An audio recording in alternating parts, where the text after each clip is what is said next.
After big admission by Kharge, Prime Minister Modi tears into Congress's Khata-Khat model, says Congress only guarantees deceit. Maharashtra Chief Minister Eknath Shinde condemns sexist slur by Arvind Sawant, says Maharashtra will teach Indie bloc a lesson.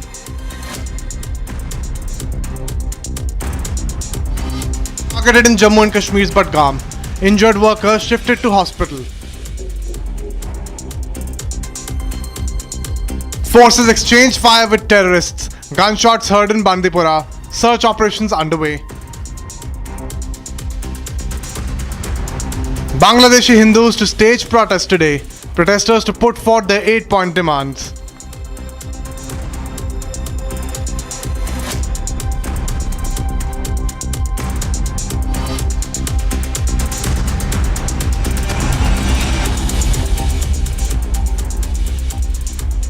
Very good morning and thank you for tuning in. You're watching live this morning at 7. I'm Suesha Sawant. We begin this edition with telling you the latest from Jammu and Kashmir, where after Gandarbal and Gulmarg terror attacks, there has been yet another attack, this time in Budgam district, whereas gunshots that were heard in Bandipora region are massive search operations that continue to stay put by our forces. We are getting you details put together in this report.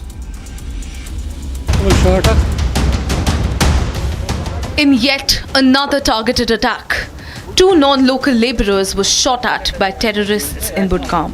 While one of them sustained an arm injury, the second one was shot in his leg. The injured were rushed to a nearby hospital. After the attack in Budgam, gunshots were heard near army camp in Bandipora region. Security forces launched a cordon and search operation to search for the terrorists. As per reports, 2 to 3 terrorists were involved in the attack. Both migrant labourers, identified as Usman and Sufia, were working on the construction of a water tank under the Jal Jeevan mission. After terror attack in Budgam, joint security forces launched another terror operation in North Kashmir's Bandipora district. Remember, this is the 3rd targeted attack in Jammu and Kashmir region in the past 10 days. On October 21st, 6 migrant workers and 1 doctor were killed in the Gandarbal attack. The second attack that took place on October 24th was in Gulmarg, where 2 soldiers and 2 civilians were shot dead. Pakistan अपनी हरकतों से बाज नहीं आ रहा, सबक सिखाना जरूरी है। यहाँ पर जब से सरकार बनी है, प्रयास किया जा रहा है कि ये जो लोकतांत्रिक प्रक्रिया यहाँ पर शुरू हुई है उसको किस प्रकार से बिगाड़ा जाए। यहाँ पर अफरा तफरी का माहौल बनाना चाहते हैं कुछ तत्व, जल्दी से बहुत कड़ा एक्शन लेने की जरूरत है और फिर से एक मुझे लगता है कि सख्त कार्रवाई करने की जरूरत है और उसको चिन्हित किया जाना चाहिए। आतंकवादियों ने कायराना हमला करके 2 यूपी के रहने वाले प्रवासी मजदूरों को अपना निशाना बनाया है। हम इस आतंकवादी कायराना हमले की भरसक निंदा करते हैं और प्रशासन से नैतिक जिम्मेदारी की उम्मीद रखते हैं। उपराज्यपाल प्रशासन, खासकर उपराज्यपाल महोदय, इस आतंकवादी हमले की जिम्मेदारी ले और अपने पद से इस्तीफा दे। 3 attacks in the last 10 days. These incidents have raised serious questions regarding the security of civilians. Meanwhile, security forces continue to search for the terrorists. Moving on, as Congress's Khata-Khat model is in shambles, Congress President Mallikarjun Kharge's own words have exposed the party's failure to deliver on its promises, and Prime Minister Modi hasn't held back, slamming Congress for its follow commitments. Here's a report. Every election, Congress has sold its so-called Khata-Khat governance model.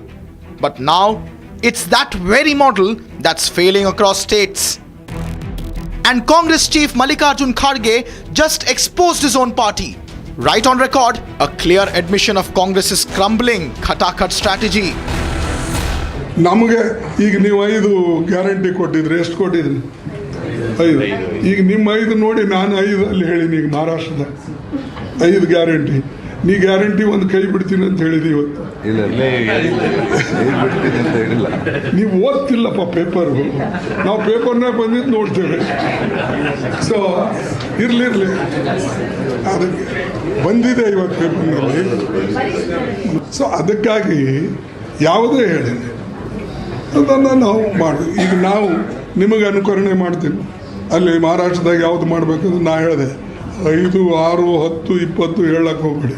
ನಿಮ್ಮಲ್ಲಿ ಏನು budget ಇದೆ ಆ budget ತಕ್ಕಂತೆ ಗ್ಯಾರಂಟಿಗಳು ಕೊಡಿ, ಇಲ್ಲ budget ಬಿಟ್ಟು. Prime Minister Modi didn't hold back either, calling out Congress for making promises it cannot deliver and blasting Kharge for exposing Congress's shaky financial models. Meanwhile, Karnataka's Deputy Chief Minister D.K. Shivkumar refuted Prime Minister Modi's allegations. Prime Minister's office has misguided him. Where is the question of at no point of time Congress party has not gone back to the word. Whatever we had promised in the country, in the entire starting from the day of independence till today, not even a single program has been taken back. They have copied our scheme, copied our guarantee.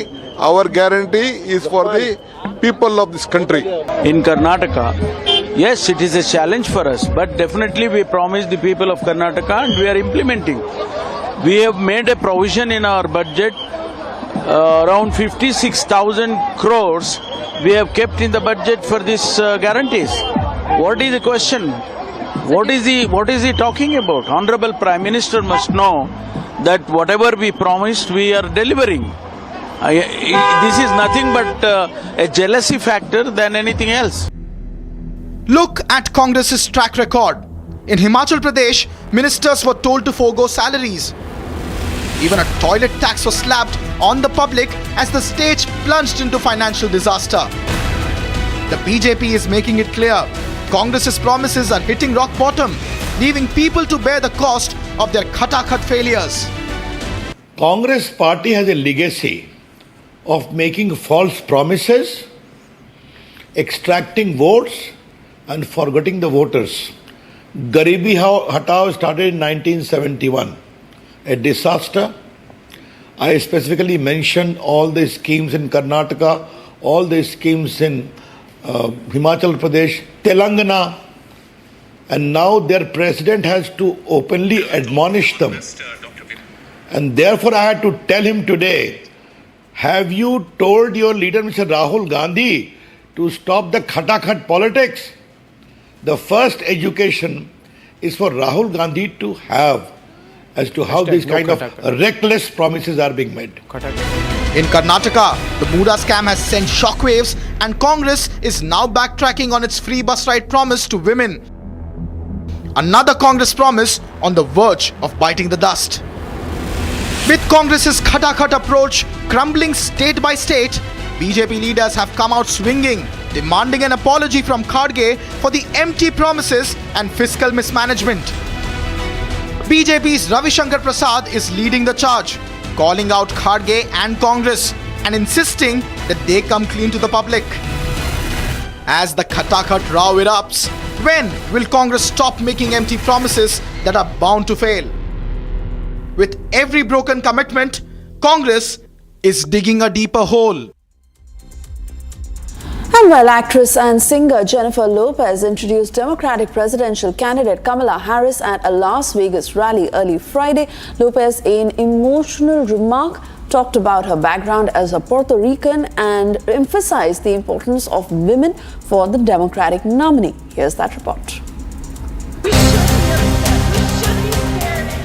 As the US presidential poll campaign picks steam, actress and singer Jennifer Lopez introduced Democratic presidential candidate Kamala Harris at a Las Vegas rally. I'm an actor and an entertainer, and I like Hollywood endings. I like when the good guy, or in this case, the good girl, wins. In an emotional remark, Lopez spoke about her background as a Puerto Rican and emphasized the importance of women for the Democratic nominee. Harris, who arrived in Las Vegas after a separate rally in Reno, said that she was confident she would win the election. And we need you to vote Nevada because we have just 5 days left in one of the most consequential elections of our lifetime. And we have work to do. But we like hard work. Hard work is good work. Hard work is joyful work. And make no mistake, we will win. We will win. We will win. Meanwhile, in Reno, protesters supporting Palestinians interrupted Harris's speech right as she was about to criticize Trump over abortion. And we all remember how we got here. Donald Trump hand-selected 3 members of the United States Supreme Court to overturn Roe versus Wade. They did, and now 1 in 3 women in America lives in a state with a Trump abortion ban. Many with no exceptions for rape or incest. You know what? Let me say something about this. We're here because we're fighting for a democracy. Harris's campaign has highlighted Trump's statements around women and hopes abortion will be a strong motivator for women at the ballot box.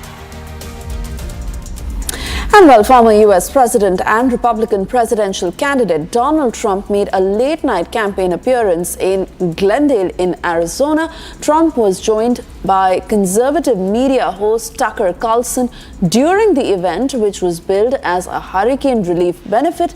Take a look at this report. Former US President Donald Trump made a late-night campaign appearance in Glendale, Arizona. Trump's appearance followed campaign stops in New Mexico and Nevada. He was also joined by conservative media host Tucker Carlson.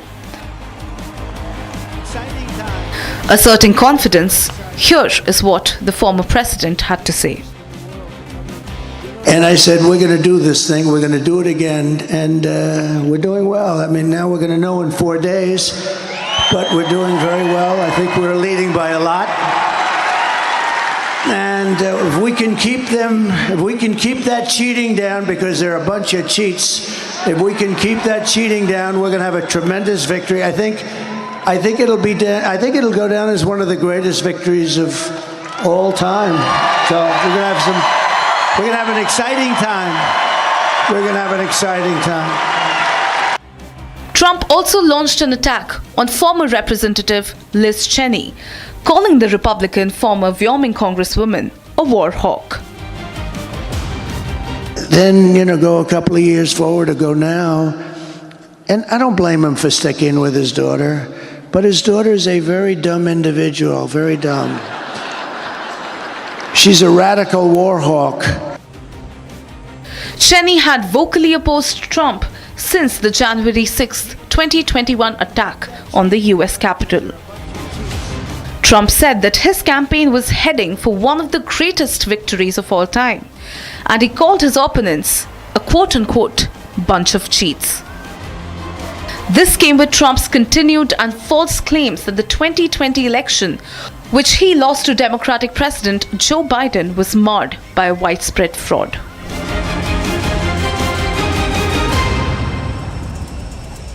And well, a mass shooting that took place in Orlando during Halloween celebrations. 2 people are dead, 6 are injured. We're getting you all the details in this report. A mass shooting in Orlando has left at least 2 people dead and 6 injured. The harrowing incident has taken place during Halloween celebrations. Officers responded to reports of shots fired in the city's downtown bar. As they reached, second round of shooting took place. We pretty much watched him come from where he parked his car and went into, and we didn't see him go into any clubs. He pretty much walked into downtown, walked up the street, and did what he did. Shortly after which, officers arrested a 17-year-old male suspect and took him under police custody.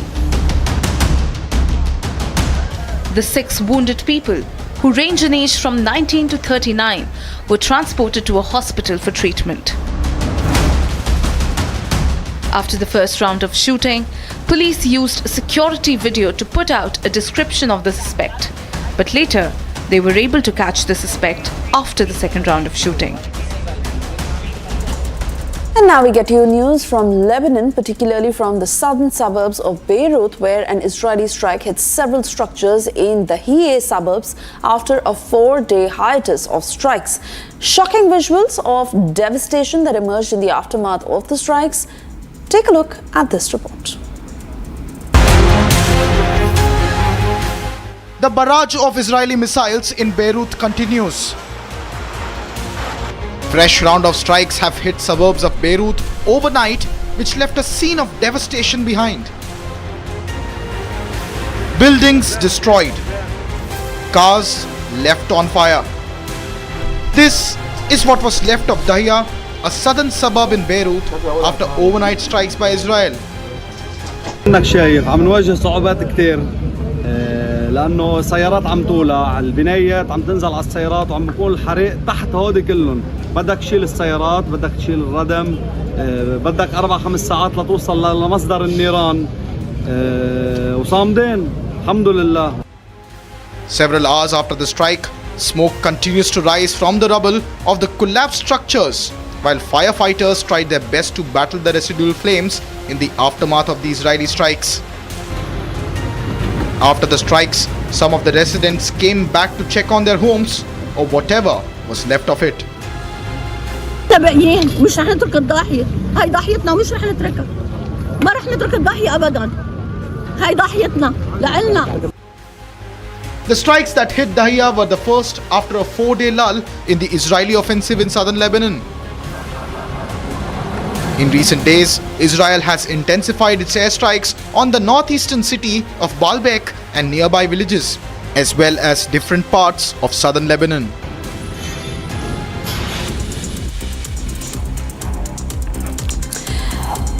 Tens of thousands of Hindu minorities rallied on Friday to demand interim government in Muslim-majority Bangladesh to protect them from a wave of attacks and harassment. Members of the Jatiya party protested against the attack at their party headquarters and lodged a complaint against it.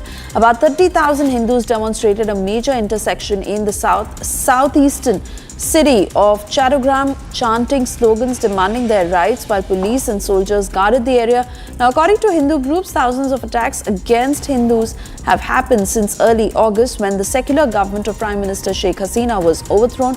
Friday's protest in Chattogram was hastily organized after sedition charges were filed on Wednesday against 19 Hindu leaders. The charges stem from an incident when a group of rally-goers allegedly placed a saffron flag above the Bangladeshi flag on a pillar, which was considered disrespecting the national flag. The death toll from historic flash floods in Spain climbed to at least 205 people on Friday, with many more believed to be missing. Many streets remain blocked. Piled up vehicles and debris that in some cases were also reported trapping residents inside their homes. Members of the security forces and 1,700 soldiers from the emergency unit are searching for an unknown number of missing persons. Officials fear that more bodies will be recovered, and this in the wrecked vehicles and flooded garages. The damage from the storm recalled the aftermath of a tsunami, which survivors left to pick up the pieces as they mourn their loved ones and their loss in Spain's deadliest natural disaster. Now, according to Spanish emergency authorities, 202 of the victims were in the eastern region of Valencia, and officials warned that more rains are expected in the days to come. Amid Israel-Hamas war going on for months, the president of UN Human Rights Council on Friday expressed deep concern over the humanitarian plight of the Palestinian people. He emphasized that the humanitarian situation for the Palestinian people in Gaza is catastrophic. He stated that the council is not idle and has made numerous decisions this year regarding the issue, calling for respect for international humanitarian law and human rights. Naiber told that there have been several debates with relevant mandate holders, including the Commissioner of Inquiry He highlighted the Council's call to end the conflict, underscoring their active involvement. The situation of the Palestinian people in Gaza particularly is catastrophic one. From the humanitarian point of view, from the situation as civilians, we are completely and fully aware of that. The Council is not inactive. We have taken many decisions on this issue, this year, and calling for first of the respect, of course, of the humanitarian international law, even the law, the international law and the human rights laws. It has embodied on the decisions we have taken. A concrete roof above the entrance of a railway station in the northern Serbian city of Novi Sad collapsed on Friday, killing at least 11 people, with many more still buried under the rubble. Serbia's state railway company reported that the accident occurred at 11:50 local time. They also stated that the structure above the station entrance was not affected during the recent renovation. Ambulances and other emergency teams were dispatched to the downtown station, and bulldozers were removing the debris looking for survivors. Some 80 rescuers were at the scene as heavy machinery removed large parts of the rubble. Interior Minister Dasic described the rescue operation as extremely hard and noted that it would continue for several hours. The Serbian government has declared November 2 as a day of mourning, with Prime Minister Milos Vučićević stating that it is a Black Friday for all of Serbia. Investigation remains underway to determine what happened and who is responsible for the tragedy. Actor and singer Jennifer Lopez introduced Democratic presidential candidate Kamala Harris at a Las Vegas rally early Friday.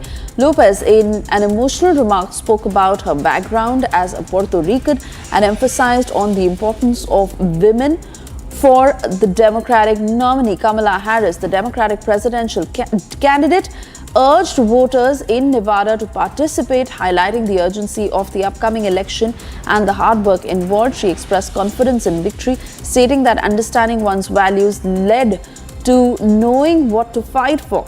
Harris called for an end to the division and fear perpetuated by Donald Trump over the past decade, declaring that they are ready for change and exhausted with the current situation. And we will win. We will win, because here's what I believe. When you know what you stand for, you know what to fight for. And we all know we have an opportunity in this election to turn the page on a decade of Donald Trump trying to keep us divided and afraid of each other. We're done with that. We're done. We're exhausted with it. 2 people were killed, 6 others were wounded in 2 shootings by a single gunman that took place among thousands of costumed revelers during a Halloween street celebration in downtown Orlando early Friday. Officers responded to a report of shots being fired in the city's downtown bar and restaurant district shortly after 1 a.m. as costumed celebrants fled on foot. A second shooting minutes later happened within a short distance of officers, and they quickly made an arrest. The 6 wounded, who range in the age of 19 to 39, were transported to a hospital for treatment and were in a stable condition. The officers saw the second shot to be fired at Washington. Nobody saw the first one on Central. We used the cameras, of course, to see that, play it back. So we have that capability playing back at major intersections. We played the camera back, saw the shooting happen. We put out his description right away, but then officers saw the second shooting happen. Because, you saw there's like 5 officers right there looking in that direction when he came and started shooting. And he shot multiple people right there. Dozens of people wore garbage bags and safety vests to former President Donald Trump's campaign event on Friday in suburban Detroit. The fashion choice was in reference to President Joe Biden's disputed garbage comment about Trump supporters. Judy Steele, a Trump supporter from Michigan, stated that she wears the vest to assert her worth and to signify that she will be taking out the trash. Referring to the Democrats, she emphasized that she and others like her are not trash, but rather she believes that Democrats are. Protesters further asserted that Democrats don't respect middle America and the working class.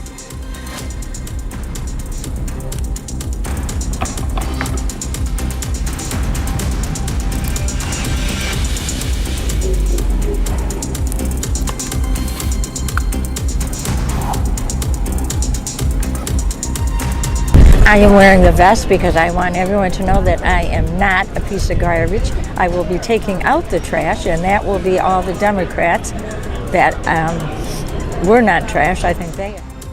And well, Bhavish Agarwal's Ola Electric, India's largest pure-play EV company, on Friday announced the sales and registrations for October 2024. It has recorded a 74% year-on-year growth in registrations in October. Getting you all the details. Bhavish Agarwal's Ola Electric, India's largest pure-play EV company, on Friday announced the sales and registrations for October 2024. The company has registered sales of over 50,000 units. Ola Electric recorded a 74% year-on-year growth in registrations in October. With a market share of 30%, the company currently dominates the EV two-wheeler segment. The company has also announced a series of initiatives to enhance the after-sales and ownership experience. Firstly, it plans to double its service network to 1,000 centers by December this year. The company is also announced to onboard 10,000 partners across sales and service by the end of 2025. Third on the list is EV service training program to train mechanics.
After big admission by Kharge, Prime Minister Modi tears into Congress's Khata-Khat model, says Congress only guarantees deceit. Maharashtra Chief Minister Eknath Shinde condemns sexist slur by Arvind Sawant, says Maharashtra will teach Indi a lesson. Migrant workers targeted in Budgam, injured workers have been hospitalized. Forces exchange fire with terrorists, gunshots heard in Bandipora, search operations are underway. Bangladeshi Hindus to stage protest today, protesters too put forth their 8-point demand.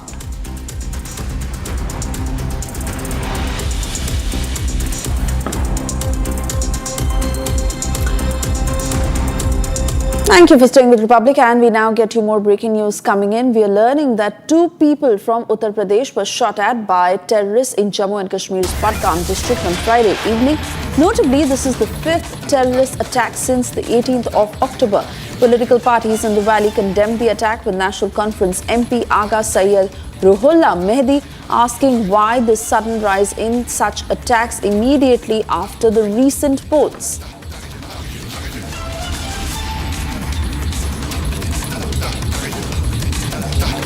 This is a big statement coming in from within an NC leader who himself has fired such an attack This after the NC has come into power and formed the government in Jammu and Kashmir. A particular rise in terror attacks that has been witnessed, and this is the 5th terror attack that has taken place in Jammu and Kashmir since the 18th of October. In less than a month, we have seen 5 terror attacks. This time around, 2 non-locals from UP who were shot in Jammu by terrorists. All right, Zeenat is joining us live on the broadcast to take us through the details. And Zeenat, as I correct myself there, 2 non-locals who were shot in Budgam. These attacks that are particularly on the rise against non-locals.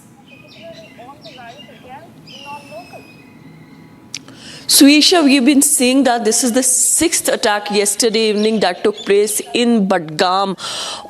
This is the central Kashmir, some 20 kilometers from the Srinagar. My VJ Mubashir is showing you the visual. This is a very exact spot where this happened, and in the morning the forensic team has also reached to examine the entire spot. In fact, they have collected some of the samples from the spot, and then they use the dust to settle the stains here. And in a couple of minutes they left this spot, and now we are seeing that the life has turned completely normal.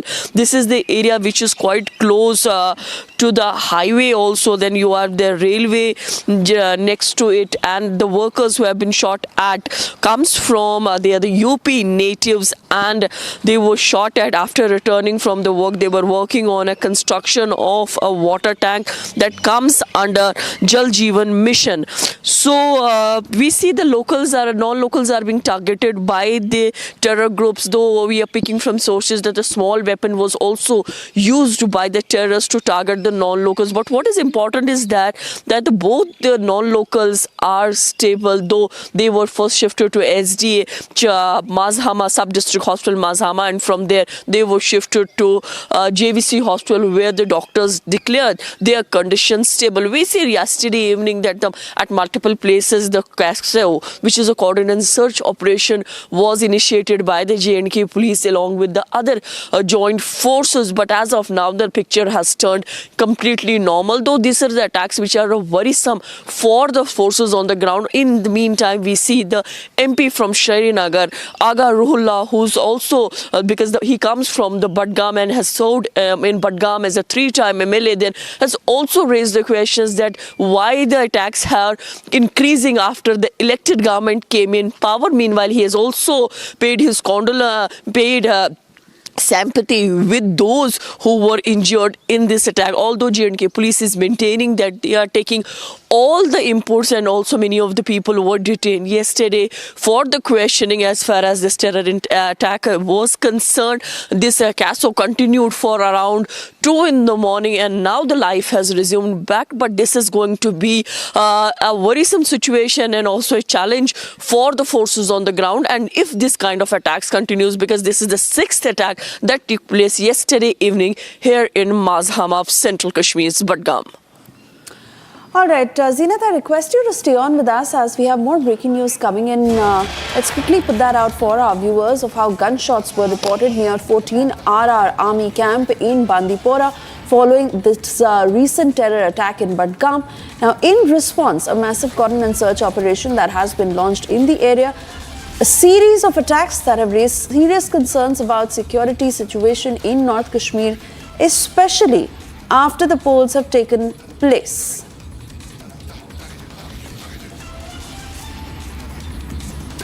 Let me quickly cut across to Arawat joining us from Bandipora. Arawat, it is particularly concerning, these gunshots outside the army camp.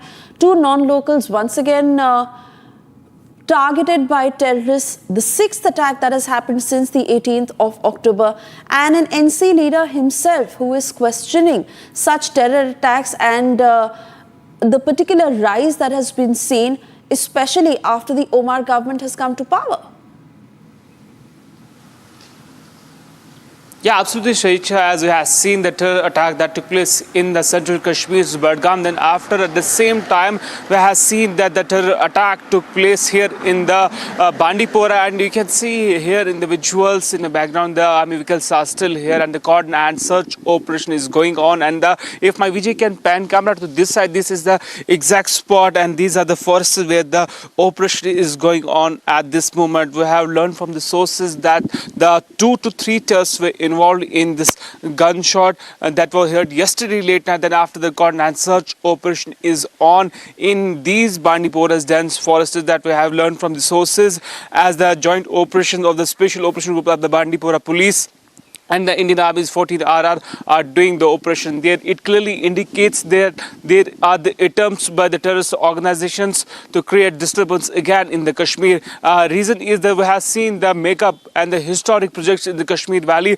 Also, if we'll talk about the recent elections, incident-free elections, there are attempts by the Pakistan-based terrorist organizations to create disturbance in the Kashmir. Because intelligence agencies has already said that there are some launching pads active in the Pakistan-occupied Kashmir and they are all set to infiltrate this side, and that's why they are trying to create disturbance in the Kashmir Valley for the successful infiltration. But we have seen the high alert has been sounded across the line of control areas and other cities and towns of the Jammu and Kashmir. If we'll talk about the Bandipora's ongoing operation, which underway since yesterday late night, the mega anti-terror operation is underway in the parts of the Kashmir. Back to Swesha. All right, Rawat and Zeenat, many thanks for getting us those latest details. Of course, we continue to get more political reactions on this situation that is developing in Jammu and Kashmir, and most importantly, on how our security forces combat this or these kind of terror attacks, so as to say, because we understand that cordon and search is on in full swing, and our security forces that are keeping a very close eye. But even as they are narrowing down on pinning such terrorists, fact is that non-locals in particular are being targeted.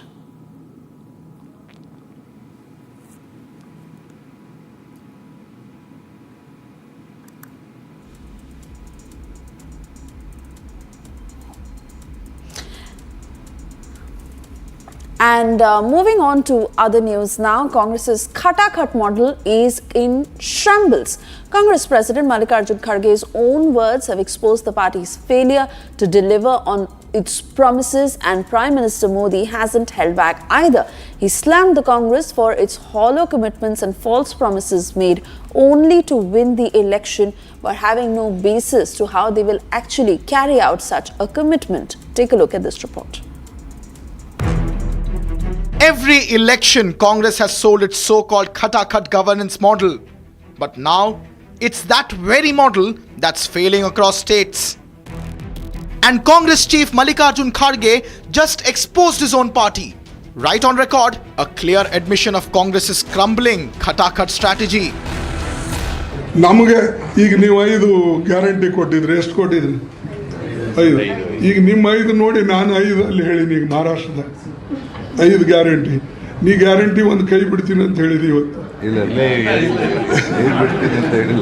ನೀವು ಓದ್ತಿಲ್ಲಪ್ಪ paper, ನಾವು ಪೇಪರ್ನಾಗ ಬಂದಿದ್ದು ನೋಡ್ತೇವೆ. So ಇರ್ಲಿ ಅದಕ್ಕೆ ಬಂದಿದೆ ಇವತ್ತು ಪೇಪರ್ನಲ್ಲಿ. So ಅದಕ್ಕಾಗಿ ಯಾವುದೇ ಹೇಳಿ ಅದನ್ನು ನಾವು ಮಾಡಿ, ಈಗ ನಾವು ನಿಮಗೆ ಅನುಕರಣೆ ಮಾಡ್ತೀವಿ. ಅಲ್ಲಿ ಮಹಾರಾಷ್ಟ್ರದಾಗ ಯಾವ್ದು ಮಾಡಬೇಕಂದ್ರೆ ನಾ ಹೇಳಿದೆ 5, 6, 10, 20 ಹೇಳಕ್ಕೆ ಹೋಗ್ಬೇಡಿ. ನಿಮ್ಮಲ್ಲಿ ಏನು ಬಜೆಟ್ ಇದೆ ಆ ಬಜೆಟ್ ತಕ್ಕಂತೆ ಗ್ಯಾರಂಟಿಗಳು ಕೊಡಿ, ಇಲ್ಲ ಬಜೆಟ್ ಬಿಟ್ಟು. Prime Minister Modi didn't hold back either, calling out Congress for making promises it cannot deliver and blasting Kharge for exposing Congress's shaky financial models. Meanwhile, Karnataka's Deputy Chief Minister D.K. Shivkumar refuted Prime Minister Modi's allegations. Prime Minister's office has misguided him. Where is the question of at no point of time Congress party has not gone back to the word. Whatever we had promised in the country, in the entire, starting from the day of independence till today. Not even a single program has been taken back. They have copied our scheme, copied our guarantee. Our guarantee is for the people of this country. In Karnataka, yes, it is a challenge for us, but definitely we promised the people of Karnataka and we are implementing. We have made a provision in our budget, around 56,000 crores we have kept in the budget for these guarantees. What is the question? What is he talking about? Honorable Prime Minister must know that whatever we promised, we are delivering. This is nothing but a jealousy factor than anything else. Look at Congress's track record. In Himachal Pradesh, ministers were told to forego salaries. Even a toilet tax was slapped on the public as the state plunged into financial disaster. The BJP is making it clear Congress's promises are hitting rock bottom, leaving people to bear the cost of their khatakhat failures. Congress party has a legacy of making false promises, extracting votes and forgetting the voters. Garibi Hatao started in 1971, a disaster.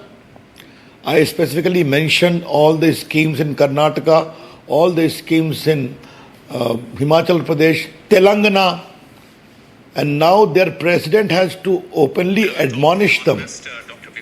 And therefore I had to tell him today, have you told your leader Mr. Rahul Gandhi to stop the khatakhat politics? The first education is for Rahul Gandhi to have as to how these kind of reckless promises are being made. In Karnataka, the Muda scam has sent shockwaves and Congress is now backtracking on its free bus ride promise to women.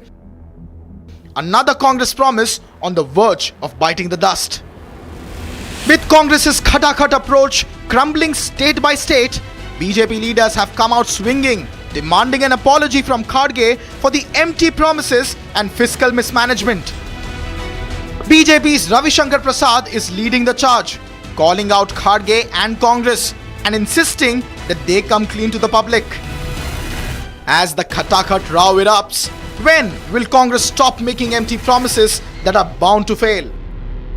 With every broken commitment, Congress is digging a deeper hole. And moving on, as the release of Rishabh Pant from Delhi Capitals ahead of the IPL 2025 auction sparked a lot of speculation, but the links to one particular side are stronger than ever. Former Chennai Super Kings star Suresh Raina believes Pant will be CSK bound as the two of them met and spoke to MS Dhoni. Pant has played for DC throughout his career but has reportedly been sent by CSK as Dhoni's successor. Getting you all the details in this report.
Two individuals from UP were shot down by terrorists in Budgam district on Friday evening. This incident that marks the 6th terrorist attack in the Kashmir Valley since the formation of an elected government under Chief Minister Omar Abdullah. Recently, other violent incidents, including the killing of soldiers and laborers, indicating trouble in the region, where political parties in the region have condemned the attack. NCMP Aga Syed Ruhullah Mehdi has questioned the sudden increase in such incidents, especially after the elections. He called for accountability from the BJP. He has claimed that is responsible for security in Jammu and Kashmir and raised concerns about the spike in the attacks post-elections.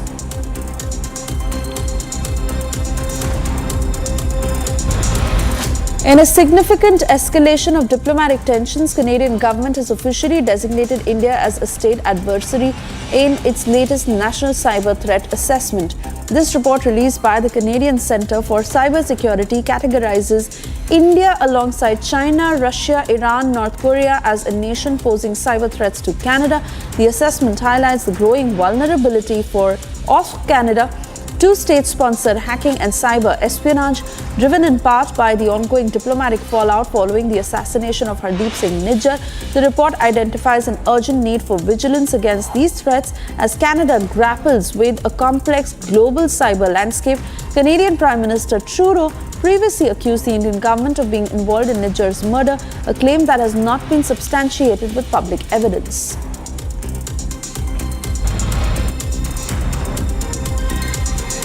The Directorate of Revenue Intelligence, Hyderabad, seized a hydroponic substance worth 7 crore rupees from 2 Indian passengers. According to reports based on specific intelligence, officers of the DRI Hyderabad intercepted the 2 Indian passengers arriving from Bangkok at Hyderabad International Airport.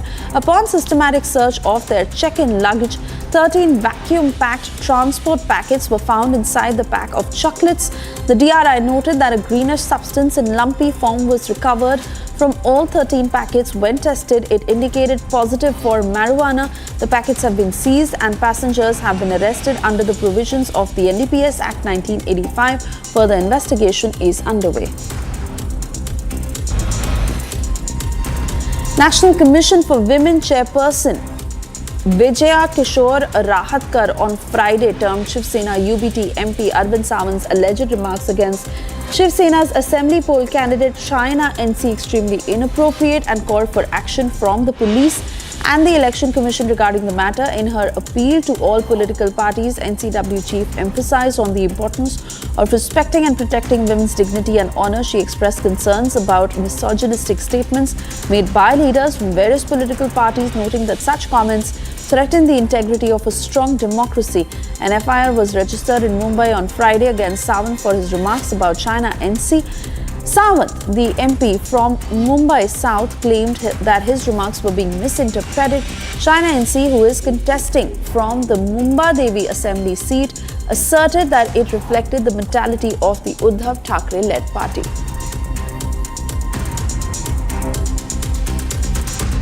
ये वही अरविंद सावंत है जिन्होंने 2014-2019 में हमारी मदद ली है campaign के लिए, एक लाडकी बहन की कैंपेन के लिए, उनके प्रचार के लिए, और आज वो यहाँ पेश करते हैं सबसे घिनौना कमेंट। ये मुझे कहना कि मैं इंपोर्टेड माल हूँ। मैं आपको बोलना चाहती हूँ कि माल का शब्द यानी कि आइटम, और इसने ना सिर्फ मॉडेस्टी ऑफ अ वुमन को लेके सवाल प्रश्न चिन्ह उठ रहे हैं, उनके बाजू में थे मुंबा देवी के एमएलए अमीन पटेल जो हंस रहे थे जब वो बोल रहे थे imported mall.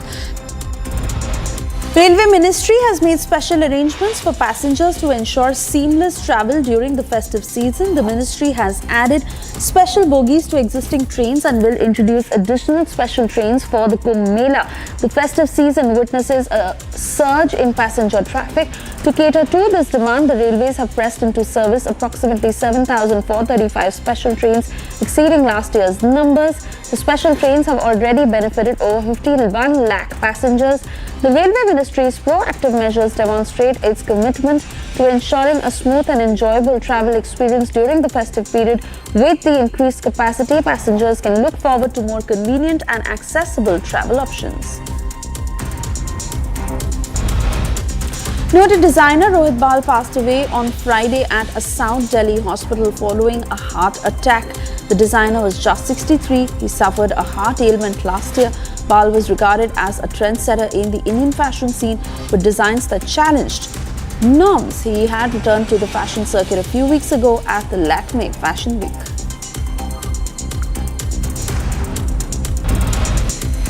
In response to PM Modi's comments about Congress's election guarantees, Congress President Mallikarjun Kharge stated that before making accusations, Prime Minister should recognize that Modi ki guarantee is a cruel joke on 140 crore Indians. Kharge criticized the BJP, saying B stands for betrayal, J for Jumla.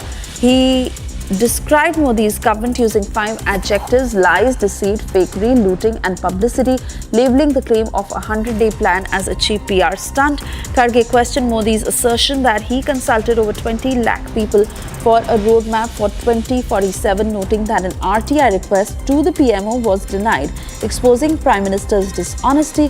He also addressed the promise of 2 crore jobs per year, pointing out that India's unemployment rate is at a 45-year high and questioned why stampedes occur for a handful of job vacancies. Kharge concluded by referencing Modi's past statements about corruption, accusing the BJP of financial crimes through unconstitutional electoral bonds. Karnataka BJP MLA Basagonda Patil Yatnal has written to Prime Minister Modi demanding the nationalization of Waqf properties. He expressed concern over arbitrary actions of the Waqf board and lack of accountability, which he said had caused significant distress among property owners. Former Central Minister described the situation as the tyranny of the Waqf board, asserting that it claims land belonging to farmers, temples, landowners, which contradicts the principles of equality enshrined in the Constitution. Vijaypura MLA alleged that the existing Waqf Act has led to widespread issues, including the unauthorized acquisition of private lands, farms and historical institutions.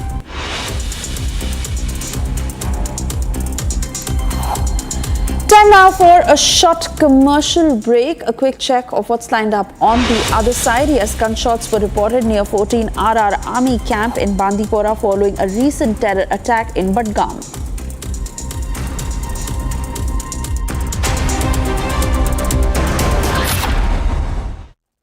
Everyone celebrating in the UK and around the world a joyful Diwali. Last Diwali, the leader of the opposition and his family lit the deers outside 10 Downing Street. I became leader of my party during Diwali, and I now stand down during that same festival. I'm proud to have been the first British Asian Prime Minister, but I was even prouder that it was not that big a deal.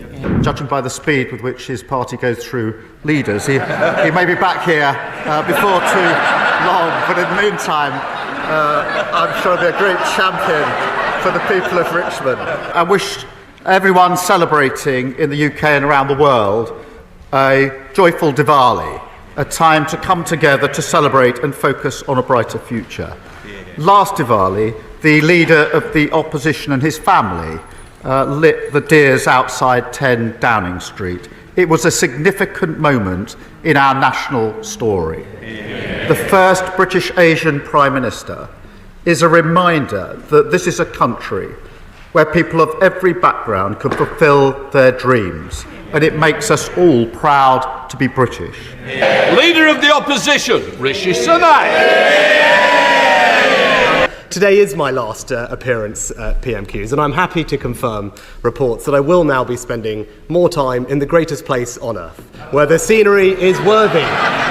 The scenery is indeed worthy of a movie set, and everyone is a character. That's right, Mr. Speaker. If anyone needs me, I will be in Yorkshire. So, and as an adopted Yorkshireman, tomorrow is Diwali, and I became leader of my party during Diwali, and I now stand down during that same festival. So I'm proud to have been the first British Asian Prime Minister, but I was even prouder that it was not that big a deal. And that speaks volumes about the Time now for a short commercial break. On the other side, Canada escalates diplomatic standoff with India by designating India as cyber threat to Canada.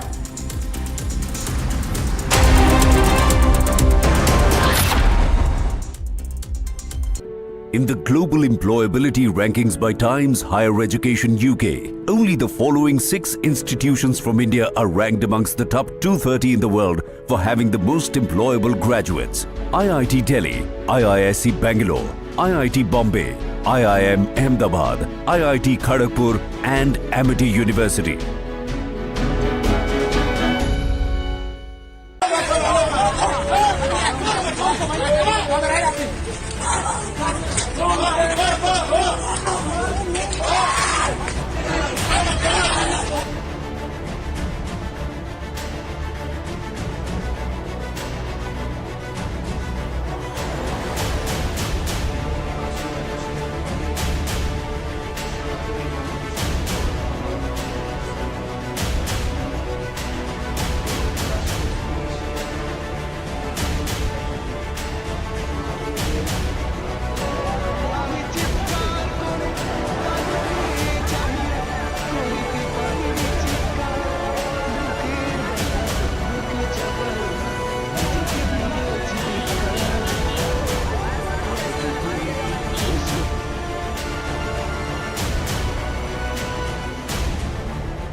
این مجازات برای رژیم غاصب صهیونی در برابر جنایت‌های حیرت آور اون رژیم بود.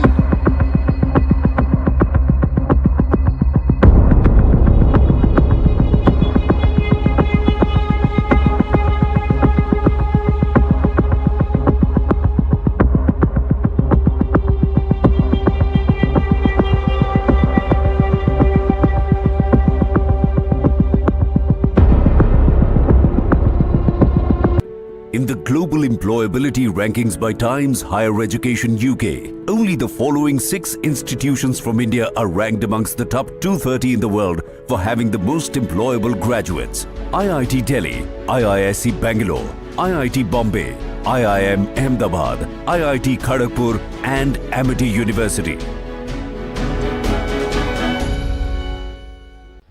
I am a big fan of Hindu and I am a big fan of India. Big fan.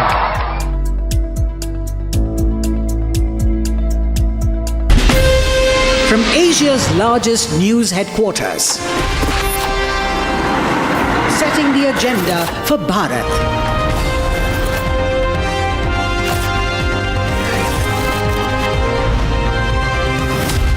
You're watching Republic.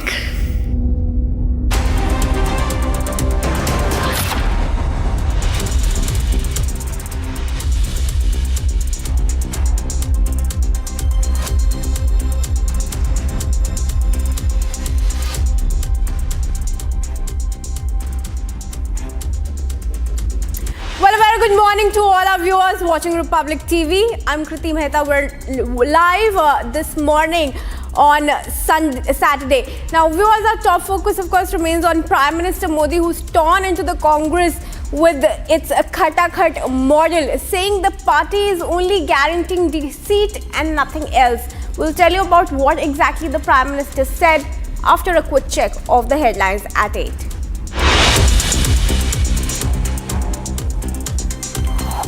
After big admission by Kharge, Prime Minister Modi tears into Congress's Khata-Khat model, says Congress only guarantees defeat.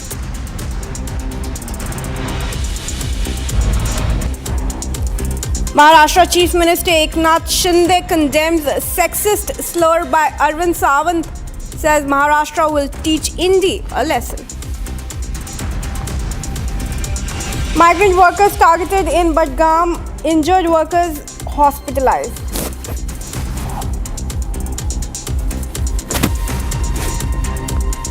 Forces exchange fire with terrorists. Gunshots heard in Bandipora. Search operations underway.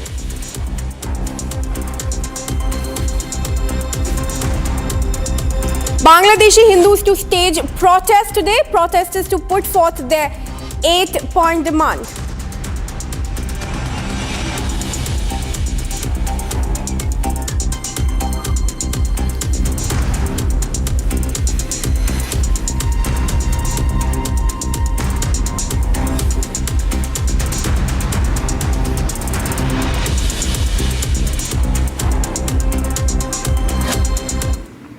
And viewers, after a big admission by Kharge, Prime Minister Modi has, of course, hit out at the Congress party. But before that, let's tell you about news from Canada, where in a major significant escalation of diplomatic tensions, the Canadian government has officially designated India as a state adversary in its latest national cyber threat assessment. That's a big breaking news that we're bringing from Canada. Now, this report released by the Canadian Centre for Cyber Security categorizes India alongside China, Russia, Iran and North Korea as a nation posing cyber threats to Canada. Now, this is, of course, coming after escalation in ties and souring of diplomatic relations between India and Canada. Now, another move coming up from the Trudeau government, just as Trudeau is to face the elections next year. Remember, viewers, deteriorating bilateral relations may further increase Indian state-sponsored cyber threats against Canada is what the Canadian government under Trudeau is alleging. It's also saying that advancements in technology have heightened cyber vulnerabilities for Canadians. Now, these are some of the allegations. We don't know how much true these are or whether they hold any merit at all.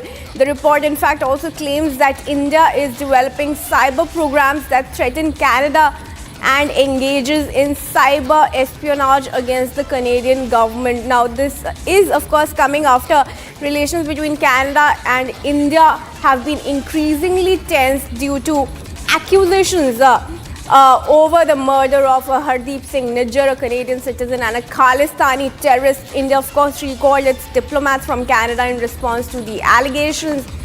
Now, the Trudeau government continues to face criticism for its handling of relations with Khalistani terrorists. In fact, this report is highlighting Chinese hacking that also poses the most significant threat to Canada. It's organized into sections, the report, and addresses cyber crime. Now, of course, a massive escalation and souring ties between India and Canada. Now, a cornered Canada has escalated this diplomatic face-off, listing India as a cyber threat.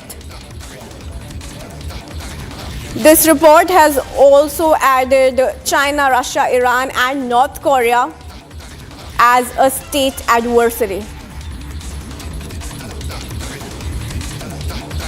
Deteriorating bilateral relations, viewers, another allegation put by the Trudeau government on the Indian authorities after India has already recalled its diplomat from Canada.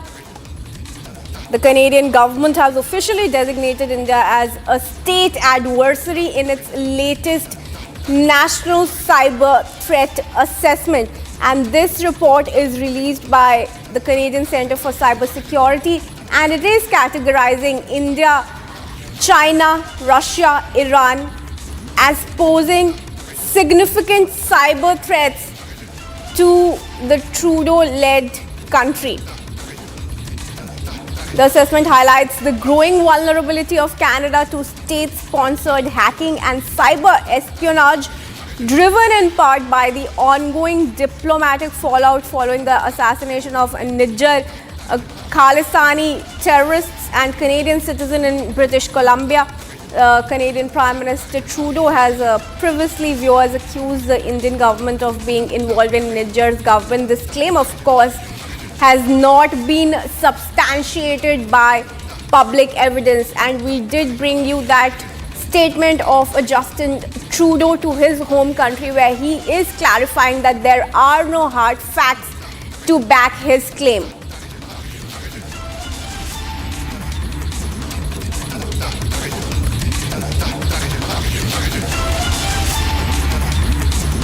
This report is warning that escalating tensions between Canada and India are likely to fuel cyber threat activities from Indian state-sponsored actors. And in fact, let me quote what the report goes on to say. It says that countries that aspire to become new centers of power within the global system, naming India, are building cyber programs that present varying levels of threat to Canada.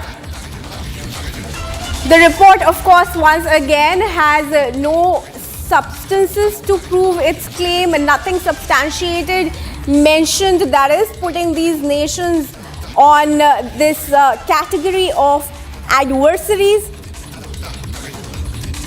5 countries, including Russia, India, North Korea and India. 4 countries have been listed by Canada as nations posing cyber threats to Canada. Viewers, let's remind you, this is also coming after several hoax bomb threats that have been issued to airlines in India, and there have been reports how the VPNs were linked to sources in Canada. Khalistani terrorists and extremists have been rerouted to be issuing these threats. Now, Canada on its part is alleging, making claims that India, China, Russia, Iran and North Korea are nations posing cyber threats to Canada. In fact, I'm now joined in by Purnima Nath, live on the bulletin. She's an international affairs expert. A very good morning to you, Purnima. Now, big charges coming in by Trudeau government listing India as a country posing cyber threats to Canada. Can it really substantiate this massive charge that has been leveled? Thank you so much for having me. I appreciate that. I just want to let you know I'm actually at Trump rally right now. This is happening in my city, Milwaukee, Wisconsin. This is the last one of his rally happening in Wisconsin before the election end day on the November 5th. Coming back to this particular question of Canada accusing India, I want to understand where the evidence is. Last time I heard that Canada actually accused India of assassination of a Indian marked terrorist in Canada's territory, which were basically he was supported and sheltered in Canada's land. However, with the same line of communication was happening in American politicians as well. My own senator, Tammy Baldwin, who's actually from Democrat Party, has pushed a agenda, a resolution, which actually didn't see any light of the day in the Senate floor. But the point is that the agenda and the communication is happening in terms of building a narrative, and they have been doing it for quite some time at this point of time. Now, coming in this particular situation, I have not seen Canada provide any evidence in the last acquisition. Now, this is a new one that is coming through. I particularly think that this is actually quite dangerous and quite unnecessary. However, I think it's because of what's India actually doing in international forum, whether it's working with Russia, working with China. PM Modi recently visited Ukraine as well. So somehow along the line, PM Modi is trying to balance their act, but also haven't condemned Russia the way America or Canada or the Western country wanted India to do. Because he's not towing the line of Western narrative. Somehow he's being, India is being, arm twisted, and they're trying to play some games in order to make sure that India actually comes to their line. So to me, this is there's more going on behind the scenes that we don't know. This particular report, along with what United States is trying to push in terms of human rights issues, a country of particular concern. CPC, that India has been targeted by American institutions, including USCIRF. The sanctions are going to be a massive nuisance for India. And obviously BRICS, part of BRICS, they're doing a lot of important work in the area. I don't think this is going to be taken lightly by the West. So they're being threatened. That's what I feel. That I think West is being threatened by India's diplomacy at this point of time. So this is quite dangerous. Let's see what happens. But I want to see the evidence, not just telling dark webs is used by Indian organizations. And I've also seen a report coming through. United States is also acting against Indian companies for supplying Russian arms, I suppose. And I think I just saw that report coming through. So I think there's a lot going on in terms of geopolitical issues. Regime change is an issue that I see in India that might happen. So India has to actually consider this as a massive threat for Indian sovereignty. All right, Purnima, you've clearly said how this is probably an agenda of the Canadian government and the West as a whole to counter Russian power, in fact. But do you think these charges coming in from Trudeau government just ahead of the elections next year in Canada, are they going to be of any benefit to Trudeau government? Will they help Trudeau save his face as he's facing a lower rating back home in Canada as well? Other than just, souring and deteriorating the ties with India further? If you remember, I saw a tweet coming through from the Canadian Hindus that the right-wing candidate from Canadian Prime Minister election is actually he's cancelling those Diwali events. He's actually not attending those Diwali events organized by Hindus in Canada. And some of those organizations are speaking up or also saying that what the right wing is doing is incorrect and actually insulting to the Hindu community in Canada. So I don't think it's something to do with his election or rating. I think there's more going on that is being communicated. I would like to see, as an American, as a Indian origin American, I would also like to see some evidence, some information that, let's say, Indian government is being involved. Just a simple accusation is quite dangerous at this point of time. All right. Well, thanks, Purnima Nath, for joining us this morning. Appreciate your time that you've given to Republic. For now, viewers, let's move on. We're now bringing you another big breaking news. This one from Madhya Pradesh. In Indore, there have been clashes that have been reported over the bursting of firecrackers incident of stone pelting has been reported from Indore, where an argument over children bursting crackers led to group clashes and stone pelting. Now 4 people have been injured. An FIR has been registered, and Indore police is going to hold a flag march to restore public order. A dispute that erupted over children bursting crackers led to incidents of stone pelting and vandalism, where few homes were also targeted. Now 4 people have been injured. In the instance, I believe an FIR has also been registered. We have some statements coming in from the police. Let's listen in. Deepawali मना रहे बच्चे बड़े पटाखे जला रहे थे, उनको पटाखे जलाने से रोका गया और जान करके एक तरह से कानून व्यवस्था हाथ में लेने का प्रयास किया, और ये हमारी सरकार में बर्दाश्त नहीं है। हमने कहा हम सभी धर्मों के लिए सरकार दृढ़ता के साथ खड़ी है, लेकिन कोई दिवाली नहीं मनाने दे, ये कैसे हो सकता है। हमारी यशस्वी प्रधानमंत्री श्रीमान नरेंद्र मोदी जी के नेतृत्व में भारत सरकार सभी राज्यों के अंदर सुशासन के लिए जानी जाती है। ऐसे में हमने कहा कि भाई सरकार के रहते रहते कोई पटाखे जलाने से रोके, ये संभव नहीं है। जो ऐसे उपद्रवी तत्व है उनसे निपटा भी गया। मैं उम्मीद करता हूँ कि इस प्रदेश में कानून और व्यवस्था का राज है। हम सबको अपने अपने दायरे में रह करके सभी धर्मों के भावनाओं का सम्मान भी करना चाहिए, और कोई कानून हाथ में लेगा तो हमारी सरकार बर्दाश्त नहीं करेगी। थाना छतरीपुरा अंतर्गत रविदासपुरा और टाटपट्टी बाखल क्षेत्र है, जहाँ पे मिक्स पॉपुलेशन है। 2 समुदाय की जनसंख्या पर लोग बाग मिक्स पॉपुलेशन में रहते। 2 बजे के आसपास की बात है, कुछ बच्चे पटाखे चला रहे थे। उन्हीं को लेके आपस में पहले 1-2 लोगों में विवाद हुआ है, और उस विवाद को लेके फिर आस पड़ोसियों में जो पहले से कुछ रंजिशें चल रही थी, उन बातों को लेके जैसे ही बात बढ़ी है तो फिर आपस में जो पड़ोसी एक दूसरे के तरफ से जब बोलने लगे तो ये विवाद थोड़ा सा बढ़ गया। अभी पूरी स्थिति सामान्य है, सभी जगह हमारा फ्लैग मार्च हो रहा है, फोर्स का डिप्लॉयमेंट हो चुका है। 2-4 लोगों को जिनको चोट आई है, प्रथम दृष्टया पूरी मामूली चोटें थी, उनको मेडिकल के लिए भेज दिया है और FIR लिखवाई जा रही है। इसमें जो भी जिसने भी गलती की है, जिसने भी कानून व्यवस्था के साथ छेड़खानी करने की कोशिश की है, उसके खिलाफ सख्त से सख्त कार्रवाई की जाएगी। और आप लोगों के माध्यम से मैं पूरे इंदौर वासियों से आग्रह करना चाहूँगा कि किसी भी प्रकार की अफवाहों पर ध्यान नहीं दें। पूरी व्यवस्था अंडर कंट्रोल है, पूरा फोर्स हमारा फील्ड में है, व्यवस्था को बनाए हुए है।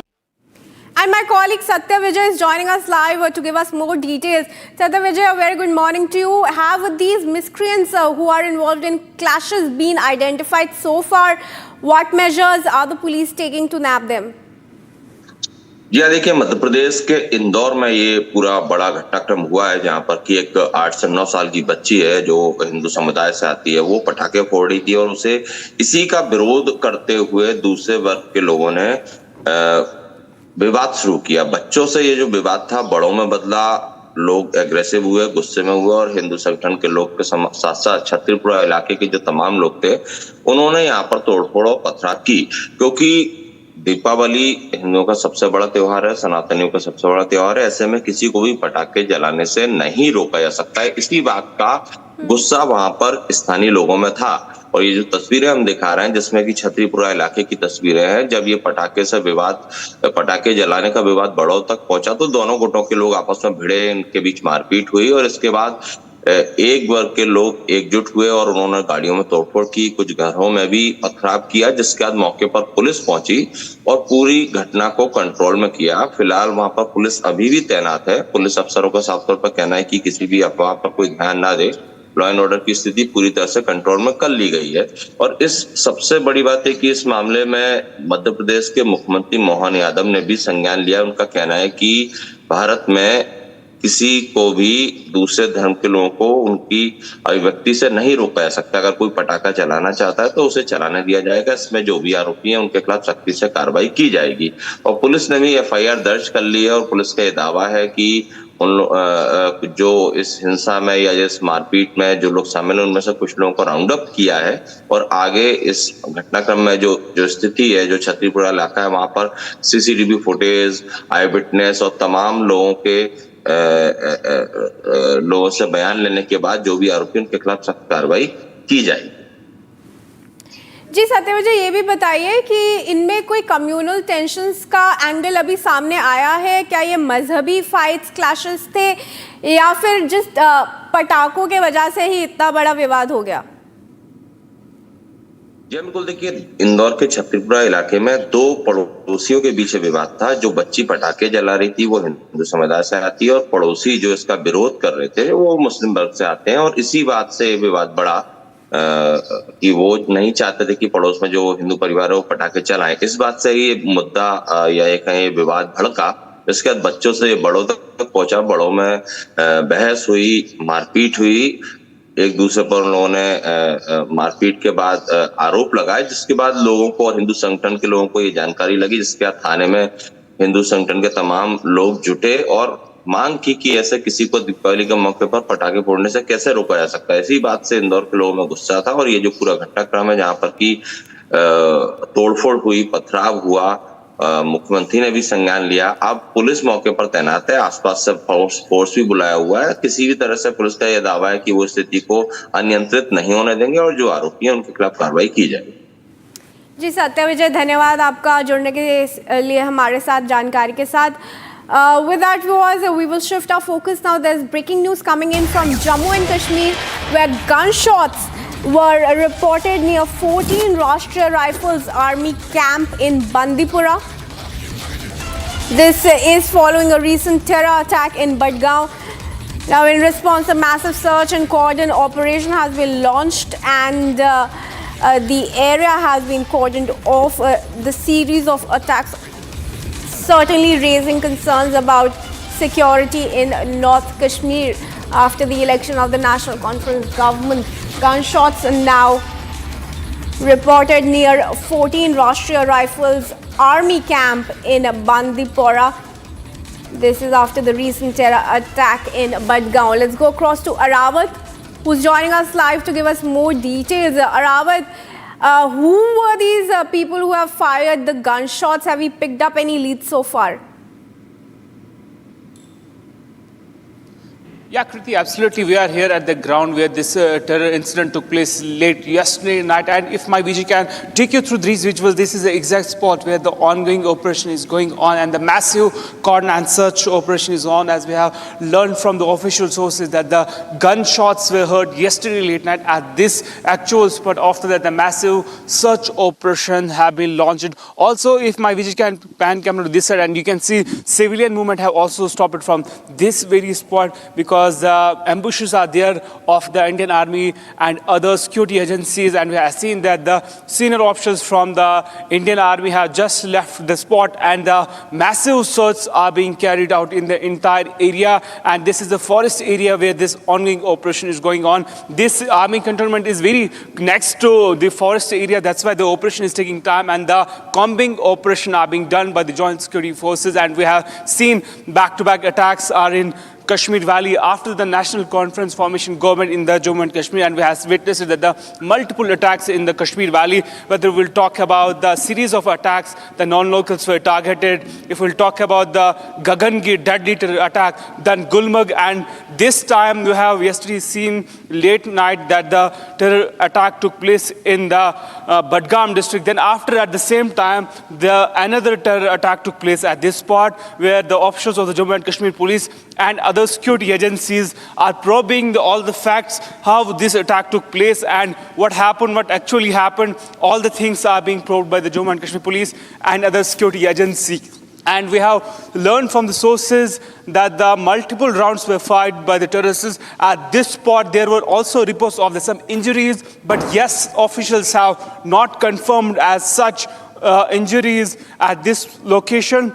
But yes, the operation is on and all the eyes will be about this operation which is going on in the Bandipora. I want to also mention it here that Bandipora is very close to Gagangir where the last time attack took place, and also if we'll talk about the other operations as well as in the Central Kashmir, Srinagar and other places are underway as of now.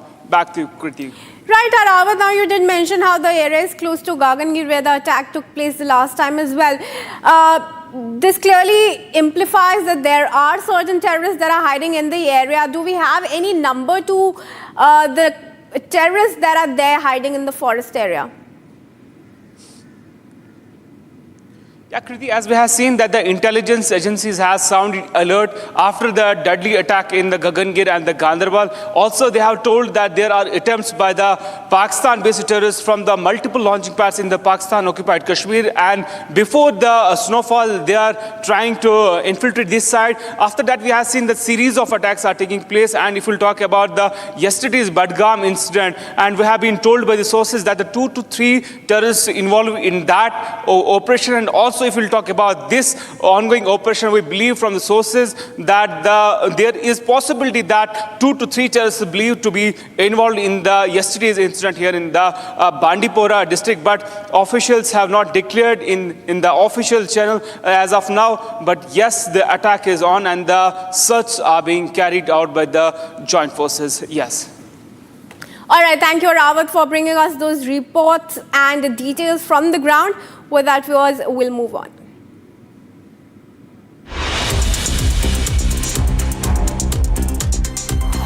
Two non-locals shot at by the terrorists in Mazhama of Central Kashmir's Budgam. Both are stable in their conditions, though CASA was launched by J&K police and with other security forces to nab the attackers. More on the story, keep watching Republic TV.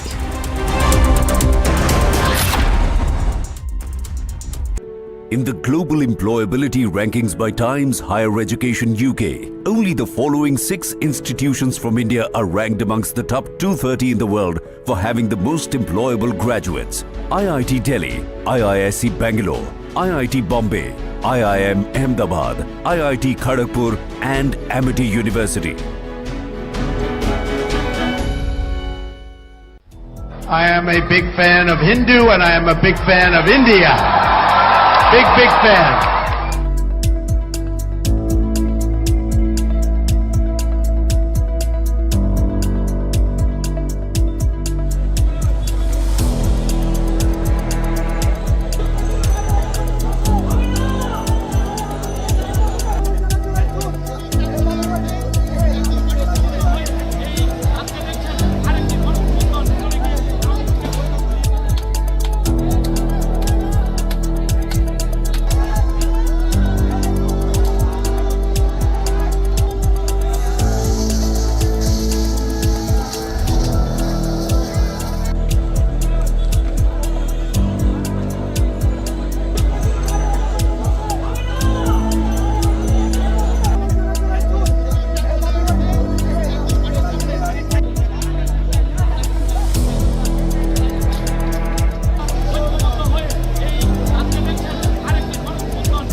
By Kharge, Prime Minister Modi tears into Congress's Khata-Khat model, says Congress only guarantees deceit.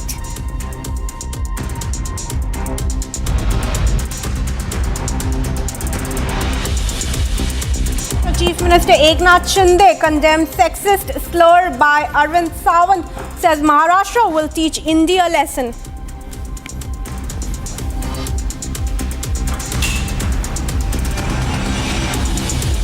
Migrant workers targeted in Budgam, injured workers hospitalized.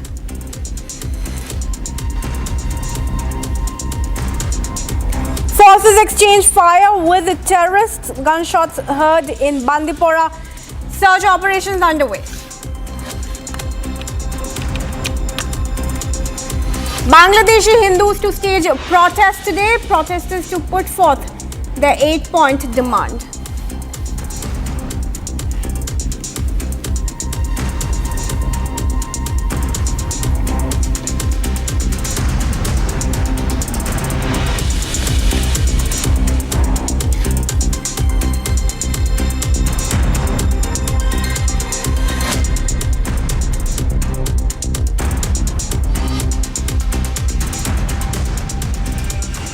Welcome back, viewers. Now, Congress's Khatakhat model is in shambles.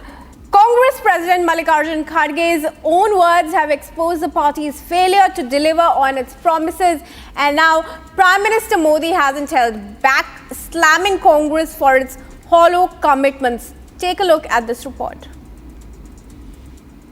Every election, Congress has sold its so-called Khatakhat governance model.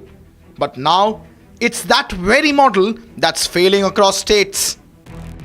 And Congress Chief Mallikarjun Kharge just exposed his own party. Right on record, a clear admission of Congress's crumbling Khatakhat strategy. ನಮಗೆ ಈಗ ನೀವು 5 guarantee ಕೊಟ್ಟಿದ್ರಿ, ಎಷ್ಟು ಕೊಟ್ಟಿದ್ರಿ? 5. ಈಗ ನಿಮ್ಮ 5 ನೋಡಿ ನಾನು 5 ಅಲ್ಲಿ ಹೇಳಿನಿ. ಈಗ ಮಹಾರಾಷ್ಟ್ರದ 5 ಗ್ಯಾರಂಟಿ. ನೀ ಗ್ಯಾರಂಟಿ ಒಂದು ಕೈ ಬಿಡ್ತೀನಿ ಅಂತ ಹೇಳಿದಿ ಇವತ್ತು.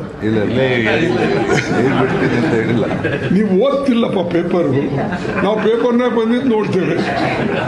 ಸೊ ಇರಲಿ ಅದಕ್ಕೆ ಬಂದಿದೆ ಇವತ್ತು ಪೇಪರ್ನಲ್ಲಿ. ಸೊ ಅದಕ್ಕಾಗಿ ಯಾವುದೇ ಹೇಳಿ ಅದನ್ನು ನಾವು ಮಾಡಿ. ಈಗ ನಾವು ನಿಮಗೆ ಅನುಕರಣೆ ಮಾಡ್ತೀವಿ. ಅಲ್ಲಿ ಮಹಾರಾಷ್ಟ್ರದಾಗ ಯಾವುದು ಮಾಡಬೇಕಂದ್ರೆ ನಾ ಹೇಳಿದೆ 5, 6, 10, 20 ಹೇಳಕ್ಕೆ ಹೋಗ್ಬೇಡಿ. ನಿಂಬಲ್ಲಿ ಏನು ಬಜೆಟ್ ಇದೆ ಆ ಬಜೆಟ್ ತಕ್ಕಂತೆ ಗ್ಯಾರಂಟಿಗಳು ಕೊಡಿ. ಇಲ್ಲ ಬಜೆಟ್ ಬಿಟ್ಟು. Prime Minister Modi didn't hold back either, calling out Congress for making promises it cannot deliver and blasting Kharge for exposing Congress's shaky financial models. Meanwhile, Karnataka's Deputy Chief Minister D.K. Shivkumar refuted Prime Minister Modi's allegations. Prime Minister's office has misguided him. Where is the question of at no point of time Congress party has not gone back to the word. Whatever we had promised in the country, in the entire, starting from the day of independence till today, not even a single program has been taken back. They have copied our scheme, copied our guarantee. Our guarantee is for the people of this country. In Karnataka, yes, it is a challenge for us, but definitely we promised the people of Karnataka and we are implementing. We have made a provision in our budget, around 56,000 crores we have kept in the budget for these guarantees. What is the question? What is he talking about? Honorable Prime Minister must know that whatever we promised we are delivering. This is nothing but a jealousy factor than anything else. Look at Congress's track record. In Himachal Pradesh, ministers were told to forego salaries. Even a toilet tax was slapped on the public as the state plunged into financial disaster. The BJP is making it clear Congress's promises are hitting rock bottom, leaving people to bear the cost of their Khatakhat failures. Congress party has a legacy of making false promises, extracting votes and forgetting the voters. Garibi Hatao started in 1971, a disaster. I specifically mentioned all the schemes in Karnataka, all the schemes in Himachal Pradesh, Telangana, and now their president has to openly admonish them. And therefore I had to tell him today, have you told your leader Mr. Rahul Gandhi to stop the Khatakhat politics? The first education is for Rahul Gandhi to have as to how these kind of reckless promises are being made. In Karnataka, the Muda scam has sent shockwaves and Congress is now backtracking on its free bus ride promise to women. Another Congress promise on the verge of biting the dust. With Congress's khata-khat approach crumbling state by state, BJP leaders have come out swinging, demanding an apology from Kharge for the empty promises and fiscal mismanagement. BJP's Ravi Shankar Prasad is leading the charge, calling out Kharge and Congress and insisting that they come clean to the public. As the khata-khat row erupts, when will Congress stop making empty promises that are bound to fail? With every broken commitment, Congress is digging a deeper hole.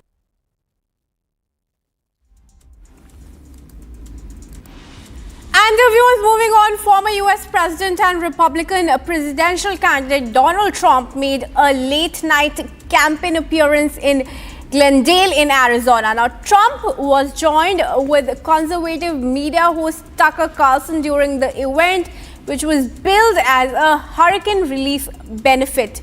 Watch this report. Former US President Donald Trump made a late-night campaign appearance in Glendale, Arizona. Trump's appearance followed campaign stops in New Mexico and Nevada. He was also joined by conservative media host Tucker Carlson. Asserting confidence, here is what the former president had to say. And I said, we're going to do this thing, we're going to do it again, and we're doing well. I mean, now we're going to know in 4 days, but we're doing very well. I think we're leading by a lot. And if we can keep that cheating down, because they're a bunch of cheats, if we can keep that cheating down, we're going to have a tremendous victory. I think it'll go down as one of the greatest victories of all time. So we're going to have an exciting time. We're going to have an exciting time. Trump also launched an attack on former Representative Liz Cheney, calling the Republican former Wyoming Congresswoman a war hawk. Then, go a couple of years forward or go now, and I don't blame him for sticking with his daughter, but his daughter is a very dumb individual, very dumb. She's a radical war hawk. Cheney had vocally opposed Trump since the January 6, 2021 attack on the US Capitol. Trump said that his campaign was heading for one of the greatest victories of all time, and he called his opponents a quote-unquote bunch of cheats. This came with Trump's continued and false claims that the 2020 election, which he lost to Democratic President Joe Biden, was marred by widespread fraud.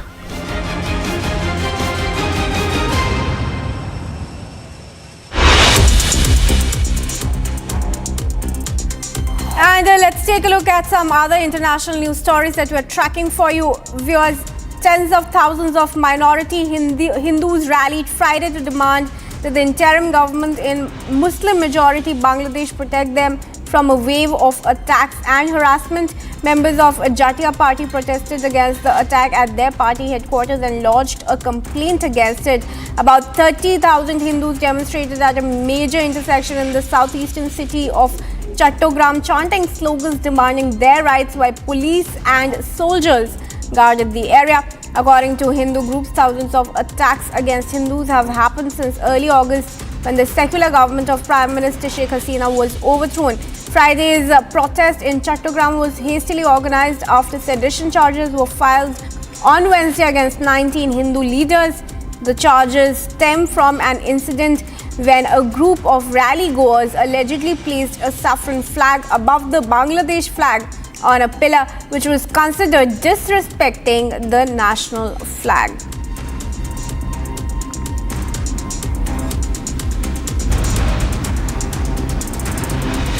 The death toll from historic flash floods in Spain climbed to at least 205 people on Friday, with many more believed to be missing. Many streets remained blocked by piled-up vehicles and debris, in some cases trapping residents in their homes. Members of the security forces and 1,700 soldiers from the emergency unit are searching for an unknown number of missing people.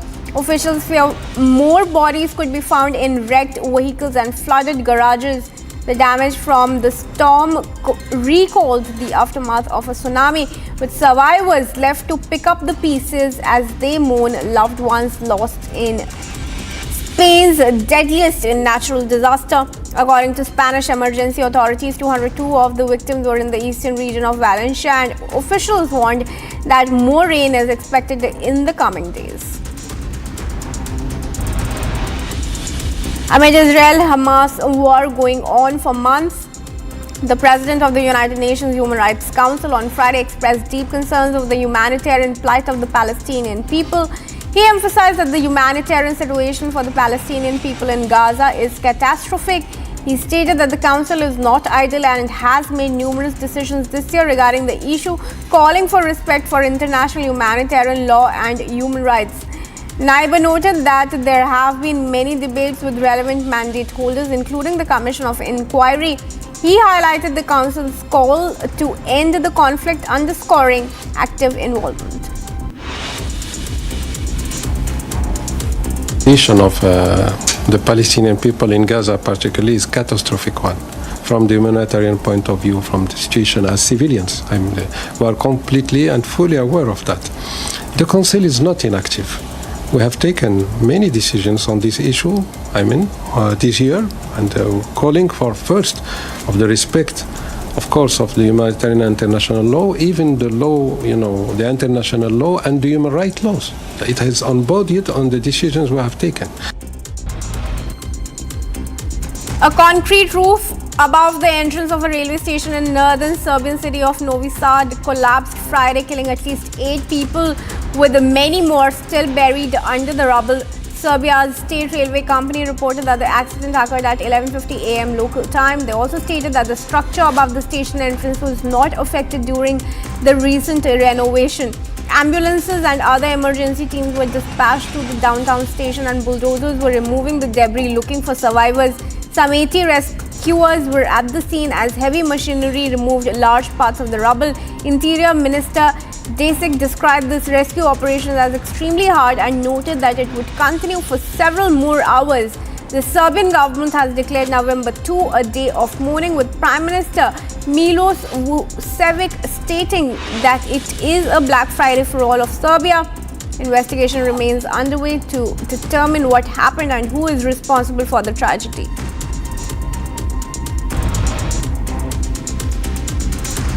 Actress and singer Jennifer Lopez introduced Democratic presidential candidate Kamala Harris at a last week's rally early Friday.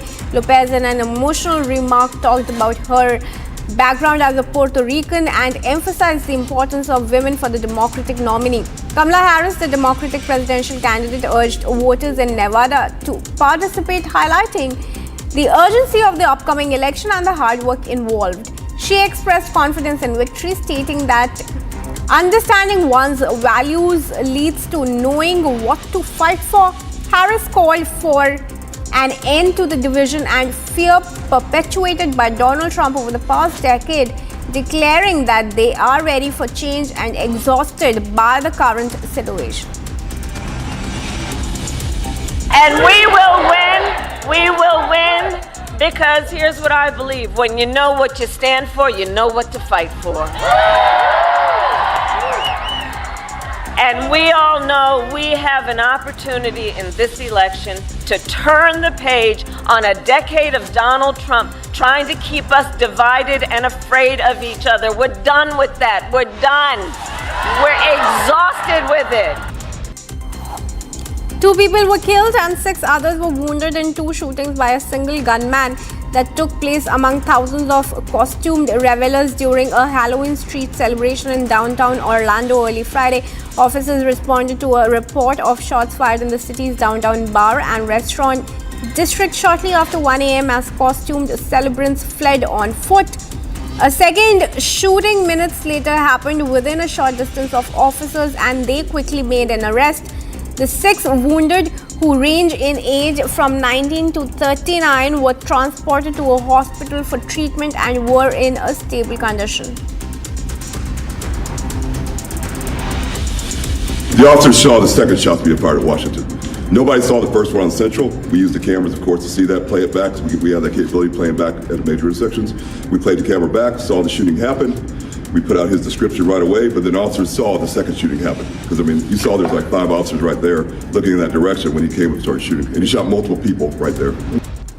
Dozens of people wore garbage bags and safety vests to former President Donald Trump's campaign event in suburban Detroit. The fashion choice was in reference to President Joe Biden's disputed garbage comment about Trump supporters.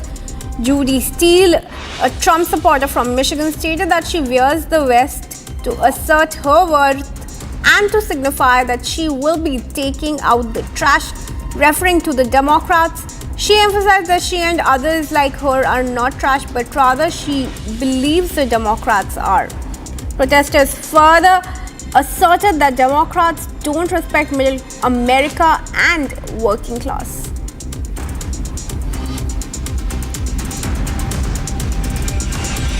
I am wearing the vest because I want everyone to know that I am not a piece of garbage. I will be taking out the trash, and that will be all the Democrats that we're not trash. I think that. And viewers, cutting across to a breaking news that's coming in from Srinagar. A massive search and cordon operation has been launched by the security forces in Khanayar downtown area. The operations come after 2 non-locals were shot in Budgam and gunshots were reported in Bandipora as well. Security situation downgrading in Jammu and Kashmir, now in Khanayar as well. A search and cordon operation has been launched. Security forces remain on high alert. This is after 2 non-locals were shot in Budgam and gunshots were also reported in Bandipora, which is near Gagangir, where the last attacks took place on civilians. As of now, in the latest breaking news, in Khanayar, there is a search operation that's underway. The area has also been cordoned off. Operations after the gunshots in Bandipora. We have a report by my colleague Zeenat, who's from the ground. Let's watch. Yesterday evening, 2 non-locals were shot at by the terrorists in Mazhama of Central Kashmir's Budgam. As my VJ Mubashir is showing you the visuals of this very spot where this incident took place. These workers working on a construction of water tank under Jal Jeevan mission were returning back to their rented accommodation when they were targeted here. They got the gunshot injuries. They were injured. One received the leg, another received the arm injury. They both were shifted to Sub-District Hospital Mazhama and later to JVC. In the morning, the scenes were witnessed that a forensic team had reached to the spot. They took samples for the investigation, and also the dust particles were used to settle the stains here. The question is that how long will these kind of attacks continue, because this is the 6th attack in the last 12 days, and will these kind of attacks continue, because the question has also been raised now by the MP from Srinagar, Aga Ruhullah, who also condemned the incident but also raised that why these kind of attacks have increased after the elected government came in power. Meanwhile, late evening, a lot of casos were put in Central Kashmir's Budgam and also in the adjoining districts. Even the Srinagar was put on alert as the deployment of forces were increased. The Naka points, the frisking points were increased till late night. This is an area that comes under Central Kashmir where this attack took place. Meanwhile, the hospital records maintain that the injured of this very attack, their condition is stable. All right, Zeenat is now joining us live from the ground. Zeenat, we're learning that the police have noted the movement of terrorists in the area. Of course, this is after in Bandipora also gunshots were fired. Now, have the terrorists been identified as to be belonging to which organization by the police? See, right now I'm reporting from the Khaniar area of downtown Srinagar. I'll ask my VJ Mubashir to show you the visuals. This is the downtown Srinagar. Khaniar, this is the hub of commercial activities, but today the scenes were witnessed where the security forces, the Jammu and Kashmir police mainly, is doing a massive cash show here. You can see the vehicles that have been parked here. These vehicles come from the Jammu and Kashmir police. The Srinagar police is a part of the CASO, which is led by the SSP Srinagar. We are seeing that the top officials of J&K police have also reached after getting the credible leads about the presence of the terrorists. These visuals comes from the downtown Srinagar, where a massive CASO has been launched by Jammu and Kashmir police. The Srinagar police doing the CASO here in Khaniar after getting the inputs, the leads about the presence of the terrorists. So they have completely cordoned this entire area. Although the vehicle movement, the civilian movement has not been halted, the traffic is plying on ground, the movement on ground is very normal, but you see the vehicles that have been stationed, the kind of deployment that has been brought in, that tells you that something very big is taking place here in the lanes and the lanes of the Khaniar area. This is where you see the troops that have been stationed. This is the outer cordon, and the inner cordon is taking place in these by-lanes where the movement is not allowed, though school-going kids can be seen on the road. The movement is quite normal. Nobody is being harassed, and the life is normal here. But what is important here, that visuals that we are beaming in tells you the situation or the story on the ground, because the kind of men and machinery that you see tells you that there's something big is what they have found here in the Khaniar area of Srinagar, where the massive cordon and the search operation has been launched by the Jammu and Kashmir police. You see, yesterday evening there was an attack in Central Kashmir's Budgam. There were multiple CASOs that was launched, not only in Budgam, but the adjoining districts that are, one of them is Srinagar district. And today in the morning, the forces, the Jammu and Kashmir police has reached after getting the credible leads about the presence of the terrorists. This is a source-based information that has come in, that they have received an information about the movement of a terrorist here in the Khaniar area, and accordingly J&K police rushed to this place. They have launched the cordon and the search operation. You see the police vehicles that are going inside all these lanes. The police deployment can be seen, and the forces in huge number, the J&K police in huge number is stationed also in the outside these lanes, so that nothing goes untoward, or even if the terrorists are trapped, they should not get a chance to escape. This is after a very long time when Srinagar city is witness this kind of movement of the Jammu and Kashmir police along with CRPF.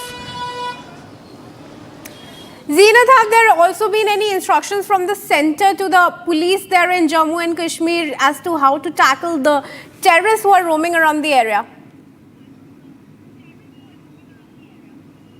See, there has been an input about the movement of the terrorists in this very area. As I said, this is Khaniar area, this is a downtown Srinagar, this is Srinagar city where the CASO has been launched. You see the huge deployment of J&K police on the ground, and all this started after getting a credible leads about the presence of terrorists. And this kind of deployment in Srinagar city, in Khaniar area, has been witnessed after a very long time. Though normal life is there, nothing has been disturbed on ground. The people are doing their routine job. You see the school buses here, the normal life, and even this is also an area where you see a number of commercial establishments, a tourist hub, but nothing is being touched. No life is being disturbed. Everything is very normal. What the police is doing, they are doing their job after getting the inputs, the leads about the presence of terrorists from the Khaniar area, where from I am reporting.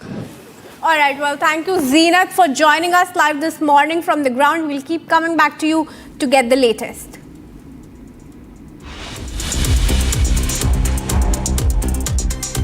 After Budgam, now terror attack in North Kashmir's Bandipora and the massive coordinated search operation is on in the Bandipora area. The gunshots were heard late night yesterday and the massive search operation is going on. Republic will get you all the details. Keep watching the Republic TV.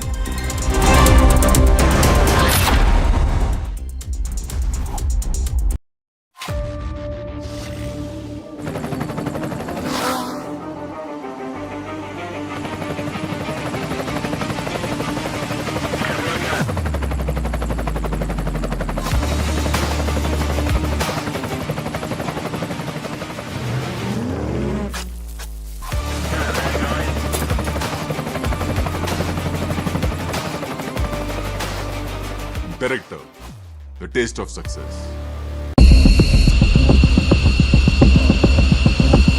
این مجازات برای رژیم غاصب صهیونی در برابر جنایت‌های حیرت آور اون رژیم بود.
After Budgam now terror attack in North Kashmir's Bandipora and the massive coordinated search operation is on in the Bandipora area. The gunshots were heard late night yesterday and the massive search operation is going on. Republic will get you all the details. Keep watching the Republic TV.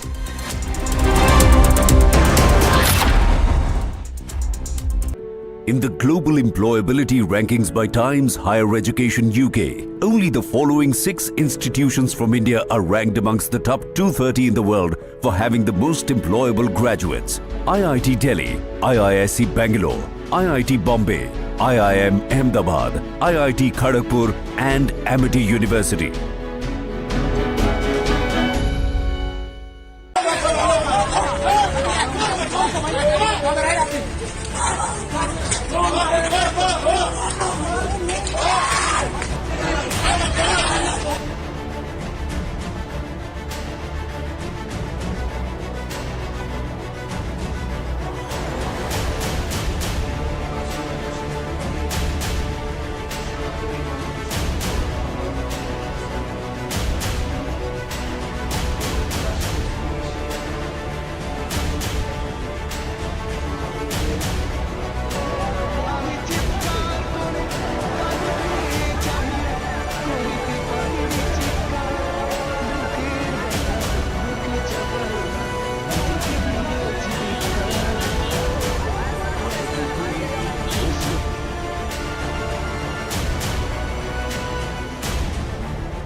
From Asia's largest news headquarters,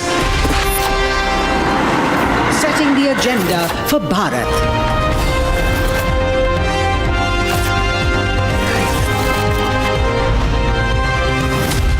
You're watching Republic.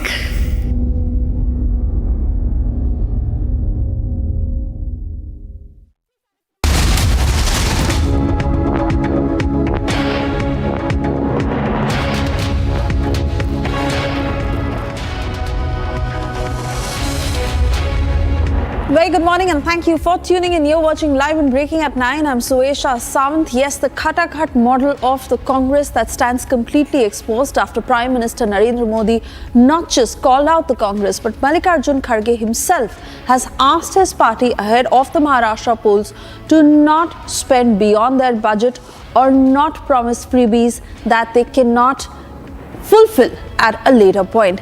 That's our top story, and of course how we track the on-ground situation in Jammu and Kashmir after 2 more non-locals have been targeted in Budgam.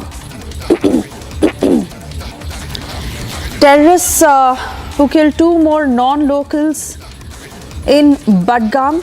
Remember, this is the 6th terror attack that has been reported since the 18th of October. And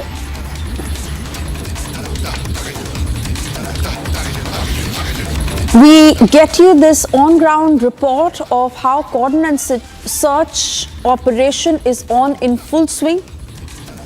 In fact, every area that is being sanitized on high alert as our security forces are ensuring that there are no lapses. Now remember, an NC leader himself who went on to take pot shots against his party, saying that terror incidents have been on a high ever since the Omar government has come to power. And in the very latest, we see that the center, of course, monitoring the situation very closely, security forces on the ground who have now called for a high alert in Jammu and Kashmir, and massive cordon and search operation that is underway.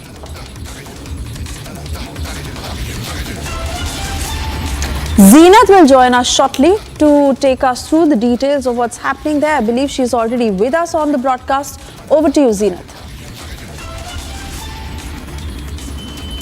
See, Suesha, I'm reporting from the downtown Srinagar. This is the Khaniar area, and the visuals that come in are being captured by my VJ Mubashir. You see the kind of deployment that is on the ground coming from the Srinagar unit of Jammu and Kashmir Police. In fact, we see the some unit of CRPF has also chipped in, because this is the downtown Srinagar where the life has not been disturbed by the police despite launching a massive cordon and search operation. Because if I ask my VJ to show you and pan from the right wing side, the left side of his frame, then you see that these are the lanes and the by lanes where the CASO is been launched. Because as per the source-based information that is coming in tells that some house owner has confirmed about the movement of terrorists. So the moment this Srinagar police got information about it, the deployment was immediately rushed, and now they have launched this cordon and search operation. In fact, locals are not being touched. The movement has not been restricted. Life is normal on ground. The traffic is the commuters are plying. Everything is very normal. So the people who are on the ground also, they don't, apart from seeing the vehicles, everything looks very normal on the ground. But yes, it is going to be a big success in case this CASO turns into an encounter. Kind of deployment that we see tells you that Srinagar police has got something very big in their diary about the kind of information that has come in. Tells you that something big, some information has coming, because we are picking from the sources also that the house owner has confirmed about the movement or the presence of the terrorists. Reportedly, it is also we getting from the sources that there can be a Pakistani terrorist movement that was observed by some sources, and accordingly that information has come to Jammu and Kashmir police. But this is going to be a big then if it turns into an encounter, or if at all any terrorist is neutralized. As of now, it's just Casso, but a massive Casso, I can say.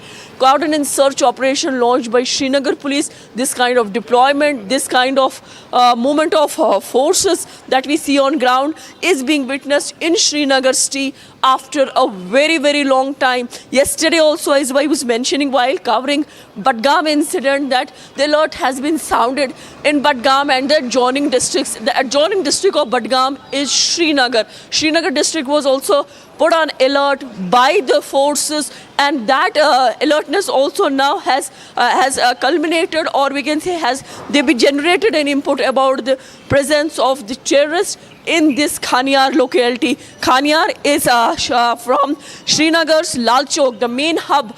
It is somewhere around 5 to 6 kilometers. It is the hub, commercial establishments and commercial market that you see, and also it is densely populated area of Srinagar city, where the Casso has been launched by the Srinagar police. Oh yes, absolutely, Zeenat. And given the fact that 6 incidents itself have happened since the 18th of October.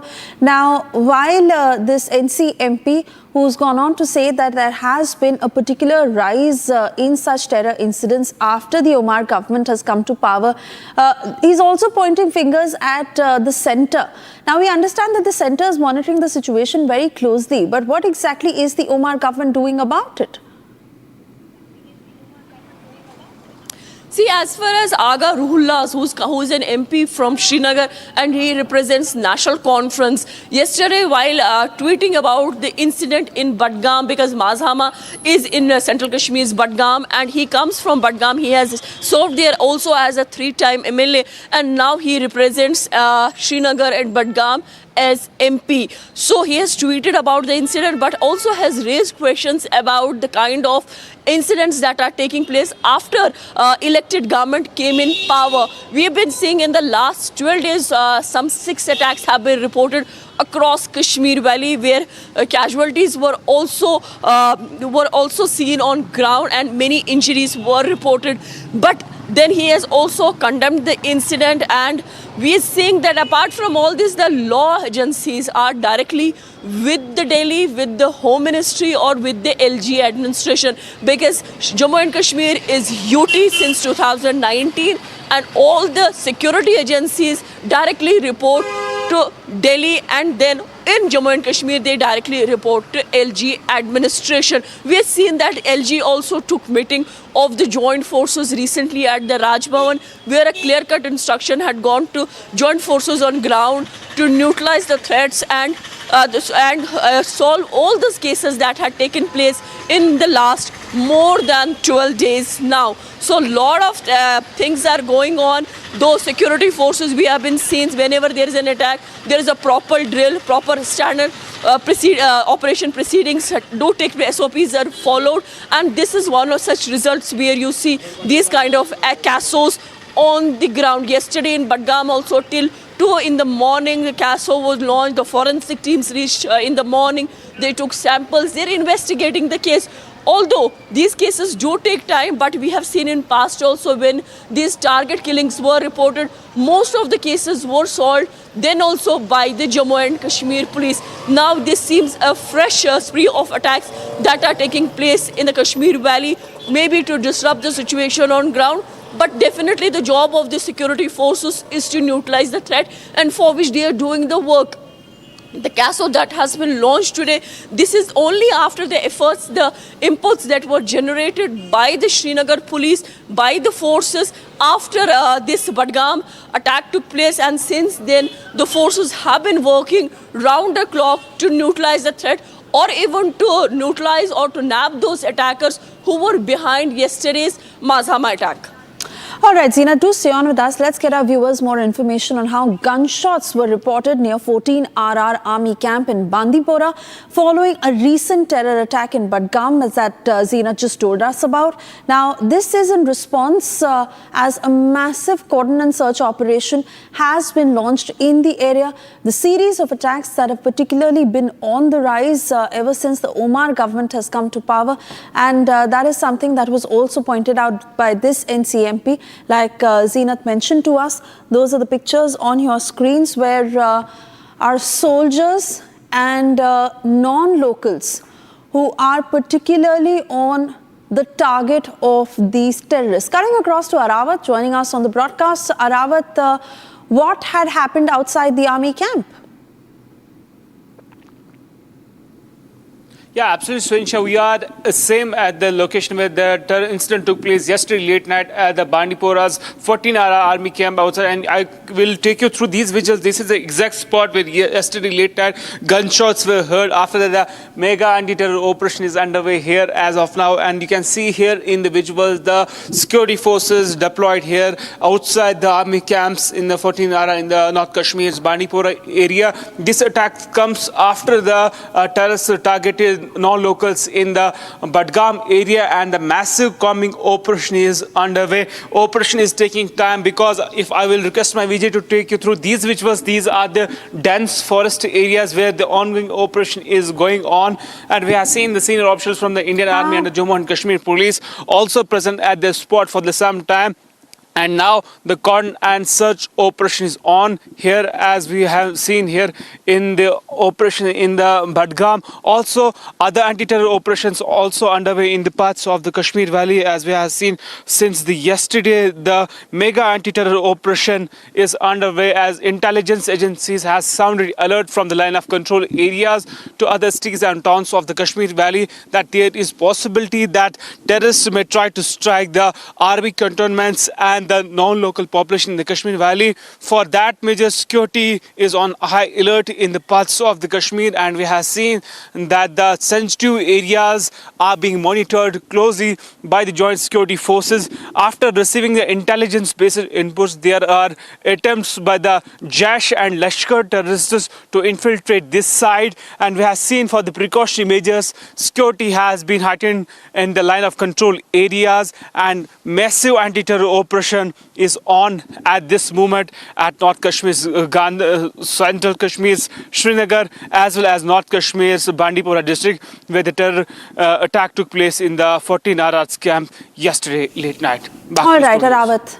Many thanks for getting us those details. We'll keep coming back to you and Zeenat for further updates on how the situation develops in Jammu and Kashmir. For the moment, we also move on to more breaking news coming in. This is Himanta Biswa Sarma, Assam Chief Minister, who has raked up the demography debate yet again. This is ahead of the Jharkhand Assembly elections. As he has been making these statements, Himanta has said that the population of Hindus has decreased from 90% to 67%. Remember, he has made several statements like this in the run-up to the Jharkhand Assembly polls. Himanta Biswa Sarma once again stoking the demography debate as he says that there is a massive shift in the decreasing population of Hindus and how infiltration is also hugely responsible for how our land is taken away. Let's listen in to what Himanta has said. Pargana में 1951 में संथाल परगना का कुल आबादी था 23 लाख। 23 लाख आबादी का 20 लाख आबादी हिंदू और आदिवासी थे, और उसमें उस समय संथाल परगना में खाली 2,19,000 मुसलमान थे। 2,19,000 मुसलमान का कितना बेटा बेटी हो सकता है? आप हिसाब लगाइए। आज संथाल परगना का हालत क्या है? संथाल परगना का हालत हिंदू 90% से घट के 67% हो चुका है, और मुसलमान 10% से बढ़ के आज मुसलमान का आबादी 40% का लगभग हो चुका है। Anirudh joining us on the broadcast with more on the same. Anirudh, the pertinent statement once again by Himanta Biswa Sarma stoking the population debate and the demography shift. Yes, in fact, Himanta Biswa Sarma has not made this comment for the first time, but he has been very vocal on the demographic shift, be it in Assam or in Jharkhand, where he has been spending most of his time these days campaigning for the Jharkhand elections. And while working up the demographic debate, he is also attributing the facts that not only natural causes like birth are abating to the increasing population, but in fact, cross-border infiltration from Bangladesh has been one of the major factors as far as the demographic shift is concerned. He has also highlighted earlier how the demographic shift has made the Hindus minority in many districts of Assam. In at least 10 to 15 districts, Hindus have become minority because of the increasing population of the Muslims, and also this is not because of the increase in birth rate, but due to facts like infiltration that has been happening over the last few decades from Bangladesh. And as far as Jharkhand is concerned, in Jharkhand, the infiltration which has been happening for the last 1 to 2 decades have made a very big shift in the demographic pattern, and this is what the Assam Chief Minister has been highlighting, while also pointing out that the BJP is committed to update the National Register of Citizens in Jharkhand once voted to power. Sweta. All right, we'll continue to keep a close eye on the situation as this is the Assam Chief Minister reiterating that message again and again to bring it to the notice of people to take cognizance of it. The impact that it has on the upcoming elections is something we'll wait and watch. For the moment, Anirudh, we move on to shift our focus to the other top stories we are tracking this morning. 3 children lost their lives after a fire broke out in a house in West Bengal's Havra. The incident took place in Uluberia town on the occasion of Kali Puja. Upon receiving information about the fire, 2 fire tenders immediately rushed to the spot and extinguished the fire. Divisional Fire Officer of Havra said that the charred bodies of 3 children have been recovered and sent to the hospital for further medical procedures. कोई बोल रहा है कि बमबाजी से हो गया, fire cracker से हो गया, ये वो निकल नहीं पाया, इतना धुआं हो गया कि स्मोक होने से वो निकल नहीं पाया, इसीलिए 3 बच्चे जल गया अंदर में। डेथ हो गया है? हाँ, डेथ हो गया है। BSF troops on Friday recovered 2 drones and 1 packet of suspected heroin at 3 different places in the border area of Amritsar district. Based on information from the BSF intelligence wing, the troops foiled the attempt of drone smuggling through the border. Now, according to the official statement, 1 packet of suspected heroin was recovered by the BSF troops during the night hours of 31st October from a harvested paddy field adjacent to the Pul Moran village of Amritsar district. Congress General Secretary Priyanka Gandhi Vadra will resume her campaign for the Wayanad Lok Sabha bypoll from November 3rd by holding public and corner meetings in the Hill constituency with her brother, Leader of Opposition Rahul Gandhi. The Congress General Secretary, who is making her electoral debut, will be in Kerala till the 7th of November. Priyanka will hold a joint public meeting with Rahul Gandhi on November 3 at Gandhi Park in Mananthavadi. She will conduct corner meetings separately at 3 other places on the same day. Jammu and Kashmir Pradesh Congress Committee Chief Tariq Hamid Kara on Friday strongly condemned the attack on 2 non-locals by terrorists in Mazhama area of Magam in Budgam district. Kara termed the incident as the most unfortunate and highly condemnable, urging the government to take effective measures to contain such inhuman, shameful and cowardice acts. JKPCC chief prayed for the speedy recovery of the injured.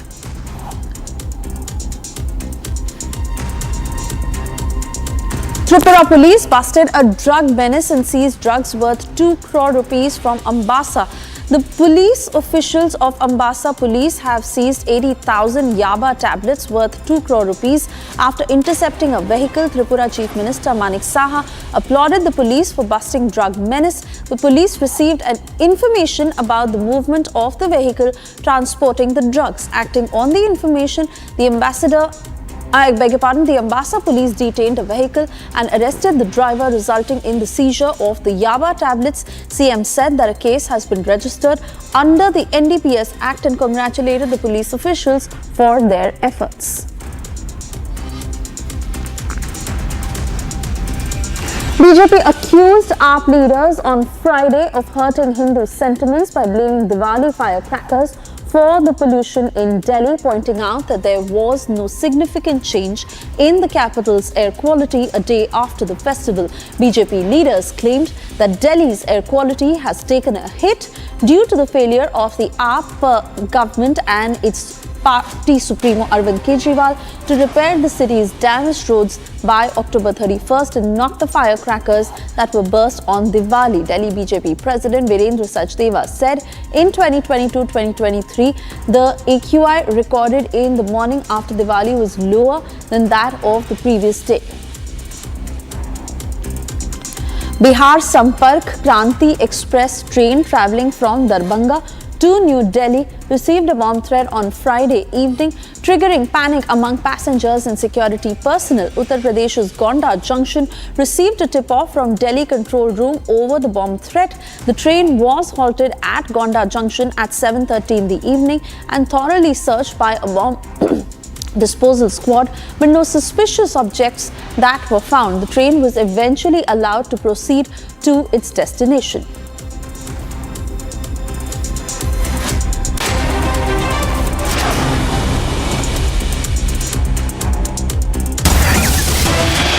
And we got across to more breaking news coming in. Gunshots that were heard during search operations in two banks of terrorists that have also been recovered by our forces. This is the latest that is coming in from Srinagar's Khanyar area, where gunshots were heard. And even as the cordon and search operation is on in full swing, two bags of terrorists have been recovered during these search operations. We are yet to get details of what was recovered in these bags and whether there is a Pakistan link that has been established by our forces to these terrorists who have been carrying out these attacks. Outside 14 RR, where gunshots were heard outside that army camp, and also two non-locals who were gunned down by terrorists in Budgam. In the very latest, as a high alert has been flagged, gunshots were heard in Srinagar's Khanyar area.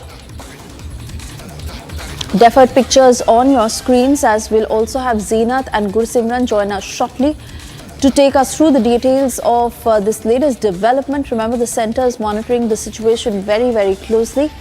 Security apparatus that has been heightened in order to ensure no untoward incident takes place. Meanwhile, the Omar government that is also being questioned, given the fact that there has been a particular rise in such terror incidents ever since the Omar government has come to power in Jammu and Kashmir. Now, in the latest, we are getting you those details of how gunshots were heard outside in Srinagar's Khanyar area, where two bags of terrorists were also recovered during these search operations. Zeenat joining us on the broadcast with the very latest on this big breaking news that is just coming in. Zeenat, what is this in connection with Khanyar area? Is it heavily populated? Is it a market area? What exactly was happening there when these gunshots were heard? See, Suisha, let me give a bit clarity as far as the P2 bags that have been... recovered. They have been recovered from the Panhar, which is the Bandipora. And this is North Kashmir, somewhere 50 kilometers from the Srinagar city.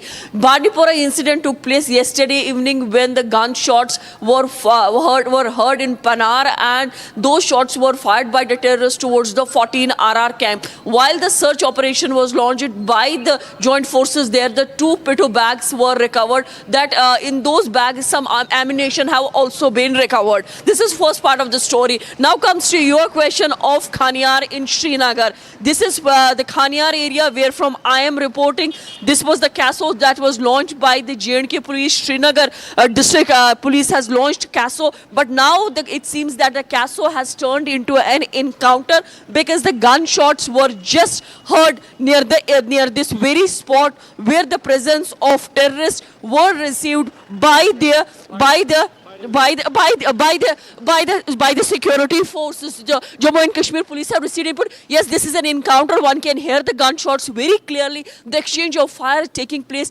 here in Khaniyar of Srinagar, where you see now this part has completely turned silent. Earlier, some couple of minutes back, we would see a lot of traffic movement, but the moment the gunshots have been heard by the locals, we seem that the traffic movement to some extent has been the civilian traffic movement here has been stopped, and now it's an exchange of fire between the terrorists and the Srinagar police here in Khaniyar. This is a downtown Srinagar where they had received an input about the presence of terrorists. Encounter in Srinagar's Khaniyar, the Khaniyar downtown area of Srinagar, where the encounter has just begun. This is the information, the leads that have received by the Srinagar police since morning. The CASO was launched around 3 o'clock. The deployment of the forces had taken place. They were searching this entire area.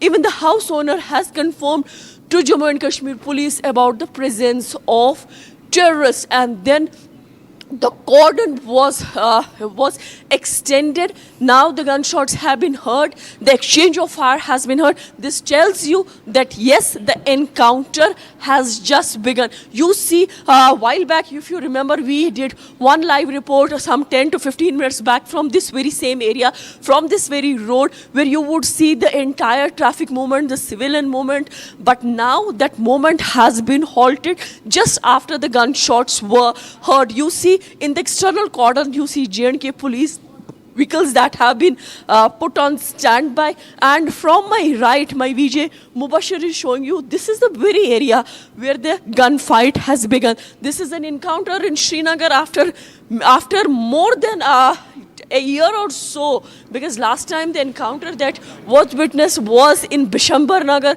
where the Pakistani terrorists were neutralized, and exchange of fire at present is continuously going on. This tells you the story that how alert the forces are on ground, because there had been clear instructions to the J&K police along with other agencies that to neutralize the threat on ground. This all started when the terrorists started targeting the non-locals. They started attacking security forces. There was a meeting that was chaired by LG Jammu and Kashmir, Manoj Sinha, and clearly the instruction were gone to the forces to neutralize the threat. More on the story, keep watching Republic TV.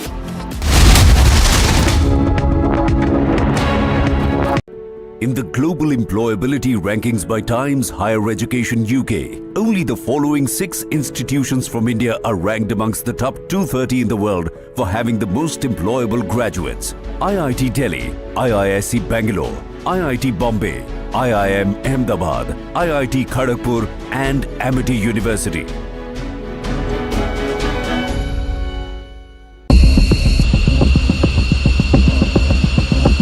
این مجازات برای رژیم غاصب صهیونی در برابر جنایت‌های حیرت آور اون رژیم بود.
After big admission by Kharge, Prime Minister Modi tears into Congress's Khatakhat model, says Congress only guarantees deceit.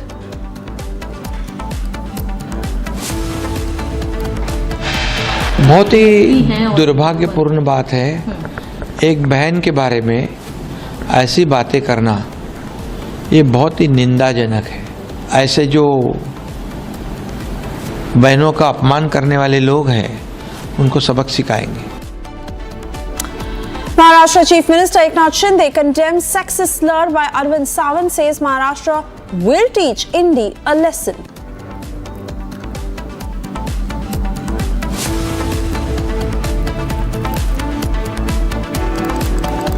Migrant workers targeted in Budgam, injured workers have been hospitalized.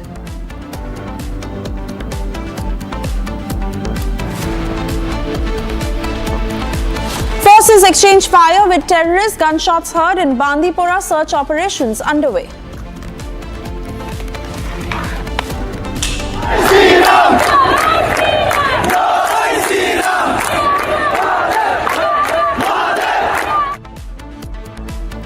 Bangladeshi Hindus to stage protest today, protesters to put forth their 8-point demand.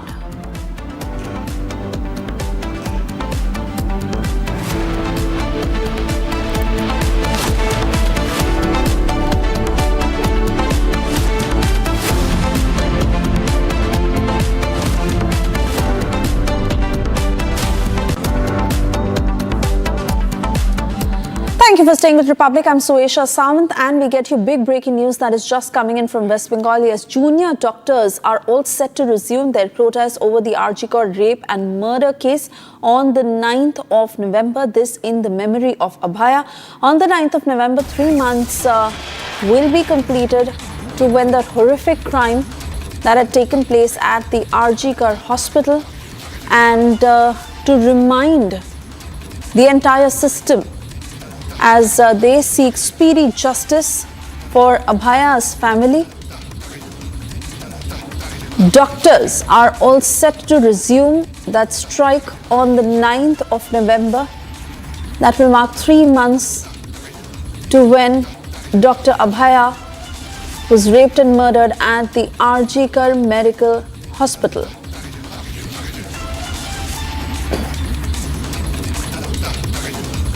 Let's listen in to what these junior doctors are saying.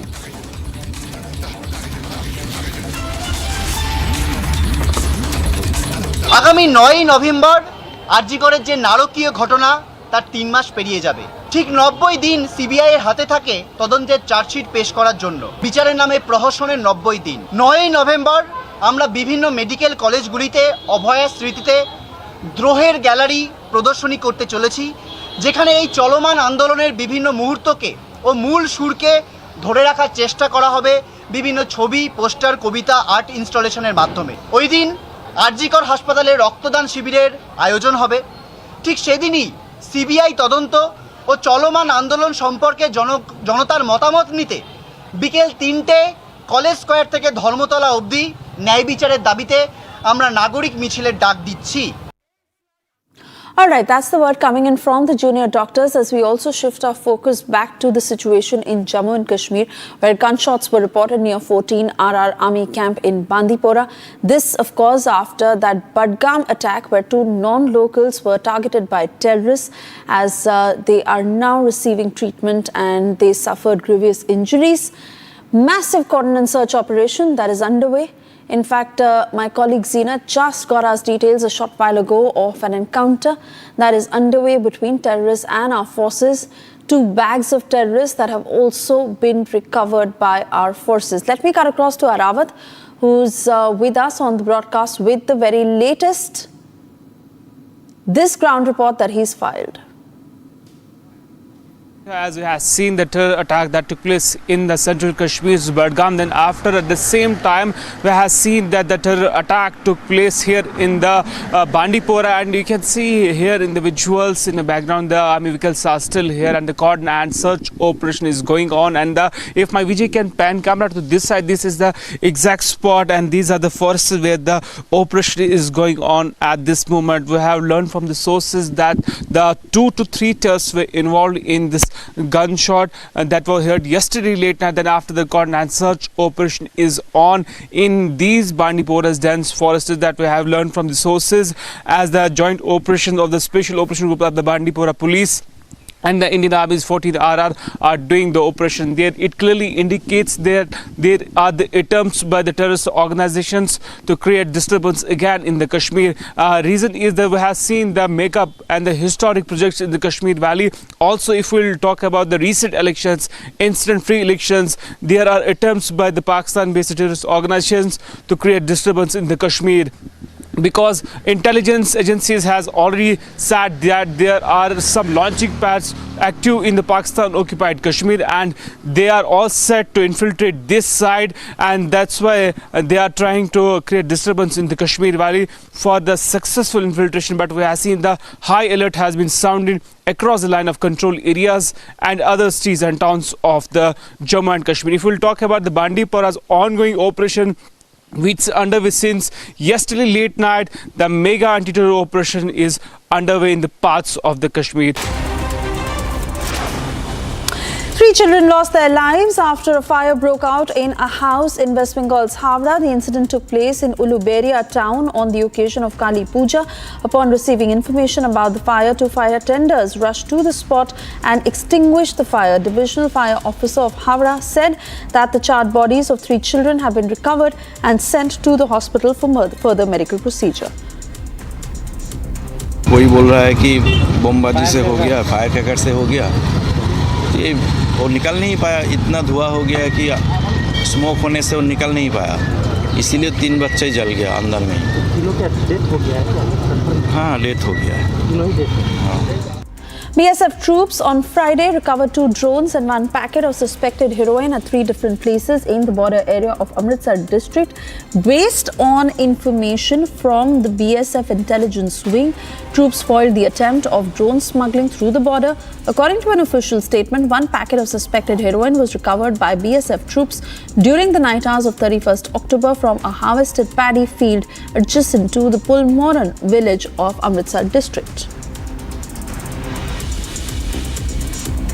Congress General Secretary Priyanka Gandhi Vadra will resume her campaign for the Wayanad Lok Sabha bypoll from November 3 by holding public and corner meetings in the Hill constituency with her brother, Leader of Opposition Rahul Gandhi. The Congress General Secretary, who is making her electoral debut, will be in Kerala till November 7. Priyanka will hold a joint public meeting with Rahul Gandhi on November 3 at Gandhi Park in Manantawadi. She will conduct corner meetings separately at 3 other places on the same day.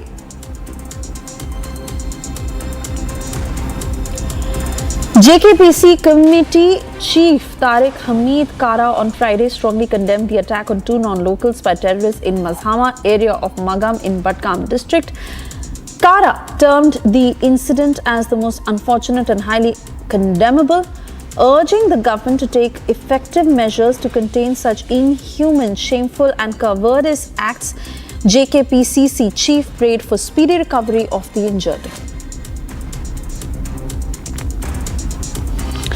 Tripura police busted a drug menace and seized drugs worth 2 crore rupees from Ambassa. The police officials of Ambassa police have seized 80,000 Yaba tablets worth 2 crore rupees after intercepting a vehicle. Tripura Chief Minister Manik Saha applauded the police for busting drug menace. The police received information about the movement of the vehicle transporting the drugs. Acting on the information, Ambassa police detained a vehicle and arrested the driver, resulting in the seizure of the Yaba tablets. CM said that a case has been registered under the NDPS Act and congratulated police officials for their efforts. BJP accused AAP leaders on Friday of hurting Hindu sentiments by blaming Diwali firecrackers for the pollution in Delhi, pointing out that there was no significant change in the capital's air quality a day after the festival. BJP leaders claim that Delhi's air quality has taken a hit due to the failure of AAP and its chief Arvind Kejriwal to repair the city's damaged roads by October 31 and not the firecrackers that were burst on Diwali. Delhi BJP President Virendra Sachdeva said in 2022-23, the AQI recorded in the morning after Diwali was lower than that of the previous day.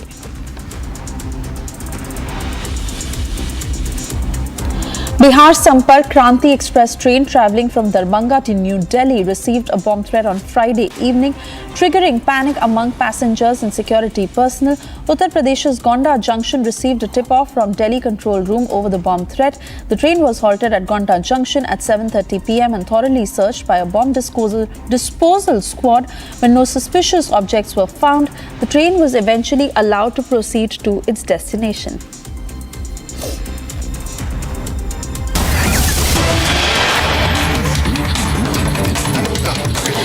More breaking news coming in from Jammu and Kashmir. Yes, gunshots were heard during a search operation that is underway. This in Kanyar. As we are learning of an encounter that is underway between terrorists and our forces.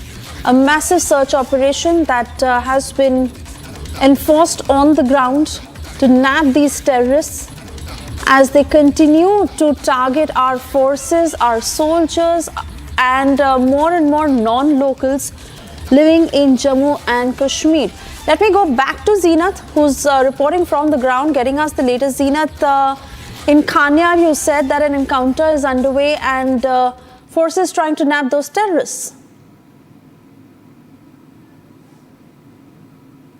Suyesha, reporting from from this encounter spot here in downtown Kanyar. I'll ask my VJ Mubashir to give you a panoramic view of the entire area. This is the very area where the exchange of fire is going on. In fact, the terrorist who's been trapped is in one of these houses, the visuals of which we are beaming on the screen.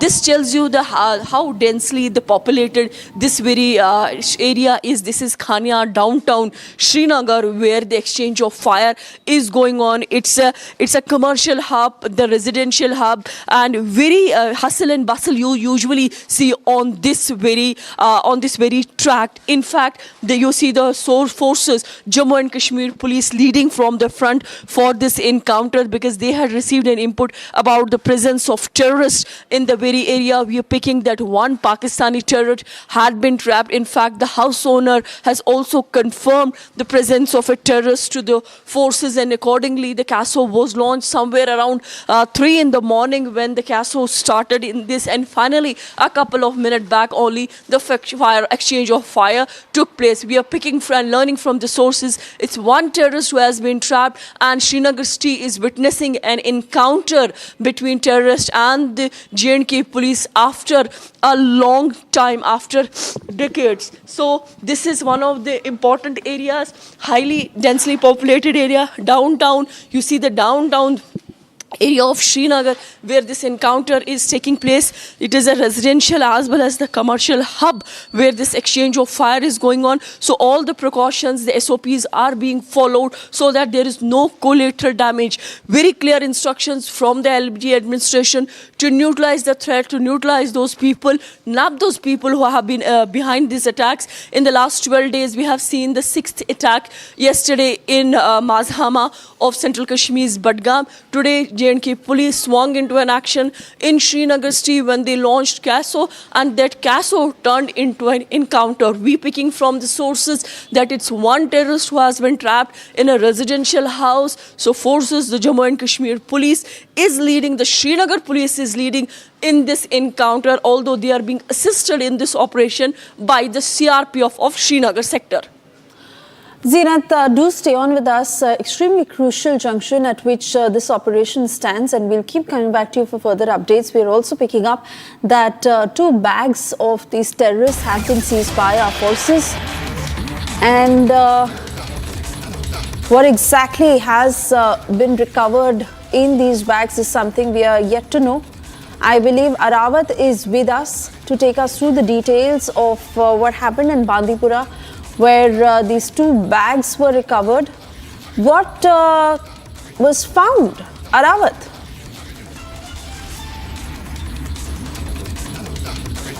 All right, not too sure if Arawat is still with us, but Zeenath continues to stay with us. And Zeenath, we are putting out those pictures on our screens.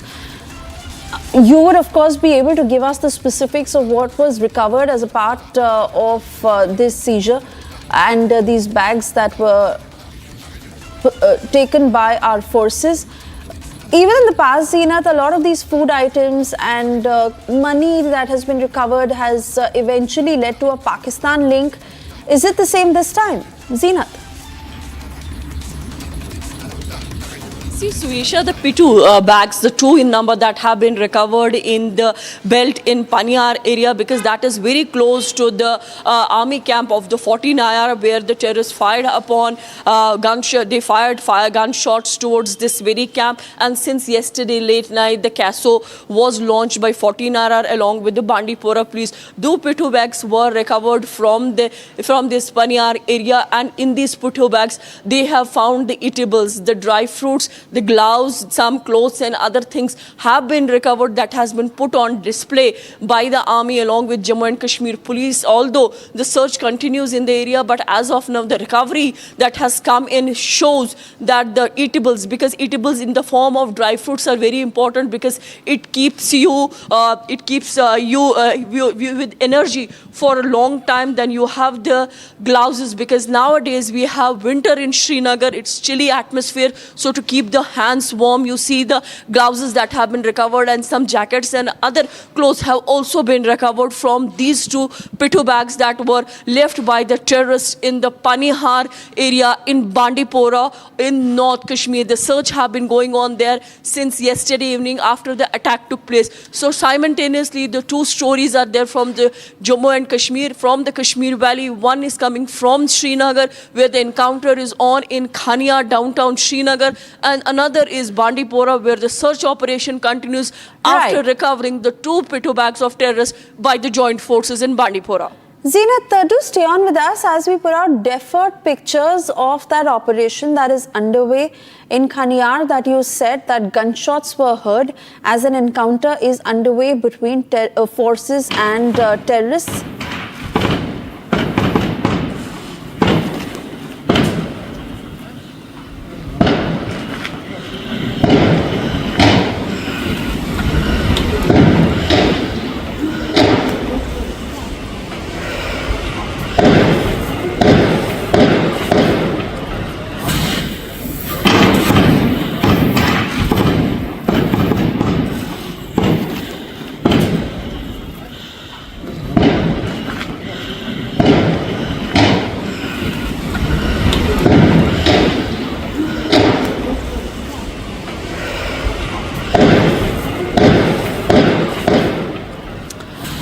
Right, Zina, do stay on, as I'd also like to bring in Arawat on these 2 bags that were recovered and what it has.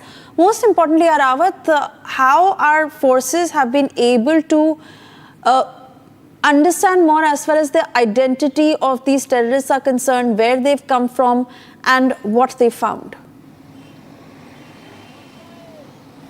Suesha, as we have seen, the operation is going on in the Bandipora, and the big win for the forces is that they have recovered the arms and other sensitive things near the attack spot where this attack took place in the cantonment area of the 14RR in the Bandipora district. And we have seen that the detonators in the number of more than 6 have been recovered by the joint security forces during the ongoing search operation. Also, 9mm bullets were also recovered during this ongoing operation. Also, some other sensitive things have also been recovered from the 2 P2 bags have also been recovered, and the mega anti-terror operation is going on in the multiple locations across the parts of the Jammu and Kashmir. Yes, Vesha. All right, Arawat, do stay on. Zeenath, coming back to you, because the operation that stands at a very crucial juncture, like you said, encounter underway between terrorists and forces as they're trying to neutralize them, but particularly important because this is the downtown area of Srinagar.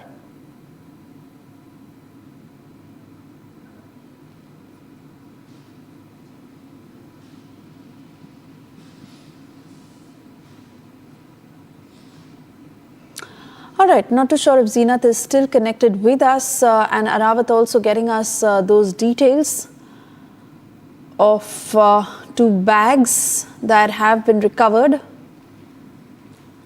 Arawat, I want to quickly come back to you on these 2 ongoing developments that we are putting out for our viewers. of the operation in Kanyar in downtown, and the 2 bags that were discovered in Bandipora. And this is again coming after gunshots that were also heard outside the 14 RR army camp. This even as 2 non-locals were targeted by terrorists.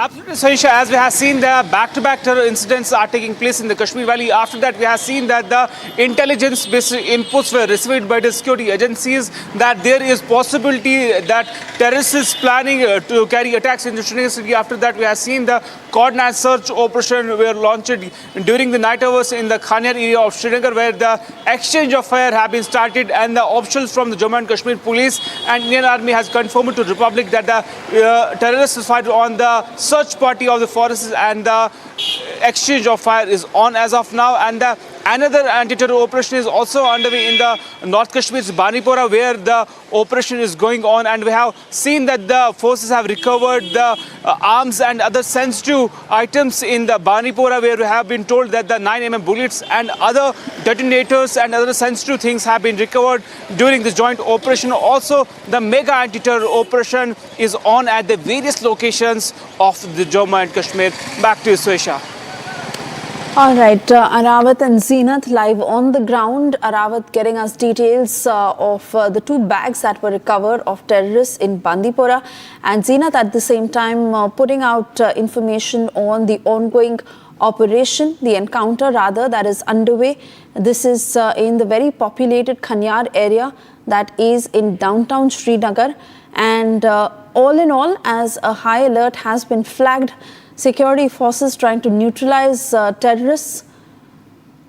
Remember, 6 terror attacks that have been reported since the 18th of October itself, particularly concerning, as after the Omar government has come to power, such terror incidents that have been on the rise.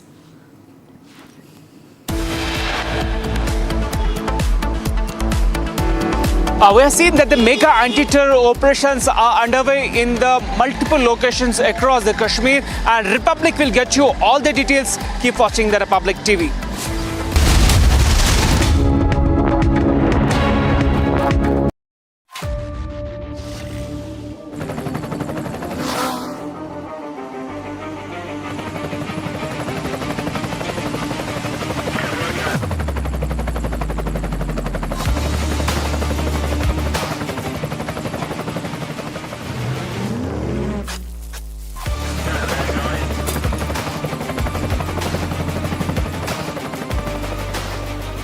Director, the taste of success.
Thank you for staying with Republic. And well, the release of Rishabh Pant from the Delhi Capitals ahead of the IPL 2025 auction sparked a lot of speculation, but links to one particular side are stronger than ever. Former Chennai Super Kings star Suresh Raina believes Pant will be CSK bound as the two of them met and spoke to MS Dhoni. Pant has played for DC throughout his career but has reportedly been seen by CSK as Dhoni's successor. Getting you all the details in this report.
Search and cordon operation has been launched in Srinagar after gunshots were heard in Kashmir and Bandipora. Security agencies are on high alert as anti-terror operations continue in the valley.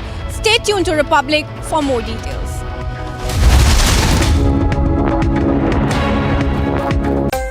ये रसगुल्ले एक काम करेगा मेरा, मुझे तेरी दीदी का फोन चाहिए पर उसे पता नहीं लगना चाहिए। लाके देगा ना बेटा।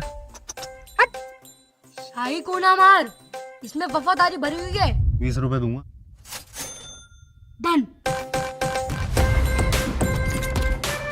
ले आए बेटा, शाबाश।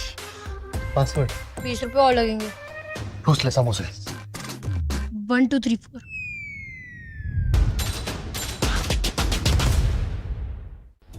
I am a big fan of Hindu and I am a big fan of India. Big fan.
people from Uttar Pradesh were shot at by terrorists in Jammu and Kashmir's Budgam district. They were shot at after returning from the work. Non-locals are being targeted by the terror groups. Police doing the CASO here in Khanyar after getting the imports, the leads about the presence of the terrorists.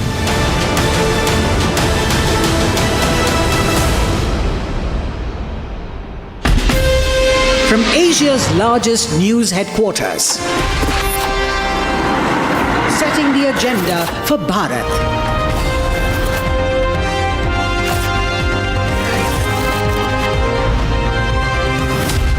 You're watching Republic.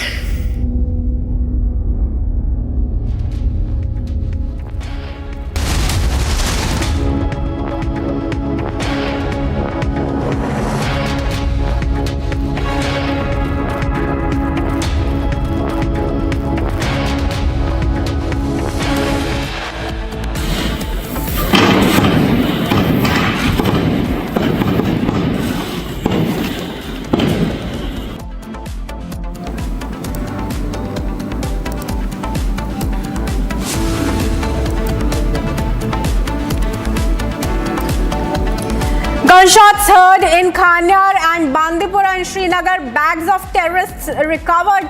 Arms, ammunition found.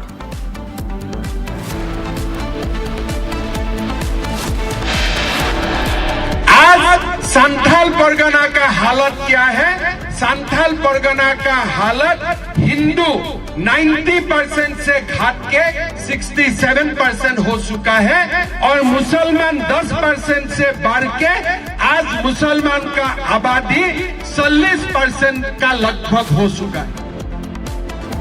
Assam Chief Minister questions Jharkhand government, says Hindu population decreased from 90% to 67% in state.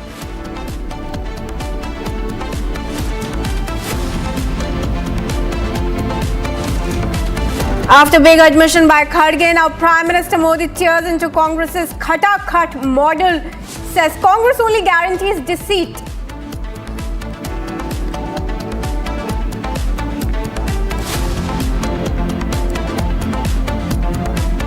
बहुत ही दुर्भाग्यपूर्ण बात है एक बहन के बारे में ऐसी बातें करना, ये बहुत ही निंदाजनक है. ऐसे जो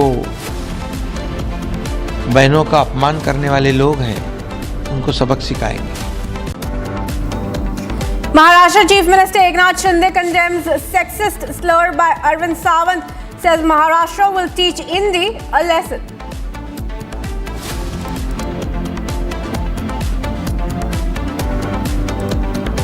Bangladeshi Hindus stage protest, demand protection against attack.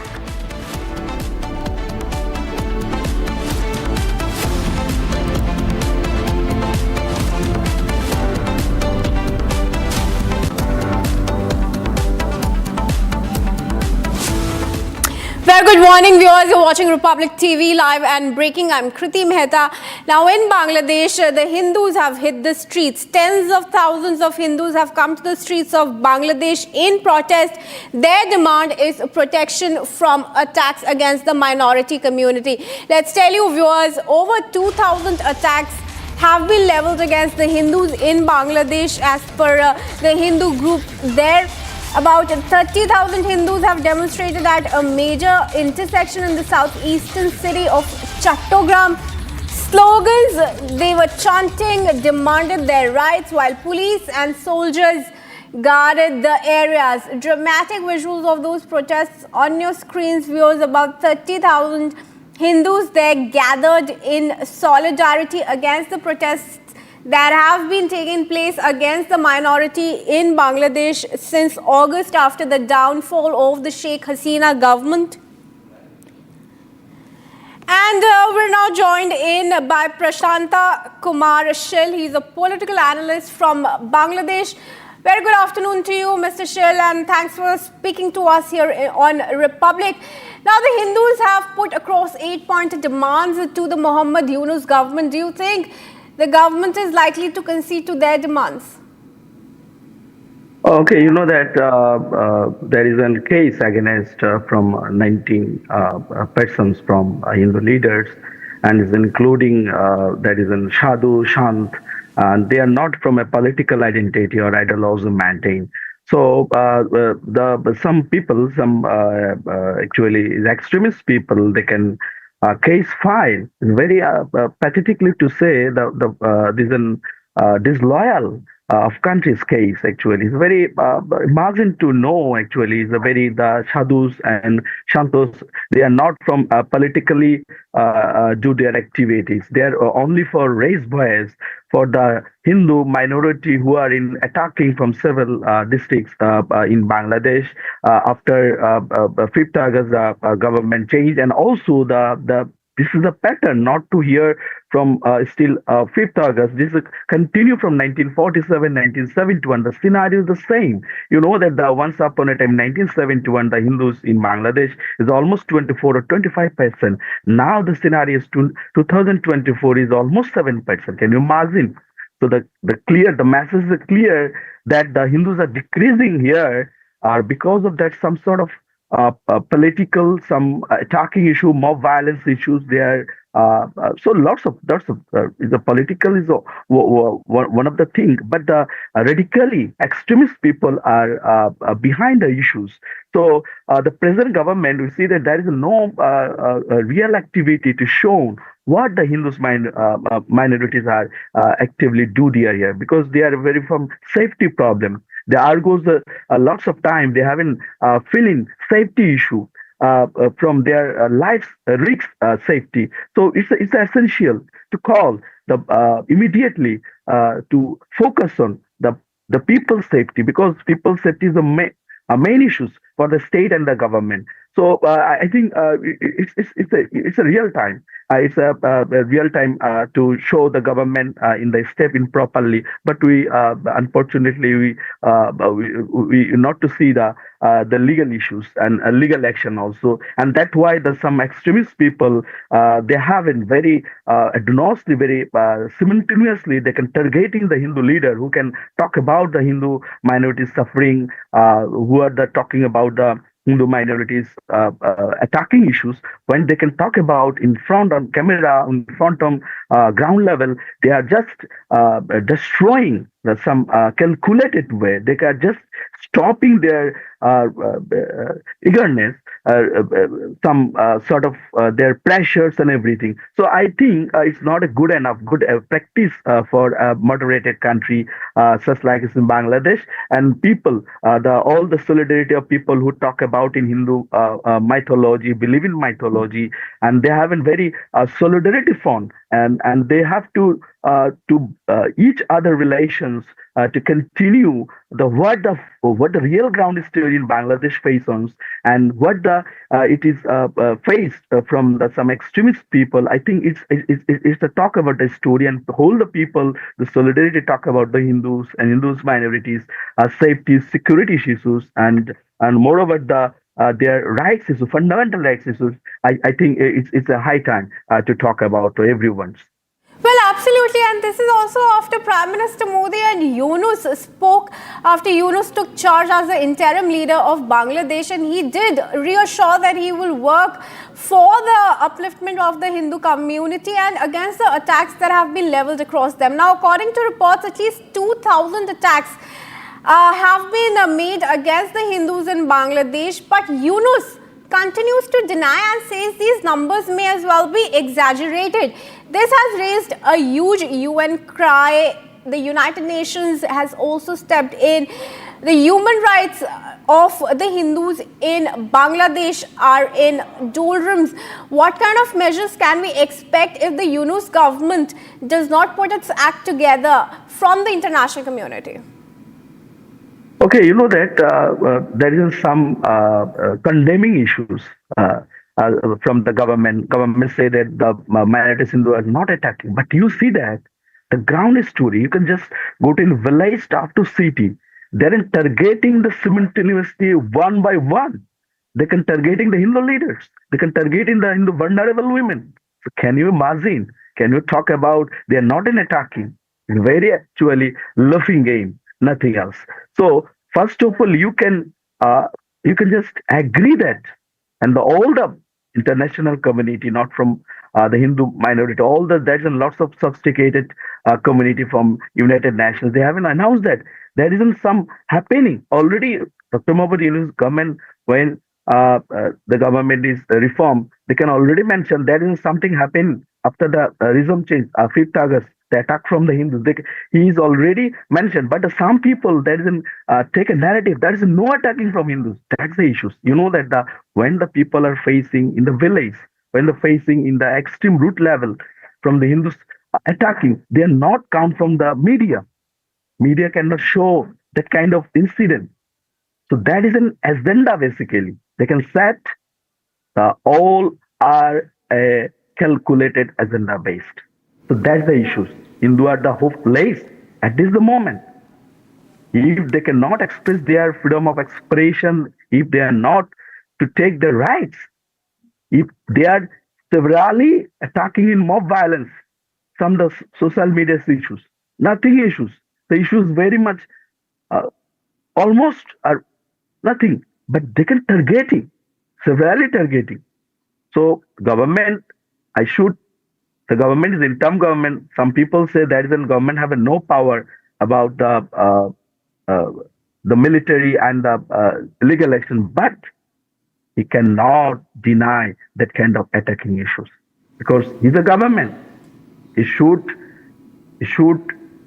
take action immediately because minorities, Hindus are vulnerable at this time. They're decreasing. You know that 1971, that is in 25%. Now 2024, that is in only 7%. What the scenario after 2030 is almost 2%. Can you imagine how? If people are say that is a very good thinking as Hindus are very well enough, they are well dishes. It's a joke. It's a joke. Nothing else. It's a joke. Nothing else. These are targeting issues. Hindus are targeting simultaneously. If they talk about the media, if they talk about the ground floor, if they protest their legal rights, they are targeting for case, they're targeting for legal actions, they're targeting from even life risks. So that is the issues. So I request all of you who are talking about the solidarity, who are talking about the ground reality, this is a high time to find out the problem and help each others. Because if Hindus are, we talk about the Israel-Palestinian issues, very worldly that isn't recognized. But the real, you cannot avoid this kind of a story because this is also a burning story for the world. Oh, absolutely. Well, thanks, Mr. Shill, for speaking to us here on Republic. Appreciate you joining us this morning and giving us your time. The Bangladeshi Hindus are expected to resume their protests again this afternoon. More of them will hit the streets demanding their rights. With that, viewers, let's move on. We're getting you a big breaking news that's coming in from Jammu and Kashmir in Srinagar, where gunshots were reported near 14 Rashtriya Rifles Army camp in Bandipora. Now, following a recent terror attack in Budgam. Now, in response, a massive search and cordon operation has been launched in the area. This is, of course, coming after attacks. A series of them have raised serious concerns about security in North Kashmir after the polls and the election of the National Conference government. My colleague Aravat reports from the ground. Take a look. As we have seen the terror attack that took place in the central Kashmir's Budgam, then after at the same time we have seen that the terror attack took place here in the Bandipora, and you can see here in the visuals in the background the army vehicles are still here and the cordon and search operation is going on. And if my Vijay can pan camera to this side, this is the exact spot and these are the forests where the operation is going on at this moment. We have learned from the sources that the 2 to 3 terrorists were involved in this gunshot that were heard yesterday late night. Then after the cordon and search operation is on in these Bandipora's dense forests that we have learned from the sources as the joint operation of the special operation group of the Bandipora police and the Indian Army's 14th RR are doing the operation there. It clearly indicates that there are the attempts by the terrorist organizations to create disturbance again in the Kashmir. Reason is that we have seen the makeup and the historic projects in the Kashmir Valley. Also, if we'll talk about the recent elections, incident-free elections, there are attempts by the Pakistan-based terrorist organizations to create disturbance in the Kashmir, because intelligence agencies has already said that there are some launching pads active in the Pakistan occupied Kashmir, and they are all set to infiltrate this side, and that's why they are trying to create disturbance in the Kashmir Valley for the successful infiltration. But we have seen the high alert has been sounded across the line of control areas and other cities and towns of the Jammu and Kashmir. If we'll talk about the Bandipora's ongoing operation, which is underway since yesterday late night, the mega anti-terror operation is underway in the parts of the Kashmir. All right, my colleague Arawat bringing you report from Bandipora, where massive anti-terror operations have been launched. This was after gunshots were reported fired there. In fact, not just in Bandipora, gunshots were also fired in Kanyar, where there also has been a search and cordon operation. This is, of course, coming after 2 non-locals were targeted in Jammu and Kashmir. In fact, we also brought you reports on how bags of terrorists were recovered from Kanyar and arms and ammunition were seized. With that, in fact, let's move on. We're bringing you another big breaking news from Jammu and Kashmir.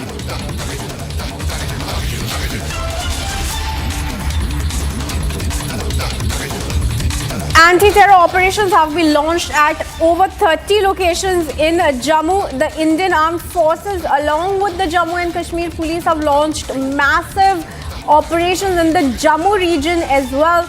The anti-terror operations are underway in Gando, Gai, Lower Krishna Ghati, Basantgarh and Kudwa area of Jammu. Now, security measures being stepped up in Jammu and Kashmir after gunshots reported fire in 2 areas in Srinagar. Operations have also been launched in Jammu, in Gando, Gai, Lower Krishna Ghati, Basantgarh and Kudwa. Let's go across to Gursimran, who is reporting now from Jammu. Gursimran, we do know that the situation in the valley is deteriorating after gunshots were reported fire and non-locals were targeted once again. But how is the situation in Jammu really like? We're learning that operations have been launched in at least 5 areas. See, after the Akhnur encounter, the security forces are having an upper hand on the terrorists, and that's why intensified operations are underway in over 30 locations. That is what we are picking up from our sources in the Jammu and Kashmir Police, as well as the 16th Corps of the Indian Army. The operations have been launched in the general area of the Basantgarh, it has been launched in the Gai, it has been launched in the Poonch district's Lower Krishna Ghati area, and when it comes to the Kudwar area of the Udhampur, there also the search operations have been launched by the Indian Army. This comes at a time when a total of 50 to 60 foreign terrorists are active in the Jammu area. Only half of them are active in the Rajouri and the Poonch, and other half are active in the areas of Kathua, Udhampur, Doda and the Kishtwar. This entire ridge that starts from the international border in Kathua and then taking a turn towards the Doda and Kishtwar, and then connects to the Anantnag and also in the upper reaches of the Kashmir Valley. So here there is the activity of 20 to 25 terrorists that are active in the area. All are foreign terrorists, and these are the terrorists that are behind the Desa terror attack, that are behind the multiple terror attacks in the upper areas of the Lal Draman that have been carried out by these terror groups. Now the security forces have launched an intensified operations. Jammu and Kashmir Police, along with the Indian Army and also the special forces of the Indian Army too, have been inducted in these operations to neutralize these terrorists. Because what has happened that those terrorists that are active in the Jammu region, these terrorists are the terrorists that have survived for a longer period of time. There is no terrorist when it comes to the majority of these 60 terrorists that have recently infiltrated. These infiltrations have taken back a couple of months to a year's time. So they are well aware of the area and also the dynamics of the area and the hideouts, the location of their natural hideouts, the location of their built hideouts. So they are aware of every dynamics, and that is why it is taking time for the security forces to neutralize these terrorists. But as we speak, more than 30 locations anti-terror operations have been launched by the Jammu and Kashmir Police along with the Indian Army, and the army is trying to ensure that these perpetrators, the Pakistani terrorists that have infiltrated into the Indian territory, they are neutralized at an earliest. All right, Gursimran, but do we know the organizations to which these terrorists are affiliated and whether they are being aided by any locals there? See, yes, the local angle is there. There have been several arrests that have been made, especially by the police in the Doda, Kishtwar and the Ramban. They have worked actively on the ground cadres of these terrorists. When it comes to their affiliation to the terror group, the infiltration that has taken place from the international border in the Kathua district and the Samba district, that is purely the Jaish group that has infiltrated into the Indian territory. But what has happened that after the Akhnur attack, where the terrorists that have been killed, 3 terrorists that have been killed by the Jammu police along with the 9 para of the Indian army, these group used the route that was probably earlier used by the Lashkar, but this time Jaish infiltrated from this route. The terrorists that are active in the upper reaches of the Poonch, they are believed to be of Jaish-e-Mohammed that have carried out the attack, including the Bhattadurian terror attack, Kandi terror attack. So mostly these groups are the Lashkar groups and the Jaish groups. 50-50 ratio is there of these terrorists that are active in the area. So out of 50 to 60, 25 to 30 are of Jaish and 20 to 35 are of Lashkar-e-Toiba. This is the modus operandi of the terror groups to push the Lashkar from the LOC and Jaish from the international border to India so that they can carry out the similar fashion terror attacks in the Jammu region. That is the ambush on the security forces. Okay, well, thanks for joining us for now, Gursimran, and giving us those details. We will keep coming back to you to get more updates as and when they do break. With that, viewers, let's move on. Some breaking news coming in, this one from West Bengal, where the junior doctors have said that they will resume their protests over the RG Kaur rape and murder case of Abhaya on 9th of November. 3 months will be completed of the horrific crime. Doctors will resume their strikes on November 9 itself. 90 days that the CBI had to present the charge sheet in the investigation, but 90 days are over and no charge sheet has been filed as of now. On 9th now, in memory of Abhaya, the doctors will present their Drohar gallery, different moments of the ongoing protest, and the main rhythm of the protest will be held strongly via art installations in this gallery. Now, one of the protesting doctors have spoken. Let's listen in.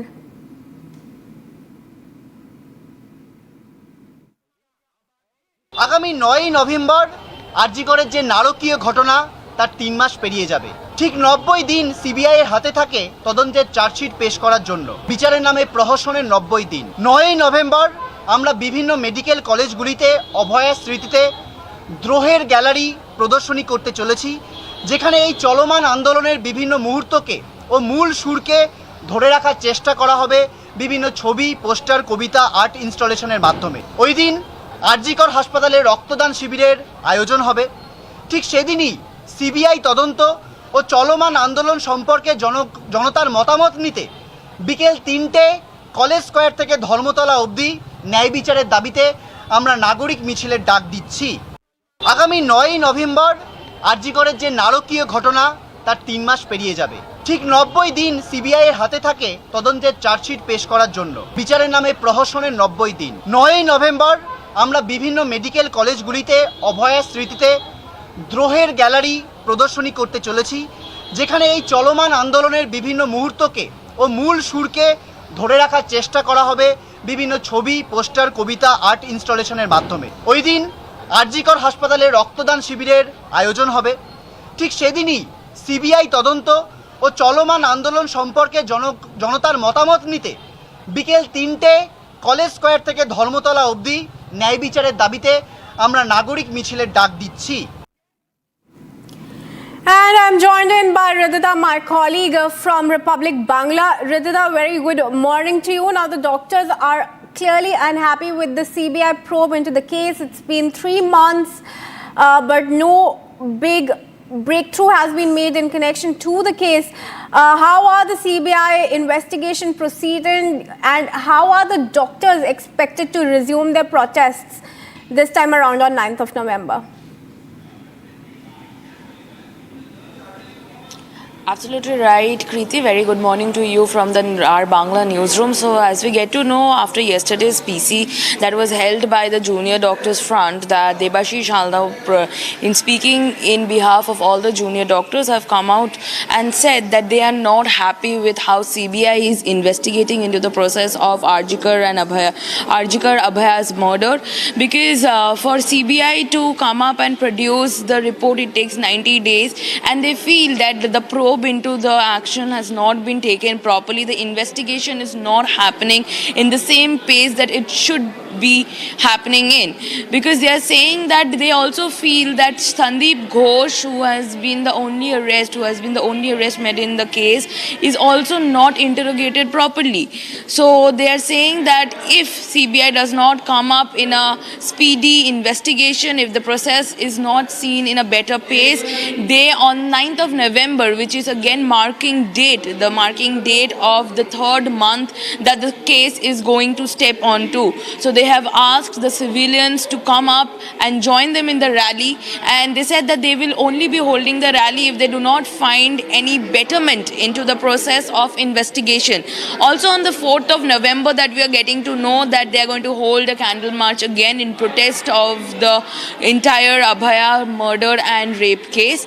So the protest on 9th of November, we are going to see the commencement from Rani Rashmoni, which is near Dharmatala, near the Arjikar Medical College, where the entire incident had taken place. So that is what we are getting to know from the PC that has come yesterday, and the junior doctors have spoken. Back to you, Kriti. All right, thanks Ridhita for joining us and giving us those details. For now, viewers, let's repeat for you once again. The doctors are expected to resume their protests on 9th of November. That is the third 3-month anniversary of the horrific rape and murder case of Abhaya. With that, let's move on to news coming in from Madhya Pradesh, where in Indore, an argument over children bursting crackers led to groups clashing and stone pelting. 4 people have been injured. Indore police held a flag march to restore public order. We have some statements coming in from the Chief Minister and the police. Let's listen in.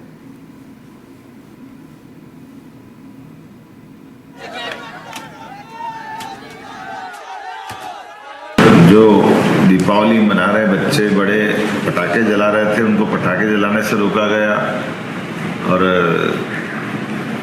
जान करके एक तरह से कानून व्यवस्था हाथ में लेने का प्रयास किया, और ये हमारी सरकार में बर्दाश्त नहीं है। हमने कहा हम सभी धर्मों के लिए सरकार दृढ़ता के साथ खड़ी है, लेकिन कोई दिवाली नहीं मनाने दे, ये कैसे हो सकता है। हमारी यशस्वी प्रधानमंत्री श्रीमान नरेंद्र मोदी जी के नेतृत्व में भारत सरकार सभी राज्यों के अंदर सुशासन के लिए जानी जाती है। ऐसे में हमने कहा कि भाई सरकार के रहते रहते कोई पटाखे जलाने से रोके, ये संभव नहीं है। जो ऐसे उपद्रवी तत्व है उनसे निपटा भी गया। मैं उम्मीद करता हूँ कि इस प्रदेश में कानून और व्यवस्था का राज है। हम सबको अपने अपने दायरे में रह करके सभी धर्मों के भावनाओं का सम्मान भी करना चाहिए, और कोई कानून हाथ में लेगा तो हमारी सरकार बर्दाश्त नहीं करेगी।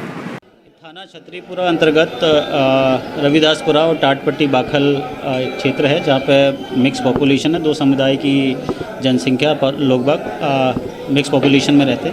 2 बजे के आसपास की बात है, कुछ बच्चे पटाखे चला रहे थे। उन्हीं को लेके आपस में पहले 1-2 लोगों में विवाद हुआ है, और उस विवाद को लेके फिर आस पड़ोसियों में जो पहले से कुछ रंजिशें चल रही थी, उन बातों को लेके जैसे ही बात बढ़ी है तो फिर आपस में जो पड़ोसी एक दूसरे के तरफ से जब बोलने लगे तो ये विवाद थोड़ा सा बढ़ गया।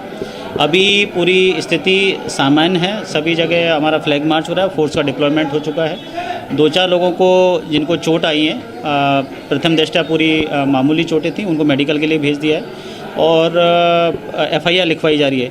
इसमें जो भी जिसने भी गलती की है, जिसने भी कानून व्यवस्था के साथ छेड़खानी करने की कोशिश की है, उसके खिलाफ सख्त से सख्त कार्रवाई की जाएगी।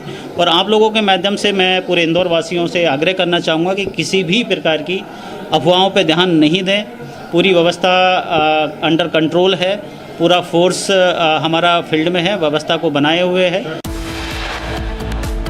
After Budgam now terror attack in North Kashmir's Bandipora and the massive coordinated search operation is on in the Bandipora area. The gunshots were heard late night yesterday and the massive search operation is going on. Republic will get you all the details. Keep watching the Republic TV.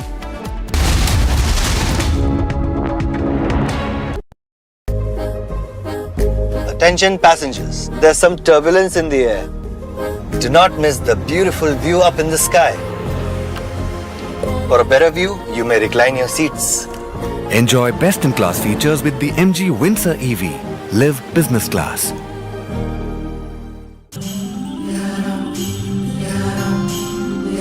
Let yourself flow with the turn of each tide.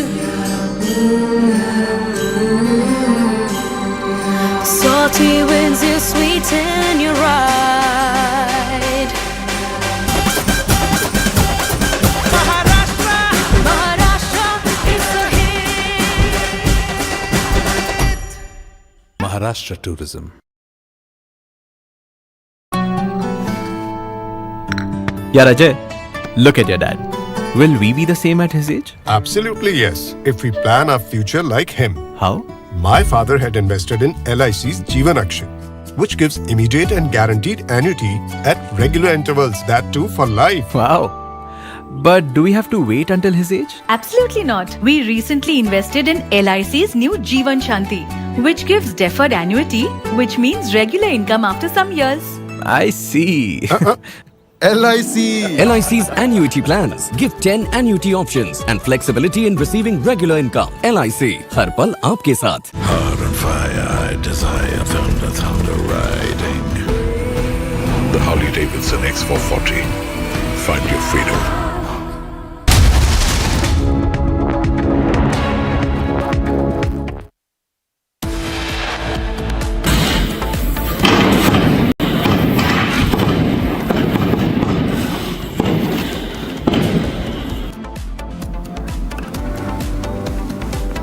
Gunshots heard in Bandipora and Kanyar. Bags of terrorists recovered along with arms and ammunition in Kanyar. आज संथाल परगना का हालत क्या है? संथाल परगना का हालत हिंदू 90% से घट के 67% हो चुका है और मुसलमान 10% से बढ़ के आज मुसलमान का आबादी 40% का लगभग हो चुका है. Assam Chief Minister questions Jharkhand government, says Hindu population decreased from 60% to from 90%, beg your pardon, to 67% in Santhal Parganas in Jharkhand. After big admission by Kharge, Prime Minister Modi tears into Congress's Khata-Khat model, says Congress only guarantees seat.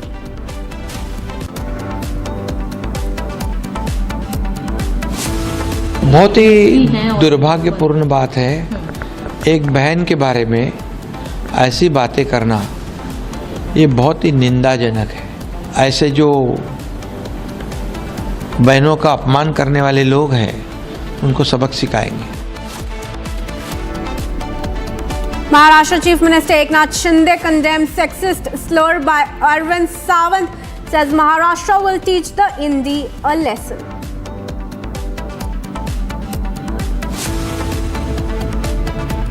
Bangladeshi Hindus protest today, demand protection against attacks.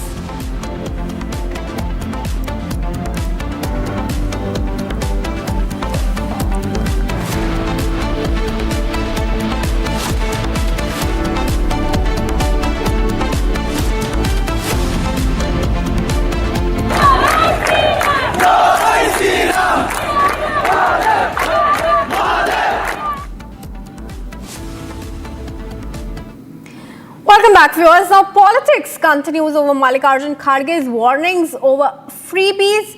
Union Minister Giriraj Singh has hit out at the Grand Old Party, saying Congress has cultivated lies and has created an illusion in the minds of people.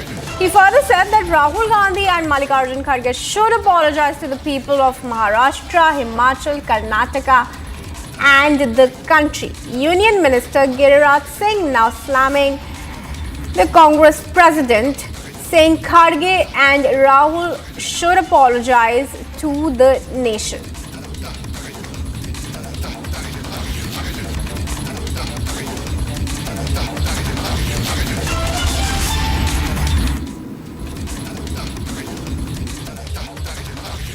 ये आज हिमाचल हो, कर्नाटक हो, जहां जहां इनकी सरकार है, हर जगह इन्होंने झूठा वादा कर दिया।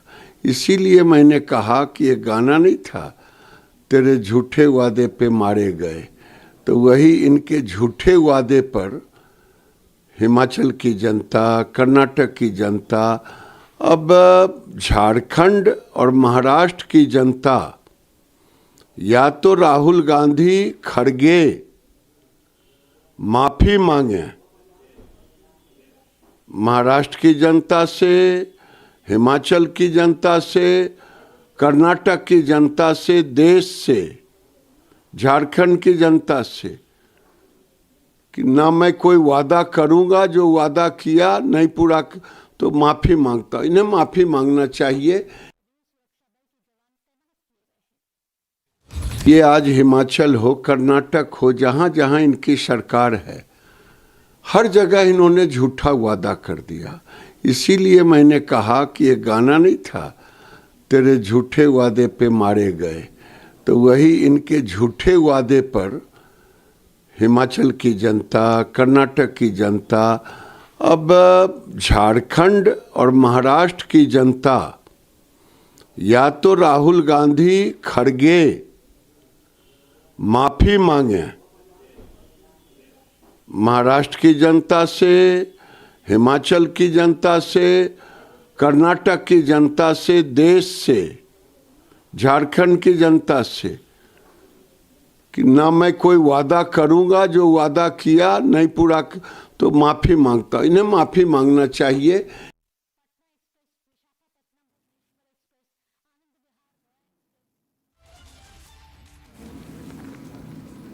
All right, we also Giriraj Singh now saying that Congress has cultivated a culture of lies and has created an illusion in the mind of the people. He said in all the states where the Congress is ruling, whether it is Himachal or Karnataka, where the government of Congress party is, they have lied to people.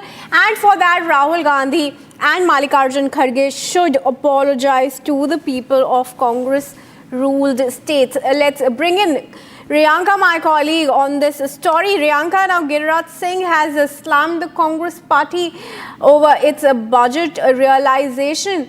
How should we expect this feud to proceed further?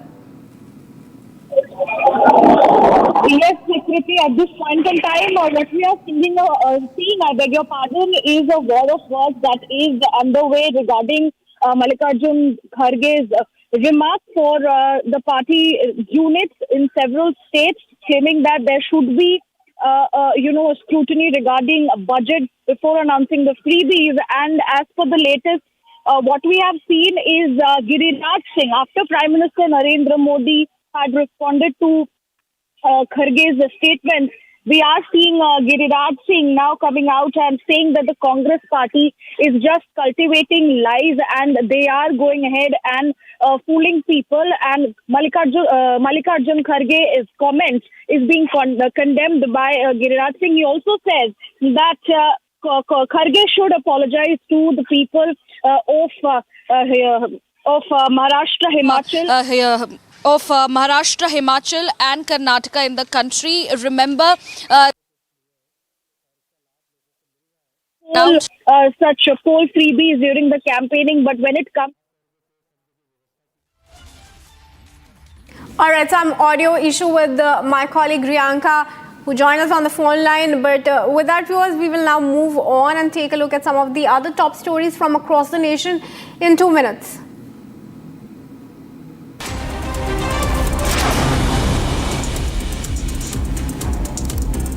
In view of the rising deaths of several elephants at Bandargarh Tiger Reserve in the Umaria district of Madhya Pradesh, Chief Minister Mohan Yadav chaired an emergency meeting in Bhopal. As per the latest data, the death toll of elephants at Bandhavgarh Tiger Reserve rose to 8 and 1 elephant is undergoing treatment.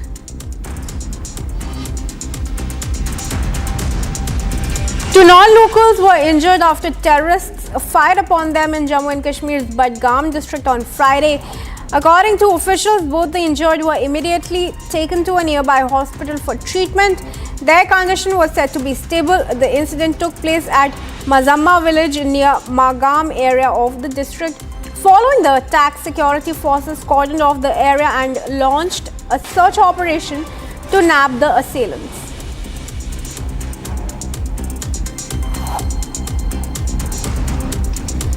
A fire broke out in the Margana forest area of Chinani in Jammu and Kashmir's Udhampur district. The visuals showed massive blaze in the forest area spread across several kilometers.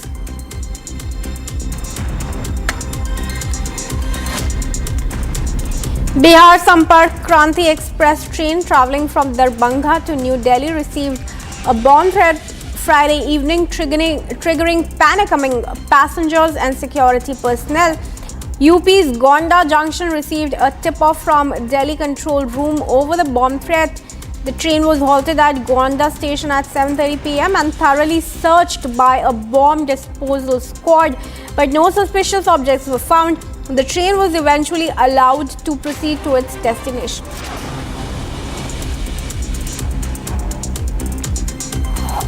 In an anti-narcotics operation, Assam Rifles, in coordination with the Excise and Narcotics Department, recovered heroin worth approximately Rs 15.94 lakh, weighing around 22.78 gram, and apprehended a woman in Mizoram's Langli area. According to the officials, the woman was suspected to be involved in drug peddling and was under constant surveillance for the past few days.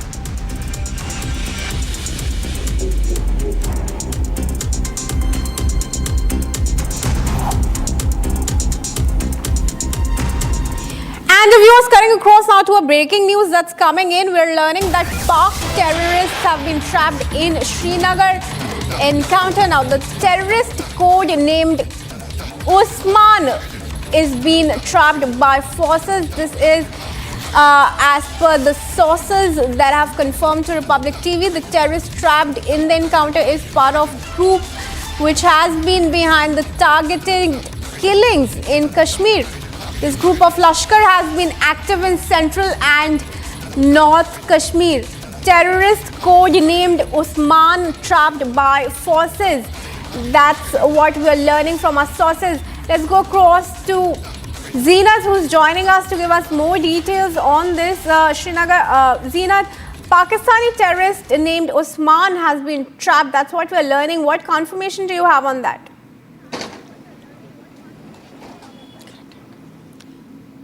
See, this is an encounter that is taking place in the Khaniar Downtown area in Srinagar city, where the J&K police has received an input about the presence of the terrorists, and the CASO was launched once the CASO reached to the suspected spot. In fact, we are seeing that now the IG of CRPF has also reached to the spot.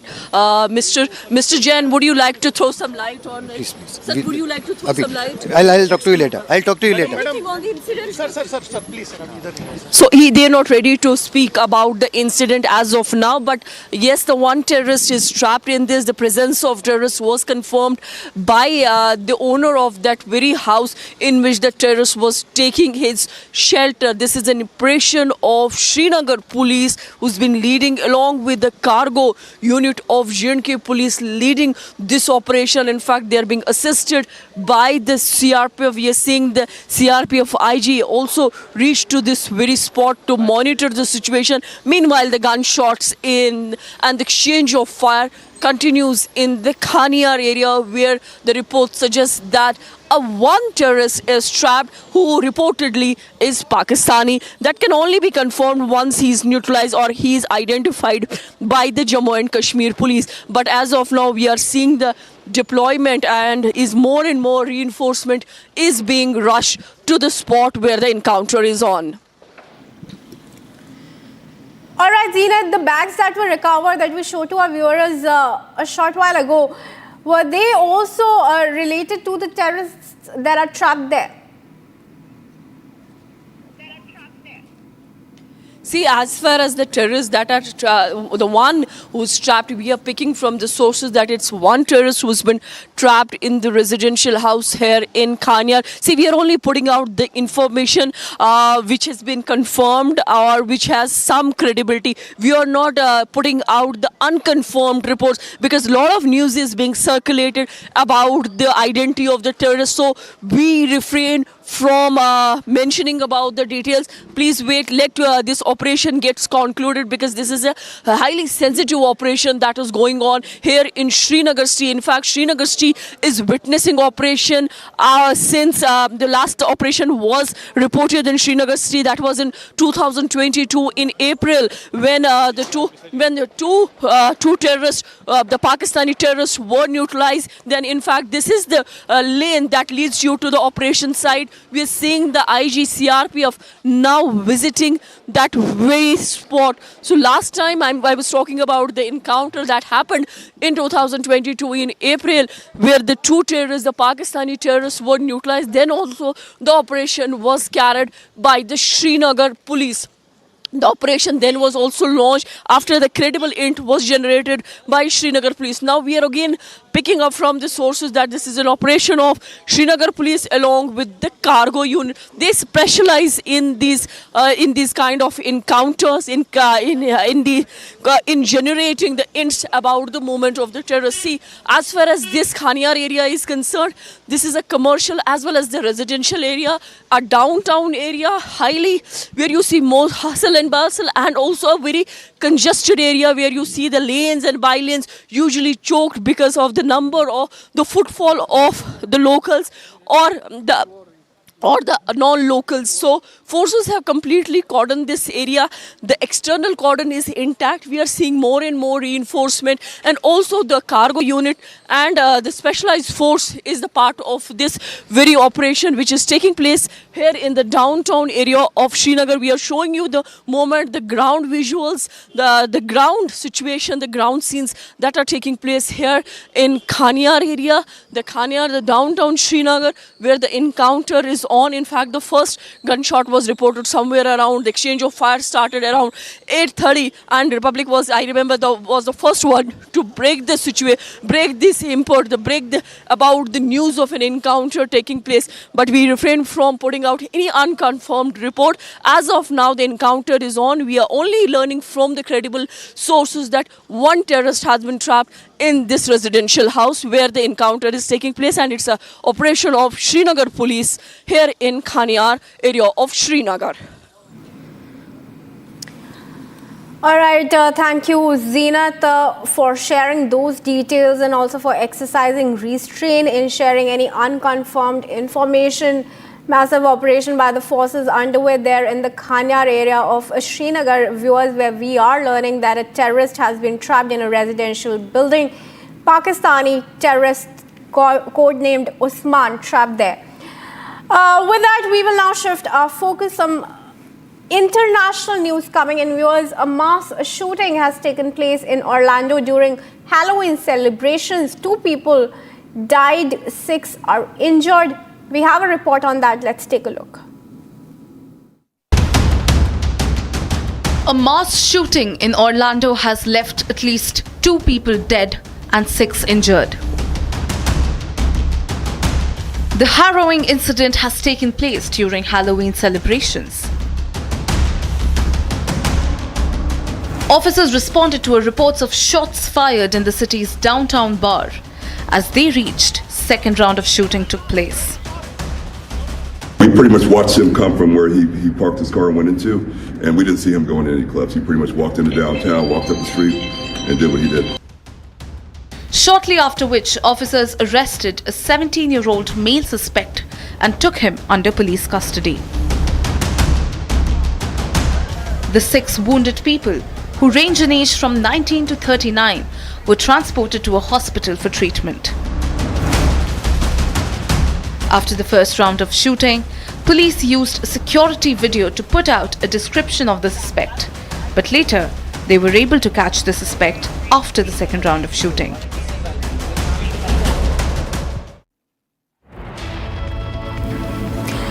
And let's track some sports stories now, viewers. The release of Rishabh Pant from the Delhi Capitals ahead of the IPL 2025 auction sparked a lot of speculation, but the link to one particular side are stronger than ever.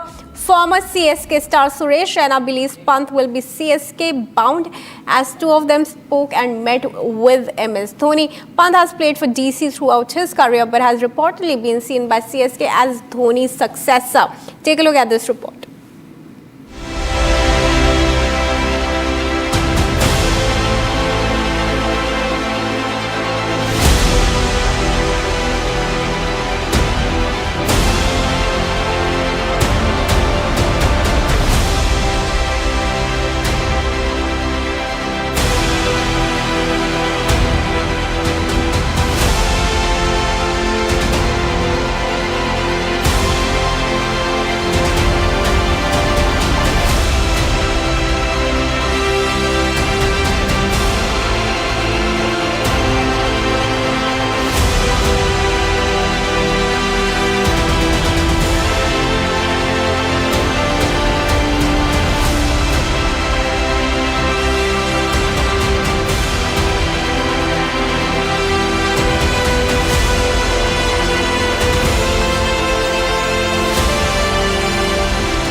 After Budgam now terror attack in North Kashmir's Bandipora and the massive coordinated search operation is on in the Bandipora area. The gunshots were heard late night yesterday and the massive search operation is going on. Republic will get you all the details. Keep watching the Republic TV.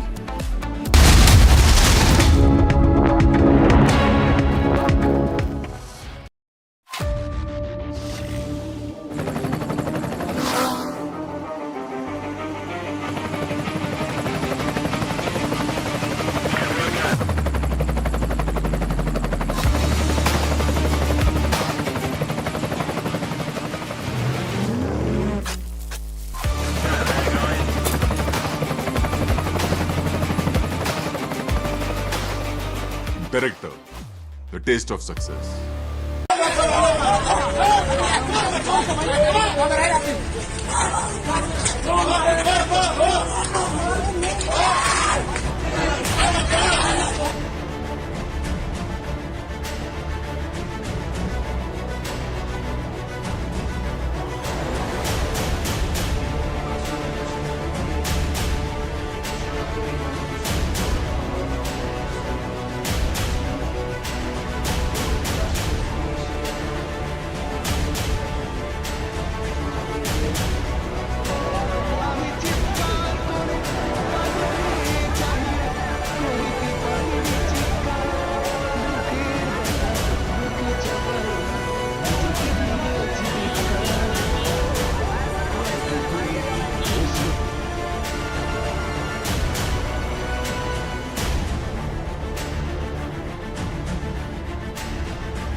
a short commercial break. On the other side, we get you details of how after Prime Minister Narendra Modi, it is Union Minister Giriraj Singh who has called out Mallikarjun Kharge over the fake freebie promises that have been made to people. That and much more on the other side. Do stay tuned. We're just days away from knowing who the next president of the United States of America would be, whether it would be Donald Trump or Kamala Harris. And more importantly, from our point of view, who between the two would be better for India. Why some prominent newspapers like the Washington Post and the Los Angeles Times have decided not to endorse any candidate this election. What purpose these endorsements serve anyway? Should we in India also get these kind of disclosure norms? And what's this swing states business? How's the war like in battleground states? This weekend, we focus entirely on the US presidential polls just ahead of the D-Day, November 5.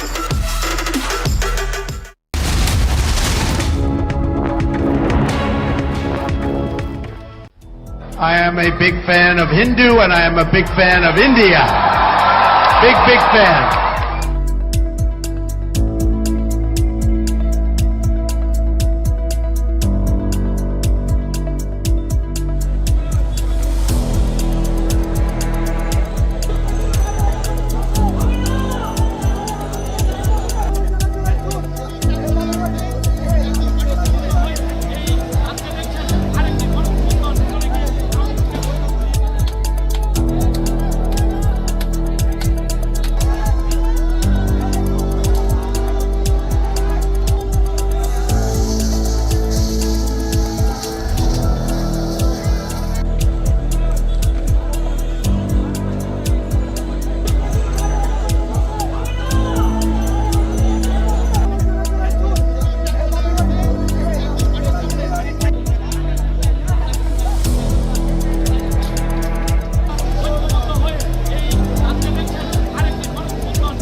People from Uttar Pradesh were shot at by terrorists in Jammu and Kashmir's Budgam district. They were shot at after returning from the work. Non-locals are being targeted by the terror groups. Police doing the casso here in Khaniar after getting the imports, the leads about the presence of the terrorists.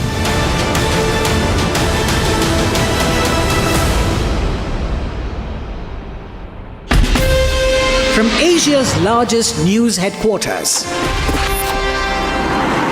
setting the agenda for Bharat.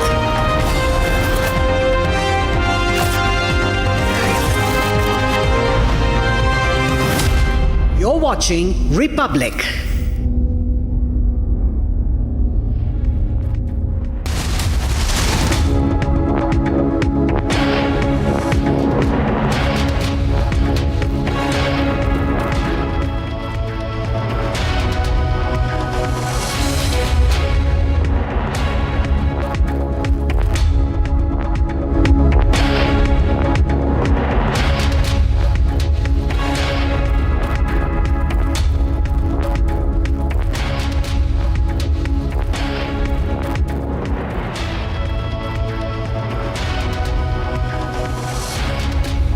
Good morning and thank you for tuning in. I'm Suesha Samant. You're watching Live and Breaking. Yes, after Prime Minister Narendra Modi slammed the Khatakhat model of the Congress, it is Union Minister Giriraj Singh who has called out the Congress for making fake promises when it comes to freebies.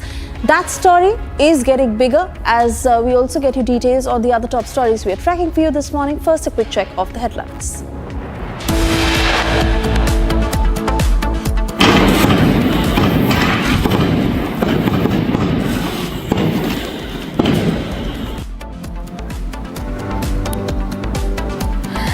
Gunshots heard in Srinagar's Khaniar. Bag of terrorists recovered along with arms ammunition.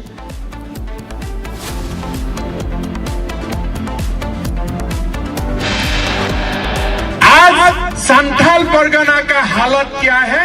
Santhal Pargana का हालत हिंदू 90% से घट के 67% हो चुका है और मुसलमान 10% से बढ़ के आज मुसलमान का आबादी 40% का लगभग हो चुका है. Assam Chief Minister Himanta Biswa Sarma has questioned the Jharkhand government, says Hindu population has decreased from 90% to 67% in the state.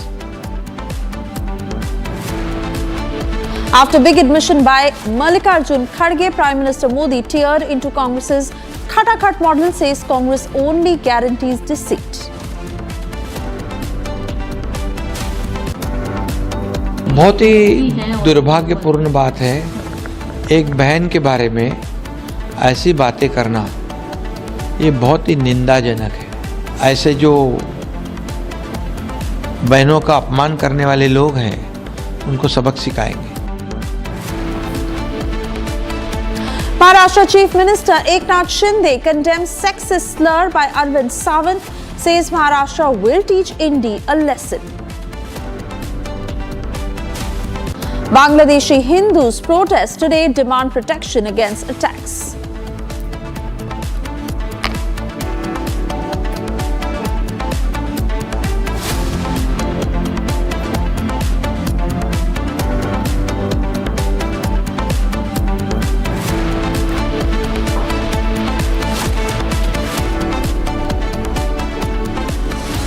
And first up, we get you details of how tension is escalating in Haveri in Karnataka. This is primarily happening over how the Waqf board has claimed ownership over 1200 acres of land, and farmers are particularly raising this concern.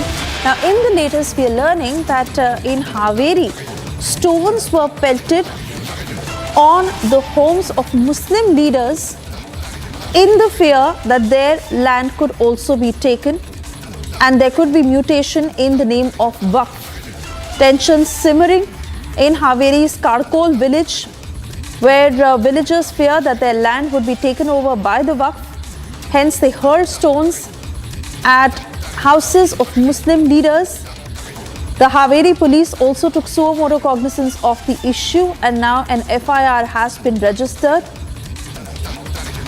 But communal tension that is now escalating in Haveri after what has happened with regards to land that was being tilled by farmers. Over 1200 acres of that land that the Waqf board has now claimed ownership to. And even as we've seen how Karnataka ministers have represented fluctuating positions on this issue, the BJP calling out the Karnataka government led by the Congress party. Not just that, a 5-member delegation that also went and met with farmers, and here you see how tension is escalating in Haveri, where villagers fear that their land will also be taken over by the Waqf. And in that fear, as a mark of retaliation, they began to pelt stones at the homes of Muslim leaders, which of course has been taken cognizance, where the police has also registered an FIR over what happened.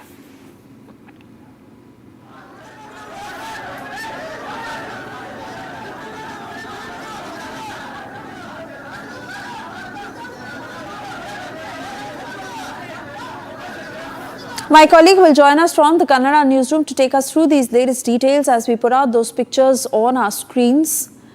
And there is a palpable fear among the locals, among the villagers, who feel that their land will be taken over by the Waqf, given how the Waqf board has already claimed ownership over 1200 acres of land that belonged to farmers, that was being tilled by farmers.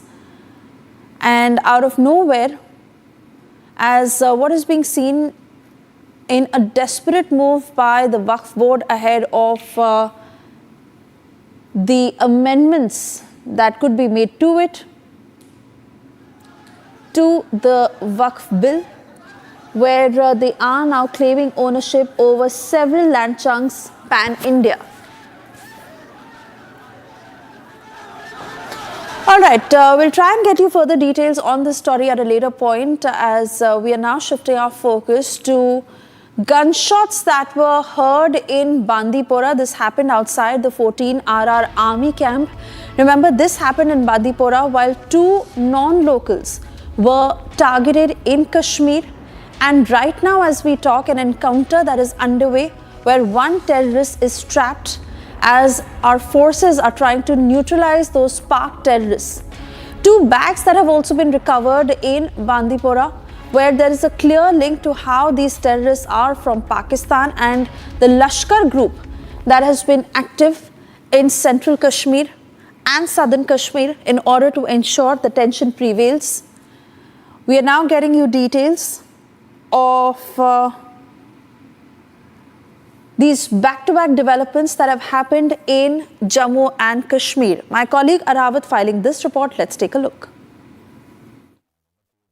As we have seen the terror attack that took place in the central Kashmir's Budgam, then after at the same time we have seen that the terror attack took place here in the Bandipora, and you can see here in the visuals in the background the army vehicles are still here and the cordon and search operation is going on. And if my Vijay can pan camera to this side, this is the exact spot and these are the forests where the operation is going on at this moment. We have learned from the sources that the 2 to 3 terrorists were involved in this gunshot that were heard yesterday late night. Then after the cordon and search operation is on in these Bandipora's dense forests that we have learned from the sources, as the joint operation of the special operation group of the Bandipora police and the Indian Army's 14 RR are doing the operation there. It clearly indicates that there are the attempts by the terrorist organizations to create disturbance again in the Kashmir.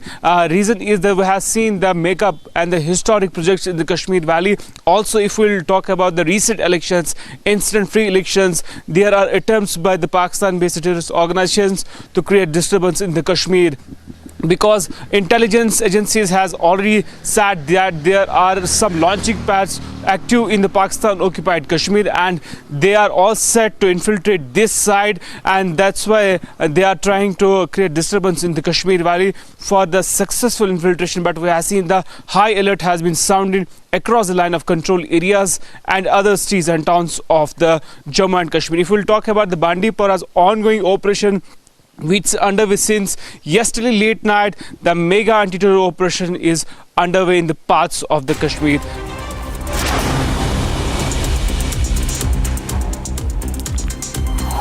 3 children lost their lives after a fire that broke out in a house in West Bengal's Howrah. The incident took place in Uluberia town on the occasion of Kali Puja. Upon receiving information about the fire, 2 fire tenders were rushed to the spot and they extinguished the fire. Divisional Fire Officer of Howrah said that the charred bodies of 3 children have been recovered and sent to the hospital for further medical procedures. कोई बोल रहा है कि बमबाजी से हो गया, fire cracker से हो गया, ये वो निकल नहीं पाया, इतना धुआं हो गया कि स्मोक होने से वो निकल नहीं पाया, इसीलिए 3 बच्चे जल गया अंदर में। तीनों का डेथ हो गया है? हाँ, डेथ हो गया है। तीनों ही डेथ हो गया। हाँ। BSF troops on Friday recovered 2 drones and 1 packet of suspected heroin at 3 different places in the border area of Amritsar district. Based on information from the BSF intelligence wing, the troops foiled the attempt of drone smuggling through the border. Now, according to official statement, 1 packet of suspected heroin was recovered by BSF troops during the night hours of 31st October from a harvested paddy field adjacent to the Pulmoran village of Amritsar district. Congress General Secretary Priyanka Gandhi Vadra will resume her campaign for the Wayanad Lok Sabha by-poll from November 3rd by holding public and corner meetings in the Hill constituency with leader of opposition Rahul Gandhi. The Congress General Secretary, who is making her electoral debut, will be in Kerala till the 7th of November. Priyanka will hold a joint public meeting with Rahul Gandhi on the 3rd of November at Gandhi Park in Mantawadi. She will conduct corner meetings separately at 3 other places on the same day.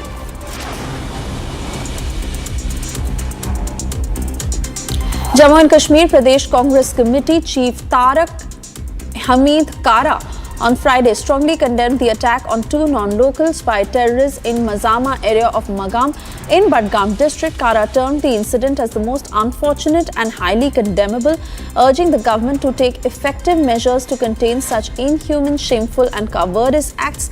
J&K PCC chief prayed for speedy recovery of the injured.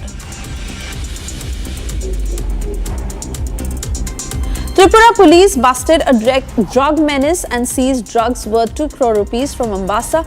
The police officials of Ambassa who seized 80,000 Yaba tablets worth 2 crore rupees after intercepting a vehicle. Tripura Chief Minister Manik Saha applauded the police for busting the drug menace after they received information about the movement of a vehicle transporting drugs. Acting on that info, the Ambassa police detained that vehicle and arrested the driver, resulting in the seizure of Yaba tablets. CM said that a case has been registered under the NDPS Act and congratulated the police officials for their efforts. BJP accused AAP leaders on Friday of hurting Hindu sentiments by blaming Diwali firecrackers for the pollution in Delhi, pointing out that there was no significant change in the capital's air quality a day after the festival. BJP leaders claimed that Delhi's air quality has taken a hit due to the failure of AAP and its chief Arvind Kejriwal to repair the city's damaged roads by October 31st and not the firecrackers that were burst on Diwali. Delhi BJP President Virendra Sachdeva said that in 2022-23, the AQI recorded in the morning after Diwali was lower than that of the previous day.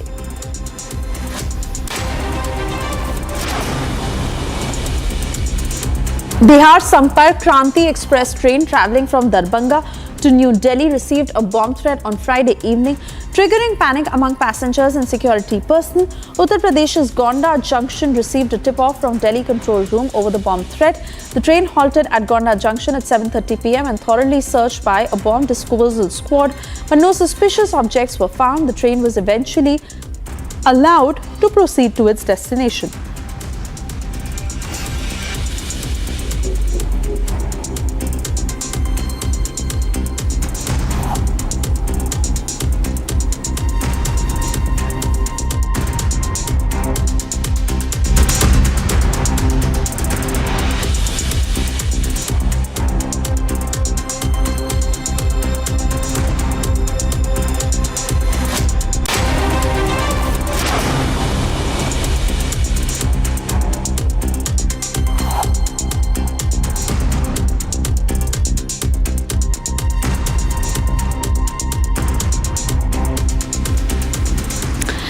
And even as the encounter that is underway in Srinagar, unfortunate news that has come in of how one army Jawan has been martyred in this operation. We are learning that he had received grievous injuries, after which he succumbed to it. One army Jawan who received a gunshot wound in Rawalpora in Srinagar and later succumbed to his injuries. He was a part of the ROP when he received gunshots. And unfortunately, he has succumbed to his injuries. Zeenat will join us shortly to take us through the latest details of this operation that is underway, where firing is on from both sides. One terrorist who is tracked, a Pak link that has emerged, and this terrorist who our forces are trying to eliminate. But as a part of this operation, unfortunately, one army Jawan who was martyred in this encounter. They got a gunshot, after which he unfortunately succumbed to his injuries. Remember, 6 terror attacks that have taken place after 18th October. A very sharp spike that has been seen in such terror attacks in Jammu and Kashmir. Non-locals are soldiers who are being targeted by terrorists. And we also have a response, I believe, from the Jammu and Kashmir police.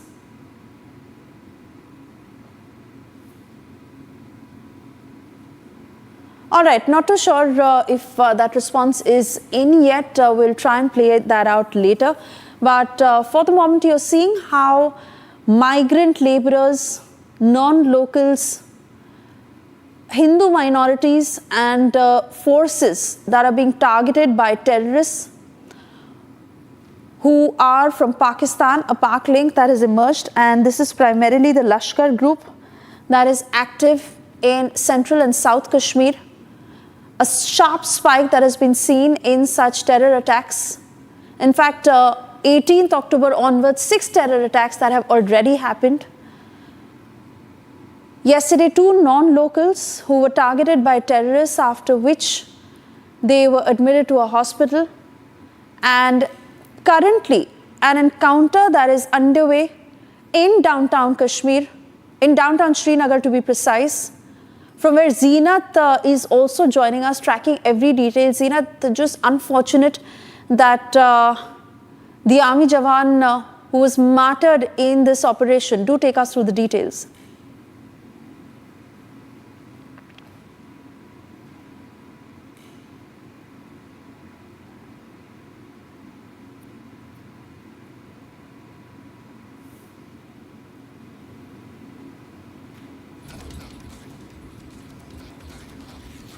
All right, not too sure if Zeenat is still connected, but we do understand that the Kashmir IG has reached the spot where this operation is ongoing. One army jawan who succumbed to his injuries, and remember, firing is on, as we understand that this terrorist is trapped. He is the man who is responsible for the targeted killings that have been happening across Kashmir. There is a high alert that has been flagged by our forces and security apparatus that has been heightened. Zeenat has been getting us pictures from early this morning of how every vantage point has been covered by our security forces. And this is a joint operation that is being carried out by the army, the CRPF and the Jammu and Kashmir police. Zeenat, I want to come to you. Unfortunately, one army jawan who was martyred in this operation. What are the details? See, as far as the army jawan is concerned, he got injured in an accidental fire. This incident had taken place in Rawalpora location, which is around 10 to 12 kilometers from the encounter spot, where the accidental fire, the army jawan who received the critical injuries, and reports suggest that he has succumbed to the injuries. He was a part of the ROP and he suffered accidental fire. He received fire during this was an unfortunate incident. An accidental fire took place and he lost his life. That is what we are picking from the sources. And this jawan incident, the incident of Rawalpora, has nothing to do with an encounter that is going on in Khaniyar, Srinagar. All right, Zeenat, thank you for clarifying those details, of course. But even in terms of the encounter that is underway, what is the latest that you're picking up? Because we understand that it is challenging for our forces. Also, given how the terrorists are escalating these attacks and how there is a sharp spike that has been witnessed. See, as far as we have been seeing in the Kashmir Valley for the last 12-13 days, there have been a couple of incidents that has taken place in North Kashmir, South Kashmir and also in central Srinagar, where the terrorists try to target the forces or the locals or the non-locals. But now we are seeing also an encounter that is taking place here in Khaniyar area, where one terrorist have been trapped, though we are yet to get the identity of the terrorist who has been trapped. But the official sources suggest that one terrorist has been trapped in this very encounter in Khaniyar area. Exchange of fire is going on for the last, I believe now, it's more than 2 hours plus since the first fire shot was witnessed. J&K Police, Srinagar District Police has received an input about the presence of the terrorists in the Khaniyar area. The caso started somewhere in the midnight, and in the morning when the forces were close to the target house the hiding terrorists fired upon J&K police, triggering an encounter. Now we are also witnessing that the IG Kashmir VK Bridi has reached to the spot to assess the situation on the ground. Apart from IG Kashmir, earlier IG CRP of Srinagar sector was also here to monitor the situation on ground. Life in Srinagar street in Khaniyar is absolutely normal. No traffic diversions have been given. People are, commuters are there, one can see on the ground, and the traffic is plying on the ground. No restriction has been put by the Srinagar police as far as the movement of the locals is concerned, movement of civilian is concerned. Only the cordon has been extended in the interior, in the around the spot where this encounter, the gun fight is going on. That is also because of the precautionary measure that has been taken by the Jammu and Kashmir to see that there is no collateral damage. As of now, we are seeing the security forces, the joint forces, Jammu and Kashmir police, CRPF is focusing only that the terrorist who has been trapped in a residential house is neutralized at the earliest, and this encounter should go without any collateral damage. All right, Zeenat, many thanks for getting us those details. We'll keep coming back to you for further updates. For the moment, we move on. Yes, tensions soar as North Korea reportedly has sent thousands of troops to support Russia's war in Ukraine. North Korean Foreign Minister Choi Son-hui's visit to Moscow for talks with Sergei Lavrov follows Pentagon claims that 10,000 North Korean troops are on their way to the front lines. This emerging alliance that could have major consequences with South Korea and Western allies now considering countermeasures. What will this new partnership mean for global stability? We get you all the answers in this report. Russia's top diplomat Sergei Lavrov has hosted North Korean Foreign Minister Cho Son-hui for a high-level talk in Moscow amid escalating tensions over North Korea's alleged support for Russia's war effort in Ukraine. 김정은 국무위원장 동지께서는 어제 우리 국가의 안전 상황과 가중되는 전망적인 위협과 도전들은 우리로 하여금 현대적인 전략 공격 무력을 계속 강화해 나가며 핵 대응 태세를 더욱 완벽하게 갖출 것을 요구하고 있다고 하시면서 조선민주주의 인민공화국은 핵 무력 강화 노선을 절대로 바꾸지 않을 것임을 확언하셨습니다. Western leaders who sounded alarms after reports that Pyongyang has sent approximately 10,000 troops to aid Moscow, a move described as a serious escalation that could impact stability in both Europe and the Indo-Pacific. The Pentagon claims that North Korean forces are set to join Russian troops within weeks, potentially deepening the crisis in Ukraine and sparking further international condemnation. During a closed-door briefing at South Korea's parliament, the nation's spy agency suggested that North Korea may be negotiating with Moscow to send additional troops. Sources say that the talks could involve what North Korea might receive in exchange, raising concerns over a possible exchange of advanced weapons technology.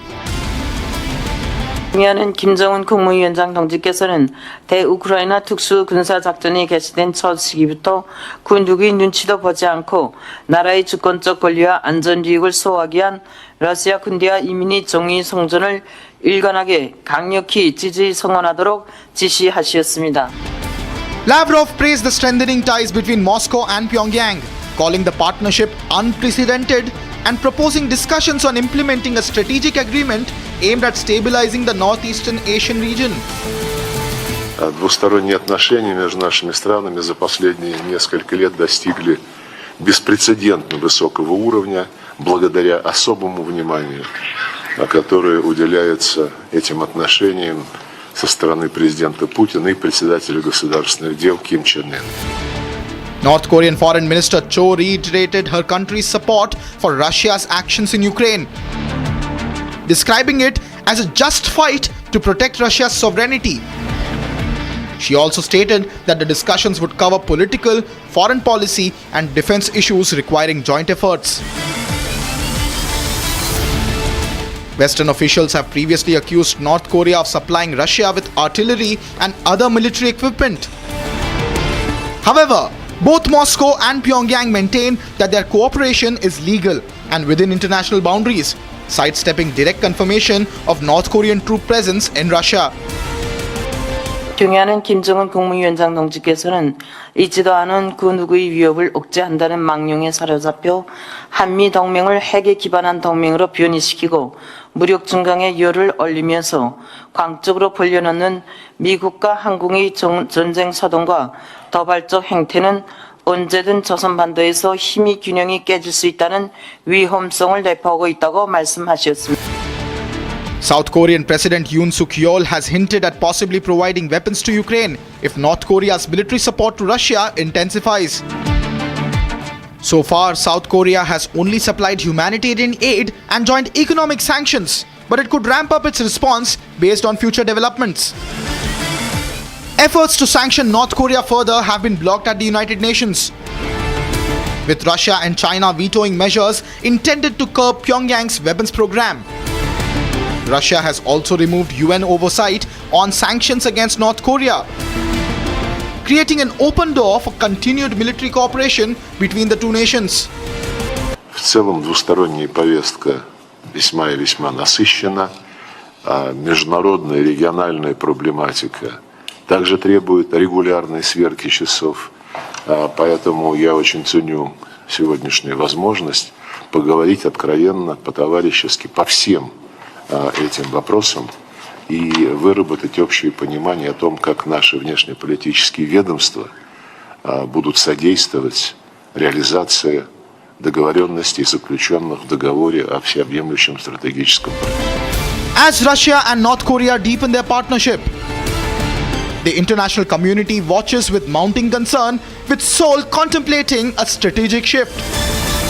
The repercussions of this alliance are likely to reverberate across global diplomacy and regional security. After Budgam, now terror attack in North Kashmir's Bandipora and the massive coordinated search operation is on in the Bandipora area. The gunshots were heard late night yesterday and the massive search operation is going on. Republic will get you all the details. Keep watching the Republic TV.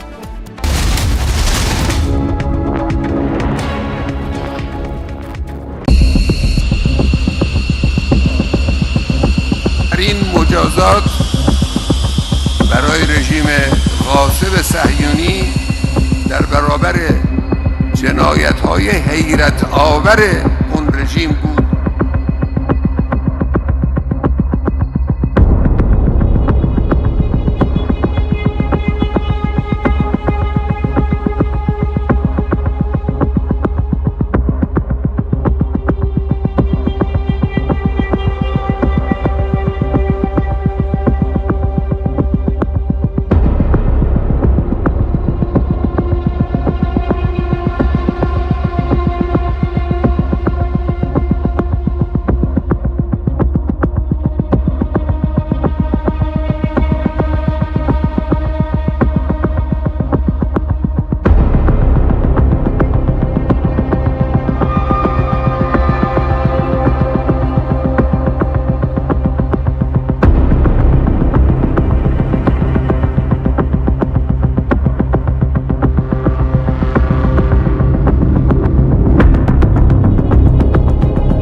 בבוקר המוקדמות של יום שבת קיימנו את הבטחתנו.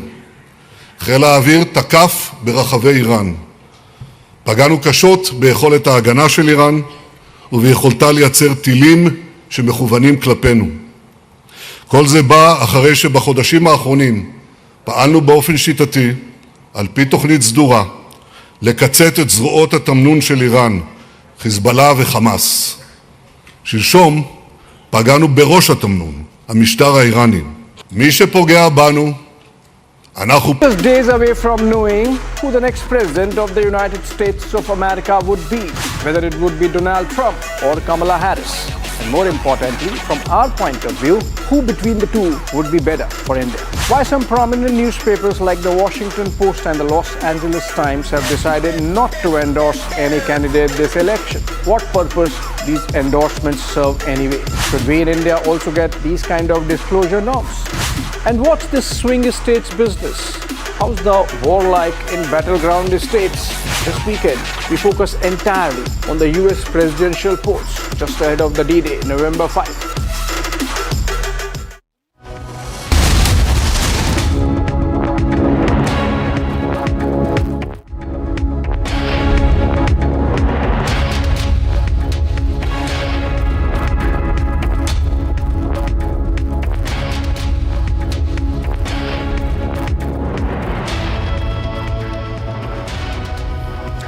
Thank you for staying with Republic. I'm Suesha Samant, and we continue to get you all the top stories as we are tracking the ground situation in Srinagar, where an encounter is underway. Also, how Prime Minister Narendra Modi slammed Mallikarjun Kharge over khata-khat and fake promises that were made. This and much more in this edition. First, a quick check of the headlines.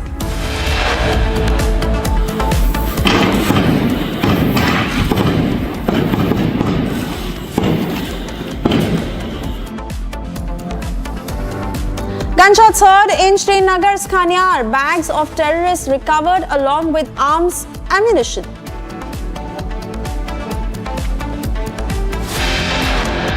आज संथाल परगना का हालत क्या है? संथाल परगना का हालत हिंदू 90% से घट के 67% हो चुका है और मुसलमान 10% से बढ़ के आज मुसलमान का आबादी 40% का लगभग हो चुका है.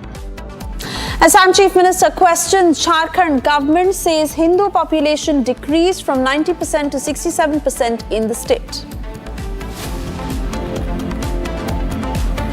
After big admission by Kharge, Prime Minister Modi tears into Congress's khata-khat model, says Congress only guarantees deceit.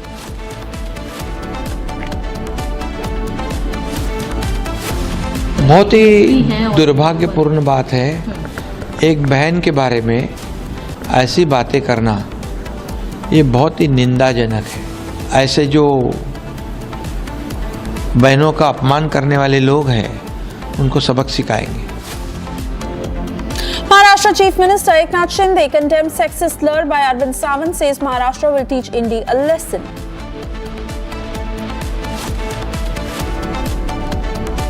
Bangladeshi Hindus protest today, demand protection against attacks.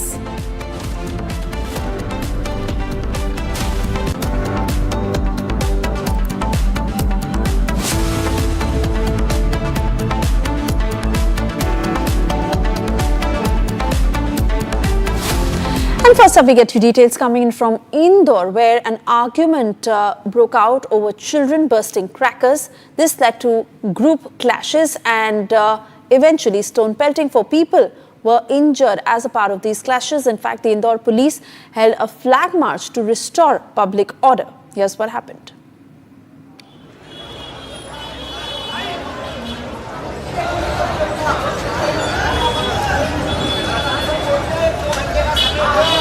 जो दीपावली मना रहे बच्चे बड़े पटाखे जला रहे थे, उनको पटाखे जलाने से रोका गया और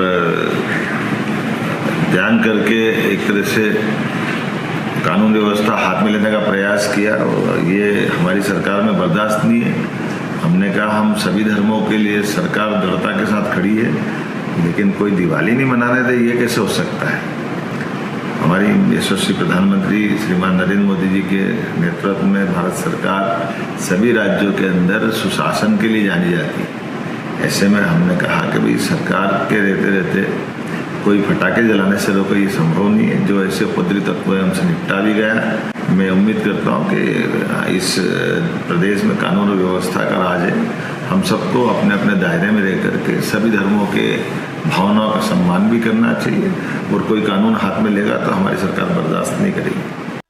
थाना छतरीपुरा अंतर्गत रविदासपुरा और टाटपट्टी बाखल एक क्षेत्र है जहाँ पे मिक्स पॉपुलेशन है. 2 समुदाय की जनसंख्या पर लोग मिक्स पॉपुलेशन में रहते हैं. 2 बजे के आसपास की बात है, कुछ बच्चे पटाखे चला रहे थे. उन्हीं को लेके आपस में पहले 1-2 लोगों में विवाद हुआ है और उस विवाद को लेके फिर आस पड़ोसियों में जो पहले से कुछ रंजिशें चल रही थी, उन बातों को लेके जैसे ही बात बढ़ी है तो फिर आपस में जो पड़ोसी एक दूसरे के तरफ से जब बोलने लगे तो ये विवाद थोड़ा सा बढ़ गया.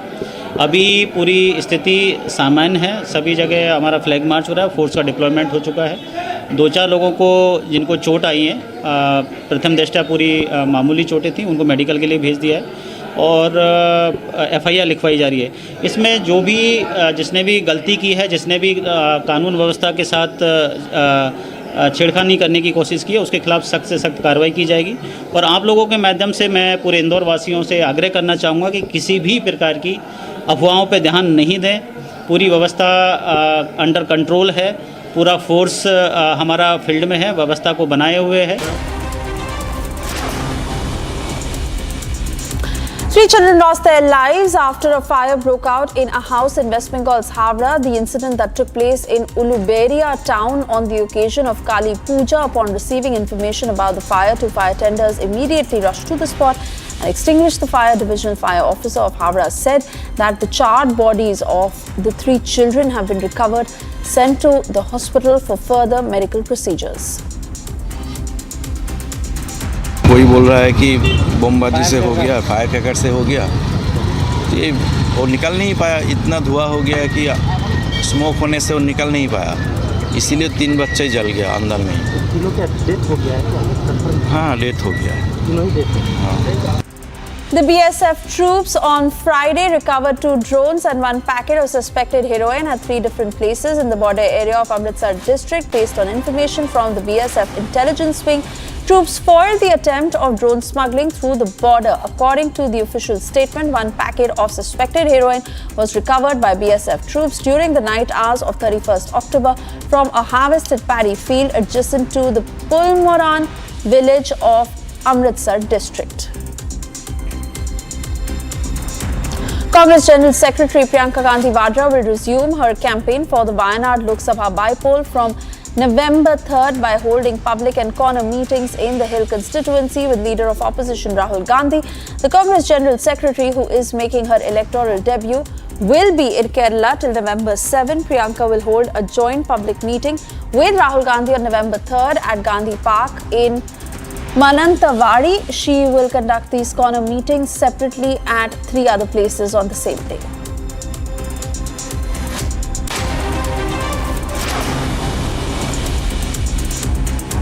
Jammu and Kashmir Pradesh Congress Committee Chief Tariq Hamid Kara on Friday strongly condemned the attack on 2 non-locals by terrorists in Mazama area of Magam in Budgam district. Kara termed the incident as the most unfortunate and highly condemnable, urging the government to take effective measures to contain such. पर्व है ताकि समृद्धि कैसे आए, और उस समय में Congress party के अध्यक्ष के मुंह से जो निकला है, उन्होंने दिखाया है कि अगर सत्ता जनता के लिए संपत्ति और समृद्धि बननी चाहिए तो उनके हाथ में आकर वो विपत्ति बन जाती है। और हम प्रधानमंत्री श्री नरेंद्र मोदी जी के नेतृत्व में किस प्रकार से जन जन के कल्याण के लिए आगे बढ़ते हैं, उसका मैं प्रमाण देना चाहता हूं। जस्ट आपने देखा होगा पिछले 2-3 बजट से जो precious James and jewellery and the luxury items के ऊपर ग्रेजुअली टैक्स एंड ड्यूटी बढ़ाई गई है। किस प्रकार से जन जन के कल्याण के लिए आगे बढ़ते हैं, उसका मैं प्रमाण देना चाहता हूं। जस्ट आपने देखा होगा पिछले 2-3 बजट से जो precious James and jewellery and the luxury items के ऊपर ग्रेजुअली टैक्स एंड ड्यूटी बढ़ाई गई है और जरूरतमंद जनता को अनाज मुफ्त मुहैया कराया गया है। मोदी जी का यह विचार उस भगवान राम के आदर्श से प्रेरित है, चूंकि दीपावली का पर्व है, जिनके लिए लिखा गया है कि मणि माणिक महंगे किए और सहजे तृण जल नाज, तुलसी सोई जानिए राम गरीब नवाज।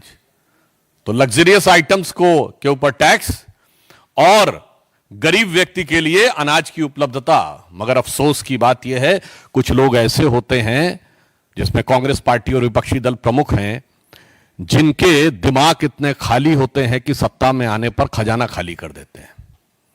और इसके बावजूद जनता को वांछित व्यवस्था उपलब्ध नहीं करा पाते हैं। मैं यह बात कहना चाहता हूं कि कांग्रेस अध्यक्ष श्री मल्लिकार्जुन खड़गे जी देश के बहुत वरिष्ठ नेता हैं, वयोवृद्ध कांग्रेसी नेता हैं, और उन्होंने निश्चित रूप से कांग्रेस का वो दौर भी देखा है जब कांग्रेस में कुछ एक समझदार नेता होते थे जिन्होंने वित्तीय संकटों के बीच में भी देश को सही दिशा दी, जैसे पीवी नरसिम्हा राव और प्रणब मुखर्जी।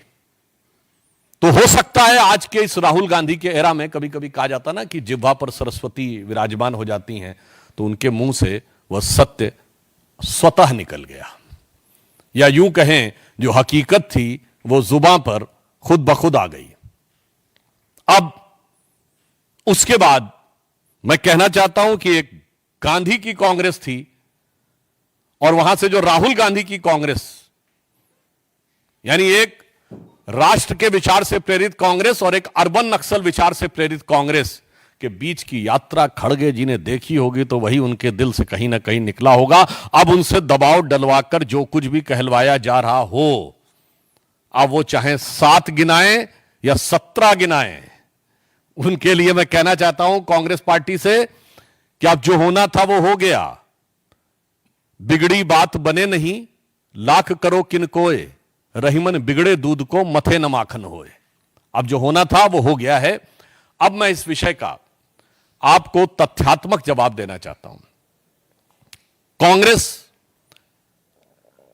अपने किसी भी प्रॉमिस को कभी भी फुलफिल नहीं कर पाई, और जब जब वो सत्ता में आते हैं तो उस प्रदेश के लिए और देश के लिए आर्थिक चुनौतियां लेके आते हैं। हाल ही में उनकी सरकार जिन राज्यों में है उनमें करीब करीब 1.5 साल हो गए। कर्नाटक में आप जाके चेक कर लीजिए, कर्नाटक में 2021-22 में जो इन्वेस्टमेंट था वो 1,63,000 करोड़ था, अब 54,000 करोड़ पे आ गया। हिमाचल में आप याद करिए कि इन्होंने क्या दावा किया था कि हम पेट्रोल और डीजल के दाम कम कर देंगे, आते ही 3-3 रुपए बढ़ा दिए। और उसके बाद क्या स्थिति हो गई कि सरकार के पास कुछ ही दिनों में इतना पैसा भी नहीं रह गया कि वो सही ढंग से सैलरीज भी दे सके। हिमाचल में आपको याद हो, कहा कि सारी बहनों को जो कहा था 1,500 रुपए दे दिए, अभी तक की जो जानकारी है शायद 25-30 हजार से ज्यादा को नहीं मिला है, और फिर भी कहते हैं कि हमने सारा कर दिया है। कर्नाटक में तो आपने यह भी देखा कि वाल्मीकि योजना जो शेड्यूल कास्ट के लिए बनाई गई थी, उससे भी पैसा डाइवर्ट करने का उन्होंने प्रयास किया। जब इनके शासनकाल में महाराष्ट्र था और हमारे शासन में कर्नाटक था, तो इन्वेस्टमेंट में कर्नाटक नंबर 1 हो गया था और महाराष्ट्र पीछे हो गया था, जबकि महाराष्ट्र में देश की आर्थिक राजधानी है मुंबई। अब पुनः महाराष्ट्र फिर नंबर 1 पे आ गया है। तो यह दर्शाता है कि कांग्रेस जब जब सत्ता में आती है तो जो कहा गया वो कभी पूरा नहीं कर पाती है। जहां तक उन्होंने कई प्रश्न खड़े किए हैं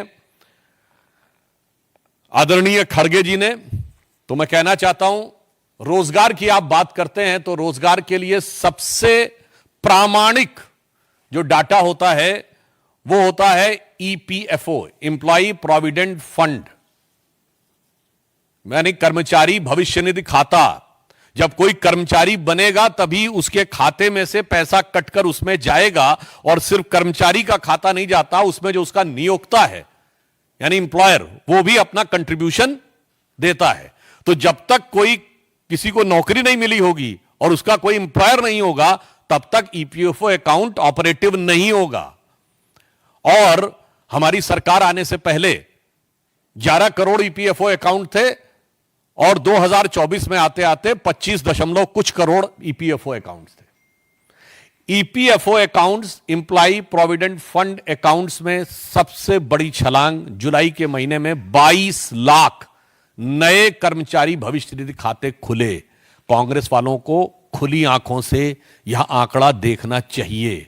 इसमें किसी प्रकार के किंतु परंतु की कोई गुंजाइश नहीं बचती है। और एक अन्य कुछ सर्वेस के हिसाब से इन 10 वर्षों में 54 करोड़ जो वर्किंग पर्सन्स ईयर होते हैं वो क्रिएट किए गए, अर्थात प्रत्यक्ष या परोक्ष रूप से कितने लोगों को रोजगार मिला उसका एक संकेत होता है। और ईपीएफओ एकदम ऑथेंटिक, डॉक्यूमेंटेड, अनडिस्प्यूटेबल, जिसके ऊपर किंतु परंतु नहीं किया जा सकता, वो डाटा होता है। फिर भी उनको ना समझ में आता हो आंकड़ा, तो मैं उनसे कहना चाहता हूं कि जिनको लग रहा है कि रोजगार सृजित नहीं हो रहे हैं, तो 4 करोड़ प्रधानमंत्री आवास बने हैं, 74 नए एयरपोर्ट बने हैं, 37 किलोमीटर प्रतिदिन सड़क बन रही है, 12 किलोमीटर प्रतिदिन का इलेक्ट्रिफिकेशन हो रहा है, भारत ने विमान वाहक युद्धपोत बना लिया है, कश्मीर में चिनाब पे सबसे ऊंचा पुल बन गया है, मुंबई में अटल सेतु बना है, कोलकाता में जमीन के नीचे मेट्रो बन गई है। मैं उनसे विनम्रता से पूछना चाहता हूं, ये बना कौन रहा है? कोई ना कोई तो बना रहा है, तो कोई ना कोई तो रोजगार सृजित हो रहे हैं, या आपको लग रहा है कि आसमान से जिन्न विन्न आकर बना रहे हैं इनको? इसलिए मैं कहना चाहता हूं, आंकड़े देखो या हकीकत देखो। मेरे कांग्रेस के मित्रों, चश्मा उतारो, फिर देखो यारों, दुनिया नई है, चेहरा पुराना। वो पुराना ख्याल छोड़ दो, पुरानी नजर छोड़ो, देखो नजारा कितना बदला हुआ है। ऑटोमोबाइल मैन्युफैक्चरिंग में हम 3रे नंबर के देश बने। मोबाइल हैंडसेट आप सब यूज करते हैं, 2रे नंबर के मोबाइल हैंडसेट के मैन्युफैक्चरर हैं। असेंबली होती है हमारे यहां, कौन बना रहा है? तो मैंने इस बात का तथ्य का भी जवाब दिया और दूसरी भी बात दिया। अब उनका कहना है कि अच्छे दिन की बात, हां, तो मैं बिल्कुल कहना चाहता हूं, ये घबराहट, ये बौखलाहट, ये खिसियाहट कांग्रेस में मुसलसल समझी जा सकती है, यानी सतत रूप से समझी जा सकती है। मानवीय बात है, उनके अच्छे दिन इतने दूर चले गए, शायद उन्होंने सोचा नहीं होगा कि 139 साल पुरानी पार्टी 3रे अटेम्प्ट में 3rd डिजिट टच नहीं कर पाई। कांग्रेस अपने 139 साल के कार्यकाल के न्यूनतम बिंदु के ऊपर है। कांग्रेस के नेतृत्व ने 1 शताब्दी से अधिक के दौर में एक से एक बड़े और महान नेता भी दिए, और कई बार उनका नेतृत्व जनता की नजर में खलनायक भी बना, मगर उपहास का पात्र यदि बना तो पहली बार अब बना है। मुझे लगता है कांग्रेस के लिए इससे ज्यादा बुरे दिन नहीं हो सकते थे, इसलिए उन्होंने अच्छे दिन की बात उनको बहुत दूर की कौड़ी नजर आती हो और ये उनके दिल का मलाल हो, वो उभर के आ जाता हो, तो स्वाभाविक रूप से कहा जा सकता है। अगला उन्होंने बिंदु कहा विकसित भारत की बात। तो हम ये बताना चाहते हैं कि भारत 5वीं बड़ी अर्थव्यवस्था बना है, और just last week international monetary fund की चीफ क्रिस्टिना जॉर्जिएवा ने यह कहा है कि भारत 7% की ग्रोथ रेट के साथ वर्ल्ड की मेजर इकोनॉमीज में फास्टेस्ट ग्रोइंग इकोनॉमी होगा। मैं कांग्रेस के मित्रों से कहना चाहता हूं, ये भारत सरकार का डाटा नहीं है, वो आईएमएफ और वर्ल्ड बैंक कह रहे हैं, जहां आपके परम आदरणीय सम्माननीय उद्भट वित्त शास्त्री मनमोहन सिंह जी जॉब कर चुके हैं, वो संस्थान बता रहे हैं।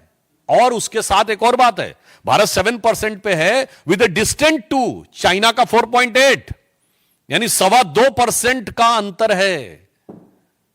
तो उसके बाद आपको यदि नजर नहीं आ रहा है कि भारत विकास के किस दौर पे जा रहा है, और एक दौर था जब कांग्रेस आखिरी बार सत्ता में थी 1984 के आसपास, तो देश में साक्षरता दर 34-35% के आसपास थी। आज वो देश जिसके लिए कहा जा सकता था कि यहां तो लोगों की साक्षरता और लिटरेसी कम है, आज डिजिटल ट्रांजैक्शन में दुनिया का 46% ट्रांजैक्शन भारत में होता है। यानी जितनी आपके जमाने में साक्षरता नहीं थी, उससे ज्यादा भारत का डिजिटल ट्रांजैक्शन में हिस्सा हो गया है। अब इसके बाद भी अगर आपको भारत का विकास होता नजर नहीं आ रहा है, तो मुझे लगता है फिर एक बार यह आपके दृष्टि दोष या नजरिए की ही जो बदगुमानी है उसको शो करता है। और फिर हम यह भी कहना चाहते हैं कि उन्होंने कहा ना खाऊंगा ना खाने दूंगा। यह तो वाकई कांग्रेस के दिल का दर्द ऐसा उभरा होगा कि भाई मोदी जी जब से आए हैं तो खाना बड़ा मुहाल हो गया है उनके लिए। जिन जिन राज्यों में उनकी सरकार है उनके लिए भी खाना बड़ा मुहाल हो गया है। और मैं सिर्फ एक प्रत्यक्ष उदाहरण देना चाहता हूं, जब राजीव गांधी जी कहते थे 1 रुपए में से सिर्फ 15 पैसे पहुंचता है तो ये 85 पैसे खा लिया जाता था। और आप सबको यदि ध्यान न हो तो मैं याद दिलाना चाहता हूं, पार्लियामेंट में एग्जैक्ट स्टेटमेंट जानते हैं राजीव गांधी जी का क्या था? जब दिल्ली से 1 रुपया चलता है तो एक हाथ से दूसरे हाथ से तीसरे हाथ जाते जाते वो घिसते घिसते 15 पैसे पहुंचता है। इसका मतलब 1 रुपए में 85 पैसे घिसते घिसते हाथ पे पहुंच जाता था। और उस हाथ की छटपटाहट अब समझी जा सकती है कि उनके लिए जैसे चल रहा था पहले कि सब जिसे कहते थे कि एक हु तो समझाइए आके कूपही में हियां भांग पड़ी है, सब मिलके अपना जिसको देखो वही आज मदहोश है, भ्रष्टाचार में रहता था, वो दिन चले गए। इस कारण से उनको समस्या लग रही है। अगला पॉइंट उन्होंने कहा कि मैं देश नहीं झुकने दूंगा। यह हमारी क्रेडिबिलिटी है। हमारी सरकार आने से पहले हमने बहुत साफ कहा terror and talks can't go together. Mumbai में 26/11 का हमला हुआ था नवंबर 2008। ठीक 9 महीने के बाद जुलाई 2009 कांग्रेस की सरकार ने शर्म अल शेख में कांग्रेस के और पाकिस्तान के साथ एक ऐसा शर्मसार एग्रीमेंट साइन किया था जिसमें लिखा था कि आतंकवाद से शांति वार्ता प्रभावित नहीं होगी। हमने कहा आतंकवाद के साथ शांति वार्ता नहीं होगी।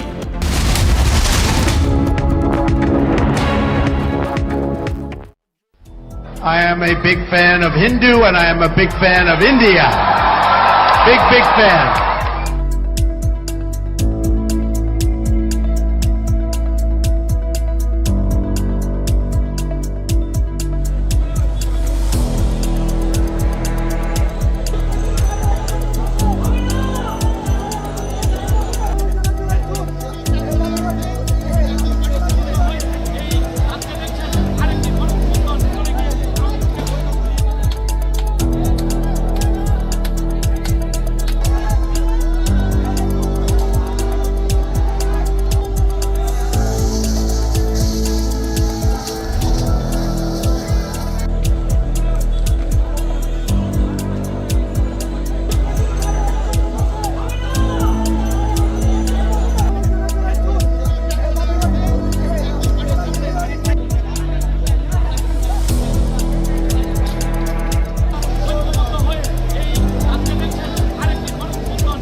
Thank you for staying with Republic. And well, Bhavish Agarwal's Ola Electric, India's largest pure-play EV company, on Friday announced the sales and registrations for October 2024. It has recorded a 74% year-on-year growth in registrations in October.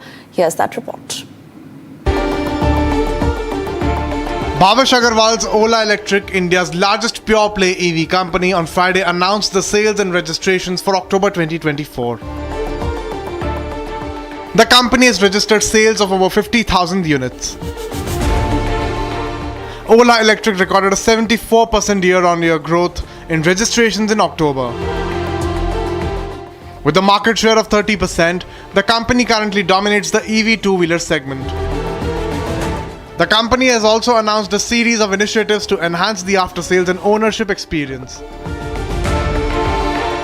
Firstly, it plans to double its service network to 1,000 centers by December this year. The company has also announced to onboard 10,000 partners across sales and service by the end of 2025. Third on the list is EV service training program to train mechanics.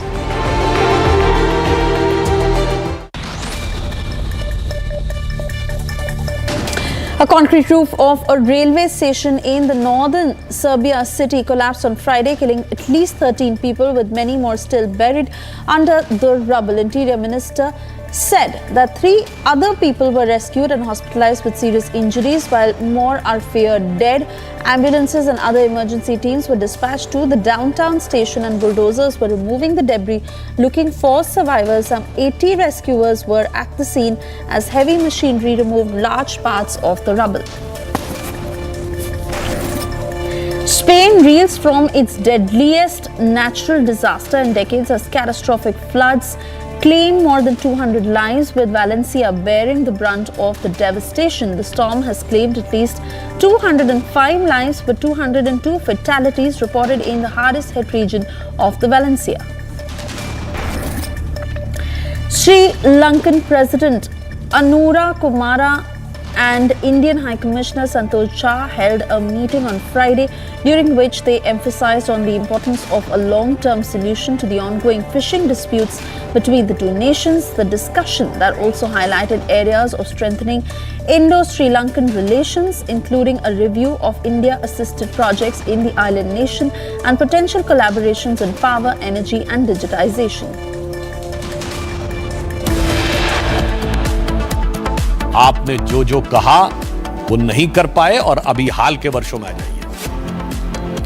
2018 Chhattisgarh जैसे ही हमारी सरकार बनेगी 10 दिन 1 2 3 4 5 6 7 8 9 10 दिन में किसानों का सारा कर्जा माफ हो गया। क्या 5 साल आके चले भी गए, नहीं कर पाए। राजस्थान में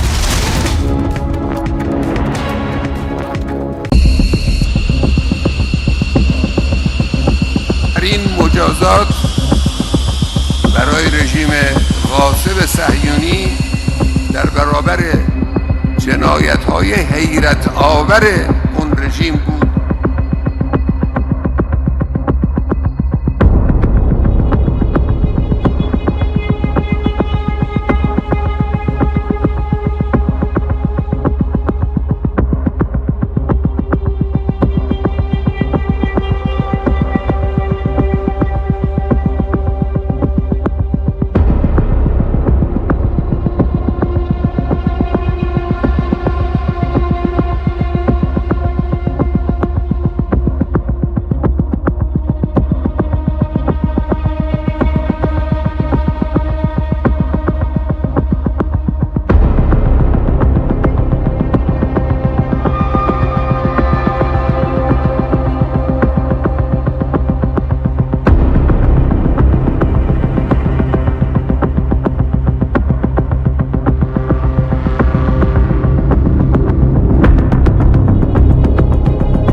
בבוקר המוקדמות של יום שבת קיימנו את הבטחתנו.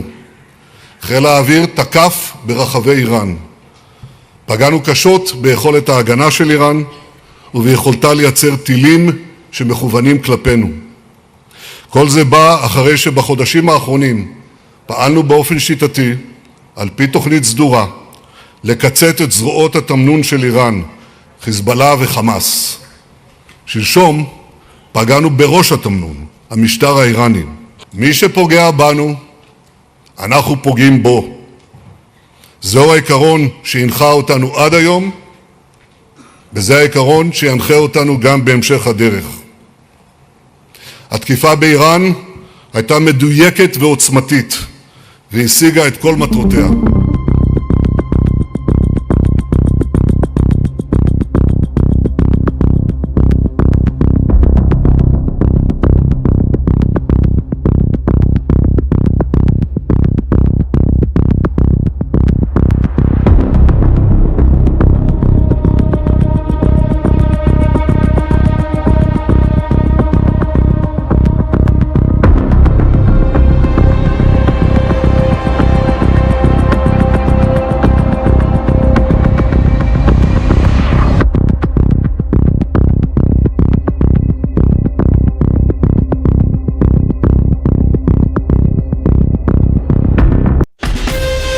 From Asia's largest news headquarters,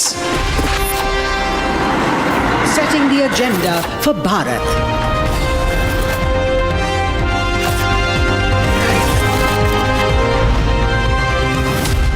You're watching Republic.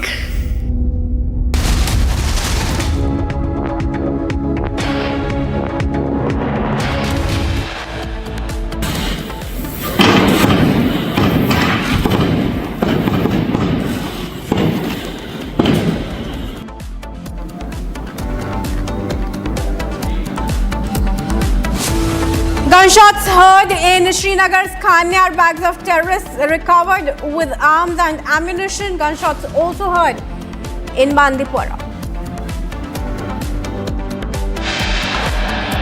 आज संथाल परगना का हालत क्या है? संथाल परगना का हालत हिंदू 90% से घट के 67% हो चुका है और मुसलमान 10% से बढ़ के आज मुसलमान का आबादी 40% का लगभग हो चुका है.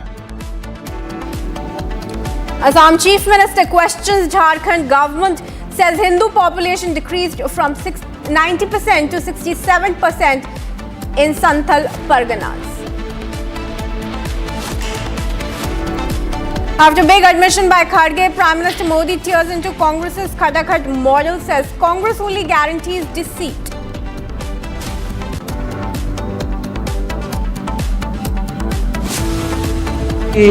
दुर्भाग्यपूर्ण बात है एक बहन के बारे में ऐसी बातें करना, ये बहुत ही निंदाजनक है। ऐसे जो बहनों का अपमान करने वाले लोग हैं उनको सबक सिखाएंगे। Maharashtra Chief Minister Eknath Shinde condemned sexist slur by Arvind Sawant, says Maharashtra will teach Hindi a lesson.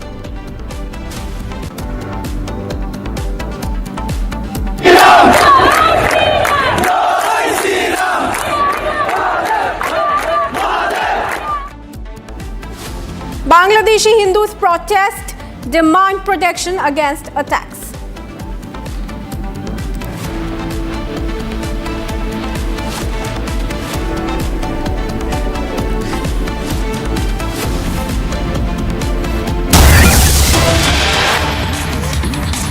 Crisis of credibility, विश्वसनीयता के संकट का स्वरूप दे दिया था कांग्रेस ने। मोदी जी के नेतृत्व में भारतीय जनता पार्टी ने उसे क्रेडल ऑफ क्रेडिबिलिटी यानी विश्वसनीयता की प्रामाणिकता का स्वरूप दिया है। तो मोदी जी के नेतृत्व में भारतीय जनता पार्टी विश्वसनीयता की प्रामाणिकता का प्रतीक है और कांग्रेस पार्टी विश्वसनीयता के संकट का प्रतीक है। और दूसरा पॉइंट अंत में कहता हूं, सारी बातों पे इतने आंकड़े अवेलेबल हैं, इतने फैक्ट्स अवेलेबल हैं कि बहुत लंबा समय हो जाएगा, मगर उन्होंने जो पैरवी की और जो उनके मुंह से निकला उस पर सिर्फ ये पंक्ति कह के समाप्त करता हूं, जो वसीम बरेलवी साहब का बड़ा एक फेमस शेर है कि वो पैरवी तो झूठ की करता चला गया, वो पैरवी तो झूठ की करता चला गया, बस उसका चेहरा उतरता चला गया। और रंगत समझ में आई मगर आई देर से, कच्चा था बहुत रंग उतरता चला गया। धन्यवाद। Questions?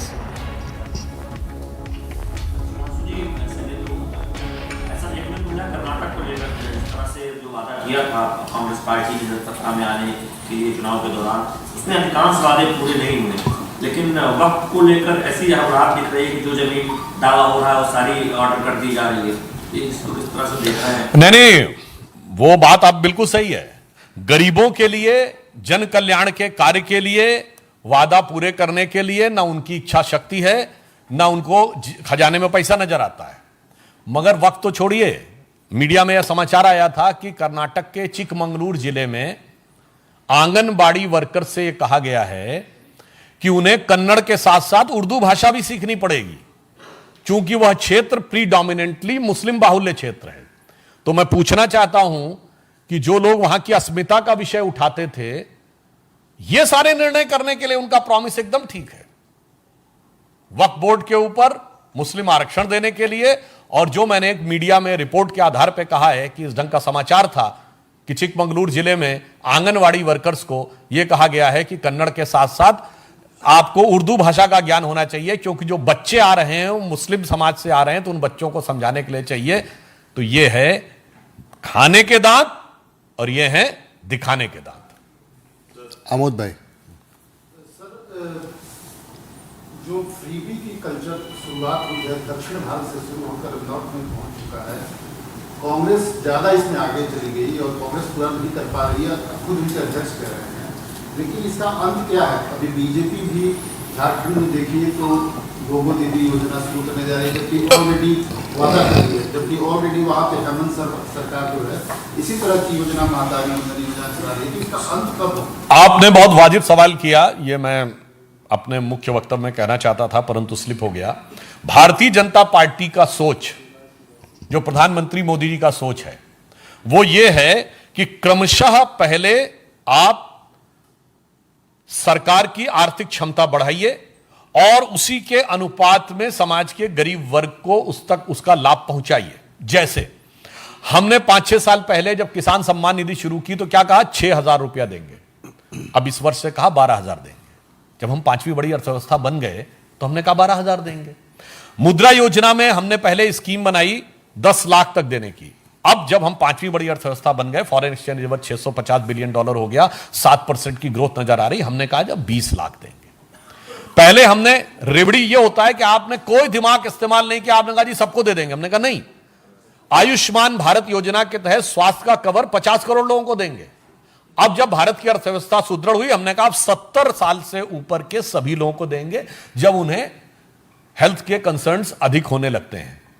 यह होता है सोच कि धीरे धीरे विकसित होते हुए हर गरीब व्यक्ति तक उस विचार को पहुंचाना, यानी first creation of wealth then distribution of wealth. ये लोग क्या करते हैं?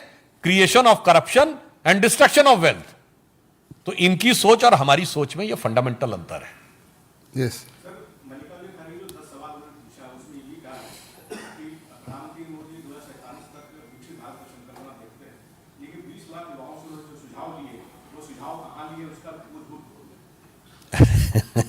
मुझे लगता है कि युवाओं के सुझाव प्रधानमंत्री जी ने लिए हैं।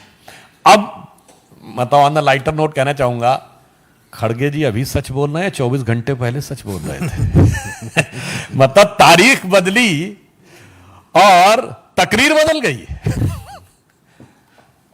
हाँ नीरज भाई, सर मेरे दो सवाल हैं। एक तो पहला ये कि संजय राउत ने आज विरोध किया है उनके बयान को, अरविंद सावंत के बयान को, और उन्होंने कहा इसमें उन्होंने गलत किया था। वो बाहर से आई हैं उमा देवी लड़ने, तो वो इम्पोर्टेंट मार्क है। एक दूसरा सवाल मेरा है फारूक अब्दुल्ला पर। फारूक अब्दुल्ला ने एक बाइट दी है और उन्होंने कहा है कि जो आतंकवादियों को मारा जा रहा है, मारने के बाद उनको पकड़ा जा रहा है, उनसे पूछा जाए कि कहीं वो उमर अब्दुल्ला की सरकार को डिस्टर्ब करने की कोशिश तो नहीं कर रहे। देखिए, जो बात संजय राउत जी ने कही है, महिलाओं के प्रति इंडी गठबंधन की भर्त्सना योग्य, निंदनीय और निम्न मानसिकता का प्रतीक है। और दूसरा मैं उनसे पूछना चाहूंगा, ये बाहर की डेफिनेशन कहां तक है? सिर्फ पार्टी की सीमा तक है महाराष्ट्र की सीमा तक है या देश की सीमा तक है? कितने बाहर के लोगों से समर्थन ले रहे हो मेरे भाई? कभी सोचा है? एनसीपी पार्टी किस आधार पर बनी थी? और मैं उनको याद दिलाना चाहता हूं, शिवसेना ये दावा करती है ना कि वो श्रद्धेय बाला साहब ठाकरे जी के आदर्शों पर चलती है, जो छत्रपति शिवाजी महाराज के विचारों को आदर्श मानते थे।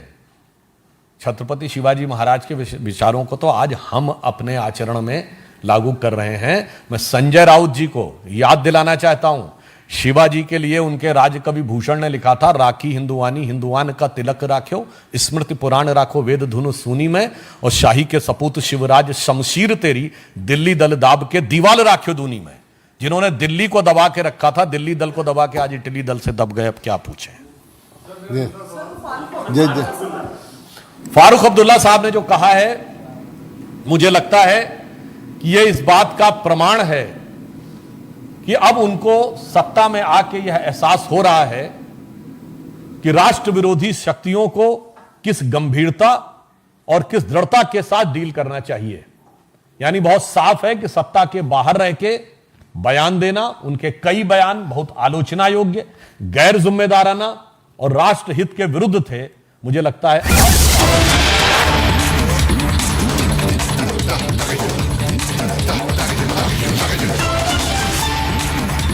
All right, we are cutting across to a breaking news coming in. Amid the security situation deteriorating in Jammu and Kashmir, National Conference Chief Farooq Abdullah has made a big statement. He is saying that agencies are there to destabilize the Omar Abdullah government. He also went on to say that cannot blame Pakistan every time. Remember viewers, the National Conference government took charge after the election in Jammu and Kashmir after the abrogation of Article 370, and as gunshots have been heard in two areas in Bandipora and Kashmir this morning, and anti-terror operations launched in Jammu. Now Farooq Abdullah says that agencies are there only to destabilize Omar government. In fact, also goes on to say that Pakistan cannot be blamed every time. Listen him making that statement.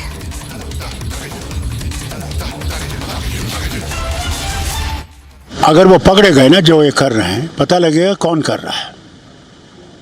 मारना नहीं चाहिए उनको पकड़ना चाहिए और पकड़ के उनसे पूछना चाहिए कि कौन उनके पीछे है। वही रास्ता है। खानियार एरिया शहर श्रीनगर का बीच वाला एरिया है। हाँ, ये सब देखिए, मुझे बताइए कौन लोग हैं जो ये कर सकते हैं और किस लिए कर सकते हैं? इन सालों में क्यों नहीं किया? मुझे इस पर तशवीश है। किस तरह का असर इससे पड़ सकता है? कोई असर नहीं पड़ेगा, परवाह मत कीजिए। ये इन चीज़ों से कामयाब नहीं होंगे। हम इसे निपट लेंगे इंशाल्लाह। लोग इसके साथ नहीं हैं। शायद फिर हम हर बार ये नहीं कह सकते कि पाकिस्तान कर रहे हैं। नहीं, सवाल ही नहीं। मैं इस बात में ये कहूँगा कि इस पर तहकीकात होनी चाहिए। हो कैसे रहा है? इसके बजाय कि इनको मारें, इनको पकड़ना चाहिए और पकड़ के हमें मालूम करना चाहिए कौन इनके पीछे।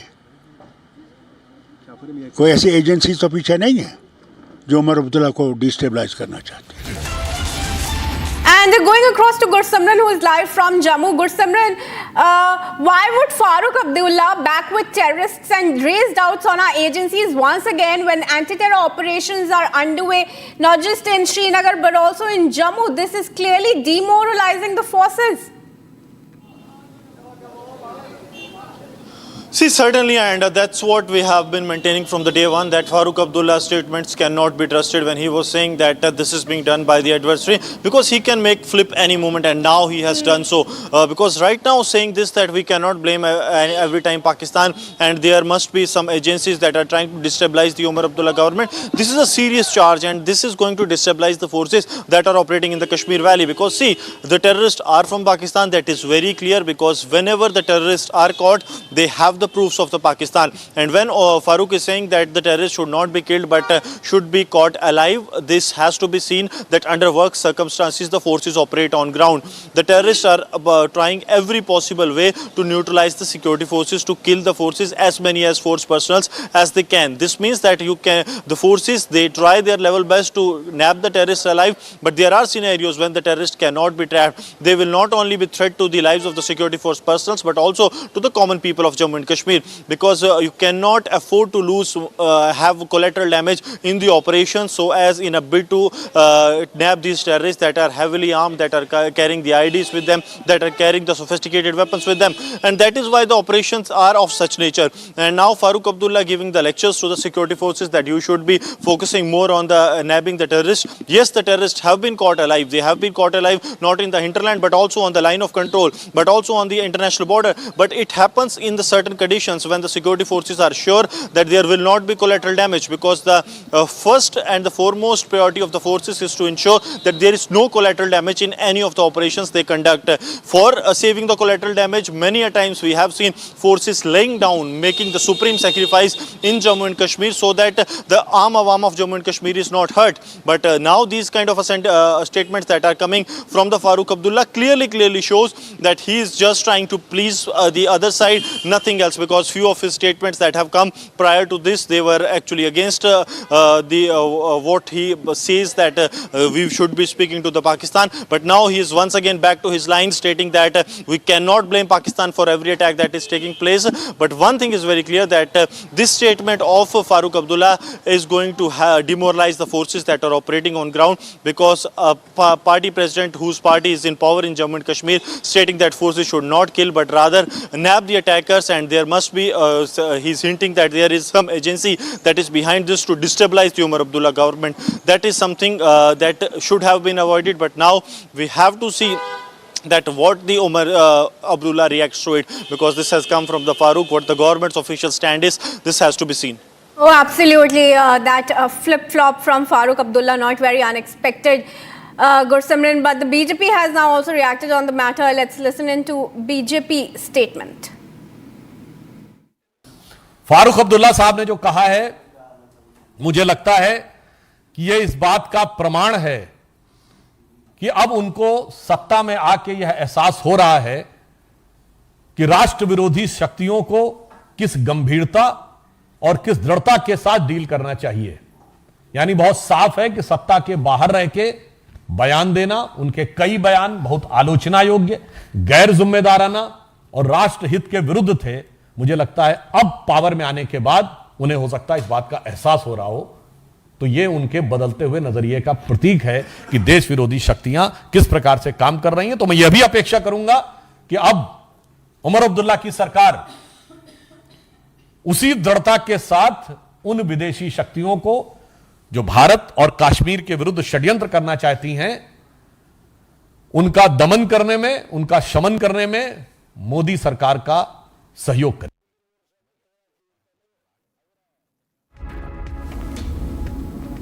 And viewers, moving on now, in a significant international news story development, Canada has once again made efforts to deteriorate the diplomatic tensions and ties between India and Canada. Now, the Canadian government has officially designated India as a state adversary in its latest national cyber threat assessment.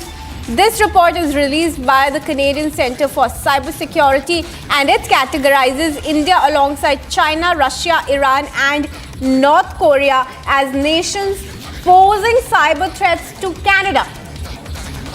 Canada making another move to further worsen the ties with India, putting India on the list of nations that it says are posing cyber threats to Canada. We don't know if Canadian report has any facts to make that assertion. Just like the last time when Trudeau government leveled allegations on India over the killing of Nijar, the Khalistani terrorist, but then came out to say that there were no hard facts to substantiate that claim. Now Canada releasing another report and naming India as a cyber threat nation to Canada, a nation that poses cyber threats to Canada. The report, in fact, is warning that escalating tensions between Canada and India are likely to fuel cyber threats further. And it states that country that aspires to become new center of power within the global system, such as India, are building cyber programs that prevent varying levels of threat to Canada. Let's go across to Bhavna Dahiya, foreign expert joining us live this afternoon. A very good afternoon to you, Bhavna Dahiya. Now, Canada making another similar allegations, moves to deteriorate ties with India. The last time around when allegations were made over the alleged involvement of Indians in the killing of Nijjar, Canada failed to put out any hard facts. The Prime Minister himself came out and said that there were no evidence. Now, another such attempt labeling India as a nation posing cyber threats to Canada. Can Canada really substantiate its claims? Hello, good afternoon. First of all, thank you for having me. Now, you see, this is a pattern, right? This comes after that recent intelligence leak news, which was again backed up with, no hard claims.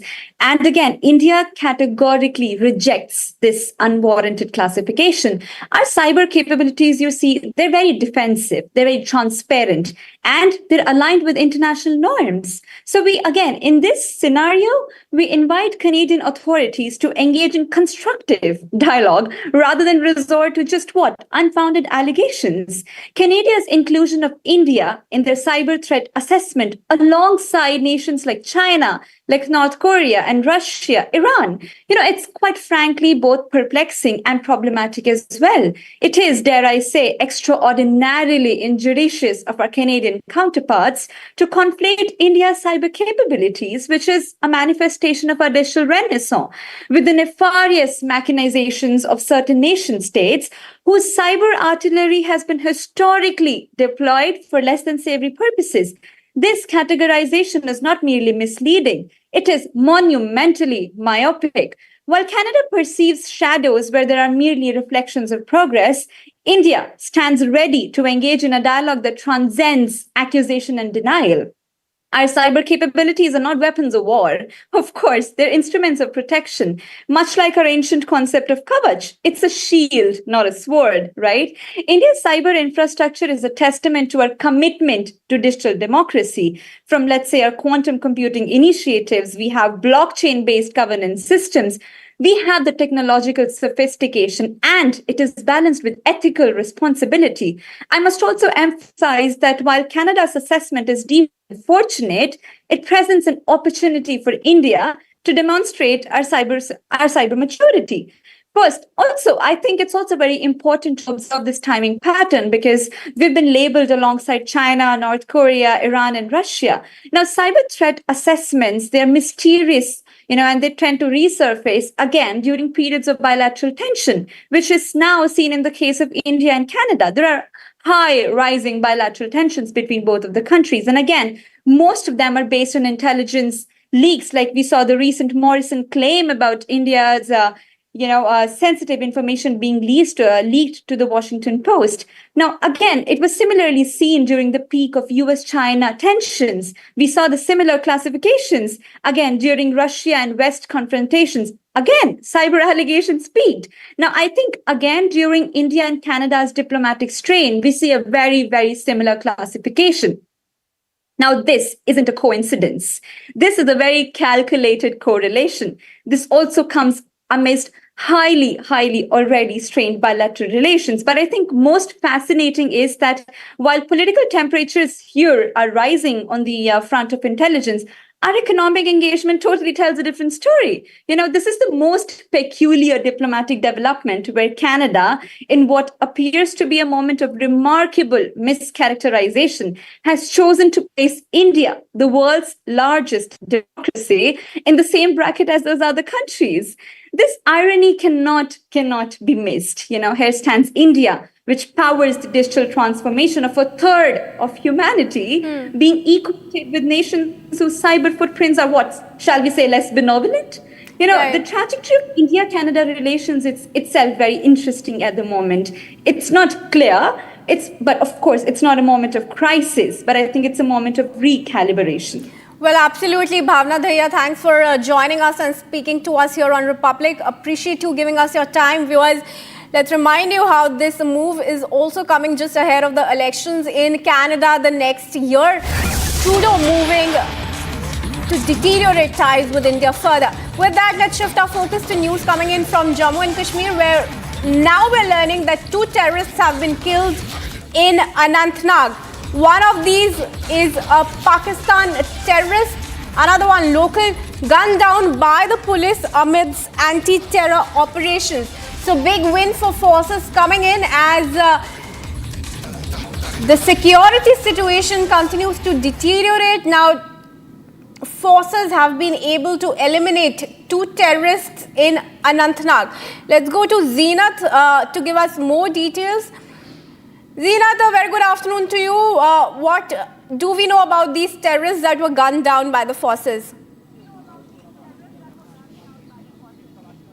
See, as far as an encounter in South Kashmir's Kokarnag is concerned, this is the Larnu-Shangas belt in Anantnag where this incident has taken place, where the encounter between the Jammu and Kashmir police and the terrorists were reported. And in this encounter, we're learning from the top sources that it is one foreign terrorist, the Pakistani terrorist, along with the local terrorist who has been neutralized. The dead bodies along with arms and ammunition too have been recovered. And this is an operation without any collateral damage. We have seen a big success to the Anantnag police, particularly because Anantnag in the recent past has witnessed the deadly encounters where sources had to face the casualty. If you remember the last year's encounter where DSP Himayu Bhatt and the CO of one of the battalions of the Indian Army lost their life along with the other Jawans, and then another encounter took place in which again the army suffered casualty. Since then we have been seeing the forces were trying to flush out the terrorists for the last more than 1 year. Finally they got success today in Shangas Larno belt where the 2 terrorists have been neutralized by the Anantnag police. This is a clear-cut operation coming from the Anantnag police where the 2 terrorists have been neutralized. 1 local terrorist and 1 Pakistani terrorist have been recovered. The 2 dead bodies also along with arms and ammunition have been recovered. They have been taken into the custody, and the other procedures like the post-mortem and other things will be followed. It's a clear operation and without any collateral damage. The success coming to the Jammu and Kashmir police. The Anantnag police managed to neutralize the terrorists along with Indian Army in Shangas Kokarnag belt where the encounter is now over. Meanwhile, we are also seeing an encounter underway in Khaniyar area, the downtown Srinagar, where the encounter is still on, where the forces believe that the top LET commander has been trapped. As of now, no dead body have been recovered from the Srinagar, and from Anantnag, the 2 dead body of the terrorists have been recovered. Thank you, Zeenath, for bringing us those details. Viewers, 2 terrorists gunned down in Anantnag, arms and ammunition recovered from them. Attack in North Kashmir's Bandipora, and the massive coordinated search operation is on in the Bandipora area. The gunshots were heard late night yesterday and the massive search operation is going on. Republic will get you all the details. Keep watching the Republic TV.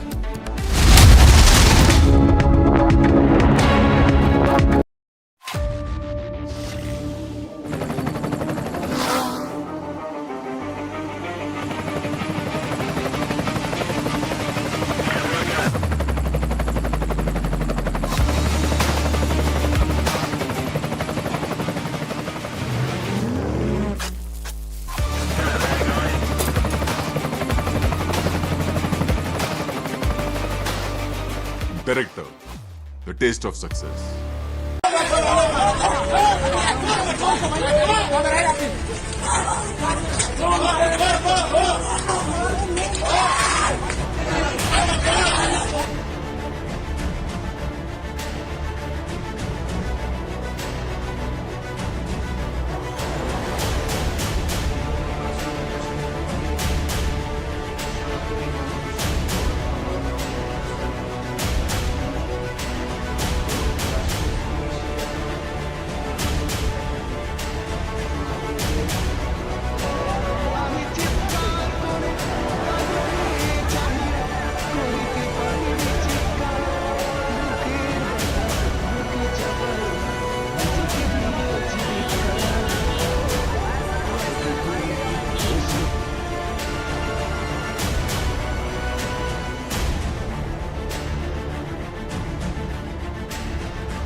Gunshots heard in Srinagar's Khanyar, bags of terrorists recovered along with arms ammunition.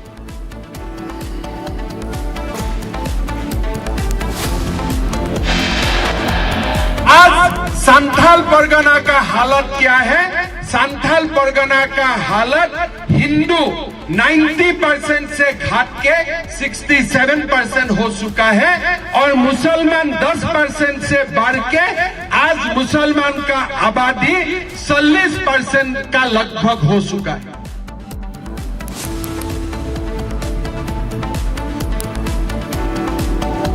Assam CM questions Jharkhand government, says Hindu population decreased from 90% to 67% in the state.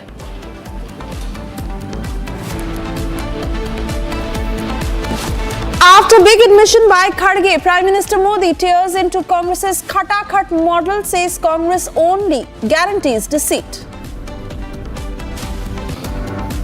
बहुत ही दुर्भाग्यपूर्ण बात है एक बहन के बारे में ऐसी बातें करना, ये बहुत ही निंदाजनक है. ऐसे जो बहनों का अपमान करने वाले लोग हैं उनको सबक सिखाएंगे. Maharashtra Chief Minister Eknath Shinde condemns sexist slur by Arvind Sawant, says Maharashtra will teach Hindi a lesson.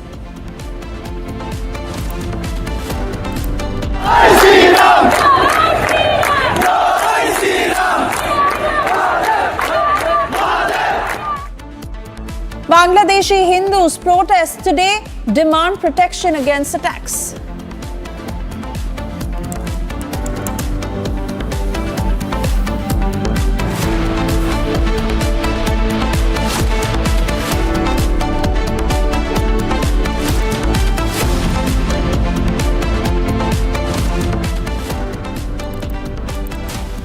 Good afternoon and thank you for tuning in. I'm Suesha Samant. You're watching Live and Breaking. We get you the latest details as 2 terrorists have been gunned down in Anantnag. And amid the unrest, it is National Conference Chief Farooq Abdullah who's made this big statement, which reads, and I quote, agencies are there to destabilize Omar Abdullah government. He's further said that we cannot every time blame Pakistan. Farooq Abdullah, who's once again towing the same line, as he says that this is an attempt to target the Omar government. Let's listen into that statement. अगर वो पकड़े गए ना जो ये कर रहे हैं, पता लगेगा कौन कर रहा है. मारना नहीं चाहिए उनको पकड़ना चाहिए और पकड़ के उनसे पूछना चाहिए कि कौन उनके पीछे है. वही रास्ता है. खानियार एरिया शहर श्रीनगर का बीच वाला एरिया है. हाँ, ये सब देखिए, मुझे बताइए कौन लोग हैं जो ये कर सकते हैं और किस लिए कर सकते हैं. इन सालों में क्यों नहीं किया? मुझे इस पर तशवीश है. सब किस तरह का असर इससे पड़ सकता है? कोई असर नहीं पड़ेगा. परवाह मत कीजिए, ये इन चीज़ों कामयाब नहीं होंगे. हम इसे निपट लेंगे इंशाल्लाह. लोग इसके साथ नहीं हैं. शायद फिर हम हर बार ये नहीं कह सकते कि पाकिस्तान कर रहे हैं. नहीं, सवाल ही नहीं. मैं इस बात में ये कहूँगा कि इस पर तहकीकात होनी चाहिए. हो कैसे रहा है? इसके बजाय कि इनको मारें, इनको पकड़ना चाहिए और पकड़ के हमें मालूम करना चाहिए कौन इनके पीछे. कोई ऐसी एजेंसी तो पीछे नहीं है जो उमर अब्दुल्ला को डिस्टेबलाइज करना चाहती है. फारूक अब्दुल्ला साहब ने जो कहा है, मुझे लगता है कि यह इस बात का प्रमाण है कि अब उनको सत्ता में आके यह एहसास हो रहा है कि राष्ट्र विरोधी शक्तियों को किस गंभीरता और किस दृढ़ता के साथ डील करना चाहिए. यानी बहुत साफ है कि सत्ता के बाहर रह के बयान देना, उनके कई बयान बहुत आलोचना योग्य, गैर जिम्मेदाराना और राष्ट्र हित के विरुद्ध थे. मुझे लगता है अब पावर में आने के बाद उन्हें हो सकता है इस बात का एहसास हो रहा हो. तो ये उनके बदलते हुए नजरिए का प्रतीक है कि देश विरोधी शक्तियां किस प्रकार से काम कर रही हैं. तो मैं यह भी अपेक्षा करूंगा कि अब उमर अब्दुल्ला की सरकार उसी दृढ़ता के साथ उन विदेशी शक्तियों को जो भारत और कश्मीर के विरुद्ध षड्यंत्र करना चाहती हैं, उनका दमन करने में, उनका शमन करने में मोदी सरकार का सहयोग करें. देखिए, ये तो सरकारों में रहे हैं, इनको इस बात को समझना चाहिए। बेतुके बयान देना अच्छी बात नहीं है। खास करके आपकी सरकार तो अभी 12 अक्टूबर को अब आई है, लेकिन इसके बाद पहले जो 5 अगस्त 2019 तक, जब तक भारतीय जनता पार्टी का शासन रहा, तो यहाँ पर शांति व्यवस्था बनी है। वो लाल चौक जिसकी आपने सिक्योरिटी फोर्सेस पूरी तरह से सजग हैं और उसका जवाब भी दे रही हैं। ऐसा नहीं है कि उसका जवाब नहीं दिया जा रहा है। बहुत सारे टेररिस्ट मारे भी गए। भारत चीन सीमा पर जो दीपावली में हुआ, इस पर दूरगामी परिणाम क्या देखते हैं कि भविष्य में क्या लगता है जिस तरीके से? देखिए, भारत का जहां तक प्रश्न है, भारत अपने सभी पड़ोसी देशों के साथ अपने रिश्ते अच्छे बनाकर रखना चाहता है और भारत और चीन के बीच लगातार साल 1.5 साल से ये बातचीत चल रही थी, आर्मी के लेवल पर भी और डिप्लोमेटिक लेवल पर, दोनों स्तर पर बातचीत चल रही। Cutting across to Gursimran, who joins us live on the broadcast. Gursimran, amid these back-to-back terror attacks and how our forces are braving it on the ground, to hear these kind of political statements that are made by Farooq Abdullah, where he not just backs for Pakistan but makes a case for the NC, especially for his son, saying that it is an attempt to target the Omar government, not even taking accountability of the fact that the unrest is growing and what they are doing about it. See, we have seen this, that Farooq Abdullah is known for his flip-flops. A couple of days earlier, he was all in praise for the stating that it is only Pakistan, and he was blaming Pakistan for what is happening. But now, all of a sudden, it is love for the Pakistan that has come forth, that we cannot blame Pakistan for everything, and now he is questioning the Indian agency, stating that it could be a plot to destabilize the Omar Abdullah government, and also saying that the terrorists should not be killed but should be arrested and should be inquired about. See, when it comes to the standard operating procedures of the security forces, their first priority remains to be that the terrorists are traced and also neutralized. Reason being that there have been many instances where, in a bid to track down or arrest these terrorists, there have been collateral damage. And when it comes to the dent to the collateral damage that we are speaking of, then the forces ensure that the terrorists are neutralized so that that threat can be averted. Because forces are of the view that there should not be any harm to the common people living in the area or in that vicinity where the operation is on. And while the terrorists, they want to do maximum casualties to the security forces as well as to civilian, and that is why the operations result in the elimination of some of the terrorists. While there have been incidents where it was possible, the security forces have apprehended the terrorists. They have apprehended them in the hinterland, they have apprehended them on the line of control as well. So this shows that the security forces make best possible effort to apprehend the terrorists, but there are cases when it is not possible, and that's why they are neutralized. So there is no point dictating the security forces that how they should work. The second question is that the question mark that Farooq Abdullah is raising on the security agencies, because the what is happening in Jammu and Kashmir, the security agencies have a crucial role to play when it comes to the intel generation regarding the terror attacks. Sometimes the agencies work in such a manner that the inputs are got at an earliest and then the operations are launched. Sometimes what happens that the security forces work in a different manner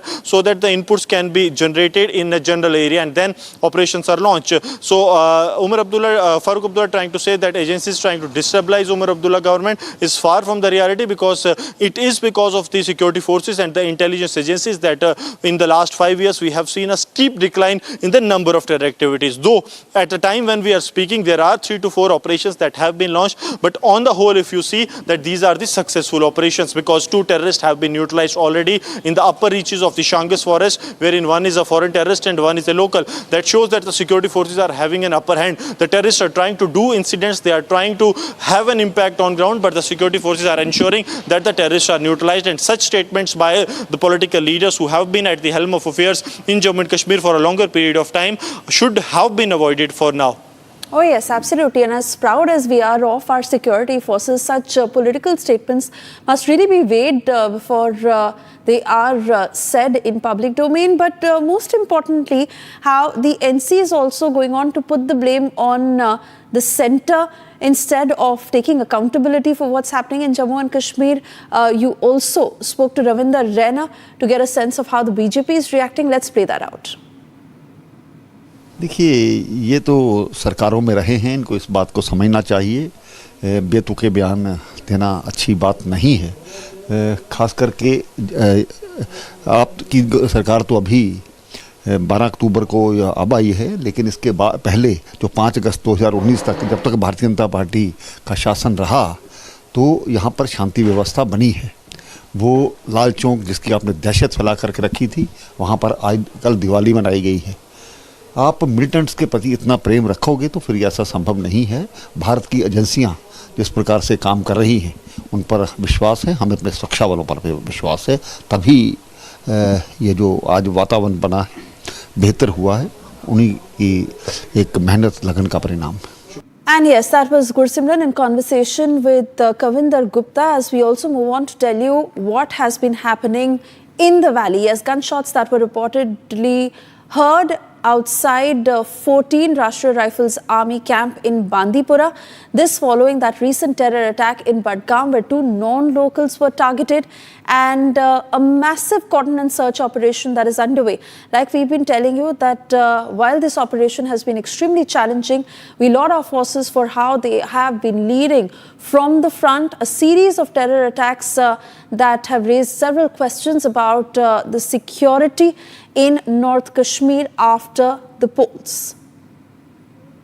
As we have seen the terror attack that took place in the central Kashmir's Budgam, then after at the same time we have seen that the terror attack took place here in the Bandipora, and you can see here in the visuals in the background the army vehicles are still here and the cordon and search operation is going on. And if my Vijay can pan camera to this side, this is the exact spot and these are the forests where the operation is going on at this moment. We have learned from the sources that the 2 to 3 terrorists were involved in this gunshot that were heard yesterday late night. Then after the cordon and search operation is on in these Bandipora's dense forests that we have learned from the sources, as the joint operation of the special operation group of the Bandipora police and the Indian Army's 14 RR are doing the operation there. It clearly indicates that there are the attempts by the terrorist organizations to create disturbance again in the Kashmir.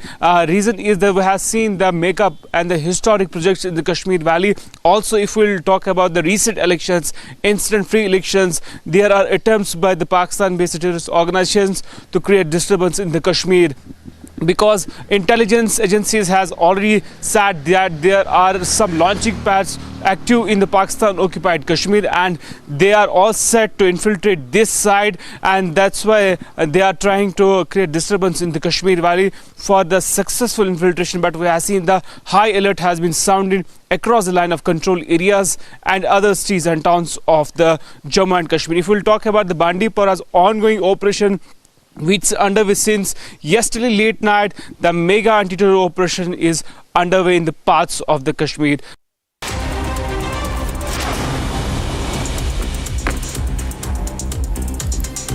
Samples were collected in connection with the death of 10 elephants in 3 days in the Bandhavgarh Tiger Reserve, sent to ICAR, Indian Veterinary Research Institute in UP, and a forensic laboratory in Sagar. Madhya Pradesh Chief Minister Mohan Yadav on Friday chaired a high-level meeting during which the government decided to send a state minister and top forest officials to Umaria to probe the elephant deaths.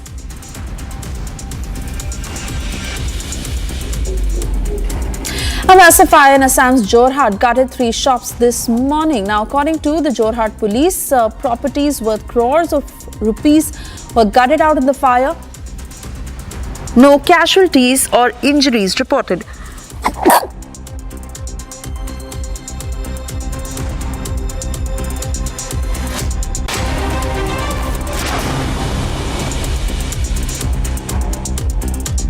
कोई बोल रहा है कि बमबाजी से हो गया, fire cracker से हो गया, ये वो निकल नहीं पाया, इतना धुआं हो गया कि स्मोक होने से वो निकल नहीं पाया, इसीलिए 3 बच्चे जल गया अंदर में।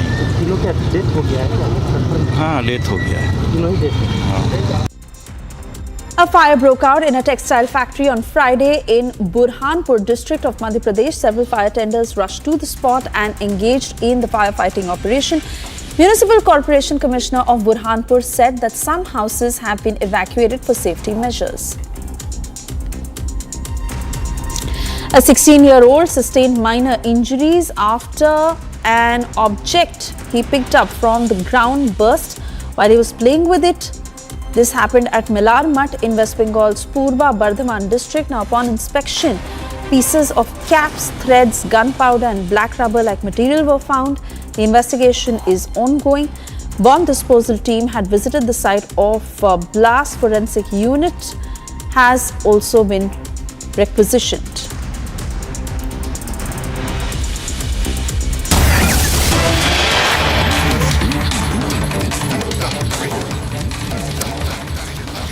And we cut across to more breaking news coming in. Yet another terrorist has been gunned down by our forces. He's been identified as Zahid Reshi from Hasanpora of Anantnag in South Kashmir. Zahid was active since April 2024. Initial details suggest that he was a local in Anantnag in South Kashmir, who was responsible for carrying out terror activities, and he has been gunned down by our forces. As I cut across to Zeenat, joining us live on the broadcast. Zeenat, do clarify for our viewers to how many terrorists have been eliminated already, and with regards to this local, what do we know? See, as far as the twin encounters in the Kashmir Valley is concerned, one is from Khaniar, that is the downtown Srinagar, where I'm standing and reporting. But as of now, in Srinagar airport, no terrorists have been killed.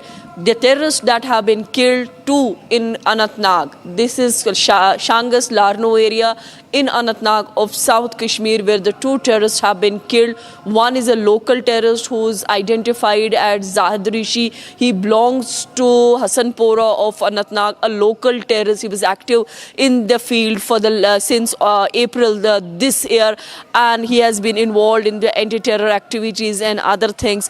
Today, Jammu and Kashmir police, along with Indian Army, managed to gun down the terrorists in the Anantnag. The two terrorists, one is Zahid, a local terrorist, and the another is Pakistani terrorist. In fact, we have also accessed the pictures, the exclusive pictures of the terrorists who have been neutralized, and also the spot in Anantnag, South Kashmir, where this entire operation took place. So the two terrorists have been neutralized in Anantnag, South Kashmir, and as far as the Srinagar encounter is concerned, that encounter is still underway. Yes, Vesha. Oh yes, absolutely, and this is important, Zeenat. Like you're telling us that the security apparatus has been heightened owing to the growing terror attacks in the valley, and these are two separate encounters that are underway. But with regards to what is happening as a part of these operations, tell us what we know so far collectively, given how bags of those terrorists were also seized by our forces that establish a Lashkar link. See, as far as the Srinagar encounter is concerned, what we could learn only from the sources as of now is a Pakistani terrorist, and he comes from the elite Lashkar-e-Toiba terror outfit, which is a Pak-sponsored terror outfit in the Kashmir Valley. The top commander of this organization has been trapped just some meters away from the spot where I am reporting. Since morning, the gunfight is on between the terrorists and the Jammu and Kashmir police and the CRP part of the operation. But as of now, the operation is still underway, though we are seeing the external and the internal cordons intact. IG Kashmir, VK Bridi himself is monitoring the situation. He is very much on the ground. Earlier, IG CRPF was also part of it. This tells you the synergy between the forces, both the forces, Jammu and Kashmir police, the CRPF, because CRPF and the J&K police takes part in the Srinagar operation when army is not allowed in the Srinagar city because of certain SOPs. So the operation is being carried by Jammu and Kashmir police and the CRPF. As of now, in Srinagar encounter, one terrorist is trapped. and the encounter is underway. As far as the Anantnag operation is concerned, this was a joint operation by army as well as the Jammu and Kashmir police. There, Anantnag police was part of this operation. Both the forces forces launched this operation in Larnu Shangas. This is quite far even from the Anantnag town where this encounter was reported. The two terrorists, the local terrorist Zahid Rishi, who comes from the Hasanpora Anantnag, who was active since April this year, and the one Pakistani terrorist have been neutralized. The two dead bodies along with arms and ammunition have been recovered from the Anantnag. The encounter in Anantnag is over when in Srinagar encounter is still underway. Yes, Suyesha. Continue talking to us, Zeenat, with regards to the status of the Srinagar encounter, which of course has its own share of challenges given how it is an operation that is underway in downtown Srinagar, and one terrorist who is trapped in one of the homes. What's the progress?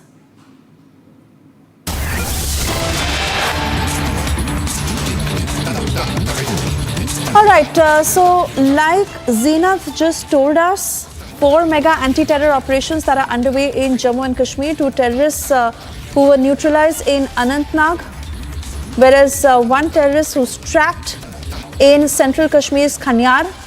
While that operation continues, cordon and search underway in Bandipora, where arms and ammunition were recovered as 2 bags were seized by our forces that belonged to terrorists.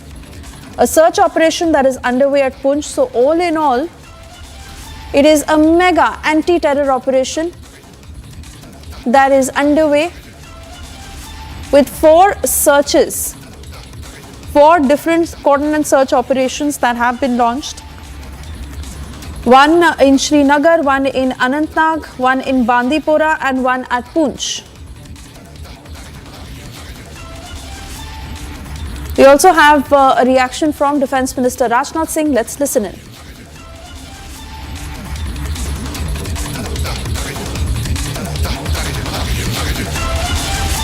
देखिए, security lapses का प्रश्न नहीं है। ये तो आप जानते हैं कि पहले कितनी आतंकवादी वारदातें होती थी।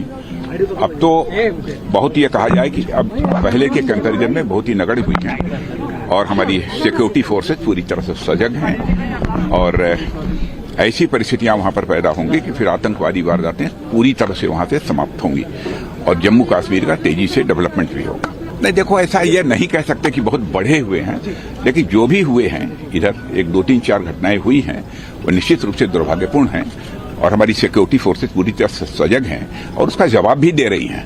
ऐसा नहीं है कि उसका जवाब नहीं दिया जा रहा है। बहुत सारे टेररिस्ट मारे भी गए हैं।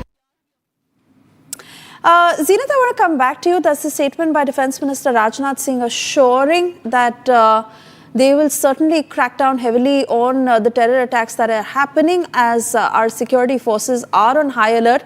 With regards to these mega anti-terror operations that are underway in Poonch, in Srinagar, in Anantnag, and even in Kanyar, what is the status so far? We understand that 2 terrorists have been gunned down in Anantnag, another terrorist who's trapped in Kanyar, and significant recoveries that have been made in Bandipora.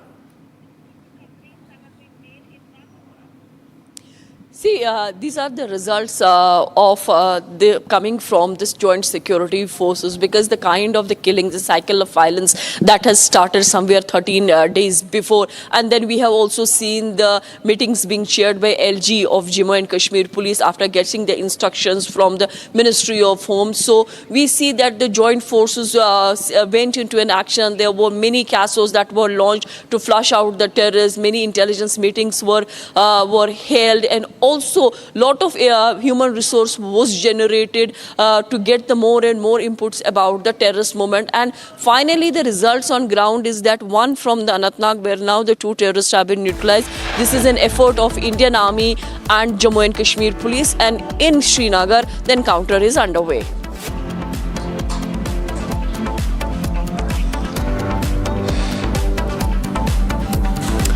We'll continue to get you more such updates from the ground across Jammu and Kashmir as mega anti-terror operations are underway. Stay with us for all the latest.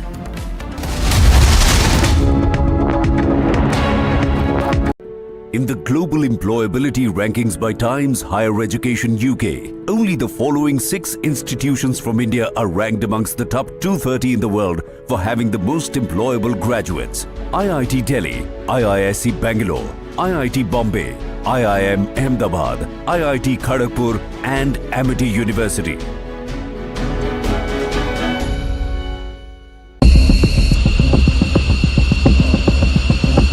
این مجازات برای رژیم غاصب صهیونی در برابر جنایت‌های حیرت آور اون رژیم بود.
בבוקר המוקדמות של יום שבת קיימנו את הבטחתנו. חיל האוויר תקף ברחבי איראן. פגענו קשות ביכולת ההגנה של איראן וביכולתה לייצר טילים שמכוונים כלפינו. כל זה בא אחרי שבחודשים האחרונים פעלנו באופן שיטתי, על פי תוכנית סדורה, לקצץ את זרועות התמנון של איראן, חיזבאללה וחמאס. שלשום פגענו בראש התמנון, המשטר האיראני. מי שפוגע בנו, אנחנו פוגעים בו. זהו העיקרון שהנחה אותנו עד היום, וזה העיקרון שינחה אותנו גם בהמשך הדרך. התקיפה באיראן הייתה מדויקת ועוצמתית, והשיגה Mega anti-terror operation underway in the parts of the Jammu and Kashmir, as we have seen the first operation which is underway in the North Kashmir is Bandipora, then the second encounter which is also underway in the Central Kashmir, Srinagar. Now also 3 terrorists trapped in Anantnag and 2 of them have been neutralized by the Joint Security Forces. Republic will get you all the details. Keep watching the Republic TV.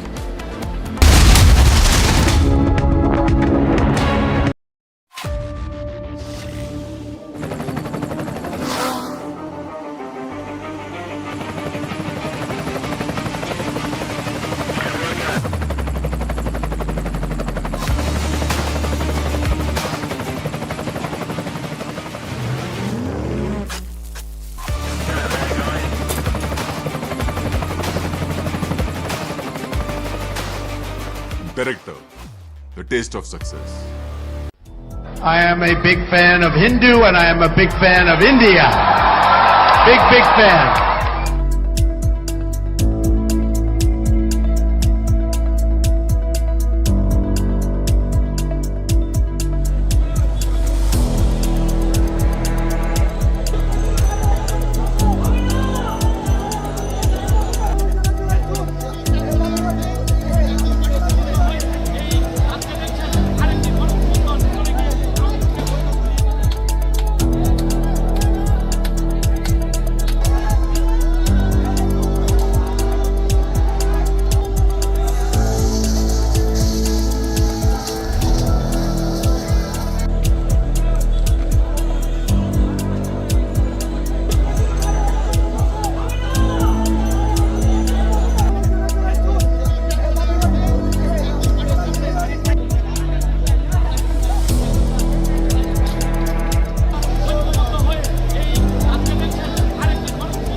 Asia's largest news headquarters. Setting the agenda for Bharat.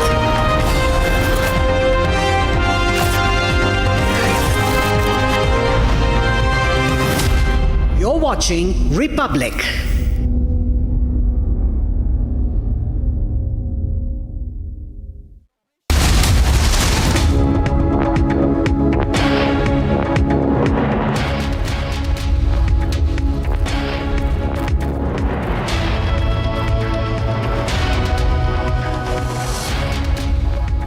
Very good afternoon and thank you for tuning in. You're watching Live and Breaking at 1. I'm Suesha Sawant. Mega anti-terror operations that are underway across Kashmir. In fact, in the Anantnag encounter, 2 terrorists have been gunned down, and in Kanyar, 1 terrorist is trapped. We'll get you all the latest updates from the ground. First, a quick check of the headlines we are tracking.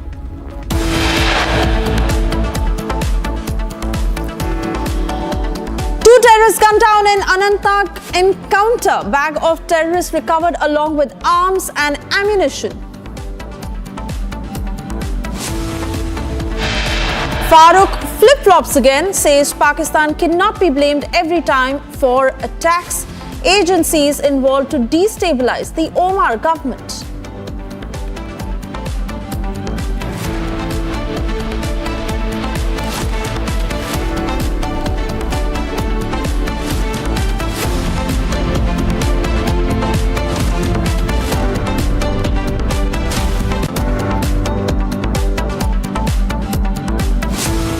BJP fires at Congress over freebie statement, says every state where Congress rules goes bankrupt.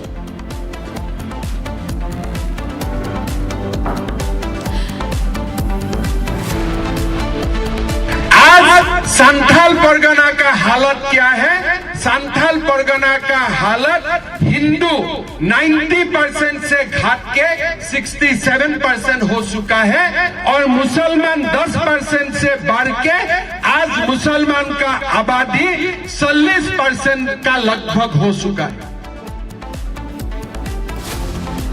Assam Chief Minister questions Jharkhand government, says Hindu population decreased from 90% to 67% in state.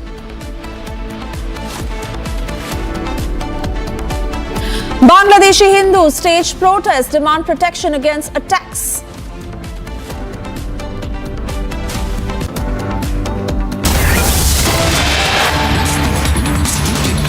The commissioner will do, right? According to law only. Yes. And you know what? I'll show you at the cost of taking your time. But I want to be very specific over here. Now, Section 4. This is the Anti-Fi Act. अब आप देखिए section 4 आपको पढ़ के सुनाता हूं मैं.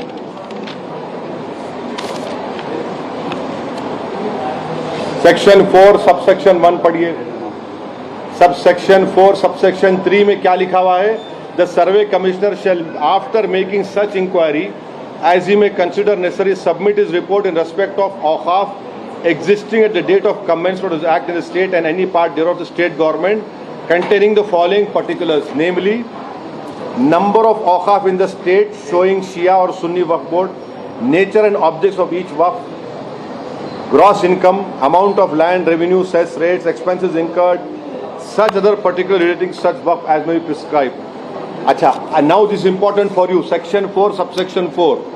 The Service Commissioner shall, while making any inquiry, have the same powers as vested in civil court under Civil Procedure 1908, 5 in respect of following matters, namely summoning and examining the witness, requiring discovery and production of any document, requisition any public record from any court or office, issuing commission for the examination of any witness or accounts, making a local inspection, local investigation. All the powers have been given to the survey commissioner. This government, and now what this government has done? This government has removed subsection 6. इनका question था नूर का, रीसर्वे होगा ही नहीं अब. ये तो बता रहा हूं, ये पूरा कानून है. हम ये नहीं बोल रहे कि कमजोरियां हो, कोई कमजोरियां नहीं है. कमजोर सब में कमजोरियां हैं. क्या कोई गुलाट क्या नहीं हो रहा है क्या कहीं भी वहां पर? मगर आप पूरे एक्ट को गायब कर देंगे, आप पूरे एक्ट को खत्म कर देंगे, वक्फ को खत्म कर देंगे. अब ये कैसा होगा? मुझे मेरा एक आखिरी सवाल है वक्फ को लेकर दिया है कि जो बी.आर. नायडू ने एक और स्टेटमेंट दिया है कि जो नॉन हिंदूज होंगे वहाँ पे उनको बीआरएस लेने के लिए कहेंगे और अगर वो लोग बीआरएस नहीं लेते तो उनको स्टेट गवर्नमेंट को हैंडओवर किया जाएगा। अब क्या कहेंगे? वो it is their headache, it is their headache. I am saying what is good for geese is also good for gander. What is sauce for geese is also sauce for gander. आपके लिए अगर अच्छा है तो मेरे लिए बुरा कैसा हो रहा भाई?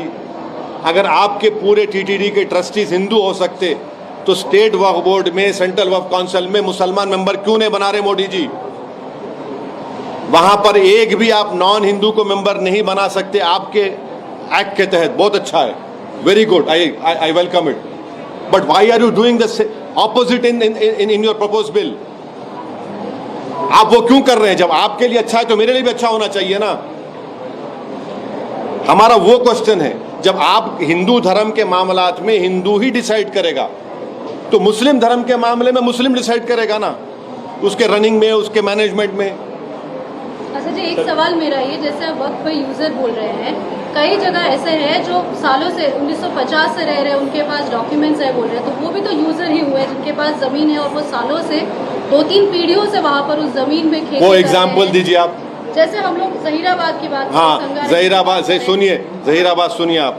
आपको मैं रिक्वेस्ट करूंगा कि आप लोग जब क्वेश्चन करते ना मेरे से, आप पूरा उसमें पढ़ के आओ, ऐसा यूं इसको ऐसा मत करो।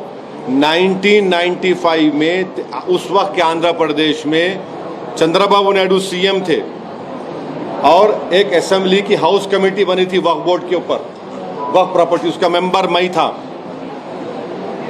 उस रिपोर्ट को पढ़ो आप, उस रिपोर्ट को पढ़ के जायजा लो आप, उस रिपोर्ट में क्या कहा गया। अगर आपके ने डॉक्यूमेंट्स है तो कहीं को परेशान हो रहे भाई, आप परेशान हो, जरूरत ही नहीं है आपको। जब वहां पर झगड़ा होगा वक्फ का और किसी और का तो ट्राइब्यूनल में जाइए, एंड ट्राइब्यूनल का जो जज होता है मैडम, वो वक्फ बोर्ड अपॉइंट नहीं करता, वो उस स्टेट का हाई कोर्ट का चीफ जस्टिस, सीनियर डिस्ट्रिक्ट जज को अपॉइंट करते हैं वो। आप जाइए ना, कौन रोक रहा आपको? आप बोलेंगे नहीं ट्राइब्यूनल नहीं जाऊंगा, अरे क्यों नहीं जाएंगे? सर गरीब मुसलमान लोग ही हैं वहां पर जो है, सवाल तो क्या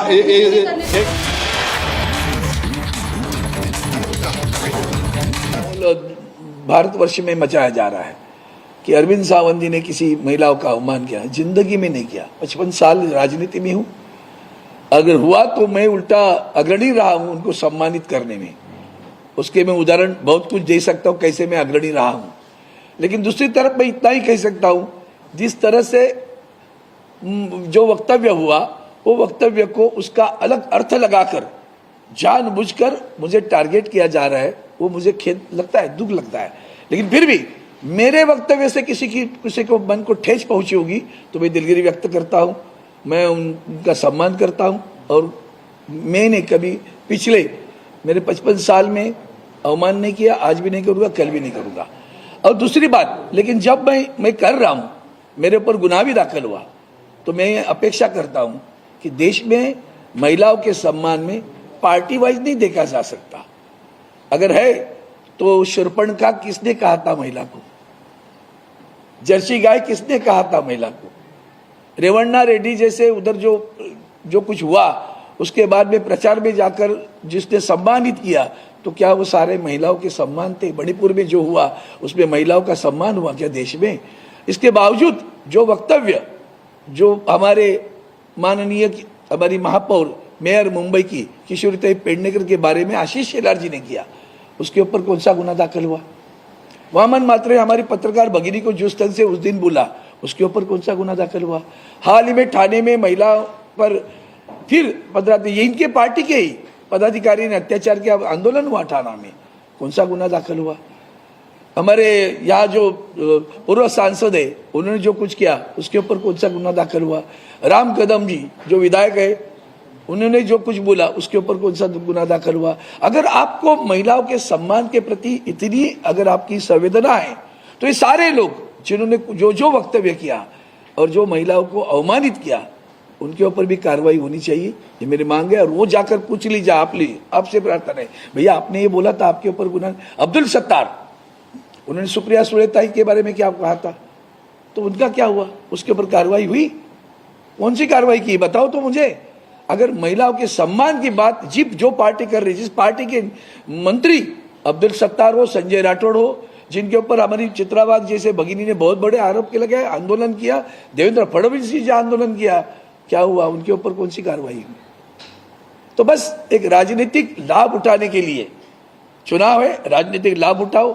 चलो एक शब्द को पकड़कर, जो मेरी भावना कभी नहीं थी, आज भी नहीं, कल भी नहीं रहेगी, और मैंने किसी व्यक्तिगत नाम भी नहीं लेके आता, फिर भी वो उसको जिस तरह से माहौल बनाया जा रहा है वो देखकर दुख होता है कि मेरे ऊपर कभी कुछ इल्जाम लगाना की कोशिश बहुत बार हुई, लेकिन नहीं पकड़ा गया। तो चलो इधर कुछ एक शब्द को लेकर चलो इनकी प्रतिभा भी मलिन करे, तो उनके लिए उनकी बड़ी बड़ी टीम बैठती रहती है।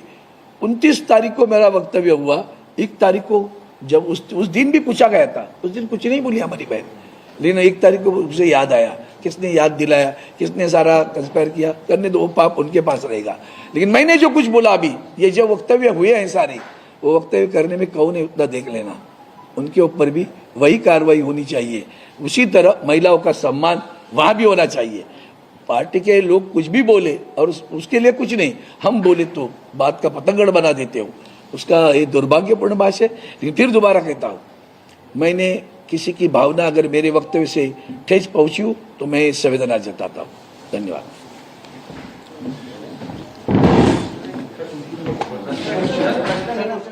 All right, so that's the latest statement coming in from Arvind Sawant, who remember had refused to apologize because he had also gone on to say that he had not taken China NC's name anywhere. This is in connection with the imported mal comment that he had made, for which he faced a lot of flack, and the misogynistic nature of that remark that earned him a lot of embarrassment. Now he has come out to apologize to China NC and saying that his statement has been taken out of context, it's been misrepresented, as he says that it was never his intention to insult or any woman or make a derogatory statement like that. Arvind Sawant, who's finally been forced to apologize to China NC after she had not just filed a complaint, but she had said straight up, Mahila hu, mal nahi. Arvind Sawant, who had objectified a woman, China NC, as he fired a political attack against her, but that misfired, as he had to face a lot of embarrassment after what he said. Let's listen in to the latest statement that also came in from China NC.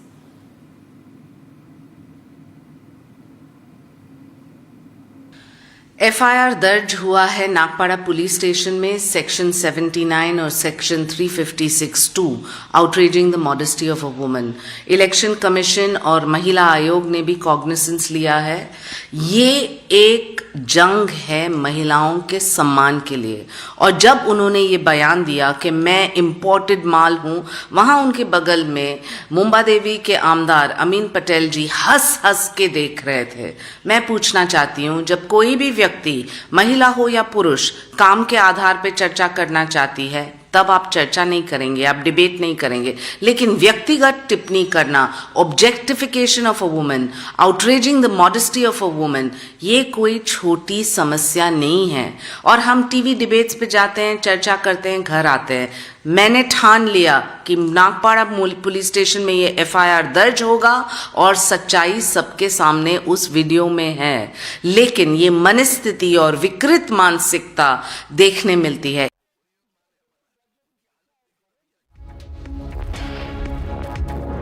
On the comment that was made against China NC by Arvind Sawant, we leave it at that. We'll also move on to the Waqf emergency, where Asaduddin Owaisi had just made a statement a while ago while he was holding that news conference, where he said that the intention of the Waqf board is not to take the land away. However, there is communal tension that is growing in Karnataka's Haveri.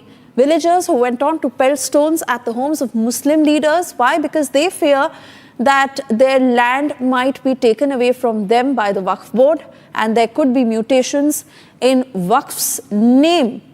Tensions that are simmering in Haveri's Karkor village. This is in the Savanur Taluk, as villagers are preempting, given the recent developments that their land could be claimed by the Waqf soon. And as a mark of retaliation, they went on to hurl stones at Muslim leaders' homes, where, remember, the police has now taken cognizance and an FIR has been filed. Also, amid the back-to-back attacks that have been happening across Jammu and Kashmir, in the latest National Conference chief, Farooq Abdullah, has not just batted for Pakistan yet again, but he's also made a big statement saying that the agencies are trying to destabilize the Omar Abdullah government. He said that we cannot blame Pakistan every time. Farooq Abdullah, who is not just trying to downplay the terror attacks that are happening in Kashmir, but also says that the agencies are trying to destabilize the Omar government. This particularly as there is a sharp spike in such terror attacks ever since the Omar government has come to power. Let's listen in to that statement by Farooq Abdullah.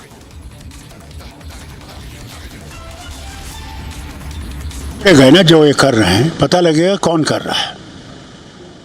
मारना नहीं चाहिए उनको पकड़ना चाहिए और पकड़ के उनसे पूछना चाहिए कि कौन उनके पीछे है. वही रास्ता है. खानियार एरिया शहर श्रीनगर का बीच वाला एरिया है. हाँ, ये सब देखिए, मुझे बताइए कौन लोग हैं जो ये कर सकते हैं और किस लिए कर सकते हैं. इन सालों में क्यों नहीं किया.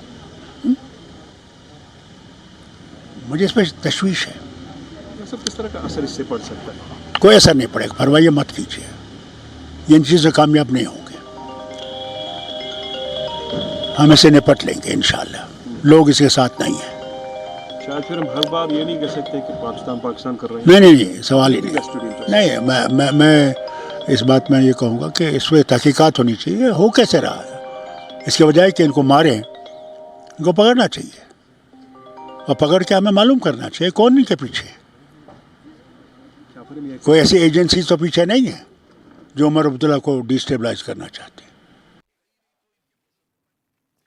Remember, in the last 15 days itself, there have been 6 terror attacks where our forces, our Jawans and non-locals are being targeted. But instead of taking accountability, it is Farooq Abdullah who says that this is an attempt to destabilize the Omar government. The BJP has come down heavily over what is happening. Let's listen into those reactions. Farooq Abdullah साहब ने जो कहा है, मुझे लगता है कि यह इस बात का प्रमाण है कि अब उनको सत्ता में आके यह एहसास हो रहा है कि राष्ट्र विरोधी शक्तियों को किस गंभीरता और किस दृढ़ता के साथ डील करना चाहिए. यानी बहुत साफ है कि सत्ता के बाहर रह के बयान देना, उनके कई बयान बहुत आलोचना योग्य, गैर जिम्मेदाराना और राष्ट्रहित के विरुद्ध थे. मुझे लगता है अब पावर में आने के बाद उन्हें हो सकता है इस बात का एहसास हो रहा हो. तो ये उनके बदलते हुए नजरिए का प्रतीक है कि देश विरोधी शक्तियां किस प्रकार से काम कर रही हैं. तो मैं यह भी अपेक्षा करूंगा कि अब उमर अब्दुल्ला की सरकार उसी दृढ़ता के साथ उन विदेशी शक्तियों को जो भारत और कश्मीर के विरुद्ध षड्यंत्र करना चाहती हैं, उनका दमन करने में, उनका शमन करने में मोदी सरकार का सहयोग करें. देखिए, ये तो सरकारों में रहे हैं, इनको इस बात को समझना चाहिए. बेतुके बयान देना अच्छी बात नहीं है. खास करके आपकी सरकार तो अभी 12 अक्टूबर को अब आई है, लेकिन इसके बाद पहले जो 5 अगस्त 2019 तक, जब तक भारतीय जनता पार्टी का शासन रहा, तो यहाँ पर शांति व्यवस्था बनी है. वो लाल चौक जिसकी आपने दहशत फैला करके रखी थी, वहाँ पर आज कल दिवाली मनाई गई है. आप मिलिटेंट्स के प्रति इतना प्रेम रखोगे तो फिर ऐसा संभव नहीं है. भारत की एजेंसियां जिस प्रकार से काम कर रही हैं, उन पर विश्वास है, हमें अपने सुरक्षा बलों पर विश्वास है. तभी ये जो आज वातावरण बना है, बेहतर हुआ है, उन्हीं की एक मेहनत लगन का परिणाम. Cutting across to Zeenat and Arawat, who are joining us on the broadcast. Zeenat, a quick word from you first. Given the fact that our forces are braving it on the ground, 2 terrorists have been neutralized in Anantnag. Another terrorist who is trapped, and mega anti-terror operations that are underway. But amid all this, the likes of Farooq Abdullah, who not just bat for Pakistan yet again, but say that such incidents are on the rise because it is an attempt to destabilize the Omar government. This is a statement that is coming from the NC patron, Dr. Farooq Abdullah, saying that the kind of incidents or the attacks that are taking place on ground against the civilians and the security forces are orchestrated to destabilize Omar Abdullah's government. The government that took over in October, and it's not been even a month, we are seeing that the killings and attacks are on rise in Jammu and Kashmir. In fact, the Farooq Abdullah went on saying that they are not the terrorists coming from the Pakistan. Rather, there might be some agencies who are behind it. The people, the Jammu and Kashmir police and the LG administration should investigate, and rather the security forces should nab these attackers who are behind yesterday's attack in Mazhama of Central Kashmir's Budgam, and they should be questioned and should ask who are behind these kind of attacks. This is a stance that the Farooq Abdullah has taken over after NC formed government in Jammu and Kashmir, because NC got the majority of numbers to form the government. And on the other hand, we are seeing the forces are paying through the nose when we see the attacks that took place in the last 13 days. Some 6 attacks took place in here. Not only the forces were targeted, but also the non-locals were targeted. Meanwhile, we are seeing the forces are doing their job as per the protocols, as per the SOPs. That has resulted into an encounter in Anantnag. This is the Shangas-Larno belt in Anantnag, where the 2 terrorists, 1 foreign terrorist and the 1 local terrorist, have been neutralized. Arms and ammunition have been recovered. The dead bodies have been recovered, and the operation also got over. If we take the focus towards the Srinagar city, then in the downtown Srinagar, the encounter is on. Although it's 1 Pakistani terrorist that the reports suggest is trapped, but still the gunfight is underway. Exchange of fire, the huge volume of fire is being exchanged here in Khaniar. Although life seems quite normal in the Srinagar city, in the downtown, the J&K police is taking all the precautions, because seeing this area, it's very congested, where you see the houses. Right. Zeenat, do stay on with us. Let's also play out that statement by Defence Minister Rajnath Singh, after which I cut across to Arawat. देखिए, security lapses का प्रश्न नहीं है। यह तो आप जानते हैं कि पहले कितनी आतंकवादी वारदातें होती थी। अब तो बहुत ये कहा जाए कि अब पहले के कंपैरिजन में बहुत ही नगण्य हुई हैं, और हमारी सिक्योरिटी फोर्सेस पूरी तरह से सजग हैं, और ऐसी परिस्थितियां वहां पर पैदा होंगी कि फिर आतंकवादी वारदातें पूरी तरह से वहां से समाप्त होंगी, और जम्मू कश्मीर का तेजी से डेवलपमेंट भी होगा। नहीं, देखो, ऐसा ये नहीं कह सकते कि बहुत बढ़े हुए हैं, लेकिन जो भी हुए हैं, इधर 1, 2, 3, 4 घटनाएं हुई हैं, वो निश्चित रूप से दुर्भाग्यपूर्ण हैं, और हमारी सिक्योरिटी फोर्सेस पूरी तरह से सजग हैं और उसका जवाब भी दे रही हैं। ऐसा नहीं है कि उसका जवाब नहीं दिया जा रहा है। बहुत सारे टेररिस्ट मारे भी गए हैं। All right, Gursimran, I'd like to come to you first, as we understand that 2 bags belonging to terrorists have been seized by our forces. There is a clear Pakistan link, but Farooq Abdullah still says that Pakistan should not be blamed every time. See, we have seen time and again that Farooq Abdullah has been blaming the security forces. Though last couple of statements of the Farooq Abdullah, they were in the favor of the forces, except that all the statements that have come from Farooq Abdullah, they were somewhere hinting at the good relations with the Pakistan or the talks with Pakistan at a time when the government of India's policy is very clear that terror and talks cannot go together. And today's statement is certainly going to demoralize the morale of the security forces. Reason being that Farooq Abdullah has suggested that the forces, rather than killing the terrorists, should arrest them. But the reality on the ground is that the forces follow a SOP, and the SOP reads that there needs to be the minimum collateral damage that needs to be there, and when an operation is conducted, the forces ensure that there is no damage to the civilian population. But the main motive of the terrorists continues to be that they want to inflict maximum damage to the civilians. They want to do as many as casualties they can, and subjected to the situation, the forces conduct the operation. There have been many successful operations where the forces have apprehended the terrorists alive, be it on the hinterland or on the line of control. but it is not possible in every scenario because the terrorists are equipped with a heavy weapon systems, the sophisticated weapons that they have been given by their masters in the Pakistan and the terror handlers operating from the Pakistan. And second thing is that the terrorists always try to ensure that they can inflict maximum damage to the civilian population and the security forces. And for the same, the forces ensure that to avoid the collateral damage, the terrorists are neutralized. Second question is the suspicion that Farooq Abdullah has raised on the intelligence agency, saying that this is an attempt to destabilize the Omar Abdullah government. But the reality remains that the success of all the operations that are happening in the Kashmir Valley, from the arrest, from the busting of a terror module to the killing of the terrorist or apprehending any of the terror network, that all credit goes to the intelligence agencies and the security forces that are working for a secure country. Yes.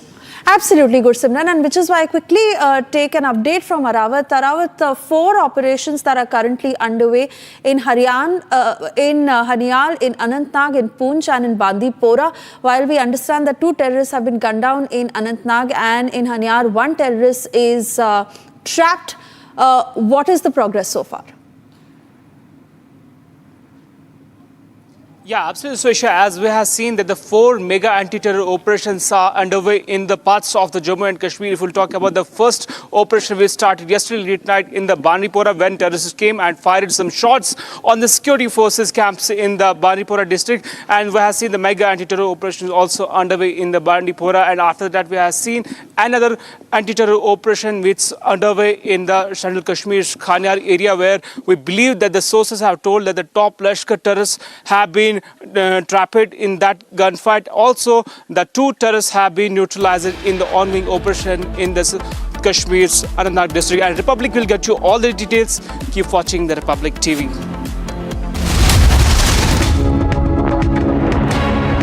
In the global employability rankings by Times Higher Education UK, only the following 6 institutions from India are ranked amongst the top 230 in the world for having the most employable graduates. IIT Delhi, IISc Bangalore, IIT Bombay, IIM Ahmedabad, IIT Kharagpur and Amity University.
Gunned down in Anantnag in an encounter.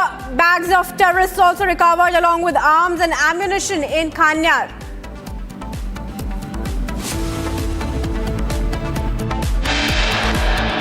इस बात में ये कहूँगा कि इस पर तहकीकात होनी चाहिए, हो कैसे रहा है। इसके बजाय कि इनको मारें, इनको पकड़ना चाहिए और पकड़ के हमें मालूम करना चाहिए कौन इनके पीछे। Farooq Abdullah flip-flops again, bats for Pakistan, says Pakistan cannot be blamed every time for attacks. Agencies are involved to destabilize Omar government. तो इन्वेस्टमेंट में कर्नाटक नंबर 1 हो गया था और महाराष्ट्र पीछे हो गया था, जबकि महाराष्ट्र में देश की आर्थिक राजधानी है। महाराष्ट्र फिर नंबर 1 पे आ गया है। तो यह दर्शाता है कि कांग्रेस जब जब सत्ता में आती है तो जो कहा गया वो कभी पूरा नहीं कर पाती।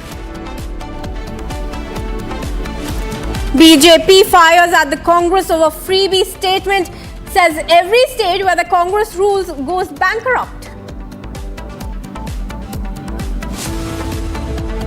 आज संथाल परगना का हालत क्या है?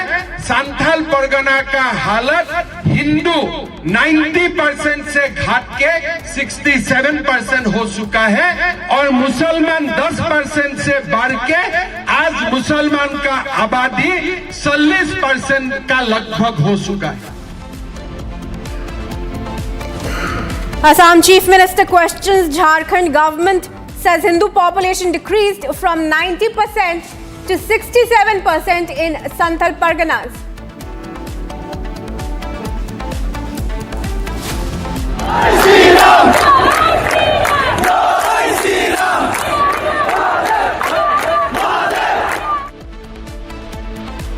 Bangladeshi Hindus stage a protest, demand protection against attacks.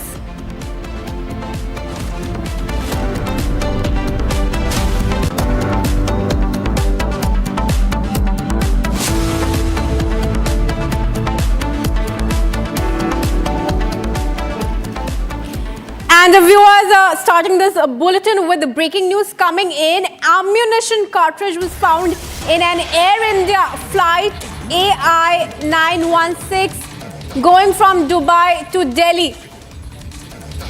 One ammunition cartridge was found in the pocket of a seat of flight AI916 after it landed from Dubai at Delhi on 27th October, and all passengers had disembarked. This is a statement that is being issued by the Air India now. A complaint has been filed. It was lodged with the airport police by Air India, strictly adhering to the laid down security protocols.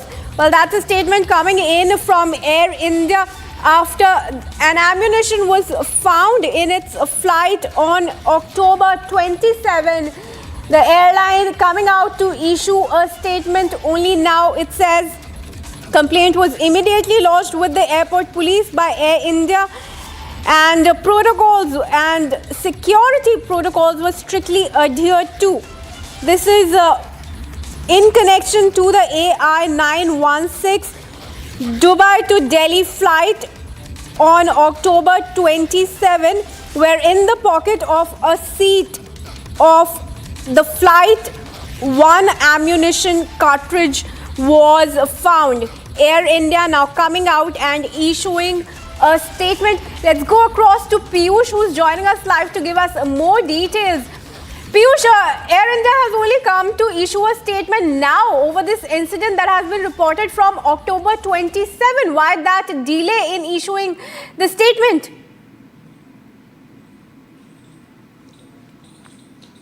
So, in fact, Priti, we just tried having a word with the Air India about why this delay as far as giving such a sensitive information is concerned. And as what we have been told is that they have said that they were trying to adhere to all norms and laws. They are still not coming out publicly on this matter and speaking to media.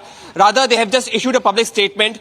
As what we have been told is that this ammunition cartridge was found inside the seat of the aircraft that was moving from Dubai to Delhi.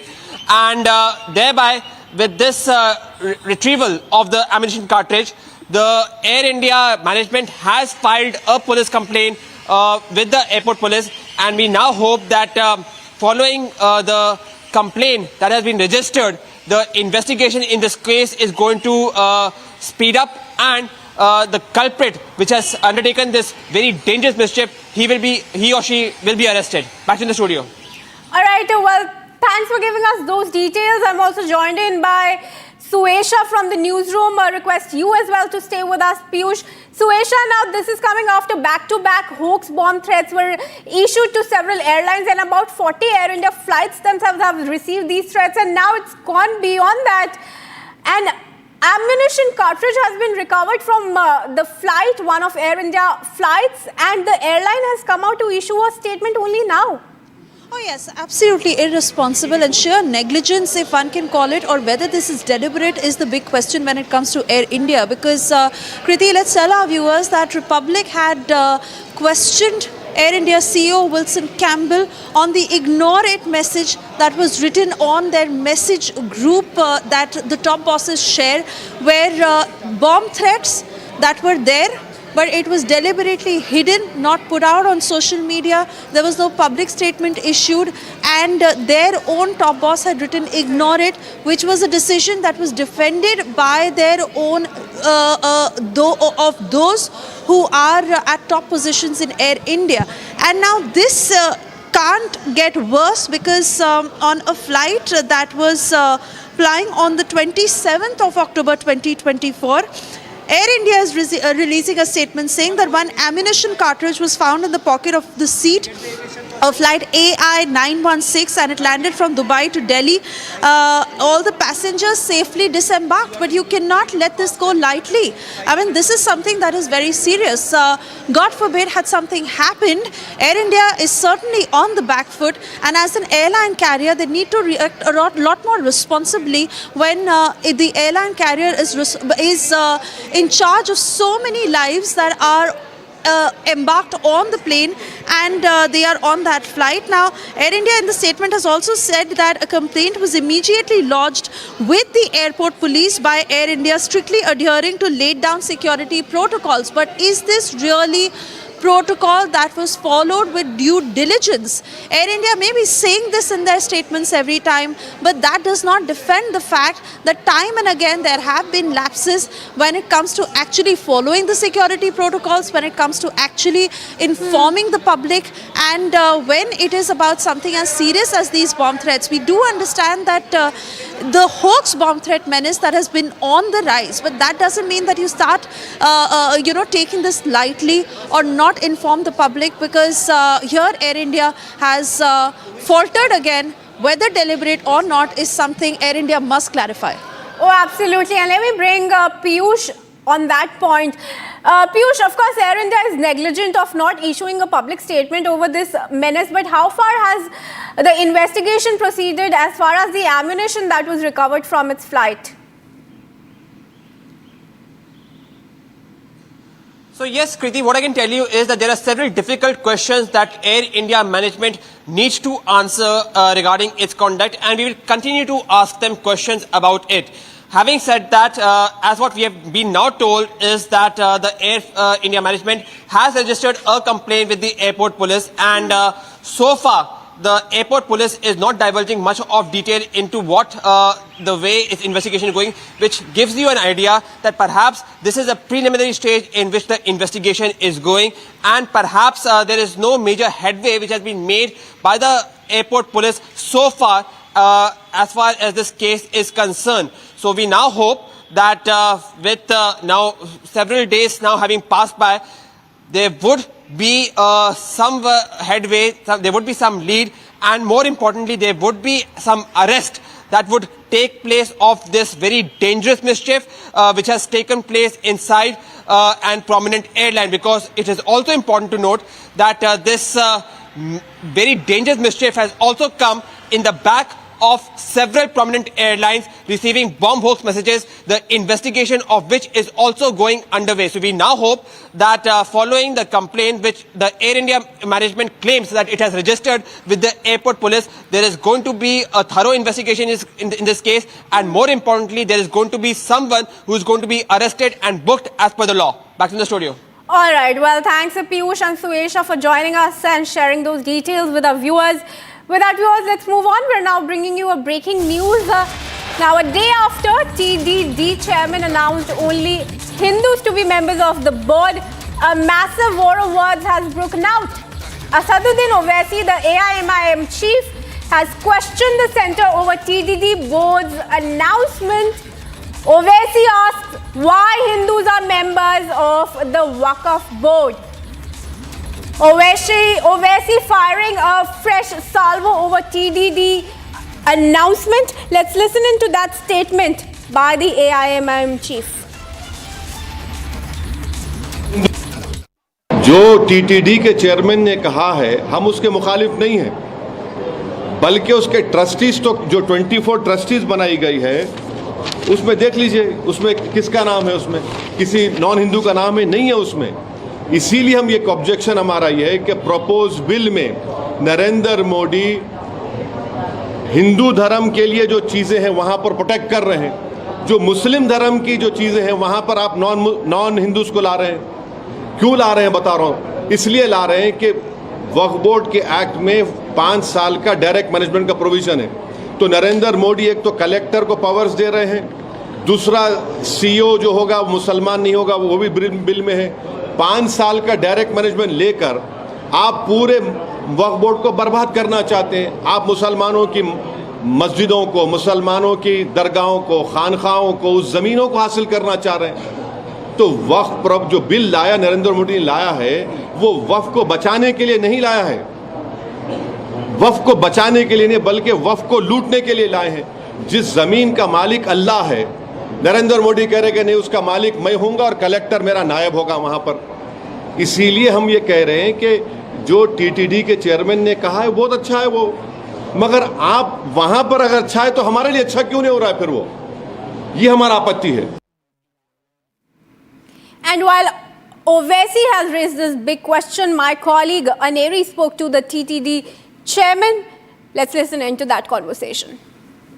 Om Namo Venkateshaya. See, this is my lifetime achievement. So I am very, very happy to get this chairperson as a TTD chairman. Myself and everybody in my family and my friends and everybody is happy about this incident. When are you going to take charge, sir? Around 6th for this month. We are expecting. Okay. So we see that you have made a very big statement where you say that on the Tirumala hill shrine or the temple, only Hindus should be working there, whereas this is one big thing. If you would you be taking up once you are appointed? Yes, I am committed on that. It is Why do you feel that it's very much important at this point in time? Because there are many demands from the Hindu organization, quite a long time. Because this is in a Hindu temple, everybody should be Hindu there. It is a Sanatana Dharma says, that's all. I committed on that. So you're going to take up that as soon as... Why not? First I will list out the who are there and we will ask those people to take the VRS. Otherwise, I will talk to the government and I will surrender all these people. If possible, we will surrender to the government of Andhra Pradesh. So also at the same time you mentioned about Sanatan Dharma. We have been seeing how recently Sanatan board, there should be a national Sanatan board. That's the growing demand in the last few days. How do you look at it and how important it is at this point in time that there should be a Sanatan board? Yes, I told you before. Same answer again. Right. There is no change on that. So one more question I'd like to ask you, because you had mentioned about we have been also seeing that how there were irregularities like the Laddu controversy which recently happened, the irregularities which went on during the YSRCP regime. How do you look at it and what would be the steps that would be taken? You see, it is already under the Supreme Court supervision. So they appointed a committee there. So the inquiry is going on. I don't want to comment on that now. But what about the other irregularities which went on during... To go and verify. Some inquiries are going on, even state government.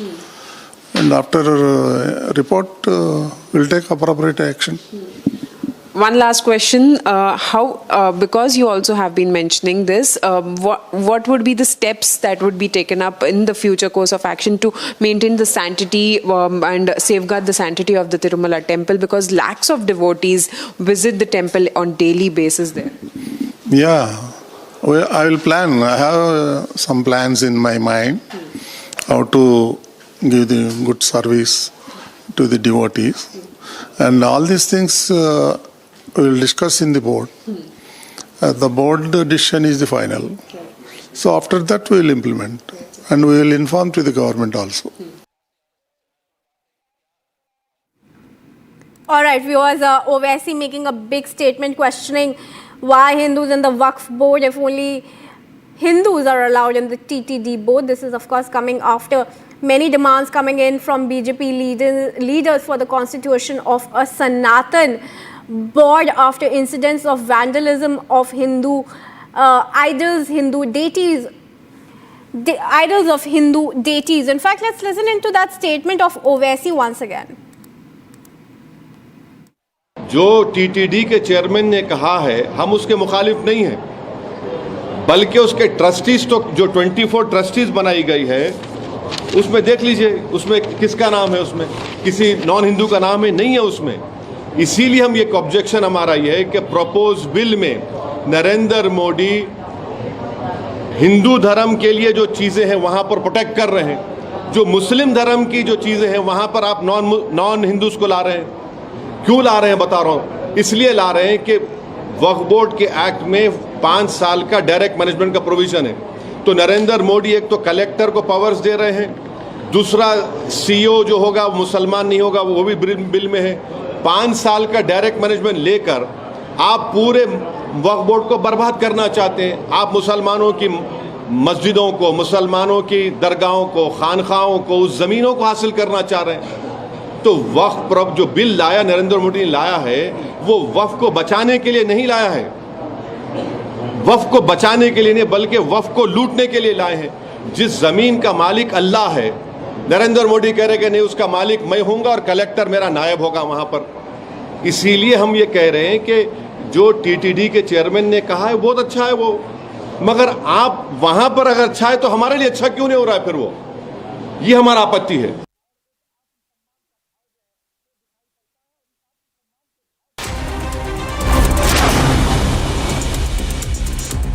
And let's take a quick check of stories from across the nation in 2 minutes.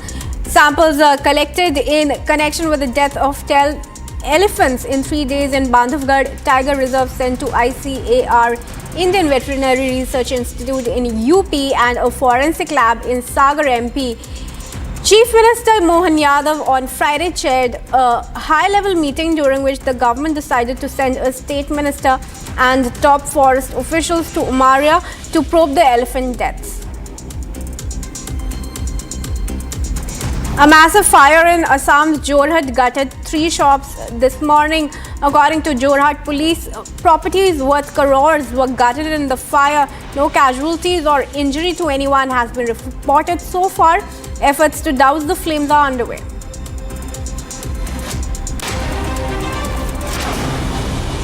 कोई बोल रहा है कि बमबाजी से हो गया, fire cracker से हो गया, ये वो निकल नहीं पाया, इतना धुआं हो गया कि स्मोक होने से वो निकल नहीं पाया, इसीलिए 3 बच्चे जल गया अंदर में। तीनों का डेथ हो गया है? हाँ, डेथ हो गया है। तीनों ही डेथ। हाँ। A fire broke out in a textile factory on Friday in Burhanpur district of Madhya Pradesh. Several fire attendants rushed to the spot and engaged in the firefighting operation. Municipal Corporation Commissioner of Burhanpur said that some houses have been evacuated for safety measures.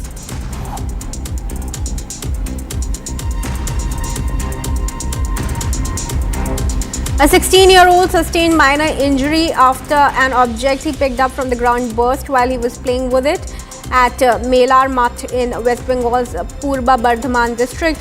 Upon inspection, pieces of caps, threads, gunpowder and black rubber-like material were found. Investigation is currently ongoing. Bomb disposal team had visited the site of blast. Forensic unit has also been requisitioned.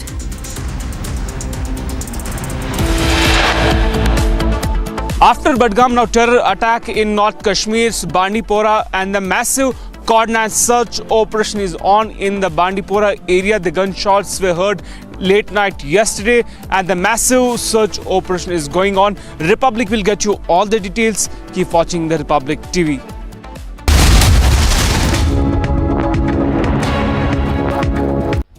I am a big fan of Hindu and I am a big fan of India. Big fan.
Welcome back, viewers. Now, the release of Rishabh Pant from the Delhi Capitals ahead of the IPL 2025 auction has sparked a lot of speculation, but the links to one particular side are stronger than ever. Former CSK star Suresh Raina believes that Pant will be CSK bound as two of them met and spoke to MS Dhoni. Watch this report.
director, the taste of success.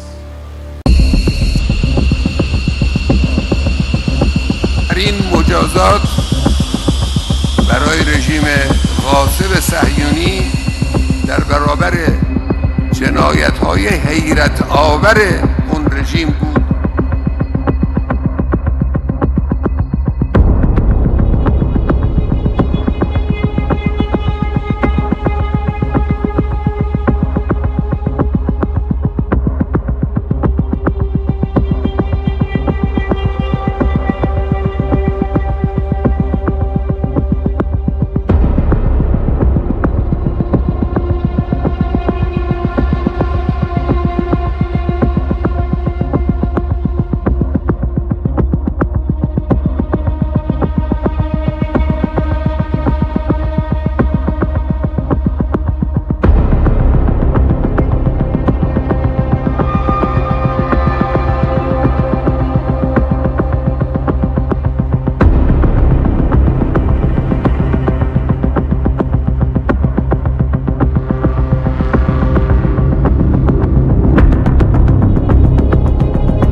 בבוקר המוקדמות של יום שבת קיימנו את הבטחתנו. חיל האוויר תקף ברחבי איראן. פגענו קשות ביכולת ההגנה של איראן וביכולתה לייצר טילים שמכוונים כלפינו. Two people from Uttar Pradesh were shot at by terrorists in Jammu and Kashmir's Budgam district. They were shot at after returning from the work. Non-locals are being targeted by the terror groups. Police doing the CASO here in Khaniar after getting the inputs, the leads about the presence of the terrorists.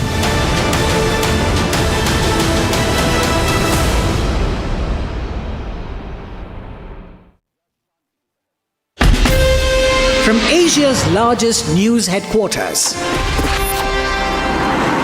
setting the agenda for Bharat.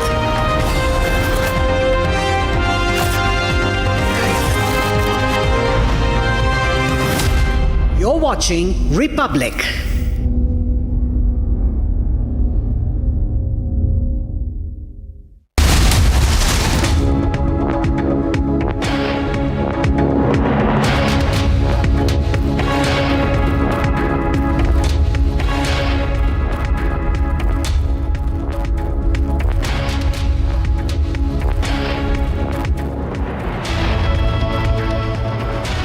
Good afternoon once again and thank you for tuning in. I'm Suesha Samt as we get you all the top stories we're tracking for you this Saturday afternoon. Also how Prime Minister has come down heavily on Mallikarjun Kharge over the freebies promises and how the Congress has not been able to deliver on it. We'll get you all the reactions and other top stories we're tracking for you. First, a quick check of the headlines.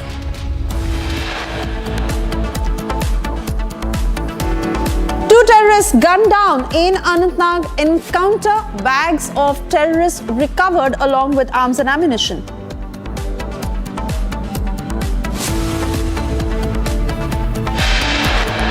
बात ये नहीं कर सकते कि पाकिस्तान कर रहे हैं। नहीं सवाल ही नहीं।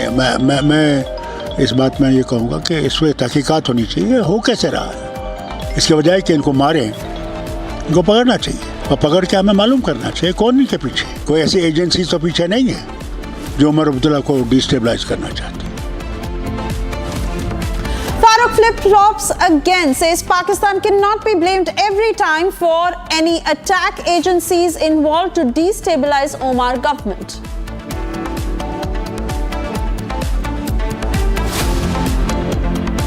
तो इन्वेस्टमेंट में कर्नाटक नंबर 1 हो गया था और महाराष्ट्र पीछे हो गया था, जबकि महाराष्ट्र में देश की आर्थिक राजधानी है। महाराष्ट्र फिर नंबर 1 पे आ गया है। तो यह दर्शाता है कि कांग्रेस जब जब सत्ता में आती है तो जो कहा गया वो कभी पूरा नहीं कर पाती। BJP fires at Congress over freebie statement, says every state where Congress rules goes bankrupt. आज संथाल परगना का हालत क्या है? संथाल परगना का हालत हिंदू 90% से घट के 67% हो चुका है और मुसलमान 10% से बढ़ के आज मुसलमान का आबादी 40% का लगभग हो चुका है। Assam Chief Minister questions Jharkhand government, says Hindu population decreased from 90% to 67% in state.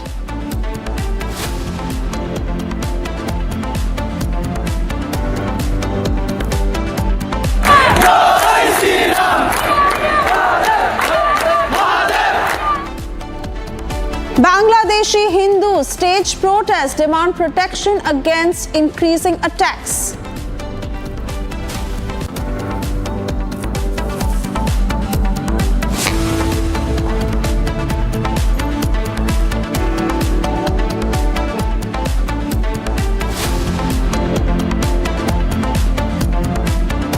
And well, back-to-back terror attacks that have been happening across Kashmir.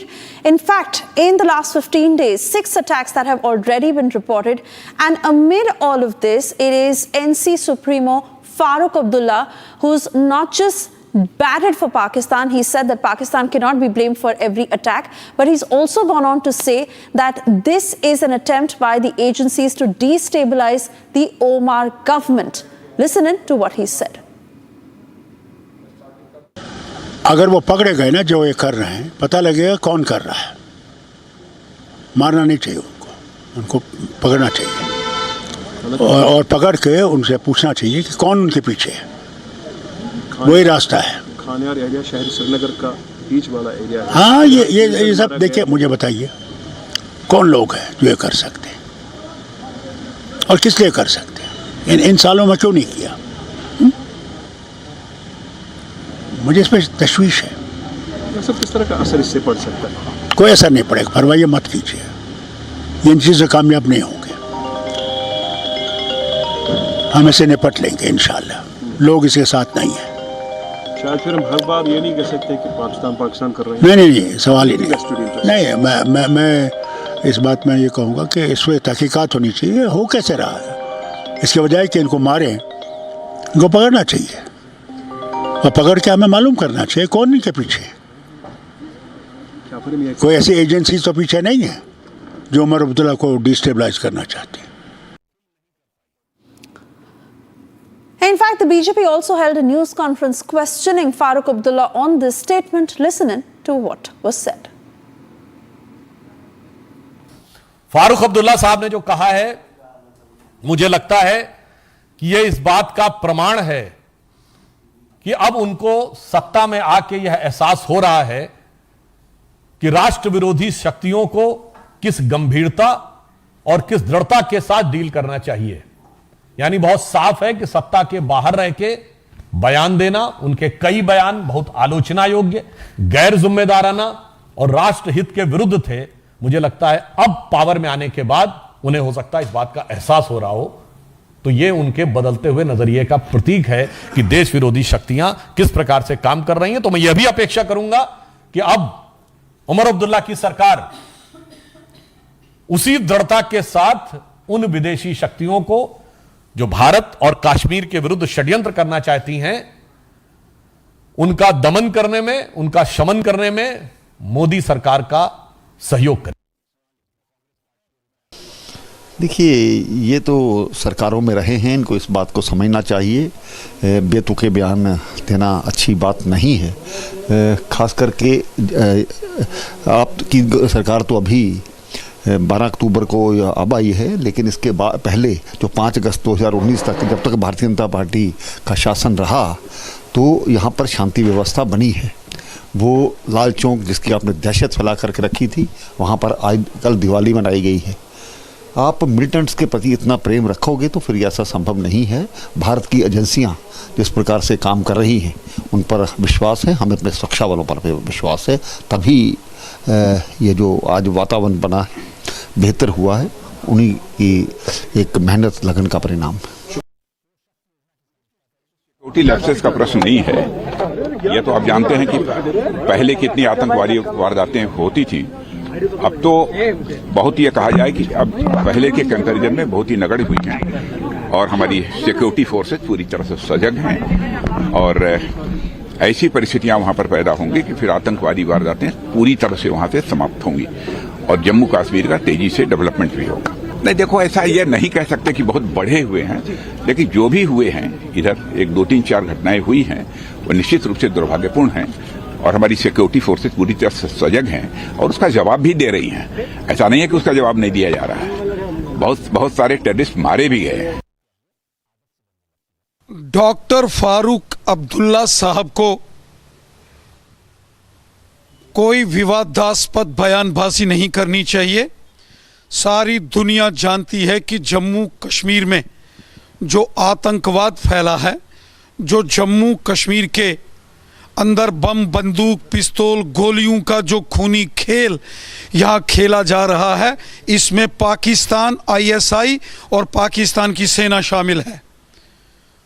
आज जब कश्मीर घाटी में पाकिस्तान और उनके आतंकवादी खूनी खेल खेलने की साजिश और कोशिश कर रहे हैं, तो डॉक्टर फारूक अब्दुल्ला साहब को इस प्रकार की बयानबाजी से बचना चाहिए। डॉक्टर फारूक अब्दुल्ला साहब को 2 टूक शब्दों में कहना चाहिए कि जम्मू कश्मीर में खून खराबे के लिए अगर कोई जिम्मेवार है तो वो पाकिस्तान है। लेकिन उन्होंने कहा कि पाकिस्तान को हर बार हम ब्लेम नहीं कर सकते हैं। तो किसको करें? तो ये बम, बंदूक, पिस्तौल, गोलियां कौन भेज रहा है? सारी दुनिया जानती है कि पाकिस्तान की सेना आतंकवादियों को ट्रेनिंग देती है। ISI जो पाकिस्तान की खुफिया एजेंसी है, उसने पाकिस्तान के कब्जे वाले जम्मू कश्मीर में आतंकवादियों के कैंप स्थापित किए हैं। आतंकवादियों को ट्रेनिंग कौन देता है? पाकिस्तान की आर्मी देती है। और डॉक्टर फारूक अब्दुल्ला साहब को सबूत चाहिए। 2 दिन कुछ और बोलते हैं तो तीसरे दिन कुछ और बयानबाजी करते हैं। यह ठीक नहीं है।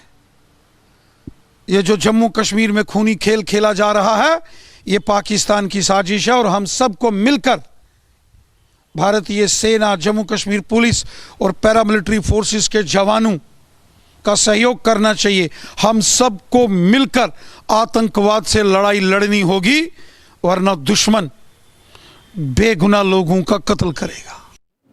Zeenat and Arawat joining us on the broadcast. Zeenat, if I could come to you first, while one would really expect, given all the changes that have happened on the ground in the last 5 years in Jammu and Kashmir, the NC would help further that. But on the contrary, Farooq Abdullah once again batting for Pakistan, and the BJP coming down heavily, saying that such political statements must be weighed because they can demoralize our forces. See, Swesha, we need to understand the character of the Farooq Abdullah. He has been making always the wavering comments from one side to the another. He knows how to bend his tail.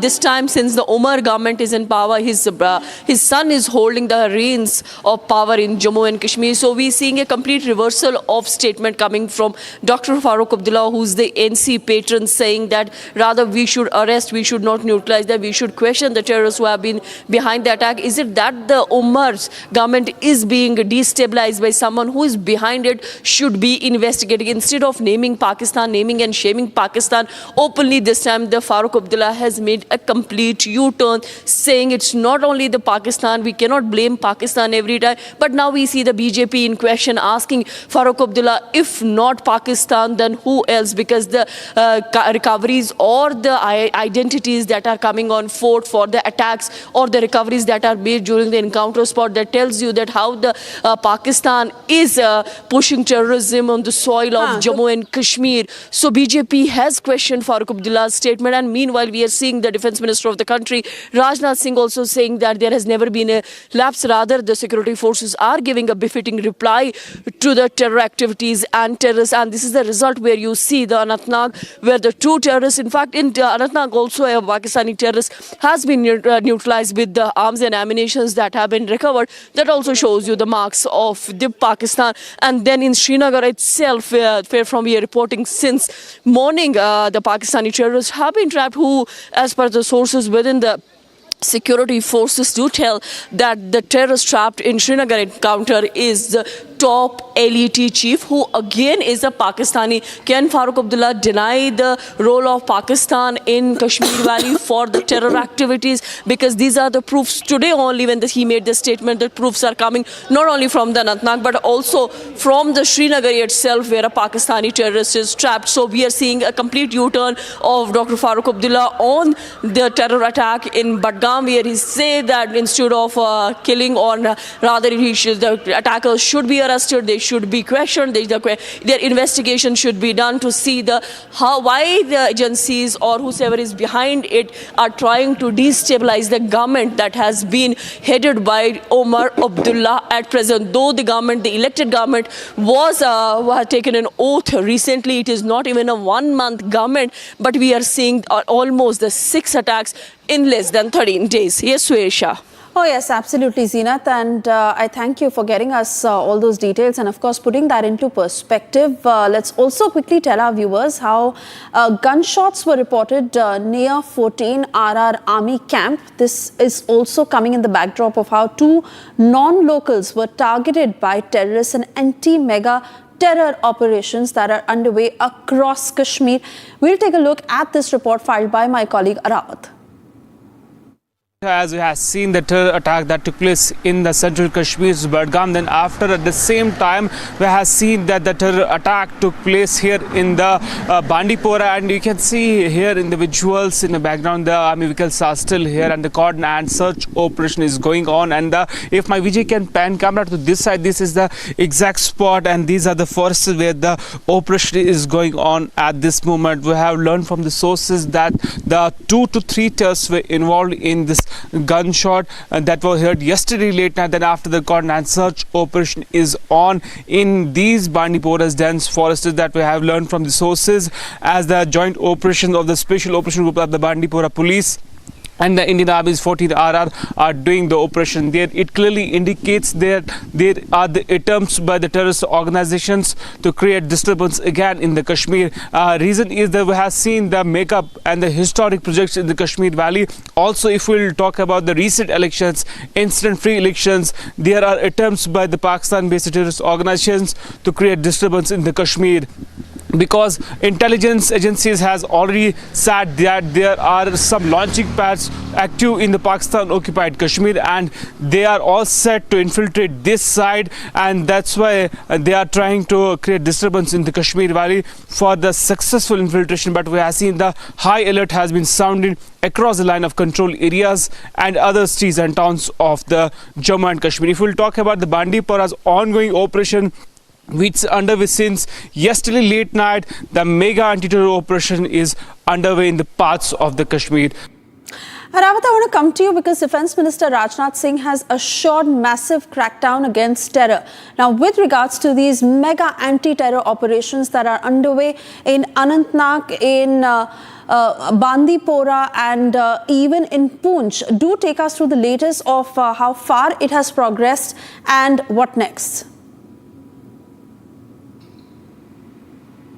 Absolutely, Shresha. If we'll talk about the ongoing 4 operations which are underway in the parts of the Jammu and Kashmir, the first operation which started yesterday late night, where we are standing, this is the Bandipora area, where yesterday we have heard that the gunshots were fired by the terrorists. After that, we have seen that the cordon and search operation is still on place. After that, we have seen another terror attack this morning, which turned later into an encounter in the Kashmir area of Srinagar, where we believe from the sources that the Lashkar terrorists have been trapped by the security forces. Also, if we'll talk about the Anantnag ongoing operation so far, 2 terrorists have been neutralized by the joint security forces, which is a big win for the security agencies after back-to-back terror incidents in the Kashmir Valley. And the 4th operation, which is also underway at this moment, is in the Jammu's Poonch, where we have learned from the sources that the security forces received the intelligence that there is presence of some terrorists. After that, we have seen the cordon and search operation were launched. It also indicates that after the peaceful elections in the Kashmir Valley, we have witnessed there are attempts by the Pakistan-based agencies to create the disturbance in the Kashmir Valley. But we have seen that the multiple anti-terror operations are underway at this moment across the Baramulla and other adjoining line of control areas in the North Kashmir parts. We have also seen that the recovery is also made from this very place where the operation was started yesterday in the Bandipora area, and we have seen that the detonators and 9mm rounds of the pistol have also been recovered, and some medicines which are from the Pakistan have also been recovered by the joint forces in the Bandipora operation, where we have seen also the paratroopers have also pushed into operation. Also the sniffer dogs and CCTV surveillance are also being probed by the security agencies here in the North Kashmir's Bandipora. Yes. Oh yes, absolutely, Arawat, and many thanks for getting us the latest. We'll keep coming back to you for further updates. For the moment, we shift our focus. Yes, it's a massive Republic Kannada impact that follows after Republic covered all on the ground with regards to Waqf land grab attempts across Karnataka. Chief Minister Siddaramaiah has now asked the state government to withdraw all notices to farmers across the state. All Waqf claims have been quashed after Republic's expose. Remember, over 1,200 acres of land that Waqf board had claimed ownership, and farmers were up in arms as they demanded that this is their land. However, amid the fluctuating statements that came in from Karnataka ministers, this is the big development that has followed. Let me cut across to Sri Lakshmi from the Republic Kannada newsroom to take us through the details. Much relief for farmers, Sri Lakshmi, given how tensions are also heightening across other areas of Karnataka, given the recent turn of developments. What does the Chief Minister order state?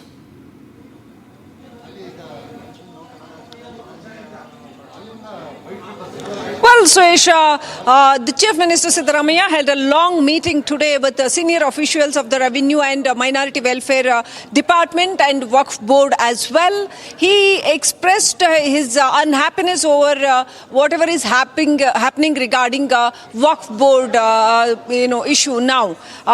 It is a big impact of Republic Kannada, because when it happened in Vijaypura for the first time, Republic Kannada very strongly and firmly stood along with the farmers, and day and night farmers protested over there. Republic Kannada was with them and highlighted the issue to the government. In other places like Haveri also tension escalated yesterday, and there was some communal tension also. Stones were being pelt, and lot of confusion was there all over the state regarding this mutation of land records. Day before yesterday also CM, after continued follow-up of the story by Republic Kannada, Chief Minister Siddaramaiah had vocally said that these notices which have been served to the farmers should be taken back, and DCM also had said the same thing. But even after that, there were these land records were mutated, and the name Waqf Board was it was there as it is. So later on, yesterday in Haveri, a lot of tension happened, and stone pelting and all those incidents happened. Today, even after Republic Kannada telecasted a detailed report on these Waqf illegalities and what the harassment which farmers are going through all over the Karnataka, CM has taken a big U-turn, saying that all the notices which have been served to the farmers should be taken back, and the land records which have been mutated should also be made correct. Today he took class to the officials, and he's saying that the notices already issued regarding the change of farmers' pension and land records should be withdrawn. Any amendments made in the Pahani illegally and without notice shall be cancelled forthwith. That's what the order which has been issued by CM. The H.K. Patil, Law and Parliamentary Affairs Minister H.K. Patil, Revenue Minister Krishna Bairagowda, Principal Secretary Rajendra Kataria, Legal Advisor Ponnanna, and many other Waqf officials were also there present in the meeting. Now the big question, Suesha, is if the government is to take a U-turn, why in first place they served a notice to that huge number of farmers in Karnataka? And once they say that it is gazette error, secondly they say that it has happened due to confusion among officers. is Chief Minister aware of all these happenings which is happening in Karnataka? Is he in control of this development or not? Is the big question at this point of time, because this is happening since a month and tensions were escalated also. Now, we can even should make note that there are by-elections in Shigavi, in Channapatna, where farmers are dominating community. So, is it because of the by-elections also that CM Siddaramaiah has taken this U-turn? Is a big question, Swesha, at this point of time. Oh yes, absolutely. That's a pertinent point you've made, Sri Lakshmi, and Vijaypura and Haveri, a very strong reason of concern given how tension is rising there. But I want to come to you to also reflect to our viewers why this decision marks such an important turn, because we've seen how Karnataka ministers were given very fluctuating statements, like you rightly said, one who went on to say that there is an error in the Gazette notification, one who stood by the Waqf board, one who again gave a dilly-dallying answer. So, given how it has been a very uncertain time for farmers, this decision that certainly brings in some relief.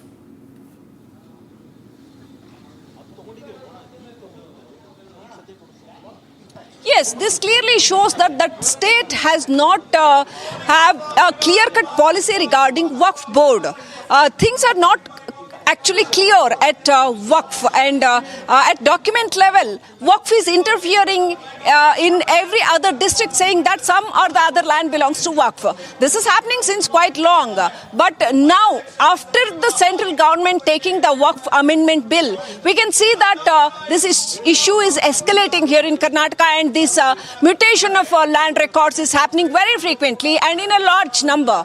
And now the government is saying this is because of Gazette error, but why at this point of time is a big question. And it is also said that Waqf Minister Zamir Ahmad Khan held a lot of Waqf Adalat meetings in every other district. Why did he even do that? Who instructed him to conduct Waqf Adalats and conduct surveys of these lands which Waqf is claiming, which is belonging to them? These are the big questions, and now since by-elections are ahead, it seems government does not want to, get into any kind of controversies, especially with regarding farmers, it seems. So it has taken a U-turn, and still the question remains as it is, that what if Waqf claims tomorrow that any other land belongs to it? Then, what is the solution for it? Whether the person who is holding the land now should go to the court, or is it to Waqf tribunal? Those things are not clear yet. And CM is not talking about why this confusion happened basically right in the beginning. None of the ministers are talking about it. So, Esha, just that government is very clearly in a damage control mode. Back to studio. Absolutely. Sri Lakshmi, for the moment, I want to thank you for getting us all these details, a huge Republic Kannada impact, and the ground coverage that led the CM to take a U-turn. We have to slip into a very short commercial break right now, but we'll be back on the other side with the very latest. Do stay tuned. After Budgam now terror attack in North Kashmir's Bandipora, and the massive coordinated search operation is on in the Bandipora area. The gunshots were heard late night yesterday, and the massive search operation is going on. Republic will get you all the details. Keep watching the Republic TV.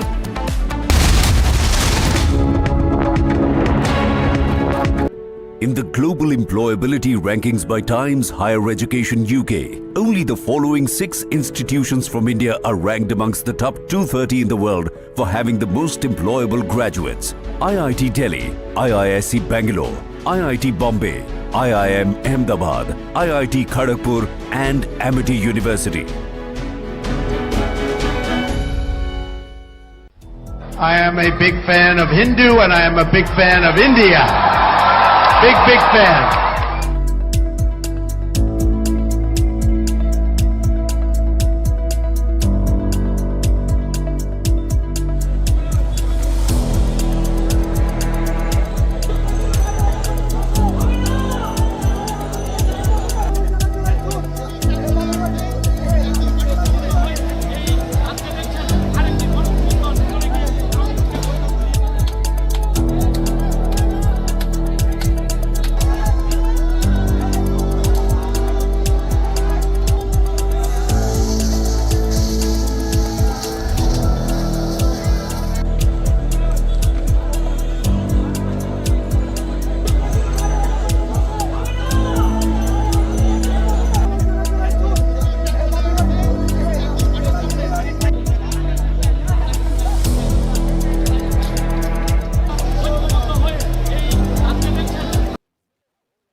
roof of a railway station in the northern Serbian city collapsed on Friday, killing at least 13 people, with many more still buried under the rubble. Interior Minister said that 3 people were rescued and hospitalized with serious injuries, while more are feared dead. Ambulances and other emergency teams were dispatched to the downtown station, and bulldozers were removing the debris looking for survivors. Some 80 rescuers were at the scene as heavy machinery removed large parts of the rubble. Spain reels from its deadliest natural disaster in decades as catastrophic floods claim more than 200 lives, with Valencia bearing the brunt of the devastation. The storm has claimed at least 205 lives, with 202 fatalities reported in the hardest hit region of Valencia.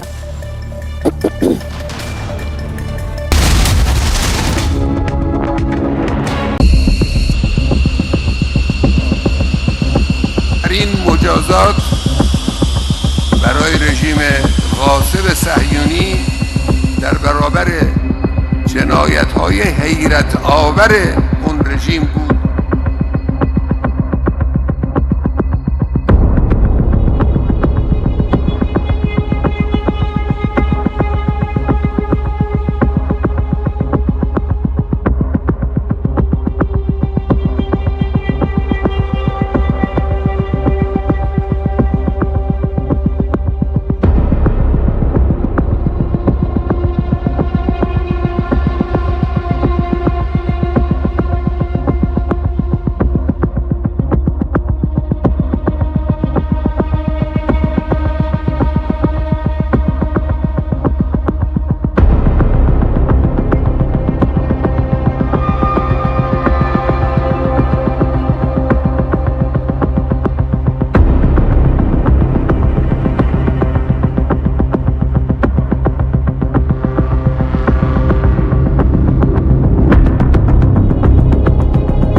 בבוקר המוקדמות של יום שבת קיימנו את הבטחתנו.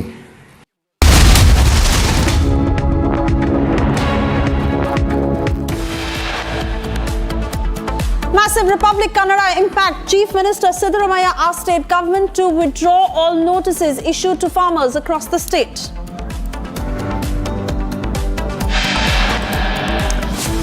Assam Chief Minister questions Jharkhand government, says Hindu population decreased from 90% to 67% in the state. 2 terrorists gunned down in Anantnag encounter, bags of terrorists recovered along with arms and ammunition. Farooq flip-flops again, says Pakistan cannot be blamed every time for attack agencies involved to destabilize Omar government. BJP fires at Congress over freebie statement, says every state where Congress rules goes bankrupt.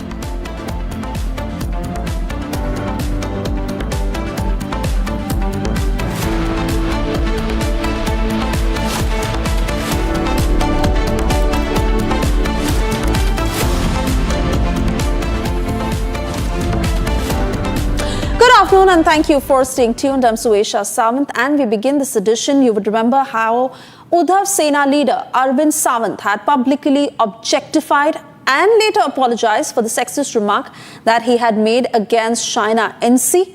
Shaina NC, who now joins us live on the broadcast to first get your reaction after his apology that you had demanded. Does this mark a closed chapter for you? Is this apology enough? So firstly, let me please say this is not an apology for me. It should be an apology for the people of Mumbai Devi, the women of Mumbai Devi, and the women of Mumbai and the women of Maharashtra. On the one hand, you have the terminology like mal being used, and you have your local MLA standing there and laughing away. I want to ask, would he laugh at somebody from his own community or from his own vote bank or his own proximity? Probably not. It shows you a mindset, and today obviously Sanjay Raut's comment has made it only that much worse. where he has said that I am imported. Let me please clarify the fact that I'm not imported. I belong to South Mumbai, have lived in South Mumbai all my life, and in fact my grandmother's home, my mother grew up between Madanpura and Nagpara, and she is very much from Mumbai Devi, so I don't understand what this hue and cry is. And if he feels it's perfectly all right to call a woman mal, I would question the mentality and the mindset and the shoddy thinking of the Mahavinash Agadi. It's so sad that none of their leaders have spoken up. None of the women leaders have spoken up. All through my years of 20 years in public service, I have never gotten to controversies.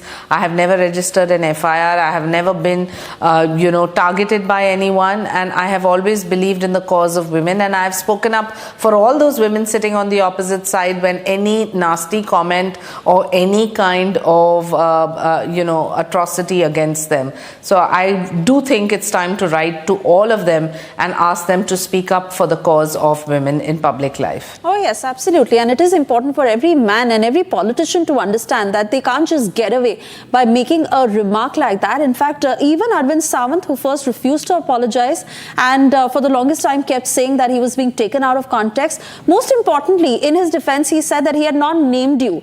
I mean, how could he actually go on to say that? That does not defend him in any way. So I can't defend the indefensible. For 48 hours, he says that, he said nothing wrong. And now today he is tendering an apology, which should be an apology for the women of Mumbai and the women of Mumbai Devi particularly. But I am very clear that Maa Mumbai Devi's Ashirwad ke saath hum aage pade hain. And despite being a woman, I am nobody's mal. And if he wanted to debate, he could have debated on any core issue of development for this area. He is the member of parliament for 10 years. The MLA, Amin Ali Patel, has been there 15 years. And what development has happened in Mumbai Devi is known to one and all. No cluster redevelopment, no kind of BIT redevelopment project. You look at Kamatipura, where I was last night at 1 o'clock, where there was a huge fire and nobody was even present. And what was the point of just constantly talking about development? If you have no issue and you have nothing left and you believe a sexist jibe is your way forward, then I would only say wait for the 20th of November. And imagine the backlash that he faced, that he actually went on to say that China NC is my friend, thinking that he would be able to get away with it. Also to ask you, does it baffle you that Uddhav Thackeray, Sanjay Raut, all of them kept silent on it? Absolutely. Not only baffles me, honestly, if I tell you 2014, 2019, he got all of us to campaign for him with Modi ji's photo for the elections. That time we were Ladki Behens, and cut to 2024, when you sense some insecurity, you target a woman and call her imported mal. Now what justification can this be? So I had two options. One is to stay silent and just let it go and say that, oh, in politics everyone comments, or take it to task. And that's why I went to Nagpara police station and registered the FIR, and under the BNS section 79 and section 356(2), there are clearly the outraging a woman's modesty and using this kind of defamatory language for women in public life is something that needs to be viewed very seriously. On the one hand, we have a chief minister like Eknath Shinde who respects women, and Ladki Behen Yojana is just one such scheme where 2.5 crore women have benefited in the state of Maharashtra, and 40,000 women in Mumbai Devi itself, of which 15,000 are Muslim women. So you have the Prime Minister leading by example, the Chief Minister leading by example, and the Mahavinash Aghadi doing just the opposite, which is disrespecting women. Exactly my next point to you, that you went on to file a formal complaint. The fact that he has apologized, will you now take your complaint back? And do you also think that given the upcoming polls, this U-turn by Arvind Sawant to save face? Absolutely not. If at all now, Mr. Sanjay Raut must apologize. Look at his statement today. This is like, a musical chair where one gets up, the other sits. The other gets up, the other sits. And if this is their idea of attracting media attention, I think it's a bad idea. Because for all of us women in public space, judge us on our work. Talk about what we are proposing to do, and if you feel the easiest way is to just play this kind of jibe and itemizing and objectifying women, then I think you have a lot to not look forward to on the 20th of November. Oh yes, absolutely atrocious. And this kind of a statement made against any woman is unacceptable. Shaina Ansi, I want to thank you for speaking to Republic this afternoon. Your first response after Arvind Sawant has issued that apology. And we continue to track more such reactions as we move on to other breaking news.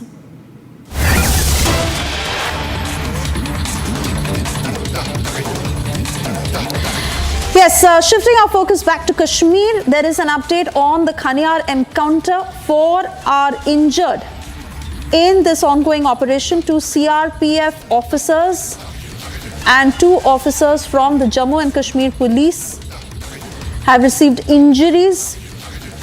Remember, the terrorist that stays trapped and the operation that has been going on for hours now. This is in downtown Srinagar. The upscale Khaniyar, heavily populated, where several challenges that stare at our forces as they try to neutralize those terrorists responsible for the targeted killings in Kashmir. And in the latest update, we are learning that 4 officers are injured. Zeenat with us on the broadcast. Zeenat, over to you.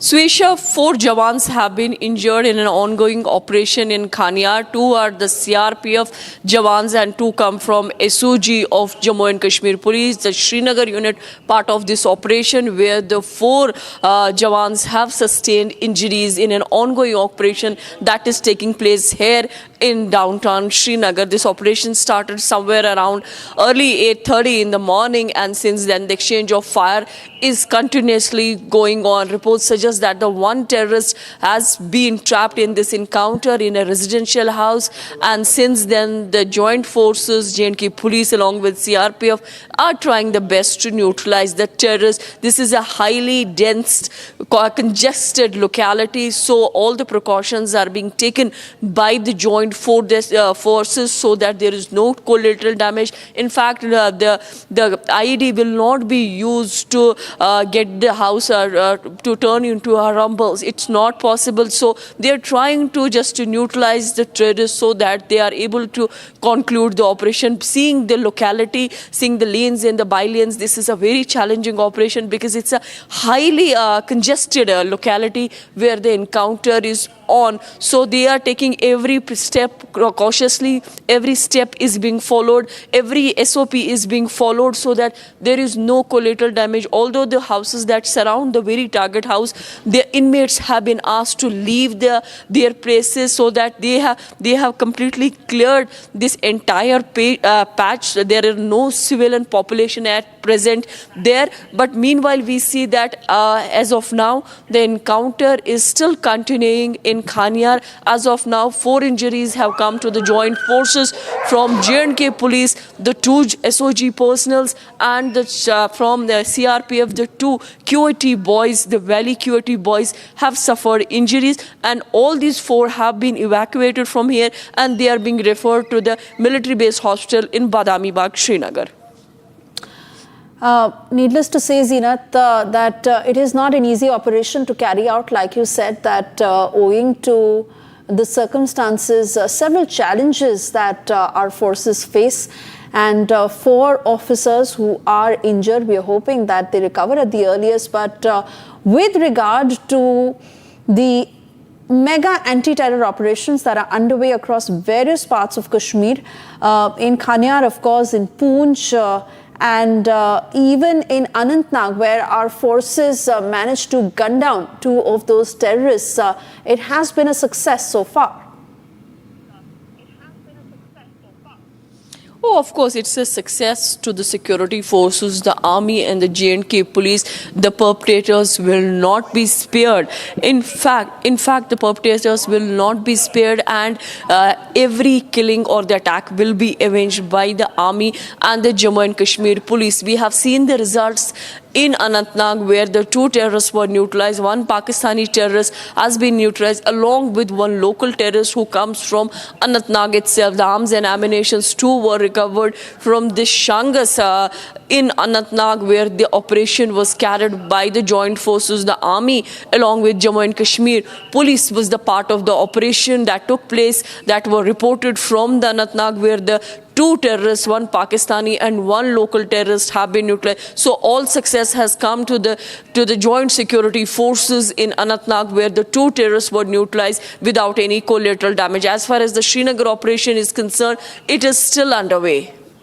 All right, Zeenat, many thanks for getting us those details as we play out every single angle of how the story is panning out, the anti-terror operations that are underway, and of course, the many political statements that are being made. That will continue to get you. For the moment, a quick check of the other top stories making news from across the country. These are stories in brief in Bharat in 5 minutes.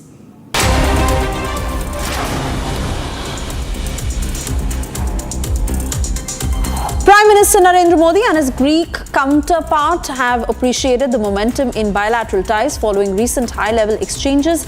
An official statement said on Saturday that the 2 leaders reiterated their firm commitment to further strengthening the Indo-Greek strategic partnership. They reviewed the progress in a number of areas of bilateral cooperation, including trade, defense, shipping and connectivity, in a follow-up to Mitsotaki's visit to India earlier this year.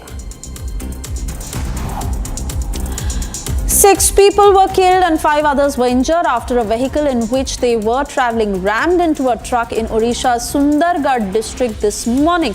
The accident occurred near Gaikanapalli area under the Hemgiri police station limit when the passengers carrying van hit the truck from behind. In wake of a shocking rape and murder case that happened at Kolkata's RG Medical College, junior doctors have now called for the CBI to take strict action and ensure capital punishment for those responsible. BJP leader Dilip Ghosh criticized the ruling TMC, accusing the party of fostering an atmosphere of fear and tension in the lead-up to the Medinipur by-elections. Ghosh further slammed the TMC government by saying they create an atmosphere of fear and tension right before the elections.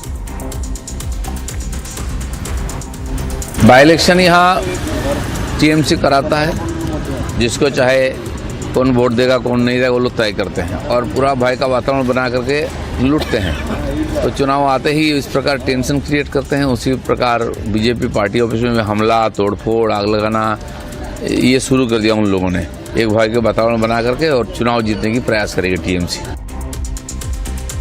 AIMIM chief Asaduddin Owaisi took a dig at Prime Minister Modi, saying the recently appointed chairman of Tirumala Tirupati Devasthanam has announced the Hindu-only staff policy in Tirumala, whereas the NDA government at the centre wants to induct non-Muslims in Waqf boards.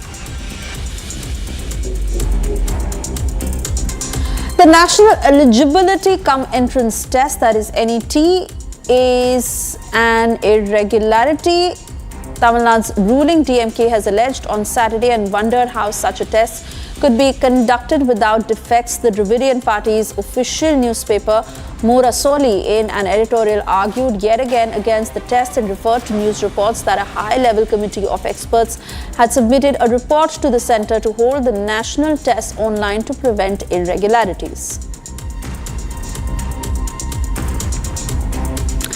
BJP National Spokesperson C.R. Kesavan slammed Congress President Mallikarjun Kharge's remarks on BJP and the central government and dubbed it the party's desperate panic mode. He further said that Congress's party and Rahul Gandhi's Tughlaq nominees has failed miserably and deceived people with false promises. Earlier on Friday, Kharge criticized the BJP and said that lies, deceit, fraud, loot and publicity are the 5 adjectives of the BJP government at the centre. The Congress party is staring at a massive defeat in the upcoming Maharashtra and Jharkhand elections, which is why the Congress party has gone into a desperate panic mode.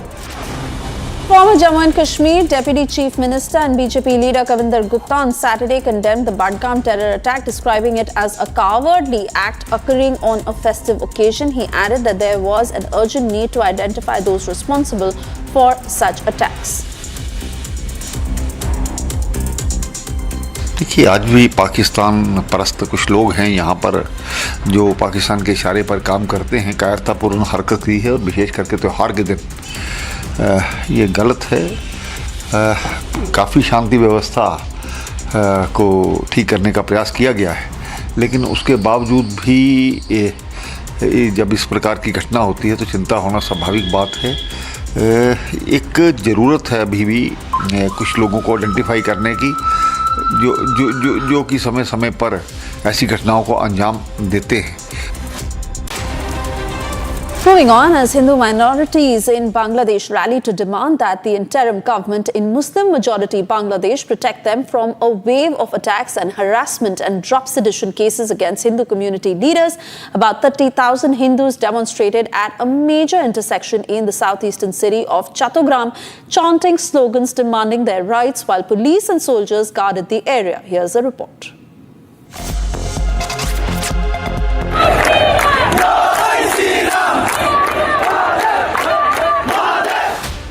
Tens of thousands of Hindus in Bangladesh hit the streets in protests. About 30,000 Hindus demonstrated in Chattogram. Protests were staged in other parts of the country as well. The agitated protesters only demanded protection against attacks and harassment, and to drop sedition cases against the Hindu community leaders. According to Hindu groups, thousands of attacks against Hindu community have happened since early August. The Bangladeshi Hindu Buddhist Christian Unity Council says that there have been more than 2,000 attacks on Hindus since August the 4th. But Interim Prime Minister Muhammad Yunus says that these figures have been exaggerated. Hindus make up about 8% of the country's nearly 170 million people, while Muslims are about 91%. United Nations human rights officials and other rights groups have also expressed concerns over human rights in the country under Yunus.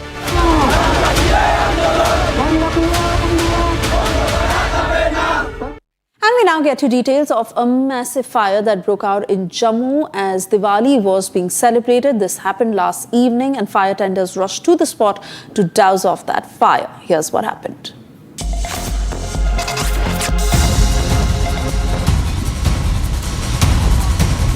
Around 6 to 7 huts were reduced to ashes due to fire that broke out in Palora region.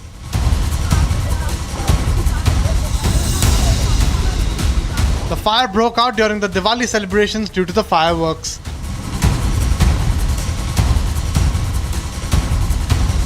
Upon receiving the information, the fire department reached the spot and managed to extinguish the blaze.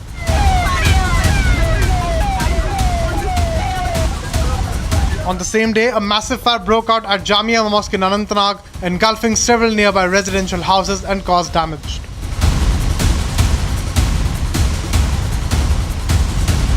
Officials say that the exact cause of fire is yet to be determined and no injuries have been reported so far. The official said adding further details are awaited.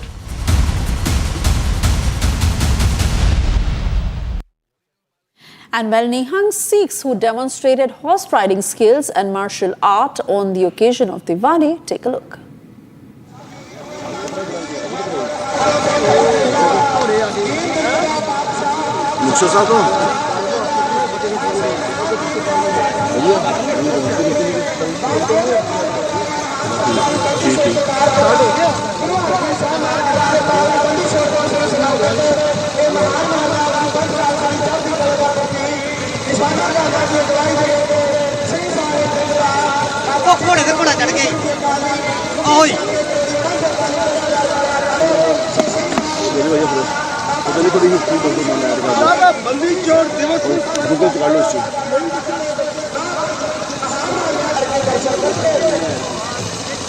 ਉਹ stage ਦੇ ਸਾਹਮਣੇ ਬਾਬੇ ਦੇ ਨਾਮ ਦੇ ਰਹੇ ਹੁੰਦੇ ਨਾ ਸਟੇਜ ਦੇ ਸਾਹਮਣੇ ਘੋੜੀ ਵੀ ਆ ਗਈ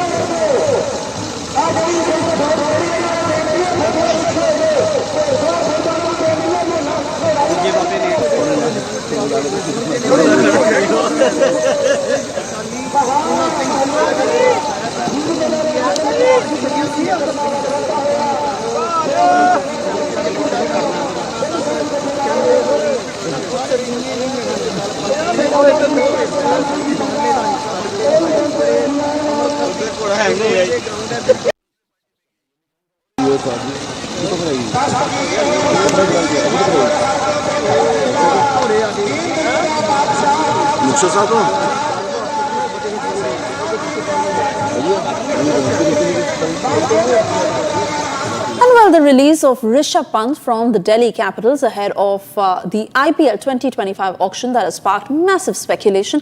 But the links to one particular side are stronger than ever. Former Chennai Super Kings star Suresh Raina believes Pant will be CSK bound as the two of them met and spoke to MS Dhoni.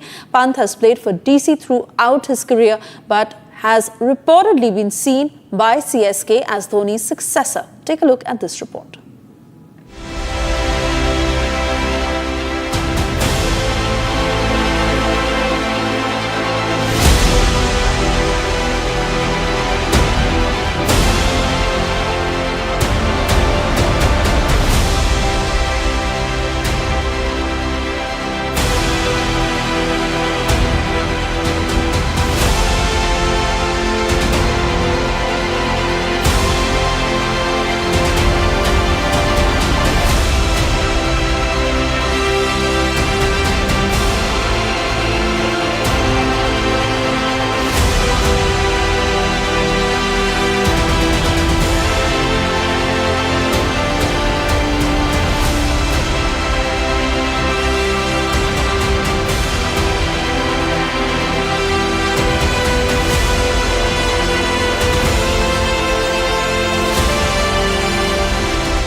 After Budgam now terror attack in North Kashmir's Bandipora and the massive coordinated search operation is on in the Bandipora area. The gunshots were heard late night yesterday and the massive search operation is going on. Republic will get you all the details. Keep watching the Republic TV.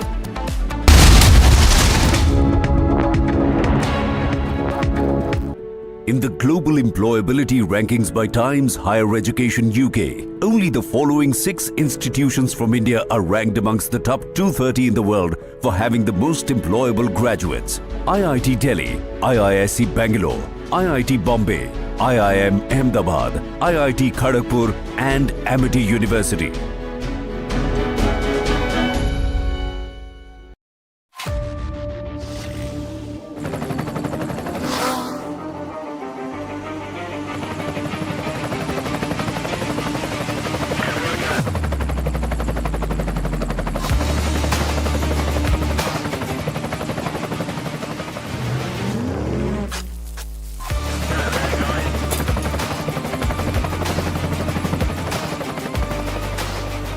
Director, the taste of success.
From Asia's largest news headquarters, setting the agenda for Bharat.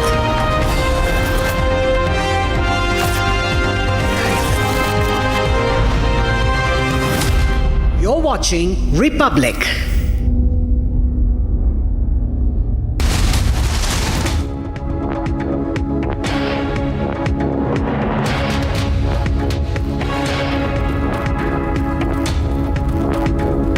Thank you for staying with Republic. I'm Suesha Sawant as we continue to get you non-stop on-ground coverage from across Kashmir, where mega anti-terror operations are underway. That and the other top stories we're tracking for you this Saturday afternoon. First, a quick check of the headlines.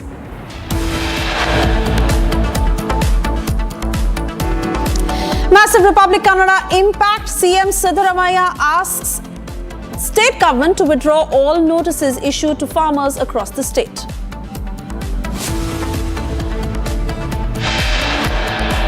आज संथाल परगना का हालत क्या है? संथाल परगना का हालत हिंदू 90% से घट के 67% हो चुका है और मुसलमान 10% से बढ़ के आज मुसलमान का आबादी 40% का लगभग हो चुका है. Assam Chief Minister questions Jharkhand government, says Hindu population decreased from 90% to 67% in the state. 2 terrorists gunned down in Anantnag encounter. Bags of terrorists recovered along with arms and ammunition.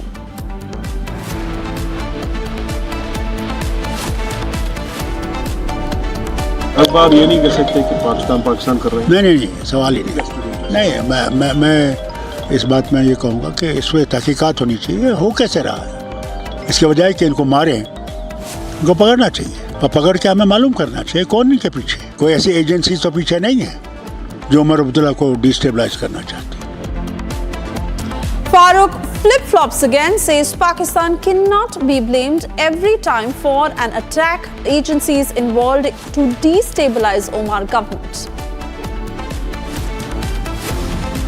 तो इन्वेस्टमेंट में Karnataka number 1 हो गया था और महाराष्ट्र पीछे हो गया था, जबकि महाराष्ट्र में देश की आर्थिक राजधानी है।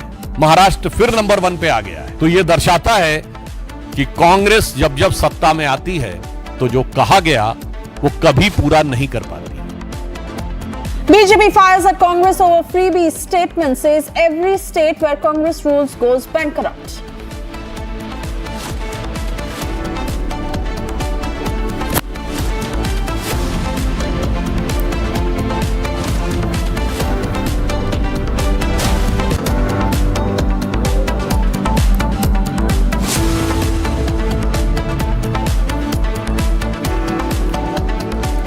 And well, tens of thousands of minority Hindus rallied Friday to demand that the interim government in Muslim-majority Bangladesh to protect them from a wave of attacks that are being hurled against Hindus in Bangladesh, the harassment, the sedition cases that are being mounted against Hindu community leaders.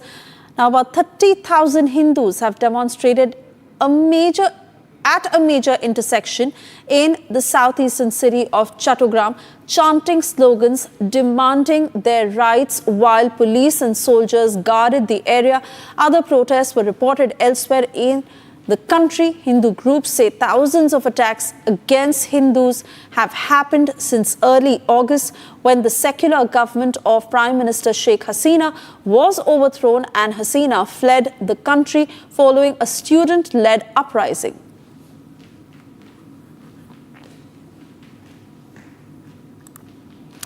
And let me cut across to Prashant Kumar Shil, who is a political analyst joining us from Bangladesh.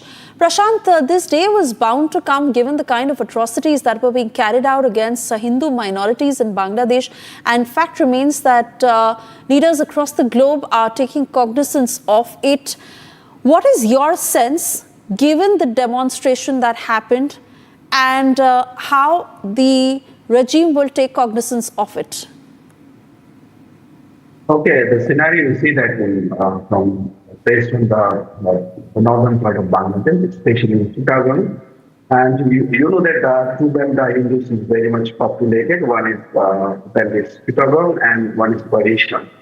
So what is happening? We see that there is a few days ago, approximately 1 week ago, one of the processions from Lal Devi Mart, from a prestigious place in Chittagong. We see that who are talking about Hindus, minorities from right and Hindus from operations, what is happening, and they can processions in Chittagong city. That's why we see that in base of these rallies and in processions, some actually the narrative we see in social media and also in mainstream media that who are the sacrifice to save their life from Hindus and protest against Hindu humanity attack. We see that kind of who are talking, the leader who are talking and who are the Sadhu and Santa, from who sacrifice their life from devotees of their life. So we see that some extremists, they can condemn that if you talk about in Hindus minorities, you are in one kind of thing. So that kind of narrative is very much frustrating for our who are in people who live in Bangladesh, because the Bangladeshi Hindus are very much non-aligned, something yet very peaceful and calm nature. But the situation we see that after the regime case in 5th August, and also we see that the 1971, 1947, the scenario is the same. The decreasing of the Hindus minorities are decreasing, and that's why they are in technically targeting some mob violence, attacking, and so that's the issue, the vandalism, the issues. And that kind of issues, if you talk about the minority in ground, you see that it's very impossible, quite impossible. And it's a message. It's a message if you're talking about your identity, your rights, human rights, you cannot express it properly. So it's a real threat for the life of rich minority to live in Bangladesh. And I think it's a time to know whole world what is happening. You see that there is what is the ground zero reality. You see that the village, the coastal area, and also the remote area, the Hindus are suffering several incidents meticulously, and every day they are interrogating some extremist people. So that is not focused in our mainstream media.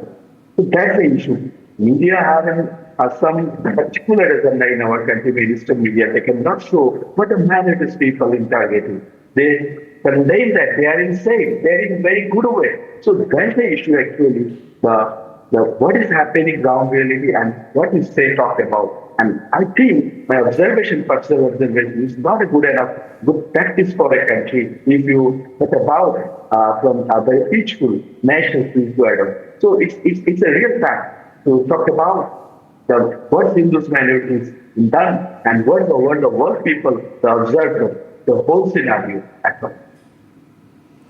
You know, Prashant, experts are of the strong belief that the US government certainly needs to stop bowing down to Islamic radicals. In fact, even as he's trying to transition towards a democratic Bangladesh and bringing political reforms on that front, it can only happen when he takes control. Given the massive Hindu uprising that is evident on the ground, are they waking up to smell the coffee? Okay, you know that our present government, he have a no political mind. Even actually come from revelations from the student protesters somehow.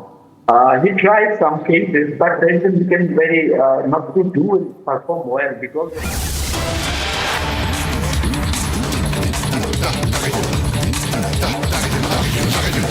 The Australia Group and the Missile Technology Control Regime, and have been effectively implementing relevant UNSC sanctions and UNSC Resolution 1540 on non-proliferation. Our understanding is that the sanctioned transactions and companies are not in violation of Indian laws. Nevertheless, in keeping with India's established non-proliferation credentials, we are working with all the relevant Indian departments and agencies to sensitize Indian companies on applicable export control provisions, as also inform them on new measures being implemented that could impact Indian companies in certain circumstances. Regular strategic trade, export control outreach events for Indian industries and stakeholders are being carried out by agencies of the Government of India. We are also in touch with the US authorities to clarify issues. That also answers your question, Elena.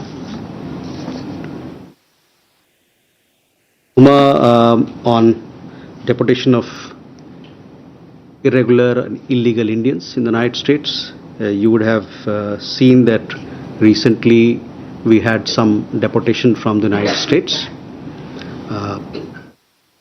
We have a regular dialogue with the United States on migration and mobility, and the idea behind that is to create more avenues for legal migration. And as part of this, our regular consular dialogue and arrangement, we have facilitated movement of people who are staying in the United States illegally or are part of irregular movement, and this has been going on for some time. We hope that with this cooperation and our engagement with the United States on mobility and migration, we will be able to deter illegal immigration. And we have more questions?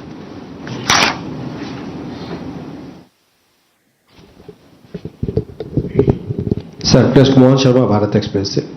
Canadian prime minister ने जो बातें कही या उनके जो representative कह रहे हैं वो अपनी जगह पे है। उन्होंने हमें एक एनिमीज के कंट्री की लिस्ट में डाल दिया है। हमारे जो टाइज हैं उनसे ये कितना आगे तक चलने वाला है?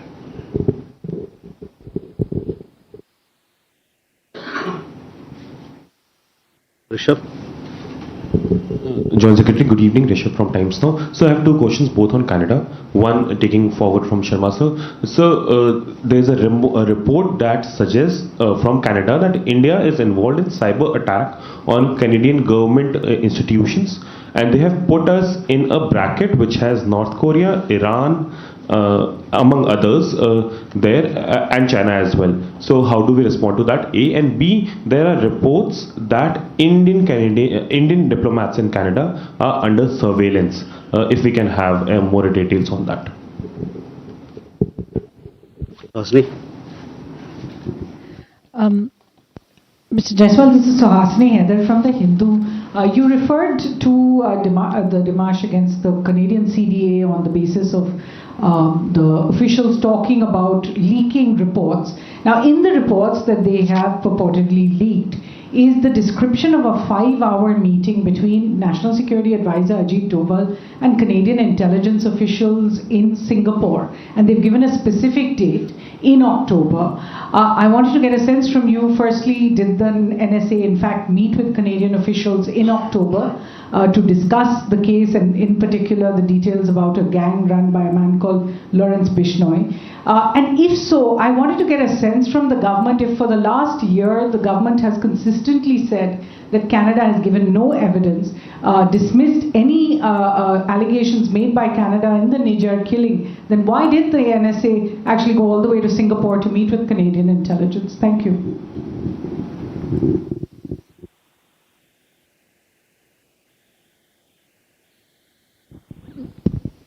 Yes, this is Raghavendra Verma from ZDF German television. This is regarding India-China relations. So following the disengagement at the border, has or will the economic ties improve? Has some measures already been taken? There were reports of denial visa for the Chinese technicians in India. And connected to this is the conversation between the Indian and German ministers in the metro talking about the delay in the machinery from German machinery made in China to India. How serious is that, and whose jurisdiction is it to speak to the Chinese about that delay? What the Germans will do, or Indian government has already done, or what else is being done to normalize the economic relations, and will that happen follow up soon? Please. Sir, Ashok Zee news से मेरे दो सवाल हैं. एक, क्या US ने अभी Lawrence Bishnoi के भाई के बारे में किसी तरीके का डिटेल शेयर किया है फॉर एक्सट्राडिशंस? मुंबई पुलिस इसकी तफ्तीश कर रही है. दूसरा, भारत की एक निजी कंपनी है जिन्होंने एक लेटर लिखकर बांग्लादेश को कहा है कि पैसे दो और बिजली लो. इस पर किसी तरीके की जानकारी एमयू को है?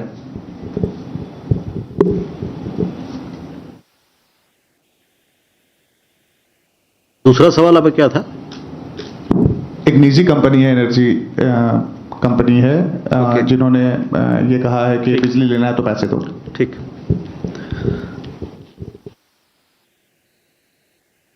मोहन एंड ऋषभ, आप दोनों का सवाल एक है कि कनाडा ने भारत को एक अलग किस्म के कैटेगरी में डाला है, उसके बारे में आप हमारी प्रतिक्रिया मांग रहे हैं.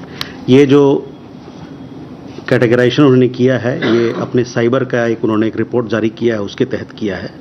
सो I would like to answer this question for Rishabh, for you as well. We see this appears to be another example of a Canadian strategy to attack India. ये भारत को एक तरीके से फिर से अटैक करने की एक रणनीति है.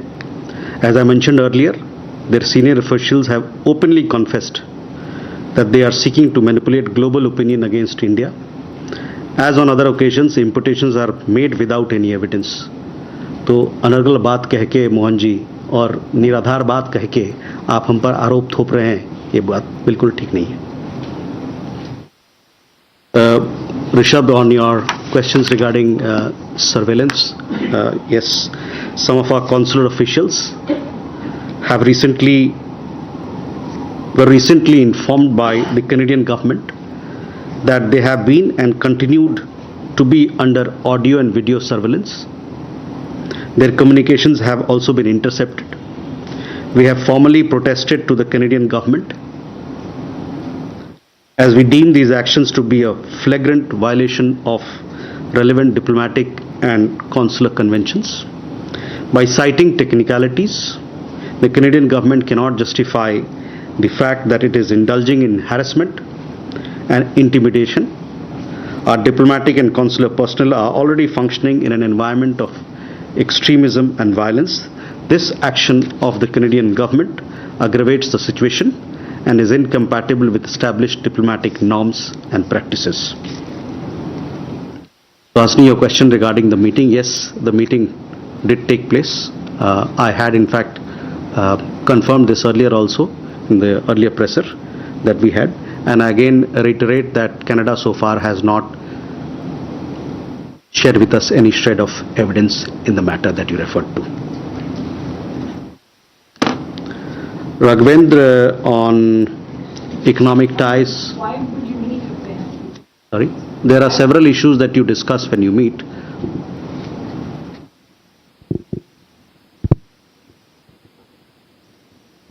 Raghavendra, a question on India-China economic ties. We had also issued a press release after our leaders met in Kazan. As agreed at the leaders' meeting in Kazan, relevant dialogue mechanisms at the level of foreign ministers and other officials will be utilized or used to stabilize and rebuild bilateral relations. We will let you know more when these mechanisms meet. We'll let you know when these mechanisms meet to deal with issues of each other's interest and concerns. So let these meetings happen, and then we'll have further developments in regard to the question that you asked. As far as development regarding machinery, etc. See, India-Germany collaboration or economic cooperation is a large canvas. We have several issues which arise from time to time. These issues are resolved, these issues are solved in an amicable manner. Hopefully, whatever issues that are there, it will also be resolved to the best of satisfaction of both sides.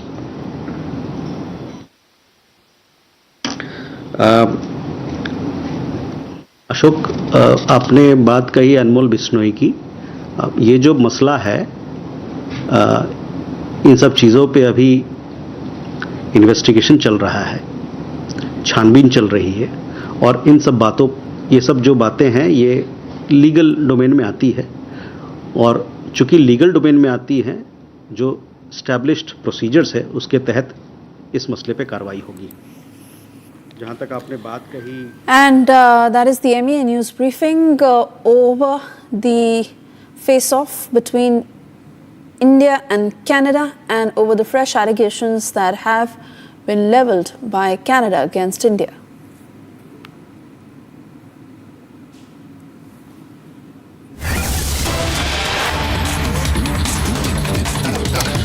We have the latest update coming in from Kashmir on the Kanyar encounter. We're learning that 4 officers have been injured in the Kanyar encounter. That include 2 CRPF officers and 2 Jammu and Kashmir police officers. We'll cut across to Zeenath to give us details, as we understand that it is a challenging operation for our forces. This encounter that is underway in downtown Srinagar, in Kanyar, which is heavily populated with big homes adjacent to each other, and terrorists that is trapped in one of these homes, and the locals who have been told to vacate. Will try and play out deferred pictures of the operation that we have so far, as Zeenath will join us shortly to take us through the latest. Yes, these are deferred pictures coming in from Kanyar. Zeenath would be able to confirm why this particular house that is on fire, and how exactly is this related to the ongoing operation. But we do understand that a terrorist was trapped in one of these homes, and it was challenging for our forces to ensure that the locals do not get impacted in the ongoing operation. An encounter between the forces and terrorists where firing was on from both sides. I want to cut across to Zeenath as we stay with these pictures. Zeenath, what happened?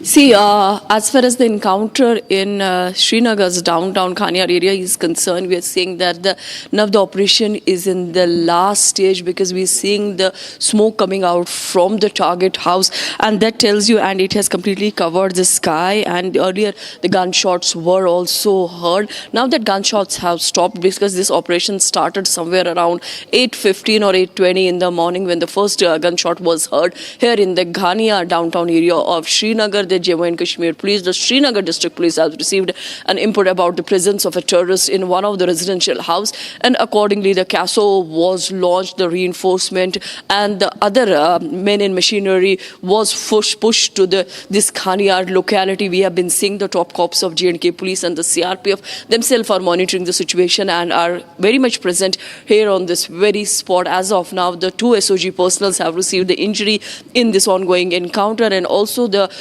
Valley QT boys of CRPF Srinagar sector have received the injuries. They all have been evacuated and are getting their treatment at the military base hospital in Srinagar. This is the second encounter coming from the Kashmir Valley. Earlier, we have also seen an encounter in Kokarnag where the two terrorists, the one local and the one Pakistani terrorist, have been neutralized. One of the local has been identified as Zahid, who comes from the Hasanpora. The local terrorist of Anantnag, he has joined the terror ranks in the month of April this year, and he too has been neutralized. There also the arms and ammunition have been recovered, and in Srinagar now we see the Pakistani terrorists have been neutralized, has been trapped. As per the sources within this the operation that they are dealing with, they do tell us that is a Pakistani terrorist who has been trapped in this encounter, and he comes from the Lashkar-e-Toiba, which is a Pak-based terror outfit in Srinagar, and he has been active for the last couple of years in the valley. And finally,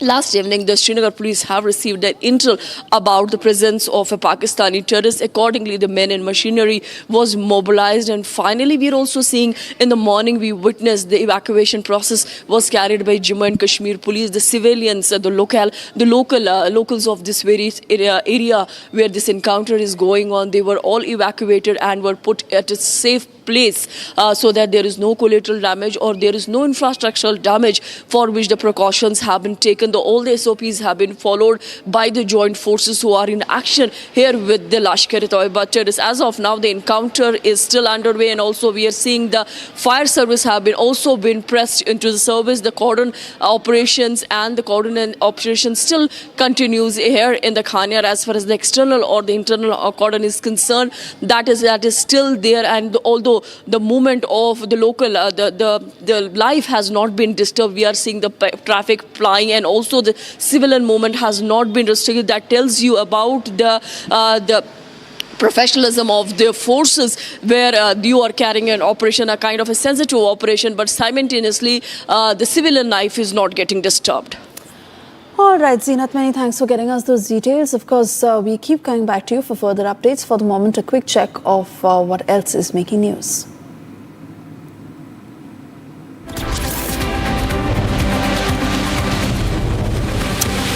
And the latest sports news: veteran forward Neymar and Real Madrid teenager Edric have been left out of Brazil's squad for the FIFA World Cup qualifiers against Venezuela and Uruguay. Brazil manager Dorival Jr. said it was too soon to recall the 32-year-old.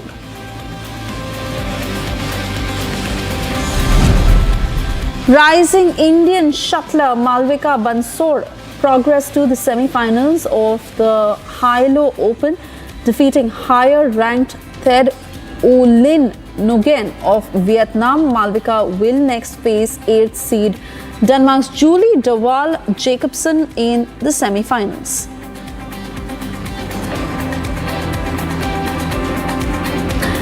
Dimitrios's brace fired East Bengal FC into the knockout stage of the AFC Challenge League 2024-25 as the ISL side edged past Nejme SC of Lebanon 3-2 in their final Group A match. UEFA fined the Serbian Soccer Federation €52,000 on Friday for misconduct by fans who jeered Switzerland's national anthem and displayed an anti-Kosovo banner.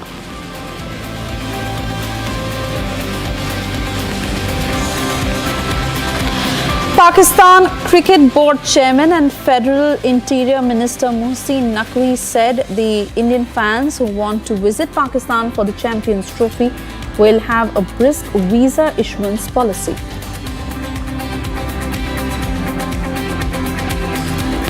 Manchester City manager Pep Guardiola has encouraged his players to draw inspiration from tennis legend Rafael Nadal, urging them to play through the pain. The injury-stricken Man City will be missing 9 of their first-team players in the upcoming IPL match.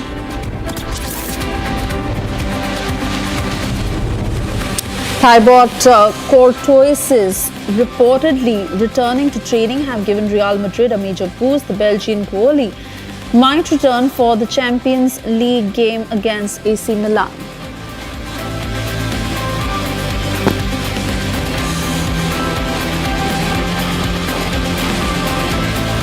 Veteran Indian tennis player Rohan Bopanna and his Australian partner Matthew Ebden made a quarter-final exit from Paris Masters after suffering a hard-fought defeat in the men's doubles contest.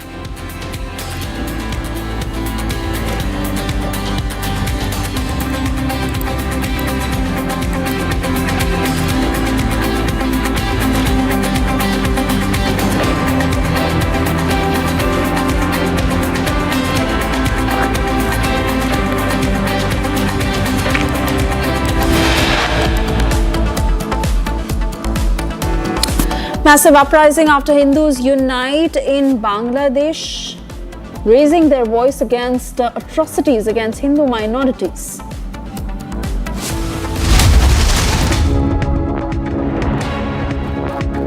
In the global employability rankings by Times Higher Education UK, only the following 6 institutions from India are ranked amongst the top 230 in the world for having the most employable graduates. IIT Delhi, IISc Bangalore, IIT Bombay, IIM Ahmedabad, IIT Kharagpur and Amity University.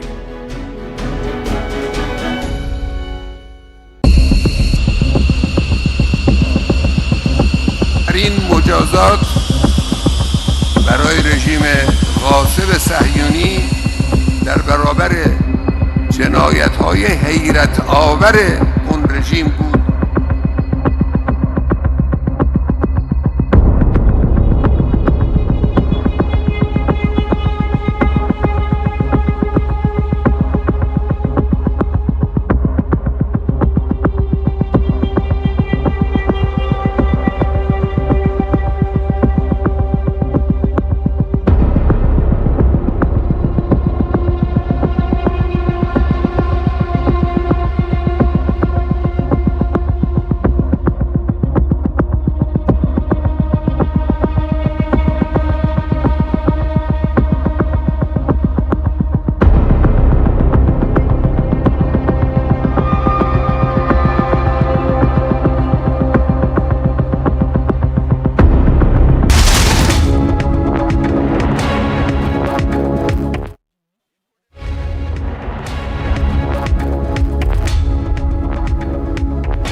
I'm Suesha Savant. As we continue to get you all the top stories we're tracking for you this Saturday afternoon, the on-ground situation in Kashmir after mega anti-terror operations are underway, and also the latest from Bangladesh, where Hindus have united to speak up against the attacks that are being carried out against them.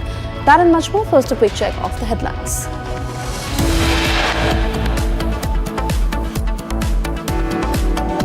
Massive Republic Kannada impact. CM Siddaramaiah asked state government to withdraw all notices issued to farmers across the state.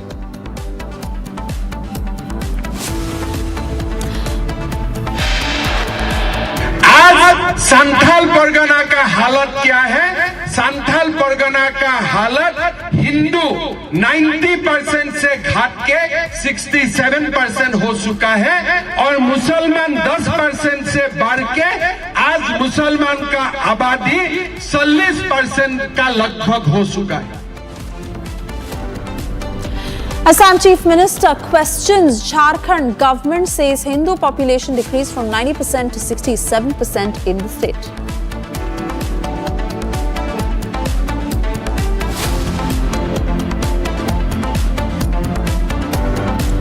Two terrorists gunned down in Anantnag encounter. Bags of terrorists recovered along with arms and ammunition.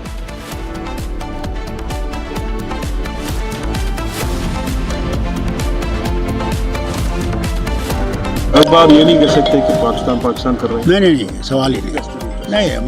मैं इस बात में ये कहूँगा कि इस पर तहकीकात होनी चाहिए। हो कैसे रहा है, इसके बजाय कि इनको मारें, इनको पकड़ना चाहिए और पकड़ के हमें मालूम करना चाहिए कौन इनके पीछे। कोई ऐसी एजेंसी तो पीछे नहीं है जो उमर अब्दुल्ला को डिस्टेबलाइज करना चाहती है। Farooq flip-flops again, says Pakistan cannot be blamed every time for attacks. Agencies involved to destabilize Omar government.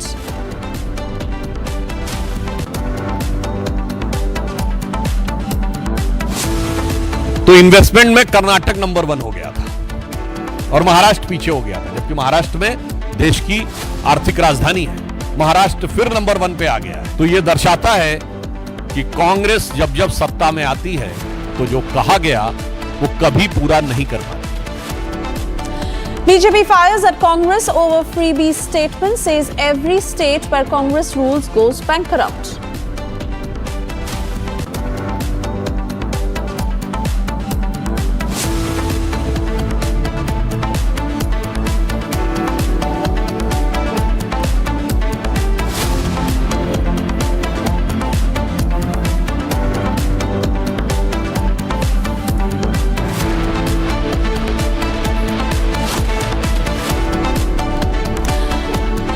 First up, we cut across to the on-ground situation in Bangladesh, where Hindus have united to speak up against the atrocities leveled against them ever since the change in regime. This, remember, as the Yunus government had committed that they will protect Hindu minorities in Bangladesh, but that is far from what the reality is after those atrocities against them and all that they've had to go through.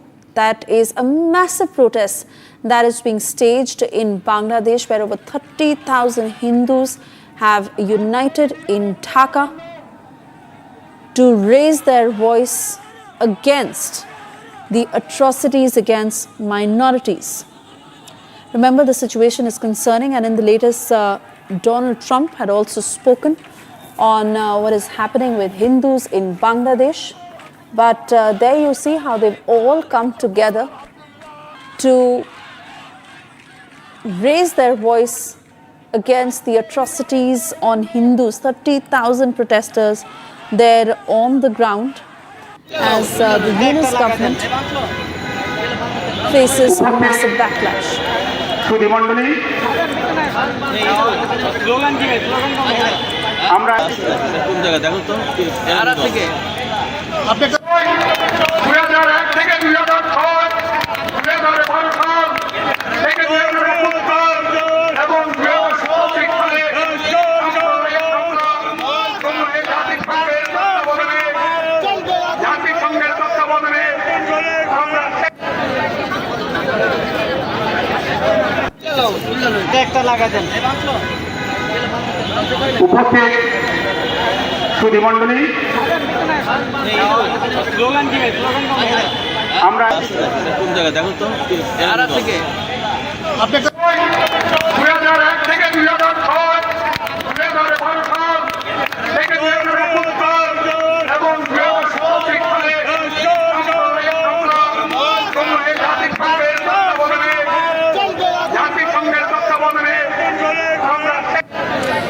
I'd like to cut across to Ayan Kumar Sarkar, who's joining us live from the protest site.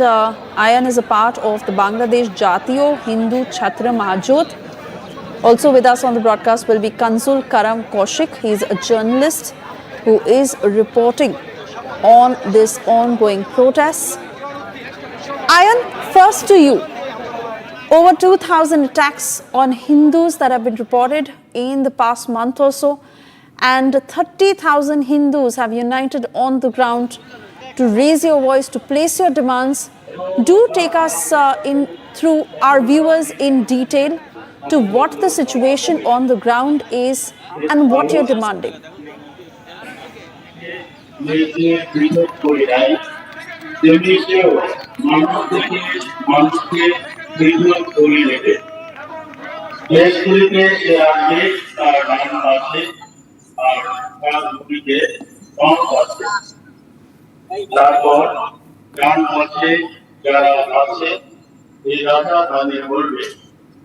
এসো তোমরা আমার পিতার আশীর্বাদে পাত্র যারা জগতের সৃষ্টির সময় থেকে যে রাজ্য তোমাদের দেওয়া হবে বলে রাখা আছে তা এবার তোমরা ধীরে ধীরে বলে গ্রহণ করো, কারণ আমি ক্ষুধার্ত ছিলাম আর তোমরা আমাকে খেতে দিয়েছিলে, আমি তৃষ্ণার্ত ছিলাম আর তোমরা আমাকে জল দিয়েছিলে, বিদেশে ছিলাম দিয়েছিলে আশ্রয়, ছিলাম বস্ত্রহীন তোমরা আমাকে পোশাক পরিয়েছিলে, আমি পীড়িত ছিলাম তোমরা আমার যত্ন নিয়েছিলে, ছিলাম কারারুদ্ধ আর তোমরা আমাকে দেখতে এসেছিলে।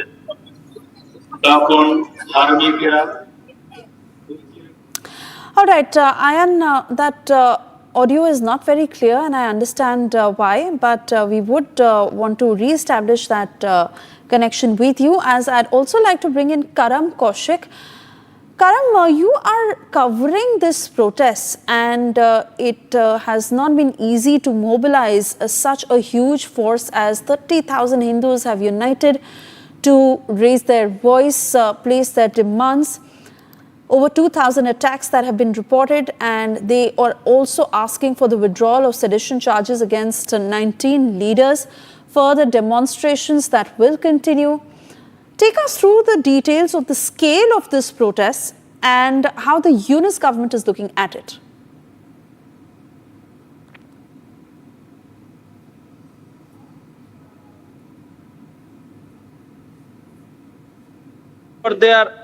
They are protesting for their 8-point movement. They demand 6 points, including a ministry for the minorities and another law for the minorities. They are protesting for their property. They are protesting for their holidays in the nation, in the national holidays. All over the country, they have came here in the Shahid Minar of this capital Dhaka. They are in many platforms. They are in Hindu, Buddha, Christian, etc. All the minorities of Bangladesh today have came to Dhaka in want of their basic demands. They are demanding 8 points and they are offering 6 points to the interim government.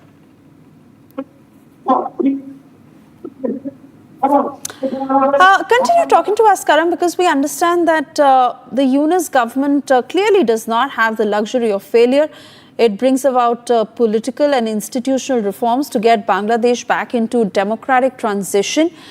In the wake of these developments, can they afford such a massive uprising? What is the message that it sends out, and how do they plan to deal with it?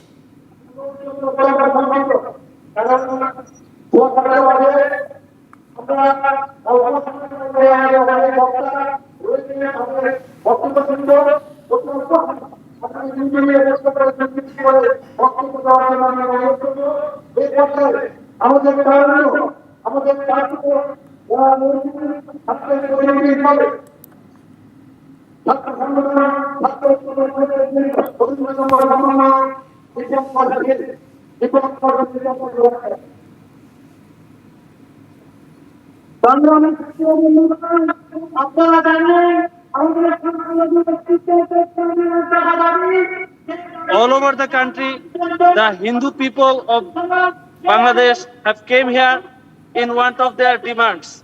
They are demanding their different law. They are demanding another commission for the minorities. They are demanding a law which can give their property properly. Including this, they are demanding 8 points.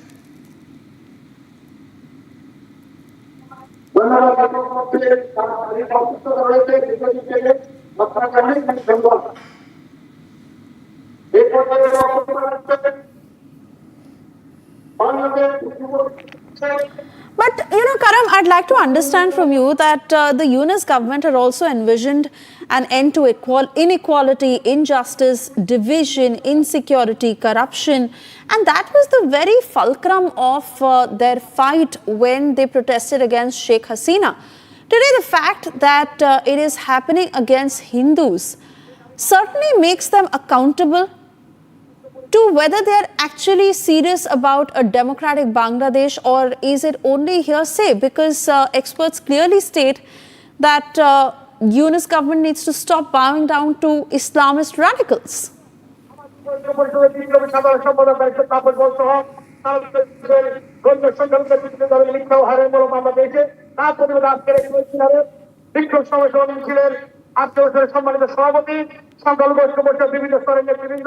আমার সঙ্গে উপস্থিত আমার মাতৃমণ্ডলী পিতৃমণ্ডলী বিভিন্ন থানা থেকে আগে পরিচিত তারা সংগ্রাম বাংলা যুব পরিষদ পক্ষ থেকে অভিনন্দন সংগ্রাম নেতৃবৃন্দ।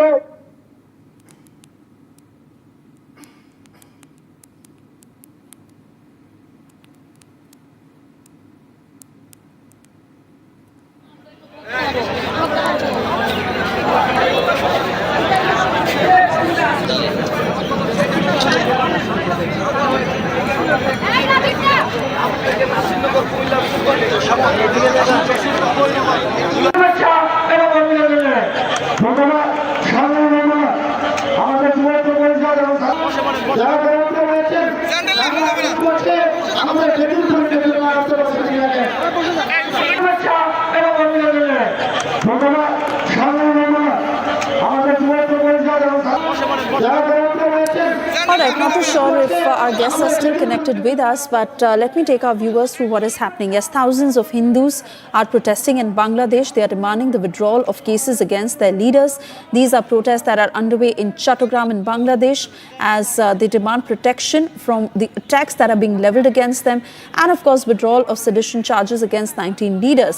Now, the minority group that is Hindus in Bangladesh have reported over 2,000 attacks since August, citing insufficient protection from the interim government and growing Islamist influence. In fact, they're also planning further demonstrations in Dhaka. Minority Hindus who gathered together large numbers on Friday to protest in Bangladesh, with approximately 30,000 demonstrating in Chattogram under police and military protection. Similar demonstrations that occurred across the country as Hindus seek protection from attacks and demand the withdrawal of sedition cases against their community leaders.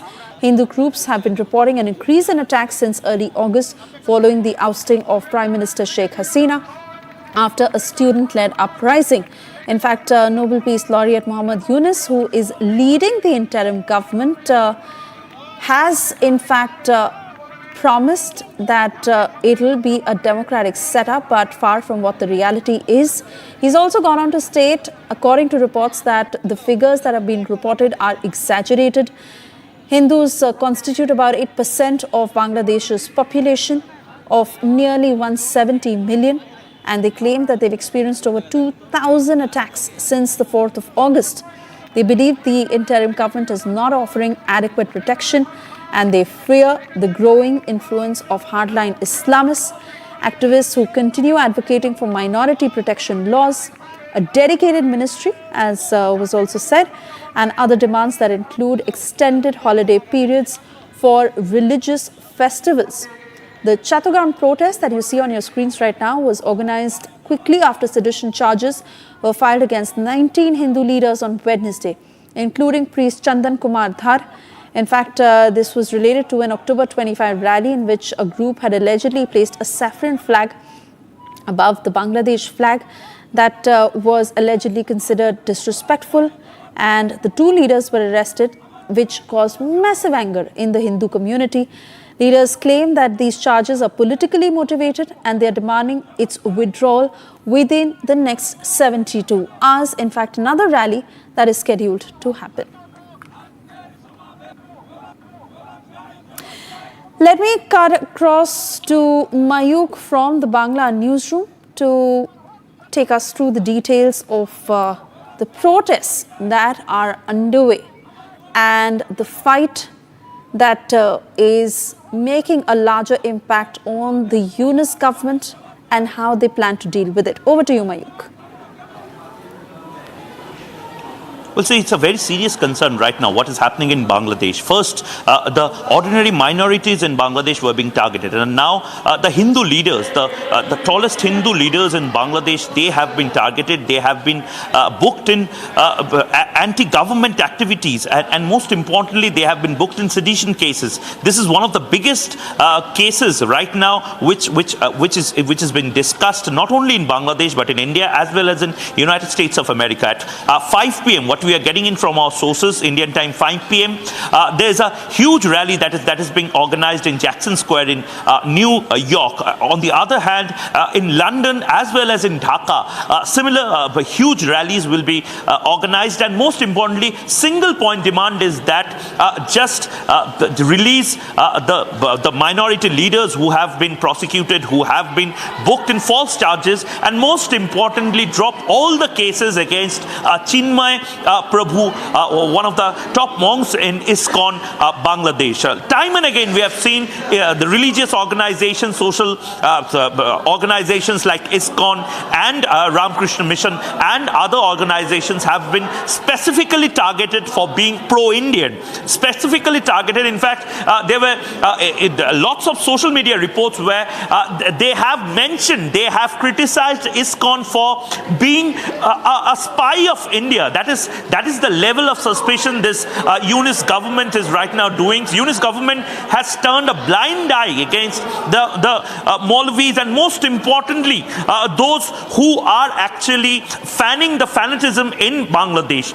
The Yunus government is not doing a single thing regarding the atrocities of minorities in Bangladesh. We have seen Donald Trump tweeting. We have seen Donald Trump's very powerful tweet against the Hindu prosecution, and most importantly, the persecution of minorities in Bangladesh and worldwide. So this Hindu phobia, this is one of the biggest talking points right now in global geopolitics. The most important part is that on one hand, we are seeing visuals from Dhaka that is right now on air in Republic Network. On the other hand, we are going to get visuals from New York also, where in Jackson Square, huge number of Hindus from across America, from across the world will congregate, and they will protest against the way ISKCON monks, the Hindu monks, the tallest leaders of Bangladesh Hindu community are being targeted, specifically targeted. And most importantly, the crown of Joshoreshwari Mandir in Bangladesh. We have reported that story also, where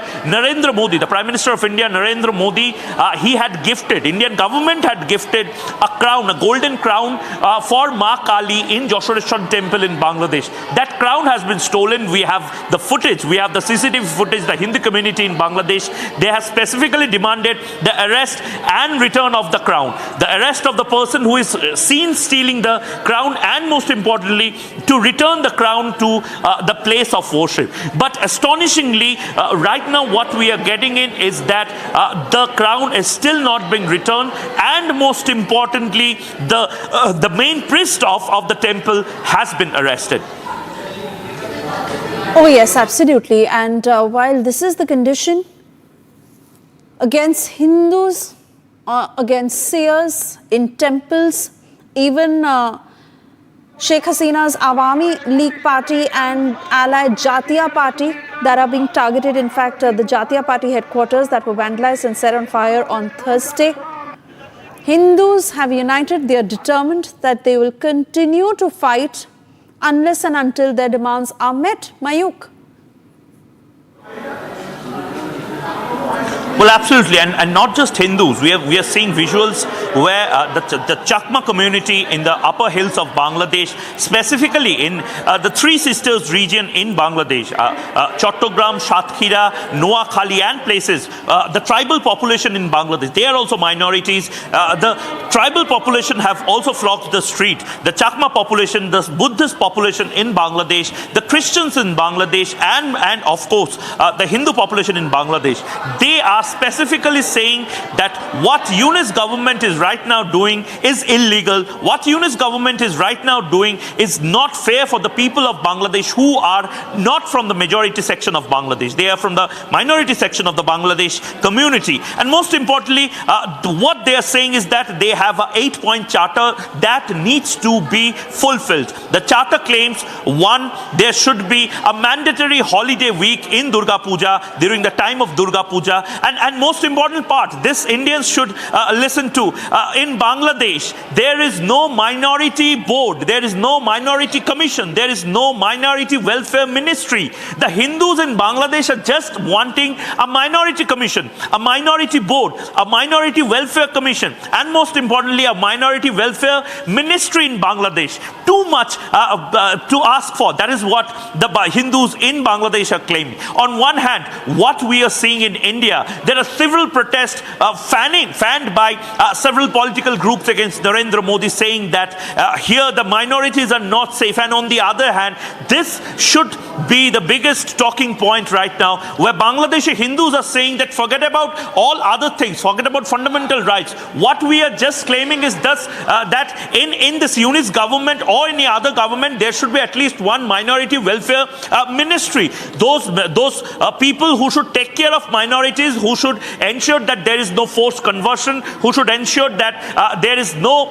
possible forced conversion or cases of love jihad or cases of conversion where there are specific pressures or blackmail incidents, and most importantly, lands should not be grabbed from the minorities. So all these demands are there.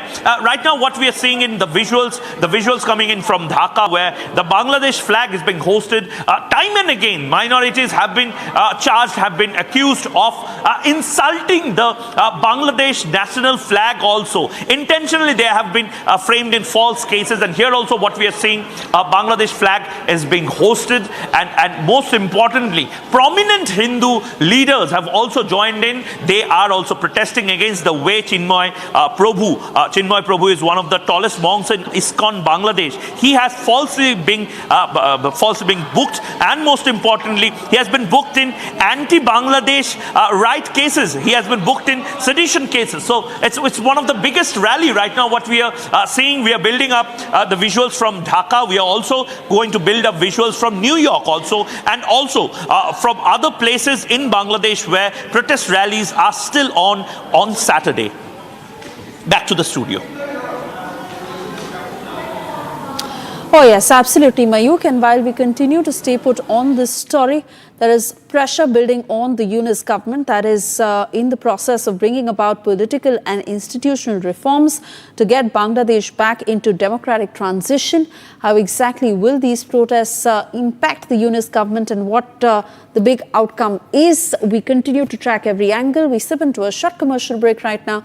We'll be back on the other side with the very latest.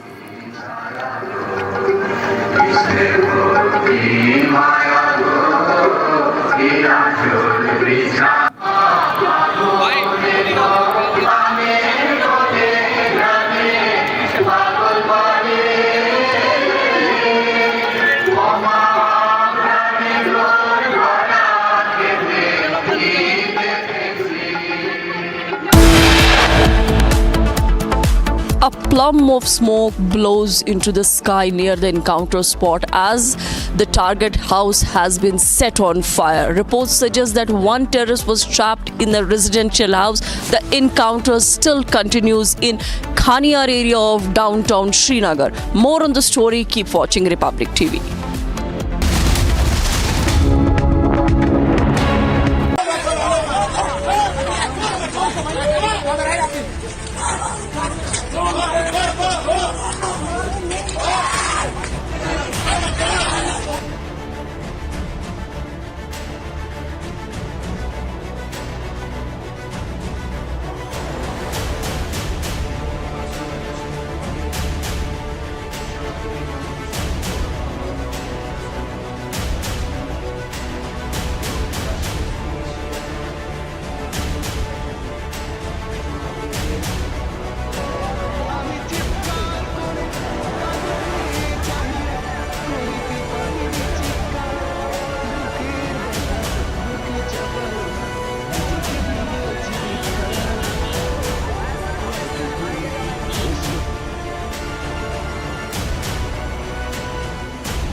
भगवान इधर मत सके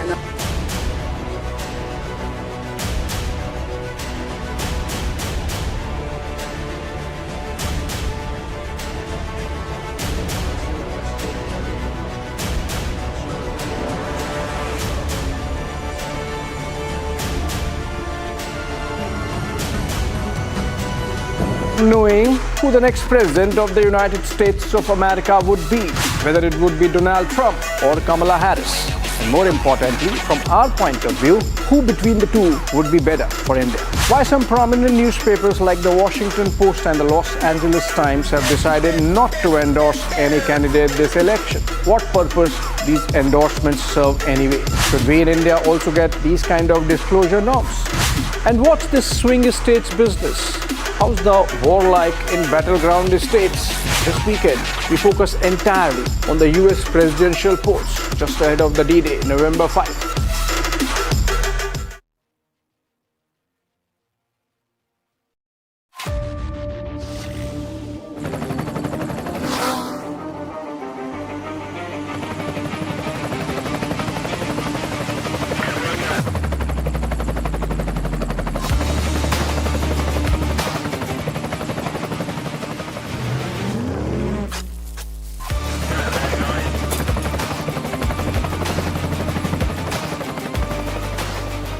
Director, the taste of success.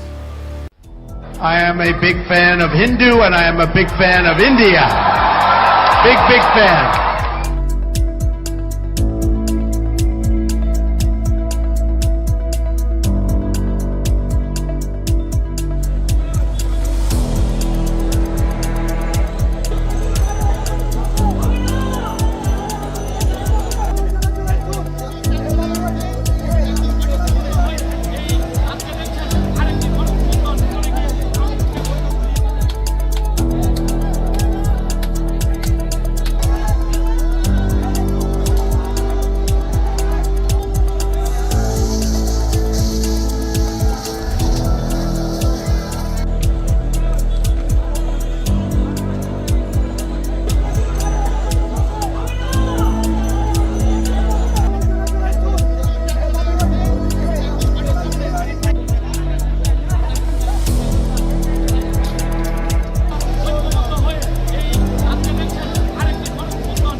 Around 6 to 7 huts were reduced to ashes due to fire that broke out in Palora region.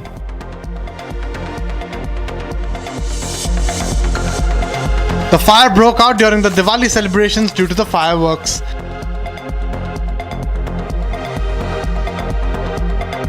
Upon receiving the information, the fire department reached the spot and managed to extinguish the blaze.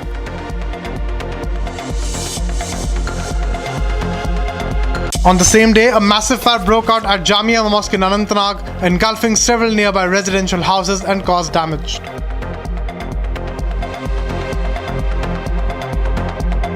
Officials say that the exact cause of fire is yet to be determined and no injuries have been reported so far. The official said adding further details are awaited.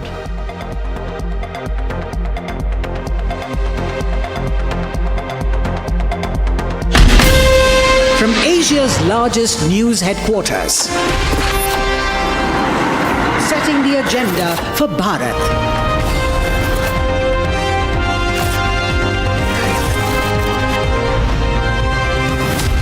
You're watching Republic.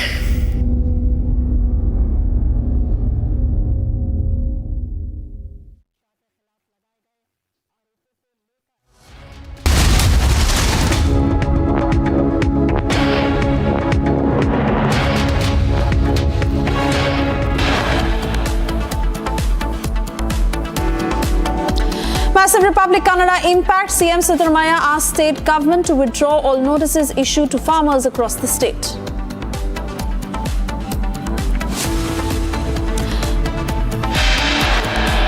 आज संथाल परगना का हालत क्या है? संथाल परगना का हालत हिंदू 90% से घट के 67% हो चुका है और मुसलमान 10% से बढ़ के आज मुसलमान का आबादी 40% का लगभग हो चुका है. Assam Chief Minister questions Jharkhand government, says Hindu population decreased from 90% to 67% in the state.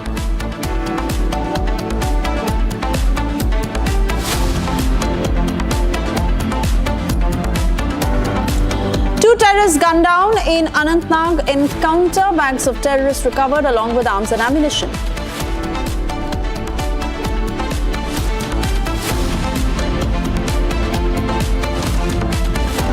अब आप ये नहीं कह सकते कि पाकिस्तान कर रहे हैं. नहीं, सवाल ही नहीं. मैं इस बात में ये कहूँगा कि इस पर तहकीकात होनी चाहिए. हो कैसे रहा है?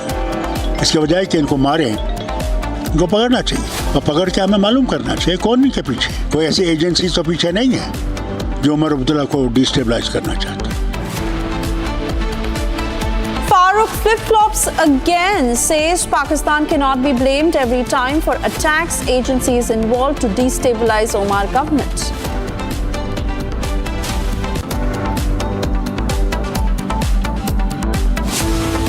तो इन्वेस्टमेंट में कर्नाटक नंबर 1 हो गया था और महाराष्ट्र पीछे हो गया था, जबकि महाराष्ट्र में देश की आर्थिक राजधानी है. महाराष्ट्र फिर नंबर 1 पे आ गया है. तो यह दर्शाता है कि कांग्रेस जब जब सत्ता में आती है तो जो कहा गया वो कभी पूरा नहीं कर पाती. BJP fires at Congress over freebie statement, says every state where Congress rules goes bankrupt.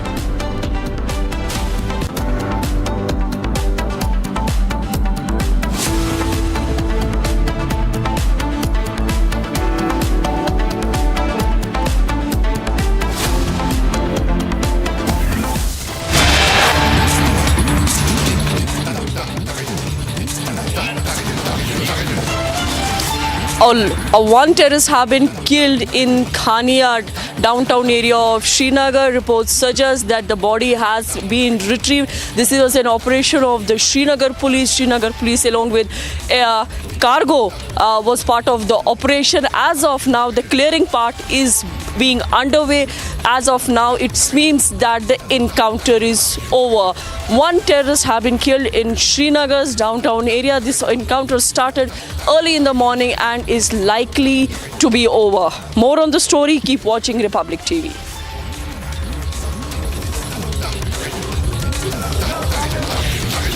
Hello.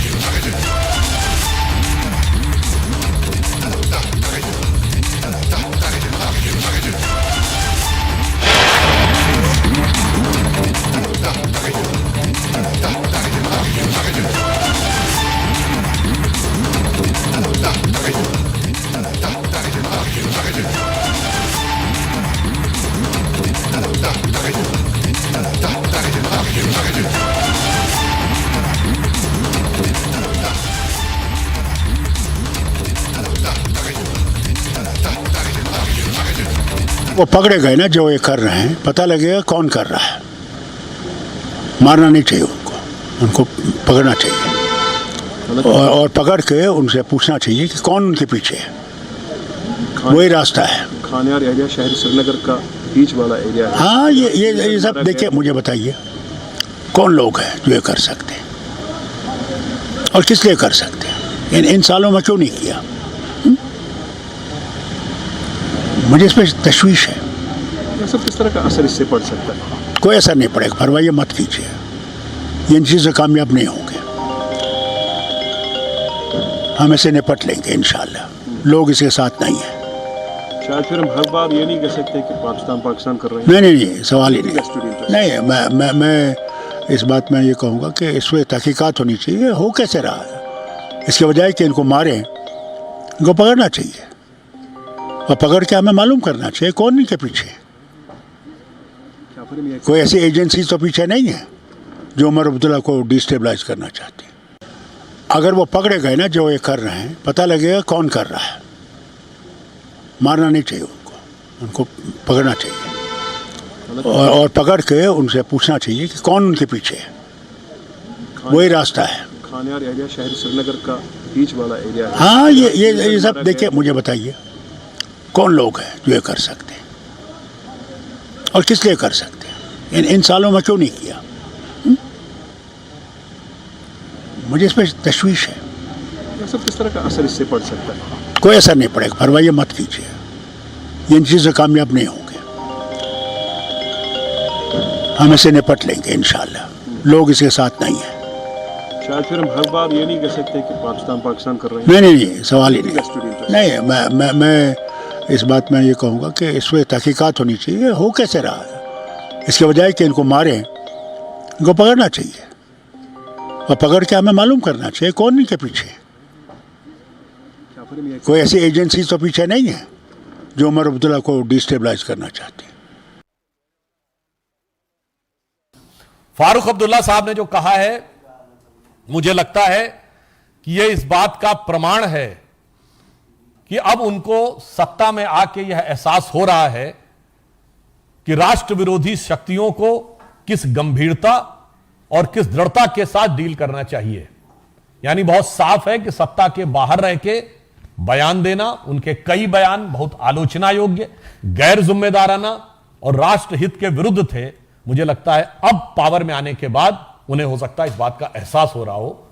तो यह उनके बदलते हुए नजरिए का प्रतीक है कि देश विरोधी शक्तियां किस प्रकार से काम कर रही हैं। तो मैं यह भी अपेक्षा करूंगा कि अब उमर अब्दुल्ला की सरकार उसी दृढ़ता के साथ उन विदेशी शक्तियों को जो भारत और कश्मीर के विरुद्ध षड्यंत्र करना चाहती हैं, उनका दमन करने में, उनका शमन करने में मोदी सरकार का सहयोग करें। देखिए, ये तो सरकारों में रहे हैं, इनको इस बात को समझना चाहिए।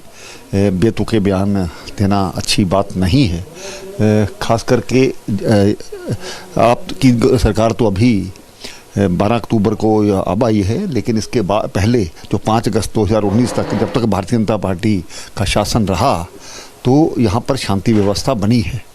वो लाल चौक जिसकी आपने दहशत फैला करके रखी थी, वहाँ पर आज कल दिवाली मनाई गई है।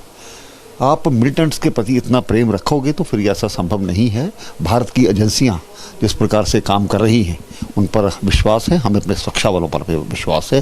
तभी ये जो आज वातावरण बना है, बेहतर हुआ है, उन्हीं की एक मेहनत लगन का परिणाम।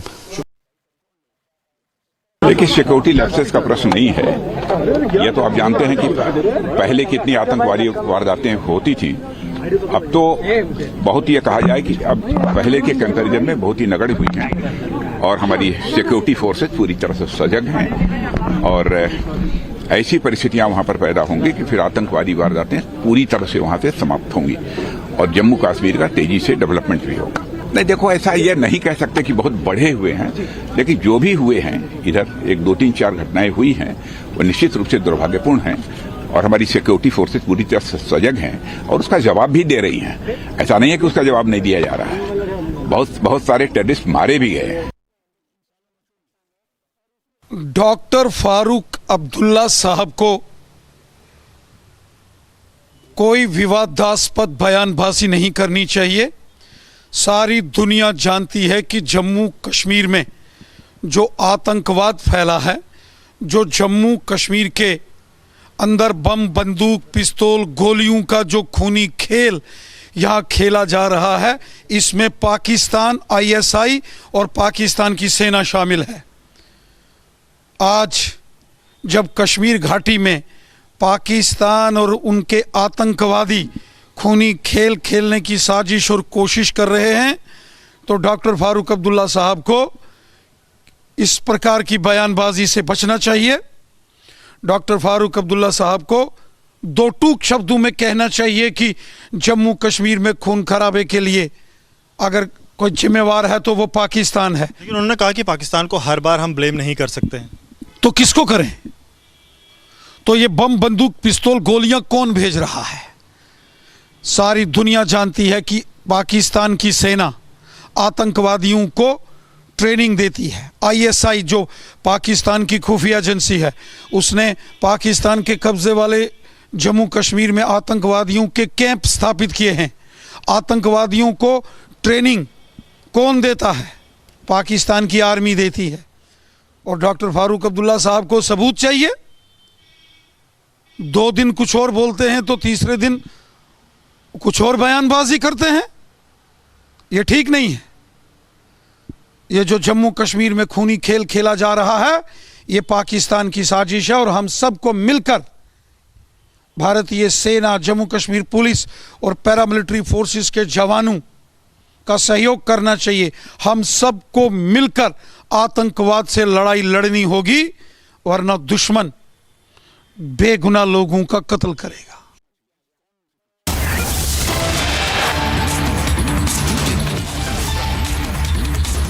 Getting in some details, let me go across to my colleague Zeenat, also joining us live. Zeenat, hearing that a terrorist has been gunned down, body of one terrorist retrieved. What more do we know at this point?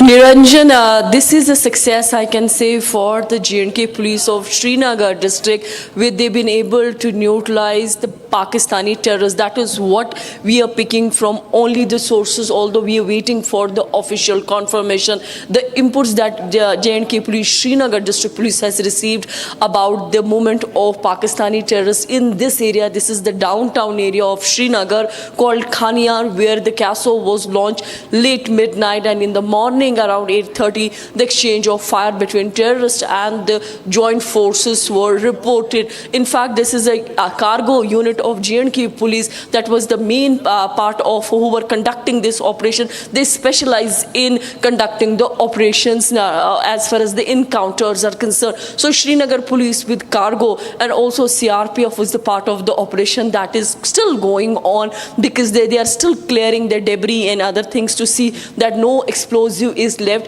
As of now, we are picking from the sources who are the part of this operation that one terrorist have been neutralized. Although the top cops of J&K police, from ADG J&K Law and Order Vijay Kumar to IG Kashmir VK Bridi and the others, are monitoring the situation on ground to see that there is no claim, there is no collateral damage. This operation is coming almost after 2.5 years after in the Srinagar state. Last time the operation was witnessed in June 2022 in Bemina area, where foreign terrorist and a local terrorist was killed, and since then there has been almost a lull in Srinagar city despite the terror activities that carried, where police inspector was targeted by the terrorists in the Eidgah area, or the other targeting killings were reported. But a relief to the police of Srinagar here, where they were able to neutralize terrorists. Although we are seeing on ground the fire service, emergency services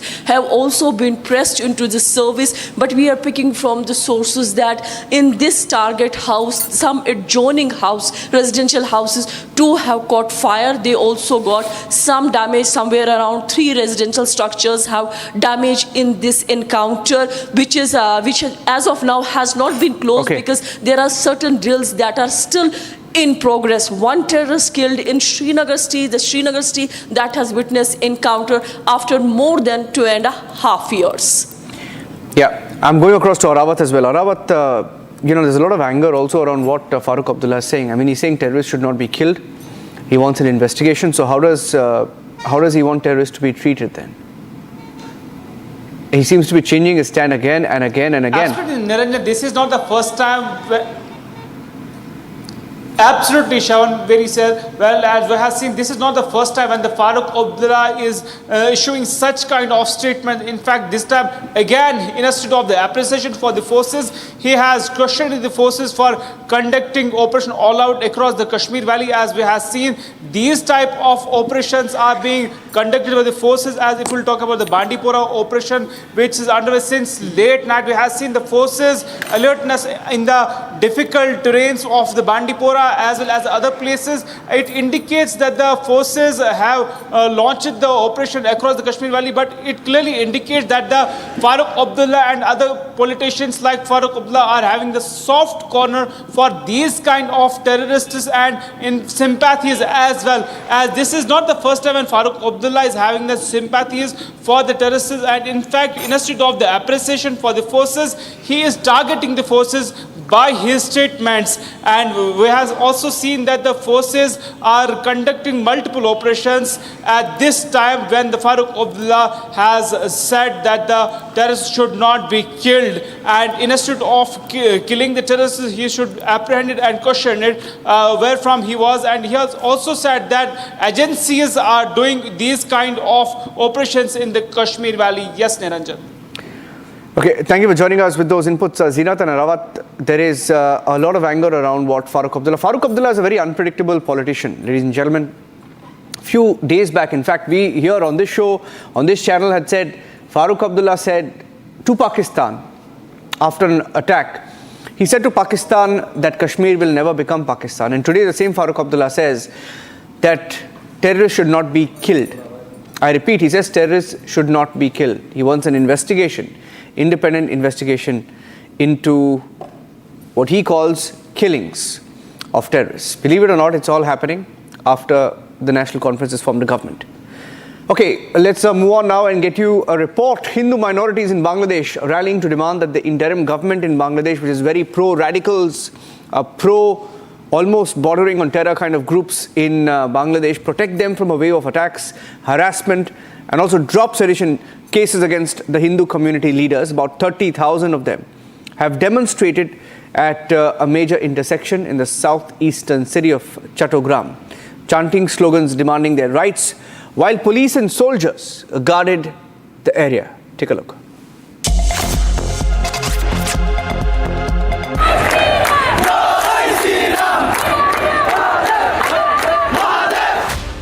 Tens of thousands of Hindus in Bangladesh hit the streets in protests. About 30,000 Hindus demonstrated in Chattogram. Protests were staged in other parts of the country as well. The agitated protesters only demanded protection against attacks and harassment, and to drop sedition cases against the Hindu community leaders. According to Hindu groups, thousands of attacks against Hindu community have happened since early August. The Bangladeshi Hindu Buddhist Christian Unity Council says that there have been more than 2,000 attacks on Hindus since August the 4th. But interim Prime Minister Muhammad Yunus says that these figures have been exaggerated. Hindus make up about 8% of the country's nearly 170 million people, while Muslims are about 91%. United Nations human rights officials and other rights groups have also expressed concerns over human rights in the country under Yunus.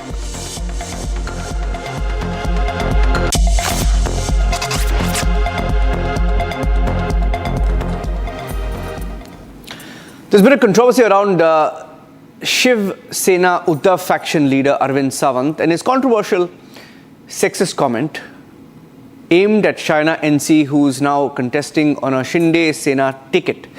He said she was imported mal, referring to the fact that she was from the BJP, joined the Shinde Sena and will be contesting. Now he's given some sort of an apology. It's a conditional apology. And Shaina NC, while speaking to Republic TV, has questioned that apology coming in from Arvind Sawant. Listen in. Shaina NC, who now joins us live on the broadcast, to first get your reaction after his apology that you had demanded. Does this mark a closed chapter for you? Is this apology enough? So firstly, let me please say this is not an apology for me. It should be an apology for the people of Mumbai Devi, the women of Mumbai Devi, and the women of Mumbai and the women of Maharashtra.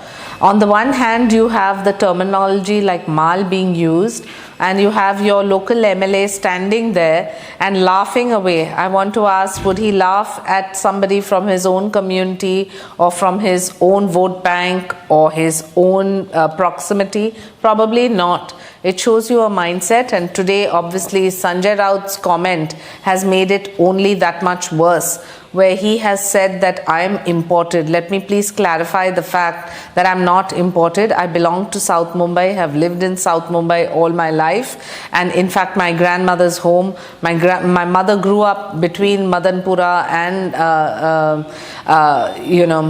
Nagpada, and she is very much from Mumbai Devi, so I don't understand what this hue and cry is.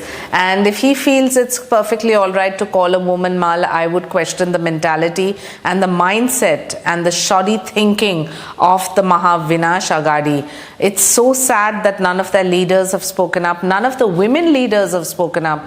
All through my years of 20 years in public service, I have never gotten to controversies. I have never registered an FIR. I have never been, targeted by anyone. And I have always believed in the cause of women. And I have spoken up for all those women sitting on the opposite side when any nasty comment or any kind of, atrocity against them.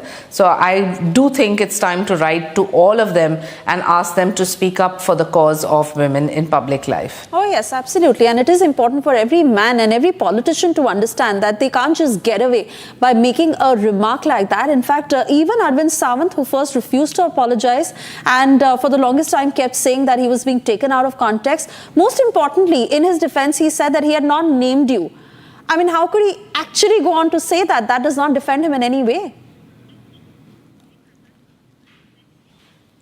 So I can't defend the indefensible. For 48 hours, he says that, he said nothing wrong. And now today he is tendering an apology, which should be an apology for the women of Mumbai and the women of Mumbai Devi particularly. But I am very clear that माँ मुंबा देवी's आशीर्वाद के साथ हम आगे पढ़े हैं, and despite being a woman, I am nobody's mal. And if he wanted to debate, he could have debated on any core issue of development for this area. He is the member of parliament for 10 years. The MLA, Amin Ali Patel, has been there 15 years. And what development has happened in Mumbai Devi is known to one and all. No cluster redevelopment, no kind of BIT redevelopment project. You look at Kamatipura, where I was last night at 1 o'clock, where there was a huge fire and nobody was even present. And what was the point of just constantly talking about development? If you have no issue and you have nothing left and you believe a sexist jibe is your way forward, then I would only say wait for the 20th of November. And imagine the backlash that he faced, that he actually went on to say that China NC is my friend, thinking that he would be able to get away with it. Also to ask you, does it baffle you that Uddhav Thackeray, Sanjay Raut, all of them kept silent on it? Absolutely, not only baffles me. Honestly, if I tell you 2014, 2019, he got all of us to campaign for him with Modi ji's photo for the elections. That time we were Ladki Behens, and cut to 2024, when you sense some insecurity, you target a woman and call her imported mal. Now what justification can this be? So I had two options. One is to stay silent and just let it go and say that, oh, in politics everyone comments, or take it to task. And that's why I went to Nagpada police station and registered the FIR, and under the BNS section 79 and section 356(2), there are clearly the outraging a woman's modesty and using this kind of defamatory language for women in public life is something that needs to be viewed very very seriously. On the one hand, we have a chief minister like Eknath Shinde who respects women, and Ladki Behan Yojana is just one such scheme where 2.5 crore women have benefited in the state of Maharashtra, and 40,000 women in Mumbai Devi itself, of which 15,000 are Muslim women. So you have the Prime Minister leading by example, the Chief Minister leading by example, and the Mahavinash Aghadi doing just the opposite, which is disrespecting women. Exactly my next point to you, that you went on to file a formal complaint. The fact that he has apologized, will you now take your complaint back? And do you also think that given the upcoming polls, this U-turn by Arvind Samant to save face? Absolutely not. If at all now, Mr. Sanjay Raut must apologize. Look at his statement today. This is like, you know, a musical chair where one gets up, the other sits. The other gets up, the other sits. And if this is their idea of attracting media attention, I think it's a bad idea. Because for all of us women in public space, judge us on our work. Talk about what we are proposing to do. And if you feel the easiest way is to just play this kind of jibe and itemizing and objectifying women, then I think you have a lot to not look forward to on the 20th of November. A plume of smoke blows into the sky near the encounter spot as the target house has been set on fire. Reports suggest that one terrorist was trapped in the residential house. The encounter still continues in Khaniyar area of downtown Srinagar. More on the story, keep watching Republic TV.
Multiple terror operations underway in Jammu and Kashmir. 2 terrorists gunned down in Anantnag. 1 terrorist body recovered in Khaniyar.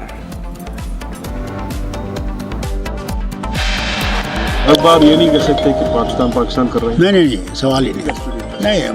मैं इस बात में ये कहूँगा कि इस पर तहकीकात होनी चाहिए। हो कैसे रहा है? इसके बजाय कि इनको मारें, इनको पकड़ना चाहिए। और पकड़ के हमें मालूम करना चाहिए कौन इनके पीछे। कोई ऐसी एजेंसी तो पीछे नहीं है जो उमर अब्दुल्ला को डिस्टेबलाइज करना चाहती।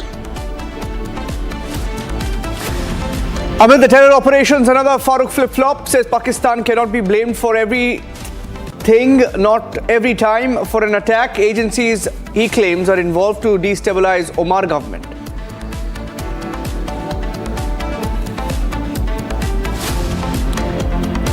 Big Republic Kannada impact. Karnataka Chief Minister Siddaramaiah asks his government to withdraw all notices, all Waqf notices issued to farmers across the state after days and weeks of campaign.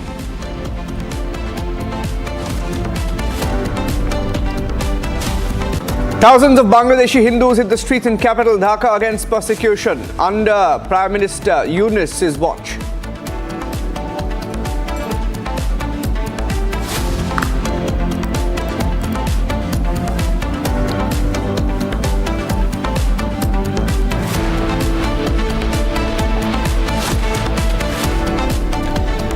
Okay, we're getting in some breaking news, and the big story we're tracking from Kashmir. There have been several attacks in Kashmir, especially in the last 24 hours. I'm going across to my colleague Zeenat as an FSL team reaches Kanyar encounter spot one, where one terrorist body was recovered. We have Zeenat joining us live. Zeenat, the fact that terror attack has taken place in Srinagar, and with the developments in the last few weeks ever since the Omar Abdullah government came in, what's the update? How many attacks are we looking at? What kind of measures are forces taking?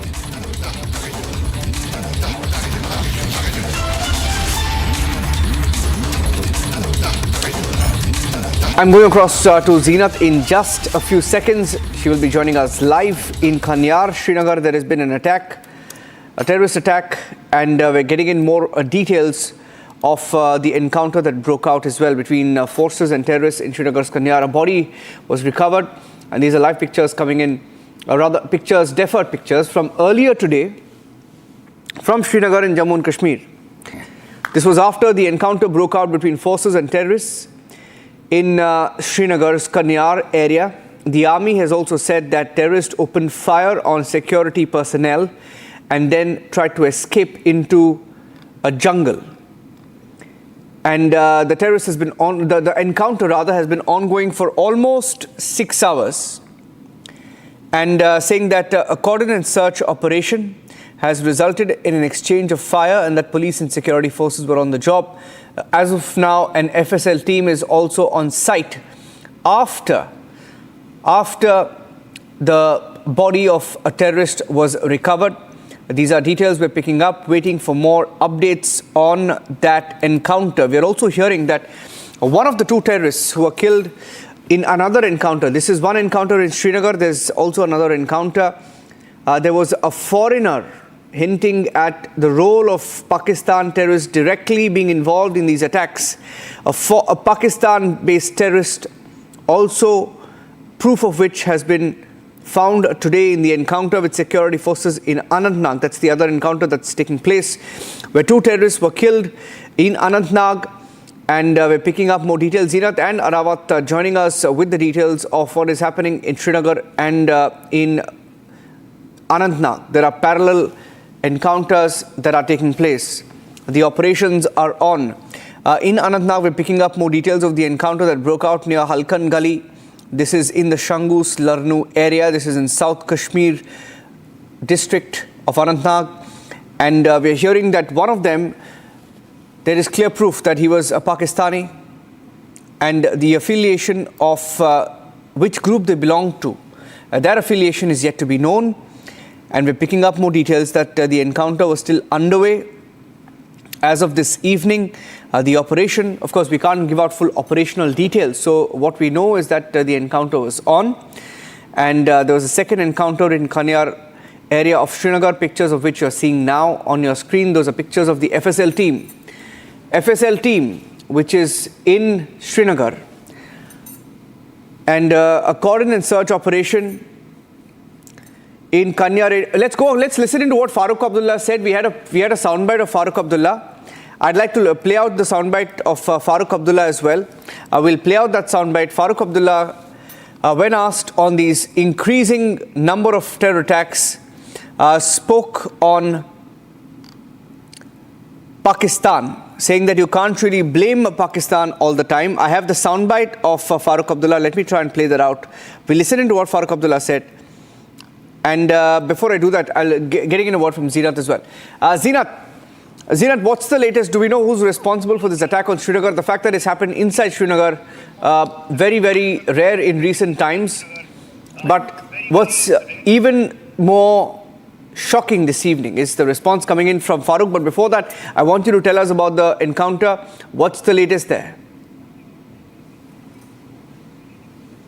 See, Niranjan, as far as the encounter in Khaniar area in Srinagar is concerned, the encounter is over as the dead body of killed terrorists have been shifted from Khaniar now to the PCR, which is a police control room in Srinagar city. The post-mortem and the other formalities will be followed there. Meanwhile, we have also seen the withdrawal of the troops. As my VJ Mubashir is showing you the ground visuals that talks about the story on the ground from fire and emergency services to FSL and J&K police, Srinagar district and cargo, CRPF, all were part of the operation. But now at present, the withdrawal of the forces, the men and machinery is taking place, as the dead body has now been shifted from this location to the PCR for the formalities. This is one of the big encounters that the Srinagar city has witnessed. As I said, more than 2.5 years had passed now, because last time the encounter was witnessed in June 2022 when foreign terrorists, Pakistani terrorists along with local was killed, though there was an information about the Pakistani terrorist who has been trapped in this encounter, who has been operated. He was operating in the Srinagar city with different code names from Zaigam to Noman and to other names, and he was also categorized under A++ category. He's been working in the Srinagar city, was part of the anti-terror operation, in fact has also been part of their targeted killings, and also who has attacked the security forces in the Kashmir Valley, and he was taking shelter in this very area for a long time. Although what we are picking now from the Srinagar police also, that the Srinagar police were tracking the movement of this slain terrorist for the last couple of months, as they had an information that he has shifted from South Kashmir and is continuing his terror activities, the module of terror acts here in Srinagar city. In August also, the many CASOs were launched to track him, but he used to give slip to J&K police, to cargo. But finally yesterday evening, when the J&K police got a tip about his presence in Khaniar area of Srinagar, immediately men and machinery was pushed so that this time he doesn't make his escape from here. Although what we are also picking from the sources within the system, that there were two terrorists who had come to this residential house to take shelter, but one of the terrorists had left yesterday evening only, and this terrorist who got trapped he preferred staying here for the night. But the moment the CASO was launched, all the entry and the exit points were almost sealed, so that didn't give him an edge to escape from the spot. But in the morning also, the evacuation process was carried by the Jammu and Kashmir police. The evacuation of the civilian was done because this is a congested locality where you see that the residential houses are almost together. They have a very little space in between, so that was one of the toughest thing to do. Finally, they managed to evacuate number of citizens, the civilians, the inmates of these residential houses. They were asked to move to the safer locations, for which the Srinagar police chipped in, so that the police was having an apprehension that there can be a collateral damage, and to secure anything, so they managed first to take these inmates out from these residential houses, and then in the morning around 8:30 the gunshots were exchanged, and that firefight continued for almost 7 to 8 hours. Now finally the dead body has been retrieved and it has also been shifted, so it is giving a sigh of relief to the Srinagar police, where one can see that a dreaded terrorist who has been active for a long time has been neutralized. More on the identity, we need to wait what the Jammu and Kashmir police will talk or tweet about the entire encounter episode.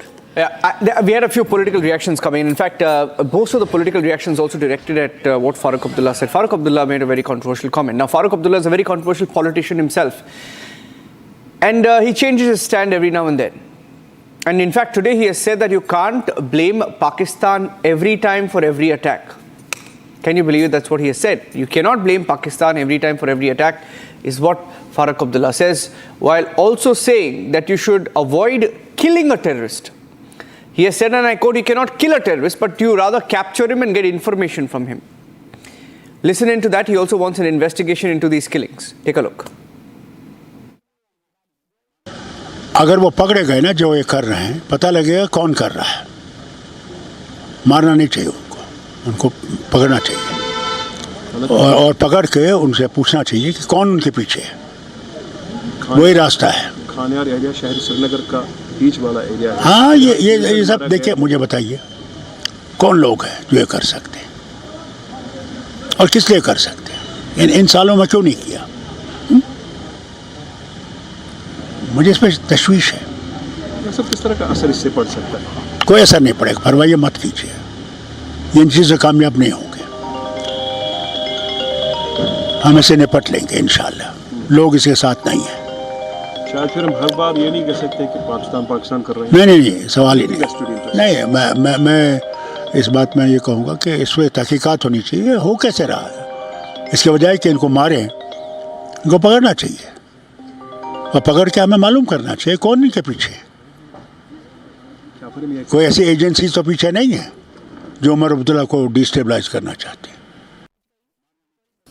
Farooq Abdullah साहब ने जो कहा है, मुझे लगता है कि यह इस बात का प्रमाण है कि अब उनको सत्ता में आके यह एहसास हो रहा है कि राष्ट्र विरोधी शक्तियों को किस गंभीरता और किस दृढ़ता के साथ डील करना चाहिए। यानी बहुत साफ है कि सत्ता के बाहर रह के बयान देना, उनके कई बयान बहुत आलोचना योग्य, गैर जिम्मेदाराना और राष्ट्र हित के विरुद्ध थे। मुझे लगता है अब पावर में आने के बाद उन्हें हो सकता है इस बात का एहसास हो रहा हो। तो यह उनके बदलते हुए नजरिए का प्रतीक है कि देश विरोधी शक्तियां किस प्रकार से काम कर रही हैं। तो मैं यह भी अपेक्षा करूंगा कि अब उमर अब्दुल्ला की सरकार उसी दृढ़ता के साथ उन विदेशी शक्तियों को जो भारत और कश्मीर के विरुद्ध षड्यंत्र करना चाहती हैं, उनका दमन करने में, उनका शमन करने में मोदी सरकार का सहयोग करें। देखिए, ये तो सरकारों में रहे हैं, इनको इस बात को समझना चाहिए। बेतुके बयान देना अच्छी बात नहीं है। खास करके आपकी सरकार तो अभी 12 अक्टूबर को अब आई है, लेकिन इसके बाद पहले जो 5 अगस्त 2019 तक, जब तक भारतीय जनता पार्टी का शासन रहा, तो यहाँ पर शांति व्यवस्था बनी है।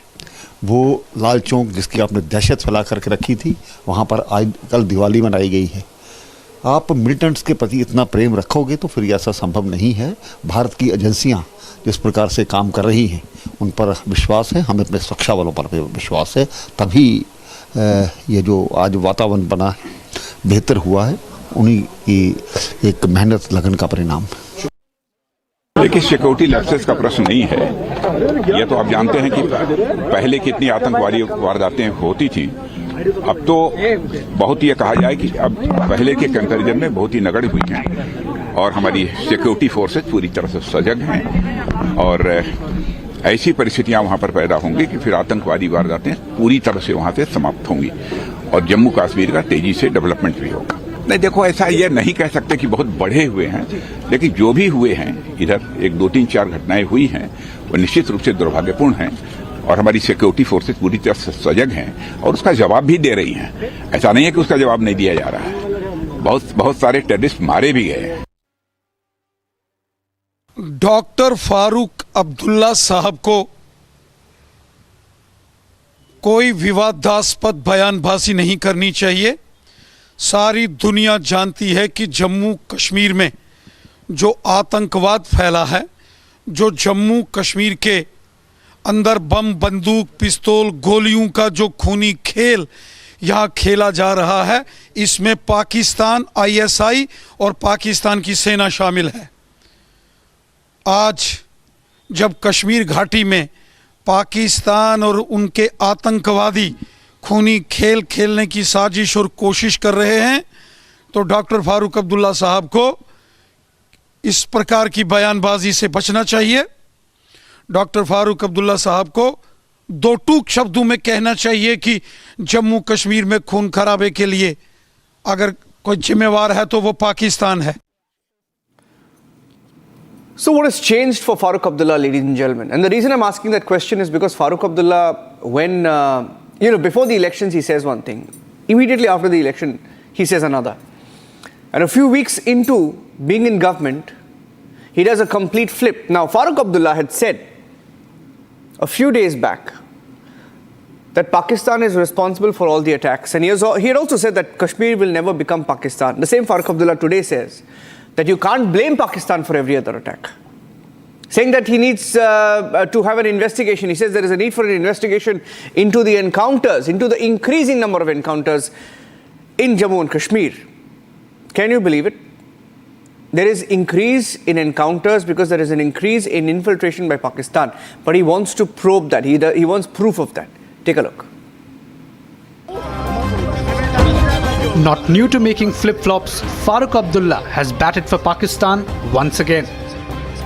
Amid security situation deteriorating in Jammu and Kashmir, Farooq Abdullah has questioned if there is an agency involvement behind the terror attacks. He also questioned if agencies are involved to destabilize the Omar Abdullah government. इस बात में ये कहूँगा कि इस पर तहकीकात होनी चाहिए, हो कैसे रहा है। इसके बजाय कि इनको मारें, इनको पकड़ना चाहिए और पकड़ के हमें मालूम करना चाहिए कौन इनके पीछे। कोई ऐसी एजेंसी तो पीछे नहीं है जो उमर अब्दुल्ला को डिस्टेबलाइज करना चाहती है।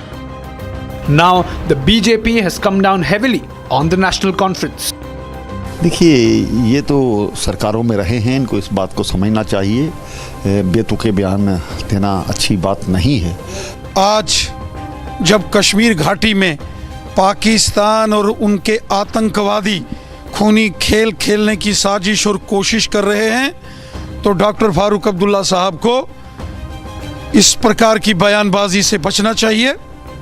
डॉक्टर फारूक अब्दुल्ला साहब को दो टूक शब्दों में कहना चाहिए कि जम्मू कश्मीर में खून खराबे के लिए अगर कोई जिम्मेवार है तो वो पाकिस्तान है। Farooq's statement comes after a few days ago when Farooq had taken a tough stance against Pakistan. Pakistan के हुक्मरानों से ये कहना चाहता हूँ, अगर वो सचमुच हिंदुस्तान से दोस्ती चाहते हैं तो फिर ये बंद कीजिए। कश्मीर पाकिस्तान नहीं बनेगा, नहीं बनेगा, नहीं बनेगा। Farooq's flip-flop is, however, not expected. In fact, his shocking statement comes as forces gunned down 2 terrorists in an encounter in Anantnag. Bags of terrorists were also recovered in Khanayar and 4 of our officers were injured. Meanwhile, a search operation was also launched in Poonch.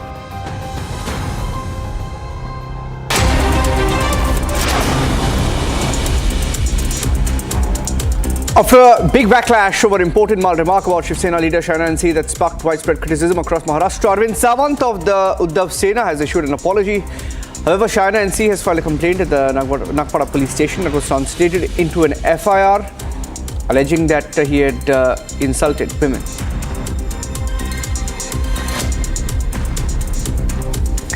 External Affairs Minister Dr. S. Jaishankar will embark on a 2-day visit to Australia and Singapore from November 3rd to 8th. During this visit, he will meet leaders of both nations and will also address the 8th roundtable of the ASEAN summit.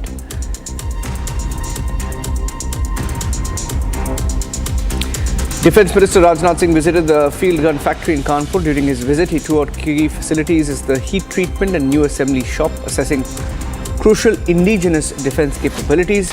He was joined by Secretary of Defence Production Sanjeev Kumar and Dr. Sameer V. Kamath, Secretary of Defence R&D, Chairman DRDO.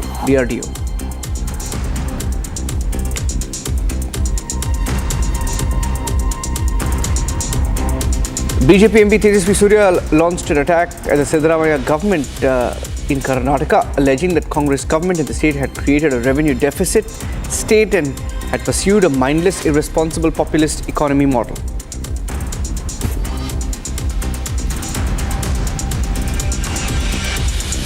In order to protest this unconstitutional unabashedly minority appeasement that is going on here in Karnataka. In other words, this land jihad that is being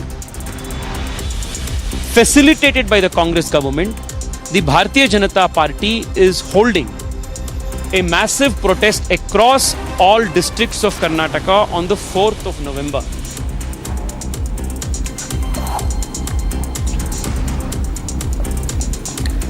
The junior doctors in Kolkata who've been on the streets for several months now, they will resume their protest on the 9th of November, seeking justice for Abhaya.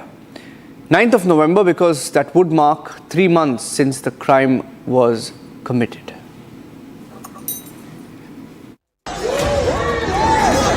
Protests, strikes, demonstrations.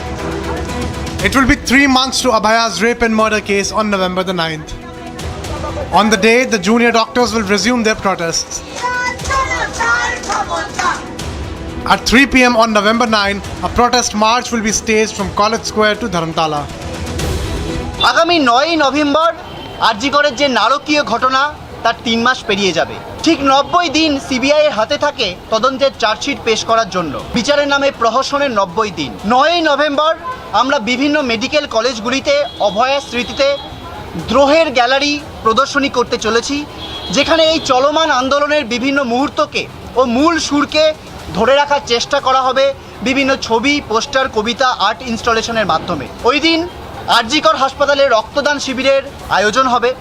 ঠিক সেদিনই CBI তদন্ত ও চলমান আন্দোলন সম্পর্কে জনতার মতামত নিতে বিকেল 3টে কলেজ স্কয়ার থেকে ধর্মতলা অবধি ন্যায় বিচারের দাবিতে আমরা নাগরিক মিছিলের ডাক দিচ্ছি। The doctors say that they are not happy with the pace of CBI probe into the incident. Protesting doctors will present a Drohar gallery. Different moments of this ongoing protest will be displayed via various art installations like pictures and poetry. A blood donation camp will also be organized in Arjikor Hospital on November the 9th. The protesting doctors also plan to take common people's opinions on CBI inquiry and justice for Abhaya. The West Bengal Junior Doctors Forum has expressed dissatisfaction with the Central Probe Agency since the charge sheet it filed before the Supreme Court in the Medics murder case named only one person, Sanjoy Roy, as accused. Roy was arrested by the police before the CBI took over the investigation on a Calcutta High Court's order.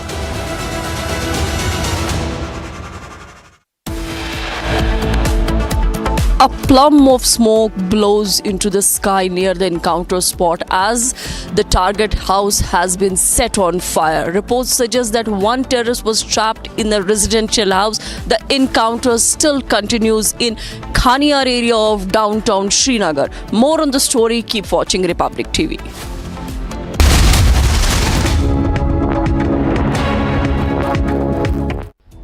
I am a big fan of Hindu and I am a big fan of India. Big, big fan.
Around 6 to 7 huts were reduced to ashes due to fire that broke out in Palora region.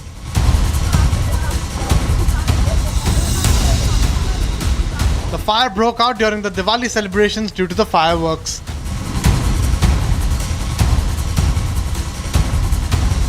Upon receiving the information, the fire department reached the spot and managed to extinguish the blaze.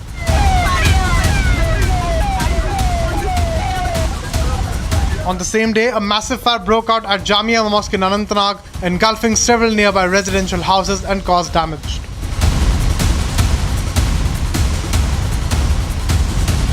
Officials say that the exact cause of fire is yet to be determined and no injuries have been reported so far. The official said adding further details are awaited.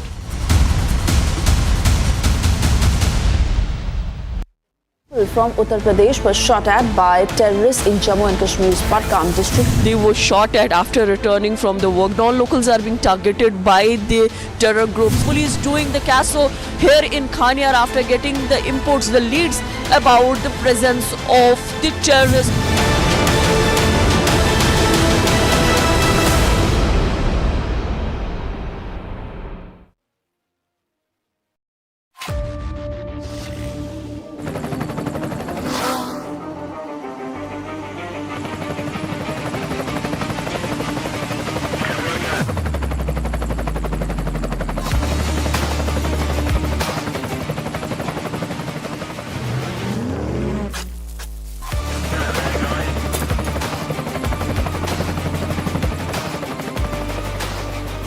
Director, the taste of success. این مجازات برای رژیم غاصب صهیونی در برابر جنایت‌های حیرت آور اون رژیم بود.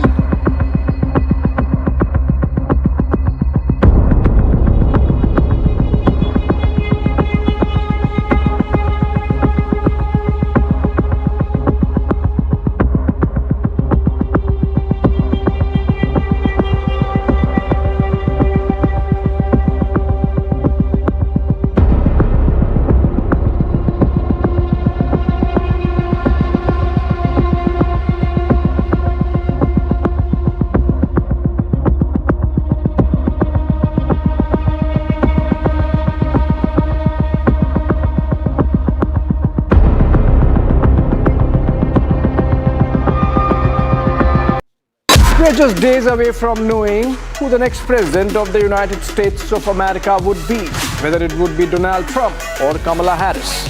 And more importantly, from our point of view, who between the two would be better for India. Why some prominent newspapers like the Washington Post and the Los Angeles Times have decided not to endorse any candidate this election. What purpose these endorsements serve anyway? Should we in India also get these kind of disclosure norms? And what's this swing states business? How's the war like in battleground states? This weekend, we focus entirely on the US presidential polls just ahead of the D-Day, November 5.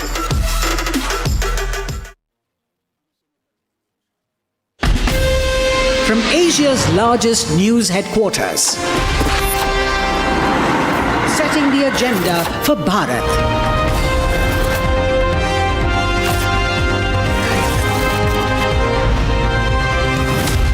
You're watching Republic.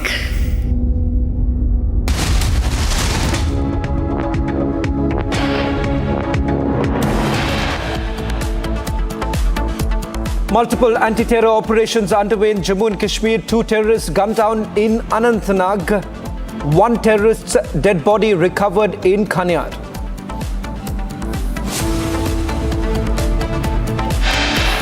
अब आप ये नहीं कह सकते कि पाकिस्तान कर रहे हैं। नहीं सवाल ही नहीं मैं इस बात में ये कहूँगा कि इस पर तहकीकात होनी चाहिए। हो कैसे रहा है, इसके बजाय कि इनको मारें, इनको पकड़ना चाहिए और पकड़ के हमें मालूम करना चाहिए कौन इनके पीछे। कोई ऐसी एजेंसी तो पीछे नहीं है जो उमर अब्दुल्ला को डिस्टेबलाइज करना चाहती है। Amid anti-terror operations, Farooq flip-flops once again, says Pakistan cannot be blamed every time for an attack. Agencies involved to destabilize Umar government.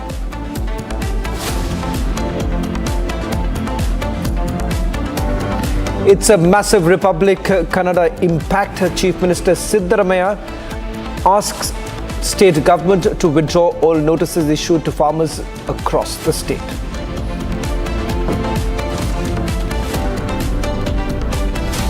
OAC questions why non-Hindus in Waqf board if only Hindu in Tirumala Tirupati Devasthanam board.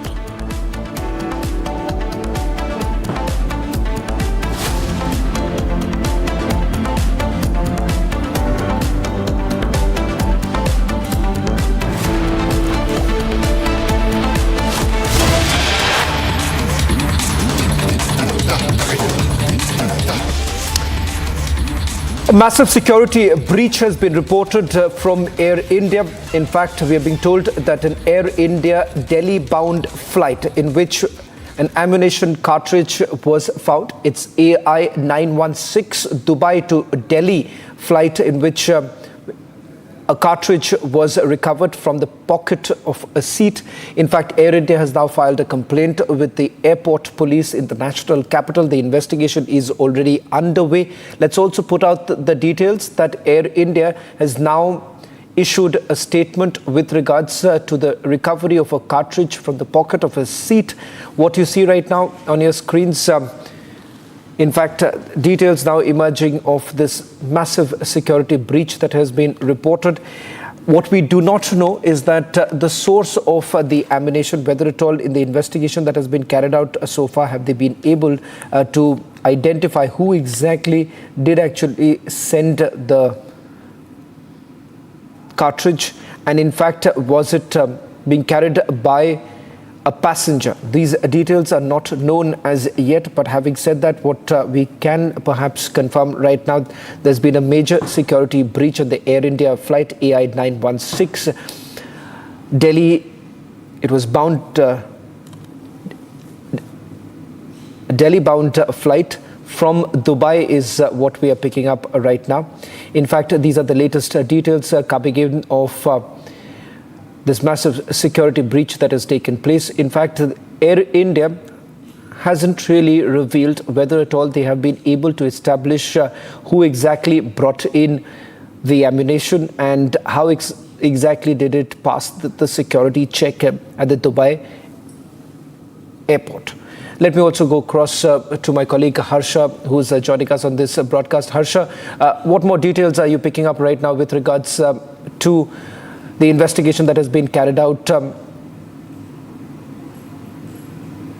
So Shravan, right now we know that it was 27th October, the flight from Dubai to national capital. It reached national capital on 27th October only, when the live cartridges was found by one of the air hostess and the crew member in the Air India flight. It was informed to the CISF, the Delhi police, and also the law enforcement agencies, and immediately the ATC was also informed. Right now we know that Delhi police have registered the FIR in this entire matter. Also we know that the entire case has also been is being looked by the counter-terror division of the MHA right now as well. The ID from which, in fact, today morning we also know that the 15 Air India Airlines also got the bomb threat. So this is how did the live cartridge enter the Air India flight from Dubai to national capital flight, and also the Air India aircraft which was in the Dubai earlier, which was in the Dubai isolation bay, because the day before also there was a bomb threat in that flight. Also, how many were the crew member when it departed, who all checked the flight thoroughly, or this is being done by the Air India staff and also by the enforcement agencies as well. Right now we know that the case has been registered and right now investigation is underway. Back to you. Well, in fact, as far as the airport authorities are concerned, is there any statement that you've picked up from them? Have they been able to identify the source of the cartridge? So, Shravan, till now there has been no statement neither from the regulator or neither from the ATC or from the Delhi police as well. Only a statement was issued. In fact, the Air India flight which came from Dubai to Delhi, in which the ammunition was found. In fact, the Air India flight was also, the number was also not mentioned by the Delhi police official. It was also only stated that investigation is underway. They also stated that the FIR has been registered. Right now, what we know through our sources is that the Air India crew member who found the live cartridge will be called by the Delhi police official for questioning. We also know that in this, the counter-terror division and the law enforcement agency will also question all the crew members of that particular flight in which the live cartridge was found, but no as of a statement out in public by the airline or by the regulator. Back to you. Well, thank you very much, Harsha, for getting us the latest details. In fact, no word really coming in from the security agencies with regards to whether at all they have been able to identify the source and whether at all this was carried by any passenger.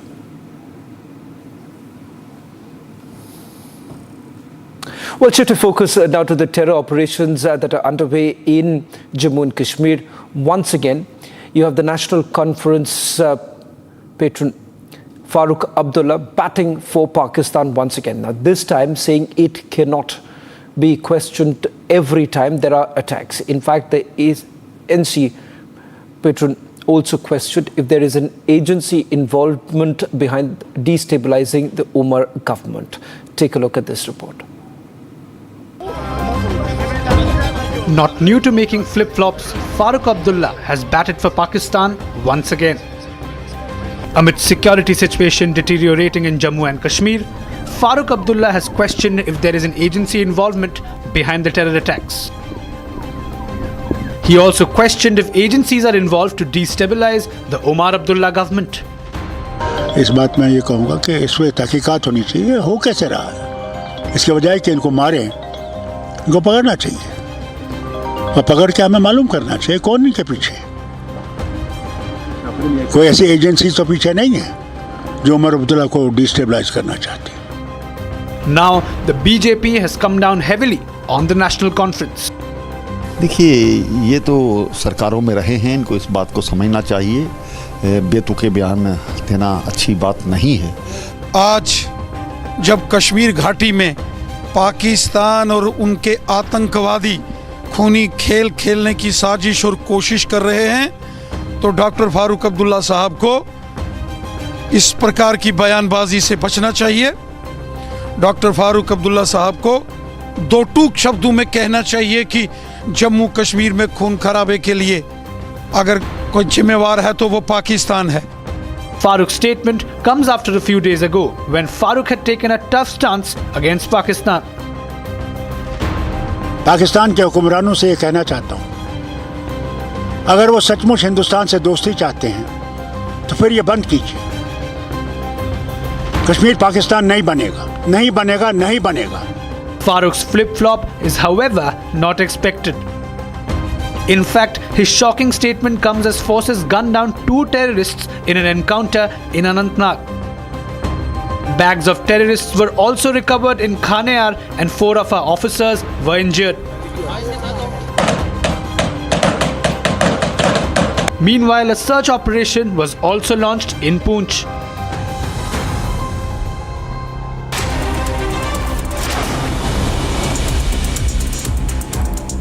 After huge backlash over imported mal, remark about Shiv Sena leader Shaina NC that sparked widespread criticism across Maharashtra, Arvind Sawant issued an apology.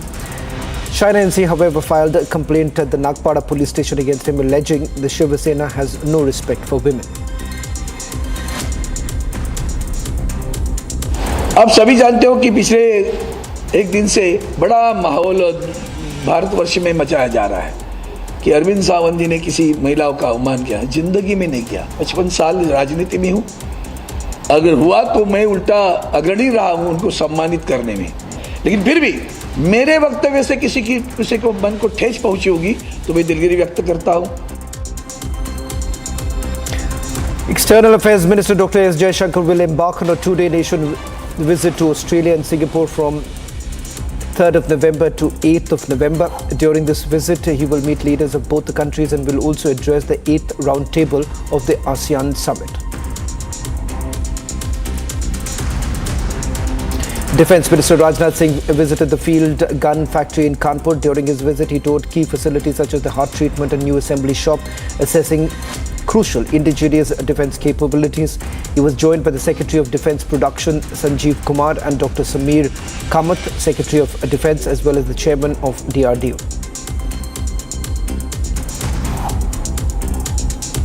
BJP parliamentarian Tejasvi Surya launched a scathing attack at Siddaramaiah-led government in Karnataka. He alleged that Congress government in the state have created a revenue deficit and have pursued a mindless, irresponsible, populist economy model.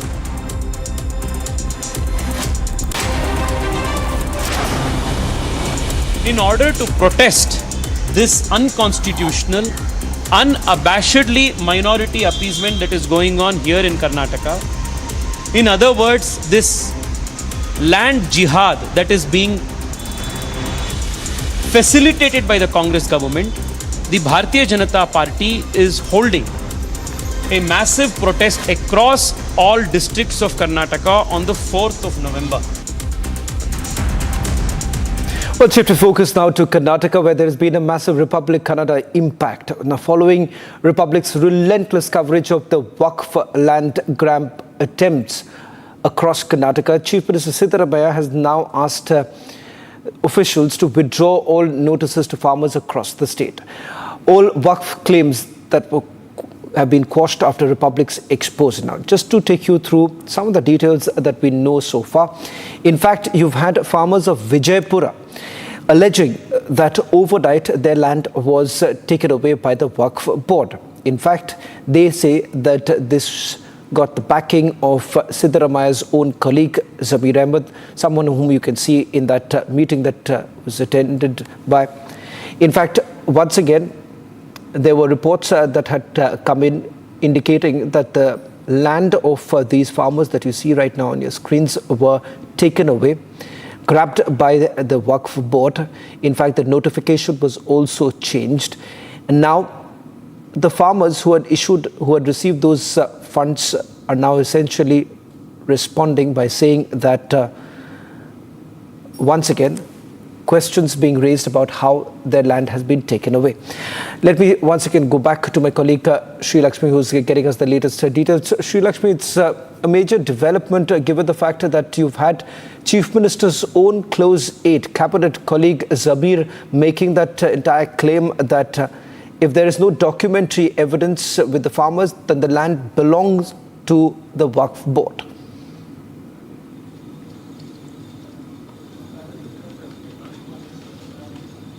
Well, Shravan, it's been around 25 days that these notices were served to the farmers of Vijaypura. And today, Chief Minister Siddaramaiah held a long meeting with the senior officials of Revenue Department, Minority Welfare Department and Waqf Board. Today he's saying that the notices will be taken back. And for all these many days, all these farmers were protesting day and night. They even celebrated Dark Diwali in front of DC office at Vijaypura. But Siddaramaiah was he ignoring the issue? Or was he not informed about the issue? This is the big question at this point of time. And today he says that the notices will be taken back and the mentioning of Waqf board in the land document mutating, those mutation will be cancelled. Today he is saying that, but still it is not yet cancelled. Even if at this point of time we can go and see that it is there in the document. Yesterday in Haveri, there was stone pelting, there was communal unrest with regarding this Waqf issue because there was a masjid over there and the nearby people who stay nearby masjid are scared that Waqf may even come to their houses and acquire their property. It is happening in every other district. After these many days, this much of uproar, now Siddaramaiah is taking a U-turn and saying that these notices will be taken back. Now the big question is, now notices will be taken back and mutation will be corrected. But time and again, these confusions keep happening in Waqf. Why there is no clear-cut policy about Waqf board in Karnataka? These moves, remember, we can remember that these moves have come only after central government taking up Waqf amendment bill. Shravan, now the big question is, whether government is joining hands with Waqf since 30 days in doing all this confusion or in land grabbing, or whether Siddaramaiah was unaware of all these proceedings which are happening with the district administrations. In both the cases, it is sheer irresponsibility on the part of the government. Shravan. Well, thank you very much, Sri Lakshmi, for getting us the latest details. In fact, this is a major development following the relentless coverage by our colleagues in Republic Kannada. Well, Chief, we focus now to West Bengal, where the junior doctors have essentially indicated that they will resume their protest over the RG Kaur rape and murder case on 9th of November in memory of Abhaya. In fact, 9th of November marks 3 months of the horrific crime that took place in Kolkata. In fact, they say that they are not satisfied with the investigation that was carried out by the Central Bureau of Investigation and the fact that only one arrest has been made by the Central Bureau of Investigation and only one accused has been charge-sheeted. They say that he's only been made the scapegoat and the investigation hasn't revealed the true picture. Take a look at this report. Protests, strikes, demonstrations. It will be 3 months to Abhaya's rape and murder case on November the 9th. On the day, the junior doctors will resume their protests. At 3 p.m. on November 9, a protest march will be staged from College Square to Dharamtala. আগামী 9ই November আরজি করের যে নারকীয় ঘটনা তার 3 মাস পেরিয়ে যাবে। ঠিক 90 দিন সিবিআই এর হাতে থাকে তদন্তের চার্জশিট পেশ করার জন্য। বিচারের নামে প্রহসনের 90 দিন। 9ই নভেম্বর আমরা বিভিন্ন মেডিকেল কলেজগুলিতে অভয়া স্মৃতিতে দ্রোহের গ্যালারি প্রদর্শনী করতে চলেছি, যেখানে এই চলমান আন্দোলনের বিভিন্ন মুহূর্তকে ও মূল সুরকে ধরে রাখার চেষ্টা করা হবে বিভিন্ন ছবি, পোস্টার, কবিতা, আর্ট ইনস্টলেশনের মাধ্যমে। ওই দিন আরজি কর হাসপাতালে রক্তদান শিবিরের আয়োজন হবে। ঠিক সেদিনই সিবিআই তদন্ত ও চলমান আন্দোলন সম্পর্কে জনতার মতামত নিতে বিকেল 3টে কলেজ স্কয়ার থেকে ধর্মতলা অবধি ন্যায় বিচারের দাবিতে আমরা নাগরিক মিছিলের ডাক দিচ্ছি। The doctors say that they are not happy with the pace of CBI probe into the incident. Protesting doctors will present a Drohar gallery. Different moments of this ongoing protest will be displayed via various art installations like pictures and poetry. A blood donation camp will also be organized in RG Kaur Hospital on November the 9th. The protesting doctors also plan to take common people's opinions on CBI inquiry and justice for Abhaya. The West Bengal Junior Doctors Forum has expressed dissatisfaction with the Central Probe Agency since the charge sheet it filed before the Supreme Court in the medic's murder case named only one person, Sanjoy Roy, as accused. Roy was arrested by the police before the CBI took over the investigation on a Calcutta High Court's order. We'll shift to focus now to Maharashtra, where there's been a massive war of words between Shiva Sena leader Shaina NC and UBT leader Arvind Sawant. This after Arvind Sawant essentially called Shiva Sena leader Shaina NC imported mal. In an exclusive conversation with Republic TV, Shiva Sena leader Shaina NC has now made it crystal clear that Arvind Sawant's apology is just not for her. Mincing no words, Shaina has come out claiming that UBT Sena Neta has not just insulted her but the entire womanhood. And the fact that it only worsens because this is not just about Arvind Sawant. There are other leaders from that same very bloc who have insulted women. Take a look at this report. Shaina NC, who now joins us live on the broadcast to first get your reaction after his apology that you had demanded. Does this mark a closed chapter for you? Is this apology enough? So firstly, let me please say this is not an apology for me. It should be an apology for the people of Mumbai Devi, the women of Mumbai Devi, and the women of Mumbai and the women of Maharashtra. On the one hand, you have the terminology like mal being used, and you have your local MLA standing there and laughing away. I want to ask, would he laugh at somebody from his own community or from his own vote bank or his own proximity? Probably not. It shows you a mindset, and today obviously Sanjay Raut's comment has made it only that much worse. where he has said that I am imported. Let me please clarify the fact that I'm not imported. I belong to South Mumbai, have lived in South Mumbai all my life, and in fact my grandmother's home, my mother grew up between Madanpura and Nagpada, and she is very much from Mumbai Devi, so I don't understand what this hue and cry is. And if he feels it's perfectly all right to call a woman mal, I would question the mentality and the mindset and the shoddy thinking of the Mahavinash Agadi. It's so sad that none of their leaders have spoken up. None of the women leaders have spoken up.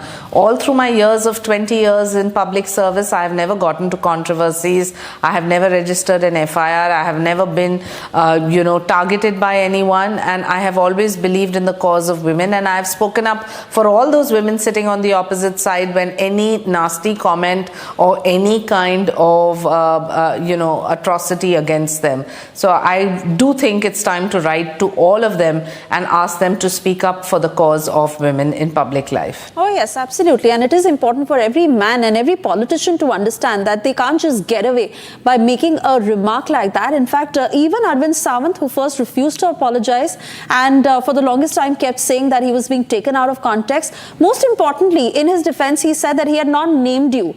I mean, how could he actually go on to say that? That does not defend him in any way. So I can't defend the indefensible. For 48 hours, he says that, he said nothing wrong. And now today he is tendering an apology, which should be an apology for the women of Mumbai and the women of Mumbai Devi particularly. But I am very clear that Maa Mumbai Devi's Ashirwad ke saath hum aage padhe hain.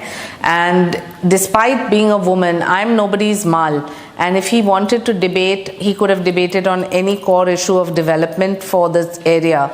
He is the Member of Parliament for 10 years. The MLA, Amin Ali Patel, has been there 15 years. And what development has happened in Mumbai Devi is known to one and all. No cluster redevelopment, no kind of BIT redevelopment project. You look at Kamatipura, where I was last night at 1 o'clock, where there was a huge fire and nobody was even present. And what was the point of just constantly talking about development if you have no issue and you have nothing left and you believe a sexist jibe is your way forward? Then I would only say wait for the 20th of November. And imagine the backlash that he faced, that he actually went on to say that China NC is my friend, thinking that he would be able to get away with it. Also to ask you, does it baffle you that Uddhav Thackeray, Sanjay Raut, all of them kept silent on it? Absolutely, not only baffles me. Honestly, if I tell you 2014, 2019, he got all of us to campaign for him with Modi ji's photo for the elections. That time we were Ladki Behens, and cut to 2024, when you sense some insecurity, you target a woman and call her imported mal.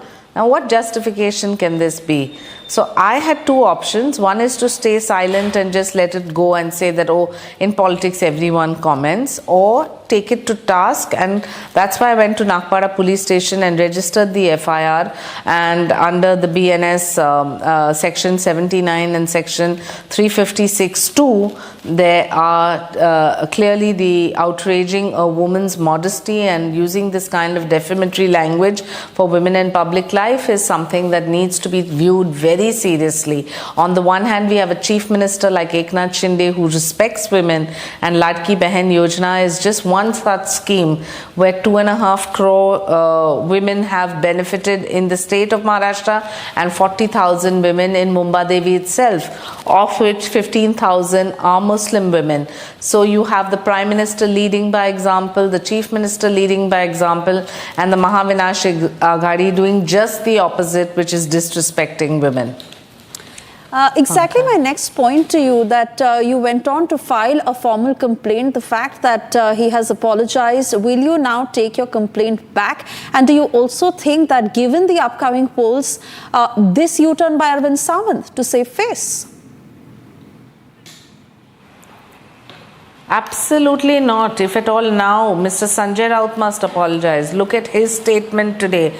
This is like, a musical chair where one gets up, the other sits. The other gets up, the other sits. And if this is their idea of attracting media attention, I think it's a bad idea.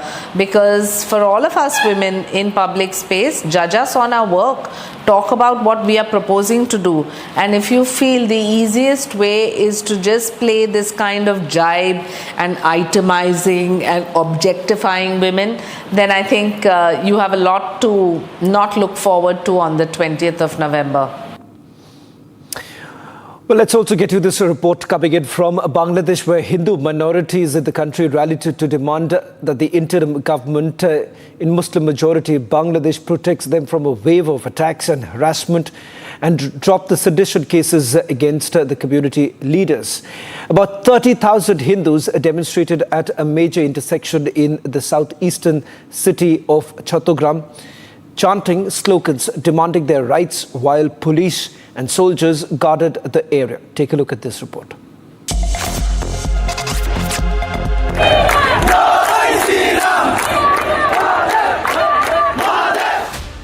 Tens of thousands of Hindus in Bangladesh hit the streets in protests. About 30,000 Hindus demonstrated in Chattogram. Protests were staged in other parts of the country as well. The agitated protesters only demanded protection against attacks and harassment, and to drop sedition cases against the Hindu community leaders.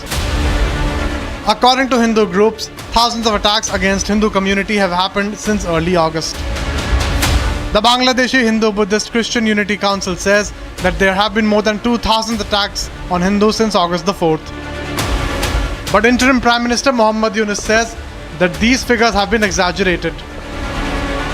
Hindus make up about 8% of the country's nearly 170 million people, while Muslims are about 91%. United Nations human rights officials and other rights groups have also expressed concerns over human rights in the country under Yunus.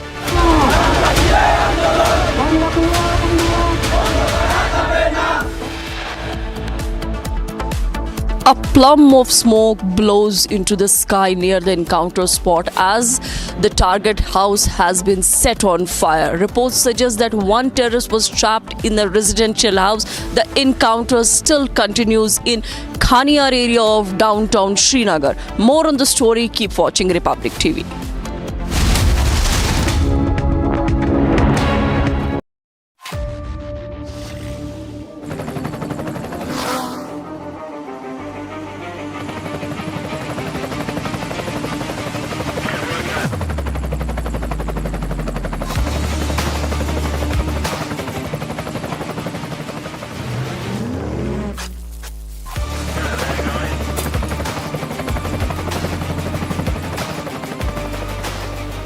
Director, the taste of success. I am a big fan of Hindu and I am a big fan of India. Big fan.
We are just days away from knowing who the next president of the United States of America would be, whether it would be Donald Trump or Kamala Harris.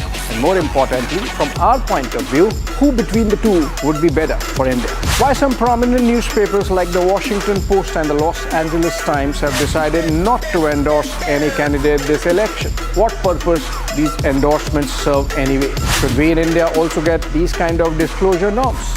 And what's this swing states business? How's the war like in battleground states? This weekend, we focus entirely on the US presidential polls just ahead of the D-Day, November 5.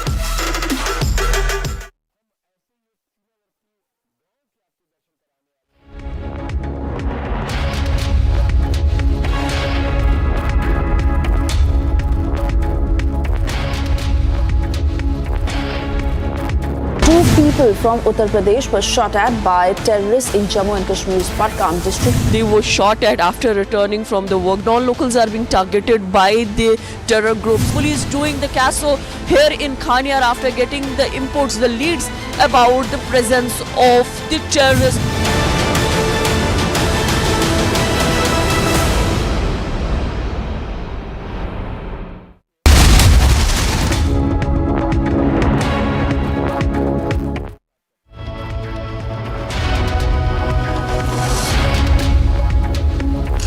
In just a fortnight, third attack that has taken place in Jammu and Kashmir. But you have National Conference patron Farooq Abdullah's flip-flop statements on this entire issue. Now he basically hints that this could be the handiwork of central agencies to destabilize his son's government. All this and much more on this edition of Live at Breaking. But up first, let's take you through the headlines we're tracking at this hour.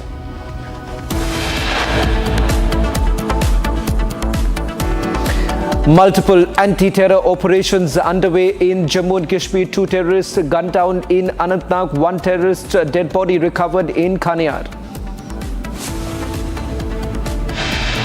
अब आप ये नहीं कह सकते कि पाकिस्तान कर रहे हैं। नहीं सवाल ही नहीं मैं इस बात में ये कहूँगा कि इस पर तहकीकात होनी चाहिए। हो कैसे रहा है, इसके बजाय कि इनको मारें, इनको पकड़ना चाहिए और पकड़ के हमें मालूम करना चाहिए कौन इनके पीछे। कोई ऐसी एजेंसी तो पीछे नहीं है जो उमर अब्दुल्ला को डिस्टेबलाइज करना चाहती है। Amid anti-terror operations, Farooq flip-flops again, says Pakistan cannot be blamed every time for attack. Agencies involved to destabilize Umar government.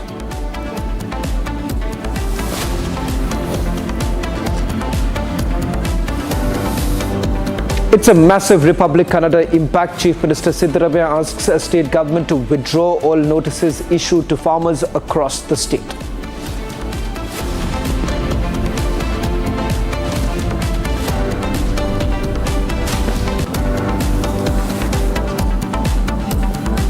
OAC questions why non-Hindus in Waqf board in only Hindu in Tirumala Tirupati Devasthanam board.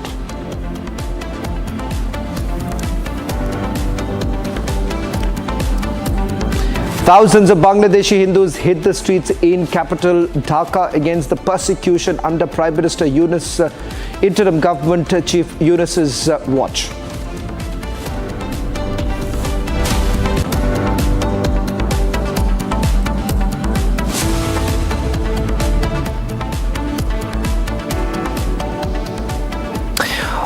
Yet another round of war of words between Andhra Pradesh Chief Minister Chandrababu Naidu and his predecessor Jagan Mohan Reddy.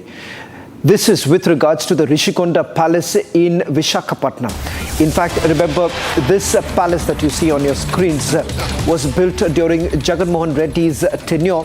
And now you have Chandrababu Naidu targeting Jagan Mohan Reddy over the wasteful expenditure.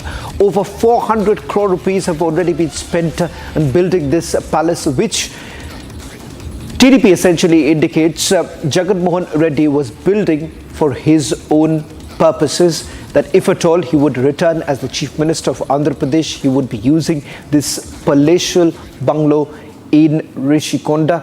In fact, now you have Chandrababu Naidu visiting Rishikonda Palace and a statement that has been made by Jagan Mohan Naidu In fact, Jagan Mohan Reddy has also responded to the charges that have been levelled against him by the TDP government. This had basically led to a massive war of words between Chandrababu Naidu and Jagan Mohan Reddy. In fact, let's first listen in to what the Andhra Pradesh Chief Minister had to say, where he's basically hitting out at his predecessor by saying that not a single penny was spent on health and other infrastructure development, but rather for only personal purposes. Listen in to what the Chief Minister had to say. మొత్తం irrigation ప్రాజెక్టులన్నిటికి కలిపి 400 కోట్లు ఖర్చు పెట్టలేదు కానీ సొంత palace కోసం 431 కోట్లు ఖర్చు పెట్టారు. ఈ ప్యాలెస్ కట్టినప్పుడు చెప్పిన మాటలు మీరు చూశారు. అడుగడుగున అబద్ధాలు చెప్పడం మొదలుపెట్టారు. ఇది టూరిజం కోసమే కడుతున్నానని నమ్మించారు. అక్కడి నుంచి ఇటీవల కాలంలో కొన్ని వార్తలు వస్తే ప్రధానమంత్రి ప్రెసిడెంట్ వస్తే వాళ్లకు విడిది కోసం కట్టామని బుకాయించే పరిస్థితికి వచ్చారు. ప్రధానమంత్రి వచ్చినా రాష్ట్రపతి వచ్చినా నేవల్ గెస్ట్ హౌస్లో ఉన్నారు. చిన్న గెస్ట్ హౌస్ అది, మీరందరూ చూసుంటారు రూములు. వాళ్ళు ఎప్పుడు కూడా ఇలాంటి ప్యాలెస్లు కావాలని కోరుకోలేదు. కడాన వాళ్ళను కూడా బజార్లోకి తీసుకొచ్చే పరిస్థితికి వచ్చారు. నేను అడుగుతున్నా ఈరోజు రాష్ట్రంలో ఉండే ప్రజలందరినీ కూడా, ఇతని మనస్తత్వం అర్థం కావడంలా. రాజు అనుకుంటున్నాడా, రారాజు అనుకుంటున్నాడా? Let me also bring in my colleague Aniri, who's joining us on this broadcast. Aniri, has the government made any announcement as to how exactly will the Naidu government really use this lavish palace that was built by Jagan Mohan Reddy? Well, Shravan, a big development which has come in, where now we see that Andhra Pradesh Chief Minister Chandrababu Naidu, who visited the Rishikonda Palace, well, he was on the tour to Uttarandhra, that's Visakhapatnam, and also at the same time he inspected this. But yes, the government has not yet taken any call on as to what will be the purpose and how will the government of Andhra Pradesh be using this huge palace which is constructed by Jagan Mohan Reddy, as to on what purpose they would be using this. But yes, what we are seeing right now is that Andhra Pradesh Chief Minister Chandrababu Naidu has inspected the palace there, the Rishikonda Palace, and also he has, while speaking to the media there, he has also given a statement where he says that during Jagan Mohan Reddy's regime, whole of irrigation project in Uttarandhra region, he did not even spend 400 crores, but whereas he spent near about 431 crores for the construction of this huge Rishikonda Palace, whereas also at the same time he went on to say that during that time, during the construction of this palace, when there were questions being raised, they had given, they had diverted the topic and they had said that this is being going to used as a tourism hub, or also then again they had given a statement that this would be used for the Prime Minister and President's visit when they come to Visakhapatnam. But then now we very clearly see that how Andhra Pradesh Chief Minister has also called Jagan Mohan Reddy as Andhra Escobar. Once again, a strong statement coming in from Chandrababu Naidu, where he is calling Jagan Mohan Reddy as Andhra Escobar, and also at the same time we have been seeing how massive political face-off between the TDP and the YSRCP has been escalating over whole of this matter. And now we'll have to wait and watch as to what will be the next move by Chandrababu Naidu, because he also went on to state that if there is a thorough inquiry into this matter, because Jagan Mohan Reddy has violated a lot of rules, let it be the NGT, High Court or the central government. All of these rules were violated by Jagan Mohan Reddy to construct this huge palace. And now if we do a thorough inquiry, then a lot of officers would be under fire, and now we'll have to see what would be the next move by the Andhra government now in this regard. Well, thank you very much, Niri, for getting us the latest details. In fact, this has led to a massive war of words. Remains to be seen how exactly would Jagan Mohan Reddy essentially respond to the charges that have now been levelled by Chandrababu Naidu.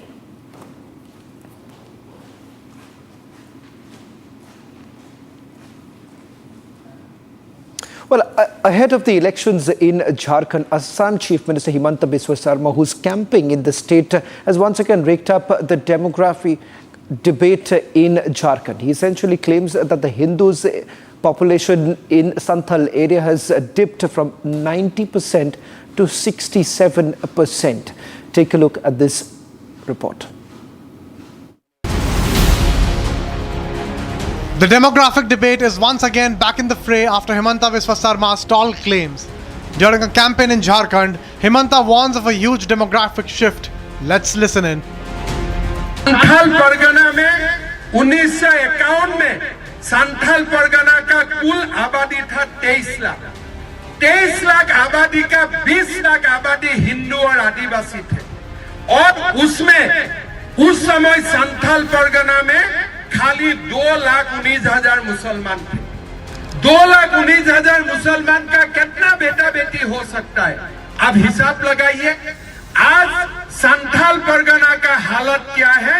Santhal Pargana का हालत हिंदू 90% से घट के 67% हो चुका है और मुसलमान 10% से बढ़ के आज मुसलमान का आबादी 40% का लगभग हो चुका है। Himanta claimed that infiltration is the reason behind the rise in the Muslim population in the state. He even shared some concerning numbers and stated that Hindu population has dipped from 90% to 67%, while the Muslim population has surged from 10% to 40% in 2024. This is not the first time that Saffron Party has raised concerns over the Bangladeshi infiltration. Union Home Minister Amit Shah has also pledged to curb the cross-border infiltration once BJP comes to power. जब कानूनी आवाजाही की व्यवस्था न हो तब आवाजाही अवैध रूप से होती है और जब अवैध रूप से आवाजाही के रास्ते खुलते हैं वो बंगाल की भारत की शांति को बहुत क्षति पहुंचाते हैं। मैं आज बंगाल की जनता को कहकर जाता हूं 26 में परिवर्तन कर दीजिए। इस घुसपैठ को हम पूर्णतया रोक कर दम लेने वाले हैं। Even the National Commission for Scheduled Tribes have also asserted that infiltration is on the rise in Santhal Parganas. If we take a look at the data, there has been a significant decrease in the population of tribes in many districts. Tribal population in the Santhal Parganas region has decreased from 36% in 2000 to 26%. However, the Hemant Soren government has challenged the claim that infiltration is the cause of the decline in the tribal population. While the debate continues over Hemanta's claims, these numbers raises a serious concern. Well, shift to focus now to Andhra Pradesh, where there's been a massive war of words between the TTD and AIMIM chief Asauddin Owaisi. This after the newly appointed TTD chairman made an announcement that the board would only have Hindu staff members. Owaisi hit out by stating that if at all that's the case with regards to the Tirumala Devasthanam, then why exactly would non-Hindus be a part of the Waqf board? Listen in to what the newly appointed TTD chairman had to say in an exclusive interview to Aneri and the response that is now coming in from AIMIM chief Asauddin Owaisi. जो TTD के chairman ने कहा है हम उसके मुखालिफ नहीं हैं, बल्कि उसके ट्रस्टीज तो जो 24 ट्रस्टीज बनाई गई है उसमें देख लीजिए उसमें किसका नाम है, उसमें किसी नॉन हिंदू का नाम है नहीं है उसमें। इसीलिए हम एक ऑब्जेक्शन हमारा ये है कि प्रपोज बिल में नरेंद्र मोदी हिंदू धर्म के लिए जो चीज़ें हैं वहाँ पर प्रोटेक्ट कर रहे हैं, जो मुस्लिम धर्म की जो चीज़ें हैं वहाँ पर आप नॉन हिंदूज को ला रहे हैं। क्यों ला रहे हैं बता रहा हूँ, इसलिए ला रहे हैं कि वक्फ बोर्ड के एक्ट में 5 साल का डायरेक्ट मैनेजमेंट का प्रोविजन है। तो नरेंद्र मोदी एक तो कलेक्टर को पावर्स दे रहे हैं, दूसरा सीईओ जो होगा मुसलमान नहीं होगा वो भी बिल में है। 5 साल का डायरेक्ट मैनेजमेंट लेकर आप पूरे वक्फ बोर्ड को बर्बाद करना चाहते हैं। आप मुसलमानों की मस्जिदों को, मुसलमानों की दरगाहों को, खानखाहों को, उस ज़मीनों को हासिल करना चाह रहे हैं। तो वक्फ जो बिल लाया नरेंद्र मोदी ने लाया है वो वक्फ को बचाने के लिए नहीं लाया है, वक्फ को बचाने के लिए नहीं बल्कि वक्फ को लूटने के लिए लाए हैं। जिस जमीन का मालिक अल्लाह है, नरेंद्र मोदी कह रहे कि नहीं उसका मालिक मैं होऊंगा और कलेक्टर मेरा नायब होगा वहां पर। इसीलिए हम ये कह रहे हैं कि जो टीटीडी के चेयरमैन ने कहा है बहुत अच्छा है वो, मगर आप वहां पर अगर अच्छा है तो हमारे लिए अच्छा क्यों नहीं हो रहा है फिर वो, ये हमारा आपत्ति है। Om Namo Venkatesaya. See, this is my lifetime achievement. So I am very, very happy to get this chairperson as a TTD chairman. Myself and everybody in my family and my friends and everybody is happy about this incident. When are you going to take charge, sir? Around 6th for this month, we are expecting. So we see that you have made a very big statement where you say that on the Tirumala hill shrine or the temple, only Hindus should be working there, whereas this is one big thing. If you would you be taking up once you are appointed? Yes, I am committed on that. It is Why do you feel that it's very much important at this point in time? Because there are many demands from the Hindu organization, quite a long time. Because this is a Hindu temple, everybody should be Hindu there. It is a Sanatana Dharma says, that's all. I committed on that. So you're going to take up that as soon as... Why not? First, I will list out who are there, and we will ask those people to take the VRS. Otherwise, I will talk to the government, and I will surrender all these people. If possible, we will surrender to the government of Andhra Pradesh. So also at the same time you mentioned about Sanatan Dharma. We have been seeing how recently Sanatan board, there should be a national Sanatan board. That's the growing demand in the last few days. How do you look at it and how important it is at this point in time that there should be a Sanatan board? Yes, I told you before. Same answer again. Right. There is no change on that. So one more question I'd like to ask you, because you had mentioned about we have been also seeing that how there were irregularities like the Laddu controversy which recently happened, the irregularities which went on during the YSRCP regime. How do you look at it and what would be the steps that would be taken? You see, it is already under the Supreme Court supervision. So they appointed a committee there. So the inquiry is going on. I don't want to comment on that now. But what about the other irregularities which went on during... To go and verify. Some inquiries are going on, even state government. And after report, we'll take appropriate action. One last question. Because you also have been mentioning this, what would be the steps that would be taken up in the future course of action to maintain the sanctity and safeguard the sanctity of the Tirumala temple, because lakhs of devotees visit the temple on daily basis there? Yeah, I will plan. I have some plans in my mind how to give the good service to the devotees. And all these things we will discuss in the board. The board decision is the final. So after that we will implement and we will inform to the government also. In less than a fortnight, 5 attacks have taken place in Jammu and Kashmir. Particularly construction workers, migrant laborers have been targeted. In fact, in the latest encounter that has been carried out, Republic TV has now got details of the operation that has been carried out by the joint forces. Once again, the handiwork of Pakistan seems to be quite clear. Pakistani imprint in the attacks that have been carried out have now been documented by the joint forces. In fact, we've also got undeniable proof of Pakistani role in the attack that took place just in less than 24 hours ago. A body that has been recovered after almost 12 hours of encounter turns out is of a Pakistani terrorist. Remember, in the last 1 month, the infiltration in this area has also gone up, with security forces basically indicating that a particular launch pad has been extremely active. For more details on this, I'm also joined by my colleague Zeenat. Zeenat, what more are you picking up? See, Shravan, as far as this encounter in Khanyar area that comes in the downtown area of downtown Srinagar, a Pakistani terrorist who's been identified by the J&K police of Srinagar district is Lashkari. He has been active in the Kashmir Valley for the last 7 years. He has been shifting his base from Srinagar to South Kashmir to the North Kashmir. He has been operating in Kashmir Valley under different code names, and for the last 3 months he has been in Srinagar state. Since August 14, the first CASO was launched in Khanyar area in the same house, and these inmates were questioned, and today he was neutralized at a very same place. That is what the police sources are telling us.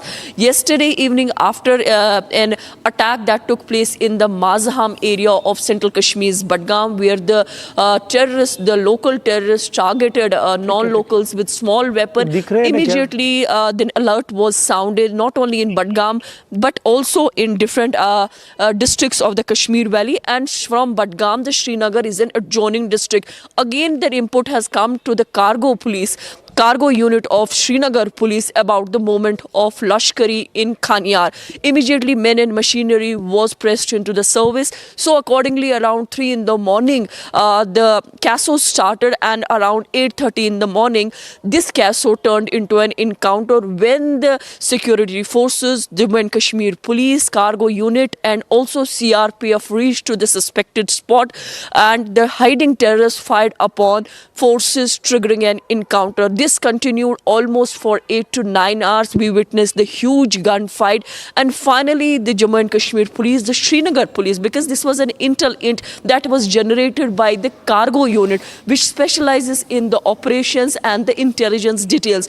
This int has again come to the cargo unit, and that was shared with the SSP Srinagar, and finally the encounter that continued for almost 8 to 9 hours today comes to an end with the killing of Lashkari, who has been active in the valley for 7 years. In fact, if you remember, we did a story from the Eidgah when Inspector Masroor, who was playing a cricket on Sunday with the locals, when he was targeted.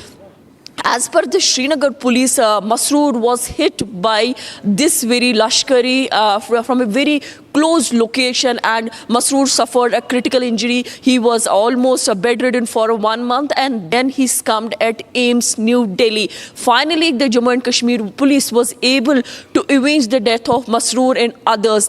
He was one of the perpetrators who was involved in multiple killings and attacks towards the security forces, policemen, locals as well as non-locals, and he was running a module for Lashkar-e-Toiba in Jammu and Kashmir. And since he has been active in Kashmir Valley for almost 7 years, so he was well versed with the entire geographical area, geographical locations. He was well versed with multiple things. But Jammu and Kashmir, as I said, that there had been the multiple meetings that were going on about Lashkari for a long time, and multiple CASOs were launched to flush him out. Recently, there was a meeting that was shared at the Raj Bhavan by LG of Jammu and Kashmir, Manoj Sinha, where he had given a clear directions to all forces to neutralize the threat on ground, because this was the 6th attack in the last 12 days where we have witnessed the casualties as well as the injuries. So massive manhunt was launched in the entire Kashmir Valley from south to north and to central Kashmir. After all these 6 incidents took place, we have seen today an encounter in Anantnag where the 2 terrorists were neutralized without a collateral damage.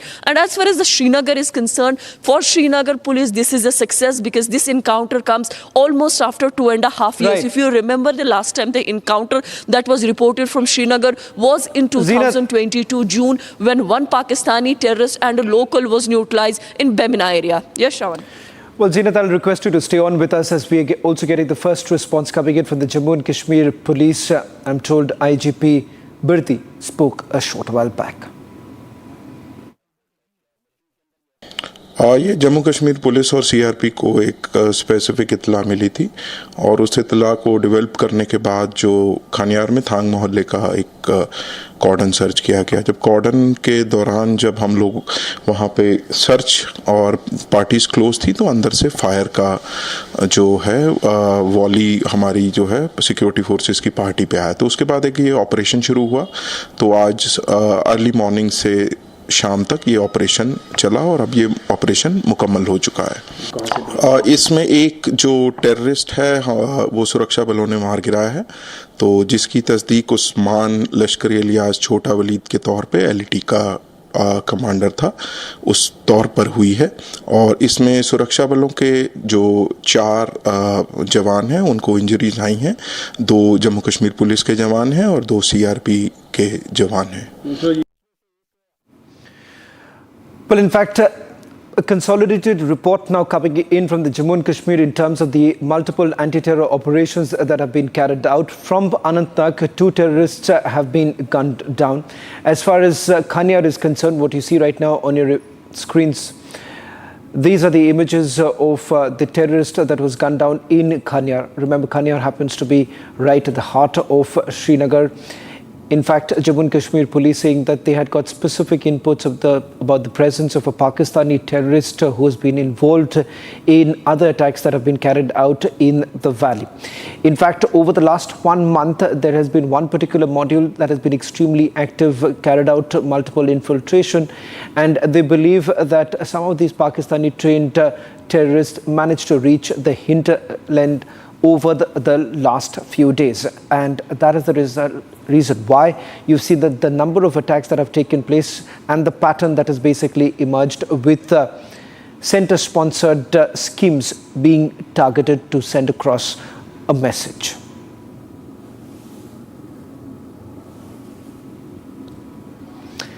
We'll try and see if we can also go back to our reporters on the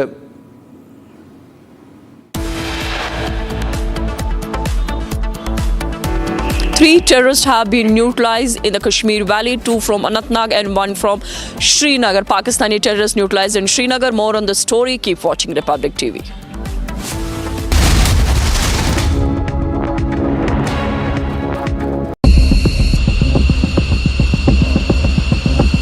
این مجازات برای رژیم غاصب صهیونی در برابر جنایت‌های حیرت آور اون رژیم بود.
We're just days away from knowing who the next president of the United States of America would be, whether it would be Donald Trump or Kamala Harris. And more importantly, from our point of view, who between the two would be better for India. Why some prominent newspapers like the Washington Post and the Los Angeles Times have decided not to endorse any candidate this election. What purpose these endorsements serve anyway? Should we in India also get these kind of disclosure norms? And what's this swing states business? How's the war like in battleground states? This weekend, we focus entirely on the US presidential polls just ahead of the D-Day, November 5.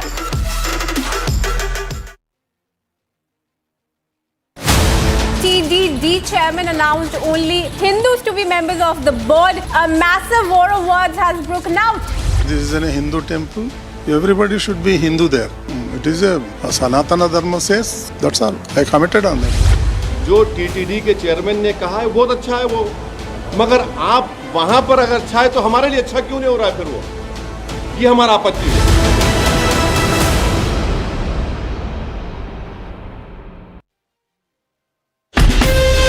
From Asia's largest news headquarters,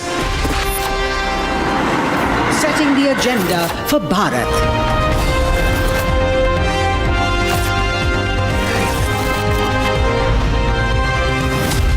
You're watching Republic.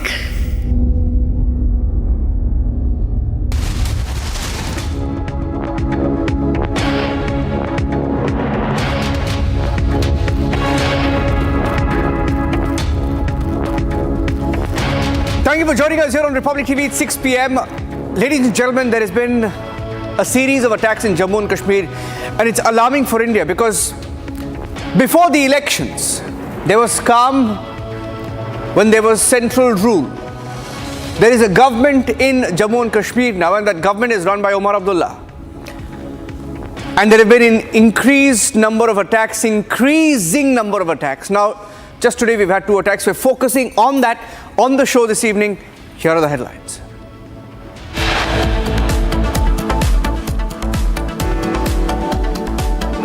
Multiple anti-terror operations underway in Jammu and Kashmir. 2 terrorists gunned down in Anantnag. 1 Pakistani terrorist's body has been recovered in Srinagar.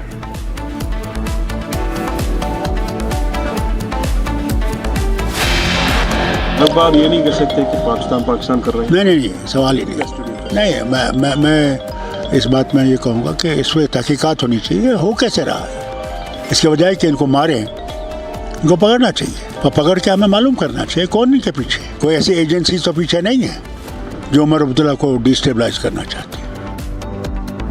Farooq Abdullah, who said if Pakistan wants ties, must stop terror attacks, now says you should not kill terrorists, you should capture them.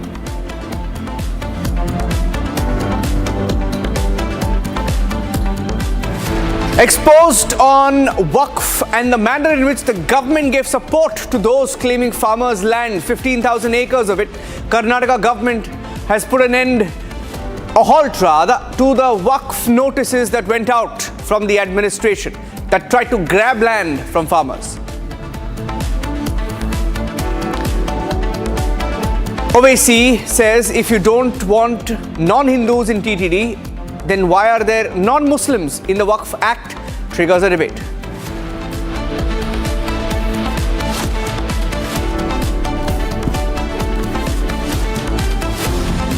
And Hindu groups hit the streets in Bangladesh asking for an end to the relentless attacks under the interim Yunus government in Bangladesh.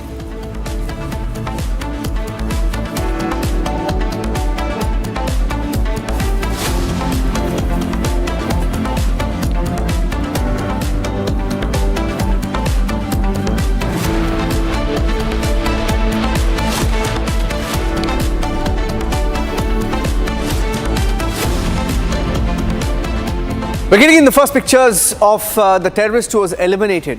And from the details that we have with us, ladies and gentlemen, the attacks in Kashmir in the last few hours have been carried out by Pakistani groups.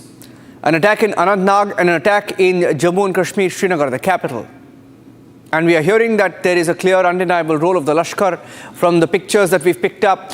And there are details of a clear Pakistani role. 4 personnel were injured, security personnel, in the encounter that broke out in Kanyar area this morning. Officials have confirmed that one of the terrorists is a Pakistani. Security forces also launched a cordon, a search operation in the densely populated locality of Kanyar in the city, following inputs about the presence of terrorists in that particular area. And this has been confirmed by the police. Now, the search operation turned into an encounter as terrorists opened fire at the search party, which then retaliated. This is the official version that's come in. Now, during the operation, a fire broke out in the house where the terrorists were holed up, and thick grey smoke was seen billowing in the sky. Now, 1 terrorist has been gunned down. That was earlier. Now, we have reports that 2 of them have been killed, eliminated in the ongoing encounter. There has been another ongoing encounter where 2 more terrorists have been gunned down by security forces near Halkan Gully in the Shangusar Larnu area in Anantnag district of Jammu and Kashmir. Now, these are details that we're picking up. There are 2 encounters, one in Srinagar, one in Jammu, and in all of it, you have some people like Farooq Abdullah. Can you believe it? Just won the election. His party won the election. And he says you cannot blame Pakistan for everything. I want to go across to my colleague Zeenat, also joining us live. Zeenat, Arawat, tracking the story from Anantnag and Srinagar. But first up, the official version from the police. Take a look. ये Jammu Kashmir police और CRP को एक specific इत्तला मिली थी और उस इत्तला को develop करने के बाद जो खानियार में थांग मोहल्ले का एक कॉर्डन सर्च किया गया। जब कॉर्डन के दौरान जब हम लोग वहाँ पे सर्च और पार्टीज क्लोज थी तो अंदर से फायर का जो है वॉली हमारी जो है सिक्योरिटी फोर्सेस की पार्टी पे आया। तो उसके बाद एक ये ऑपरेशन शुरू हुआ। तो आज अर्ली मॉर्निंग से शाम तक ये ऑपरेशन चला और अब ये ऑपरेशन मुकम्मल हो चुका है। इसमें एक जो टेररिस्ट है वो सुरक्षा बलों ने मार गिराया है, तो जिसकी तस्दीक उस्मान लश्करी अलियास छोटा वलीद के तौर पे एलईटी का कमांडर था उस तौर पर हुई है। और इसमें सुरक्षा बलों के जो 4 जवान हैं उनको इंजरीज आई हैं, 2 जम्मू कश्मीर पुलिस के जवान हैं और 2 सीआरपी के जवान हैं। Who's the real Farooq Abdullah, ladies and gentlemen? Who is the real Farooq Abdullah? Now, this is a question that many of us journalists have also wondered. Is Farooq Abdullah, who earlier said, that is before the elections, he said that if Pakistan wants peace, they must end the attacks. Is he the real Farooq Abdullah? Or is Farooq Abdullah, who said that Kashmir will never become Pakistan, is he the real Farooq Abdullah? Or the Farooq Abdullah who today said that you cannot blame Pakistan every time for the attacks, and that you shouldn't kill terrorists, you must capture them. So is the Farooq who made these comments today, is he the real Farooq Abdullah? Now that's the question. Farooq Abdullah has a record of changing his stance again and again and again vis-a-vis Pakistan in the past. Here's what he has said today. Not new to making flip-flops, Farooq Abdullah has batted for Pakistan once again. Amid security situation deteriorating in Jammu and Kashmir, Farooq Abdullah has questioned if there is an agency involvement behind the terror attacks. He also questioned if agencies are involved to destabilize the Omar Abdullah government. इस बात में ये कहूँगा कि इसमें तहकीकात होनी चाहिए, हो कैसे रहा है। इसके बजाय कि इनको मारें, इनको पकड़ना चाहिए और पकड़ के हमें मालूम करना चाहिए कौन इनके पीछे। कोई ऐसी एजेंसी तो पीछे नहीं है जो उमर अब्दुल्ला को डिस्टेबलाइज करना चाहती है। Now the BJP has come down heavily on the national conference. देखिए, ये तो सरकारों में रहे हैं, इनको इस बात को समझना चाहिए। बेतुके बयान देना अच्छी बात नहीं है।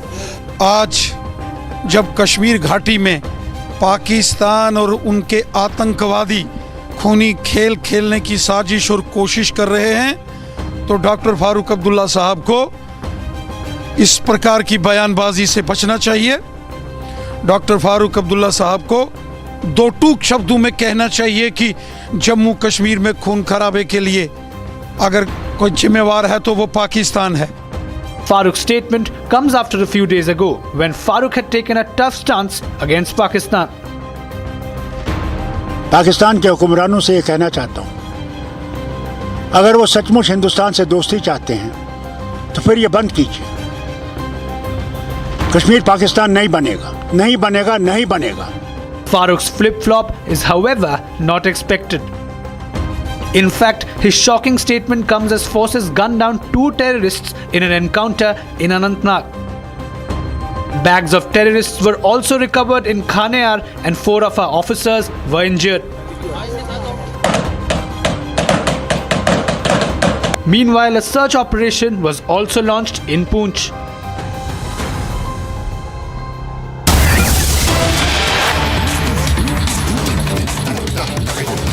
Getting some breaking news now in Ludhiana's model town area. Shiv Sena leader Harkirat Khurana's residence has been attacked with petrol bombs. This happened last night. The attack captured on CCTV cameras has shown how bombs were hurled at Khurana's residence. The police has now begun an investigation. The attack closely follows a similar attack involving another Shiv Sena leader, Yogesh Bakshi, whose house and car were targeted with petrol bombs. Look at this. These are pictures coming in. There you have it. The attackers hurling petrol bombs. The picture, these are exclusive pictures. Once again, exclusive pictures, ladies and gentlemen. Exclusive pictures of how a Shiv Sena leader was targeted. Now, we are trying to get more clarity on which faction of the Shiv Sena this leader belonged to, but this attack has been on Shiv Sena leader Harkirat Khurana's residence.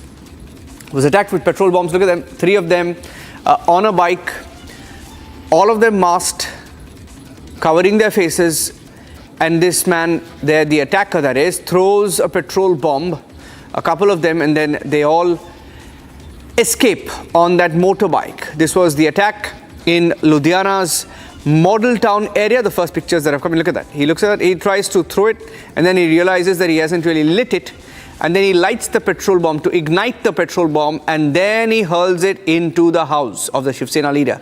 The visuals as they came in on Republic.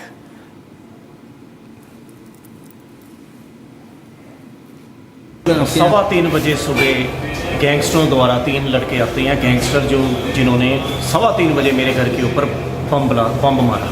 क्या petrol bomb मारा? Petrol bomb भी जो प्रशासन हमको बता रहा है, petrol bomb भी। पहले भी हमको बहुत ज़्यादा धमकियाँ आ चुकी हैं खालिस्तान लिबरेशन फोर्स की तरफ से, बब्बर खालसा की ओर से और गैंगस्टरों की ओर से।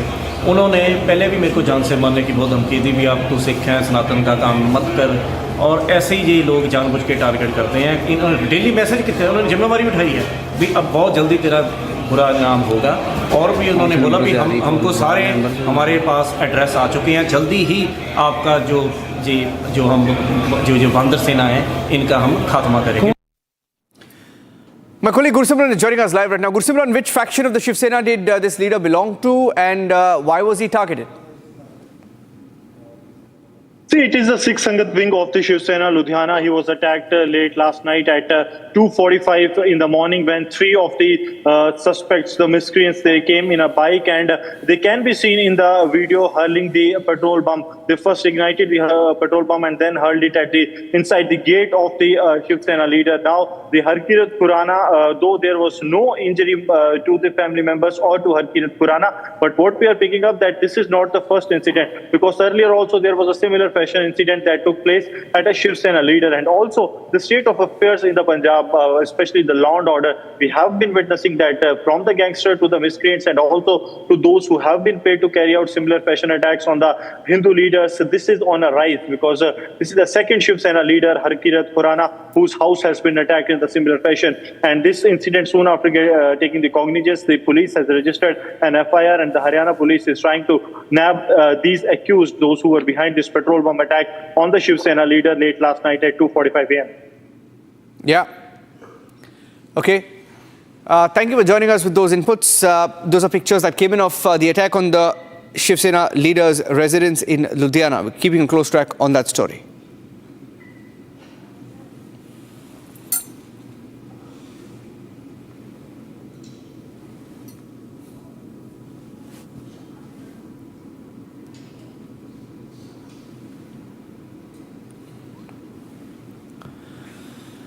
Junior doctors in Kolkata will resume their protests over the RG car rape and murder case, and they're resuming the protest on the 9th of November in the memory of Abhaya. November 9th also marks 3 months since the crime was committed. So the fight continues. Protests, strikes, demonstrations. It will be 3 months to Abhaya's rape and murder case on November the 9th. On the day, the junior doctors will resume their protests. At 3 p.m. on November 9, a protest march will be staged from College Square to Dharamtala. আগামী 9ই November আরজি করের যে নারকীয় ঘটনা তার 3 মাস পেরিয়ে যাবে। ঠিক 90 দিন সিবিআই এর হাতে থাকে তদন্তের চার্জশিট পেশ করার জন্য। বিচারের নামে প্রহসনের 90 দিন। 9ই নভেম্বর আমরা বিভিন্ন মেডিকেল কলেজগুলিতে অভয়ার স্মৃতিতে দ্রোহের গ্যালারি প্রদর্শনী করতে চলেছি, যেখানে এই চলমান আন্দোলনের বিভিন্ন মুহূর্তকে ও মূল সুরকে ধরে রাখার চেষ্টা করা হবে বিভিন্ন ছবি, পোস্টার, কবিতা, আর্ট ইনস্টলেশনের মাধ্যমে। ওই দিন আরজিকর হাসপাতালে রক্তদান শিবিরের আয়োজন হবে। ঠিক সেদিনই সিবিআই তদন্ত ও চলমান আন্দোলন সম্পর্কে জনতার মতামত নিতে বিকেল 3টে কলেজ স্কোয়ার থেকে ধর্মতলা অবধি ন্যায় বিচারের দাবিতে আমরা নাগরিক মিছিলের ডাক দিচ্ছি। The doctors say that they are not happy with the pace of CBI probe into the incident. Protesting doctors will present a Drohar gallery.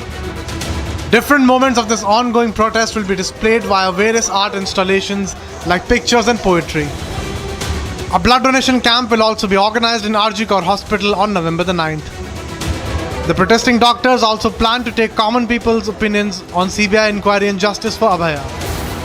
The West Bengal Junior Doctors Forum has expressed dissatisfaction with the Central Probe Agency since the charge sheet it filed before the Supreme Court in the Medic's murder case named only one person, Sanjoy Roy, as accused. Roy was arrested by the police before the CBI took over the investigation on a Calcutta High Court's order.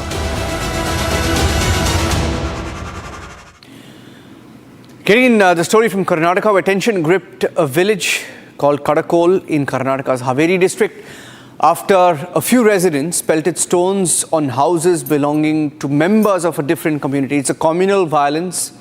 This incident came in, we have pictures. This is after the Hindus claimed that they feared that their properties would be taken away by the Waqf. And here's what happened. After Republic Kannada's relentless coverage, the Karnataka Chief Minister has asked the state government to withdraw all the notices to farmers across the state. This comes after the ongoing Waqf property dispute, which has stirred the outrage across the state of Karnataka and has now erupted into violence in Haveri. At least 5 people were injured and over 30 people were arrested after 2 groups clashed following a heated argument in Haveri last night. Tensions gripped when the villagers hurled stones on the houses of local leaders over alleged Waqf land claim in the village. The controversy stems from a recent directive allegedly issued by district Waqf officials to reclassify the ownership of over 1,600 properties in Haveri district as Waqf land. In the incident, miscreants ransacked the houses besides destroying the vehicles in the village. तो वक्फ पर जो bill लाया नरेंद्र मोदी ने लाया है वो वक्फ को बचाने के लिए नहीं लाया है, वक्फ को बचाने के लिए नहीं बल्कि वक्फ को लूटने के लिए लाए हैं। जिस जमीन का मालिक अल्लाह है, नरेंद्र मोदी कह रहे कि नहीं उसका मालिक मैं हूँगा और कलेक्टर मेरा नायब होगा वहाँ पर। इसीलिए हम ये कह रहे हैं कि जो टीटीडी के चेयरमैन ने कहा है बहुत अच्छा है वो, मगर आप वहाँ पर अगर अच्छा है तो हमारे लिए अच्छा क्यों नहीं हो रहा है फिर वो, ये हमारा आपत्ति है।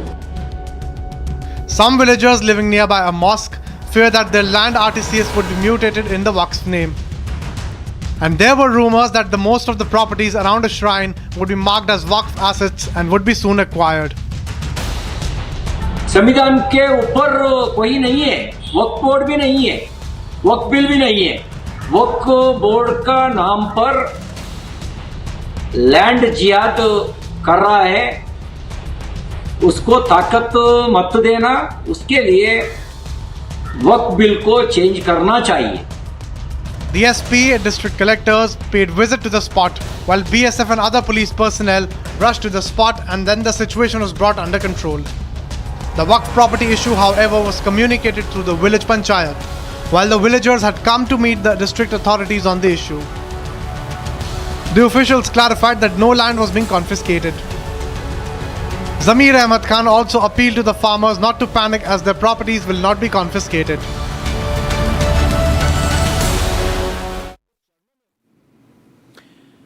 All right, getting into the story from Bangladesh now, where thousands of Hindus, the minorities in Bangladesh, Hindus are the minorities in Bangladesh, they came out on the streets calling for the implementation of the 8 points demand that they had set before the interim government in Bangladesh in order to protect them from the wave of attacks that we saw when Muhammad Yunus took over and the kind of harassment that we have seen in Bangladesh of Hindus in the last few weeks.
by mobs of students.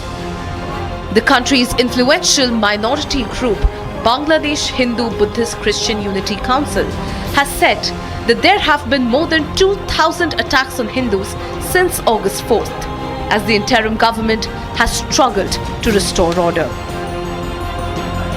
The demonstration comes amid growing concerns about violence and discrimination against the Hindu community in Bangladesh. The protesters are demanding that the government take concrete steps to address these issues and ensure their safety and well-being.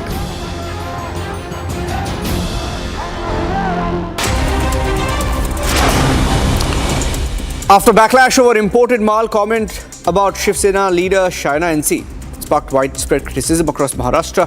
Arvind Sawant, the parliamentarian from Uddhav faction of the Sena, has issued an apology. However, Shaina NC has filed a complaint at the Nagpara police station against him, alleging that the Shiv Sena Uddhav Thackeray faction leader has no respect for women.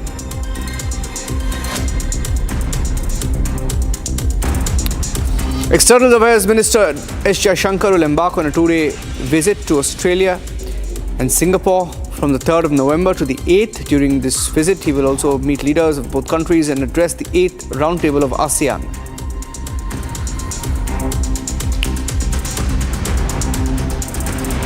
Defence Minister Rajnath Singh visited the field gun factory in Kanpur. During the visit, he toured key facilities such as the heat treatment, new assembly shop, assessing crucial indigenous defence capabilities. He was joined by Secretary of Defence Production Sanjeev Kumar and Dr. Samir Kamath, Secretary of Defence R&D and Chairman of DRDO.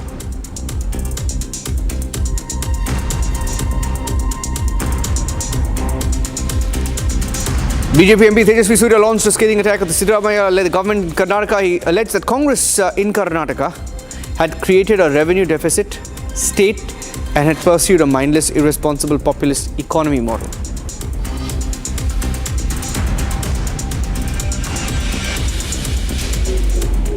In order to protest this unconstitutional, unabashedly minority appeasement that is going on here in Karnataka, in other words, this land jihad that is being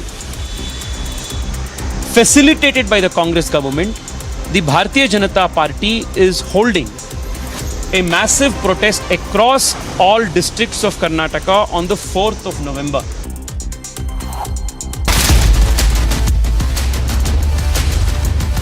Owaisi wants Waqf Tirupati parity.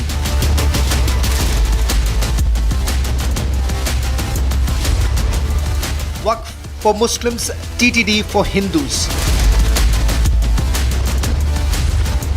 Debate over Owaisi's TTD Waqf comparison.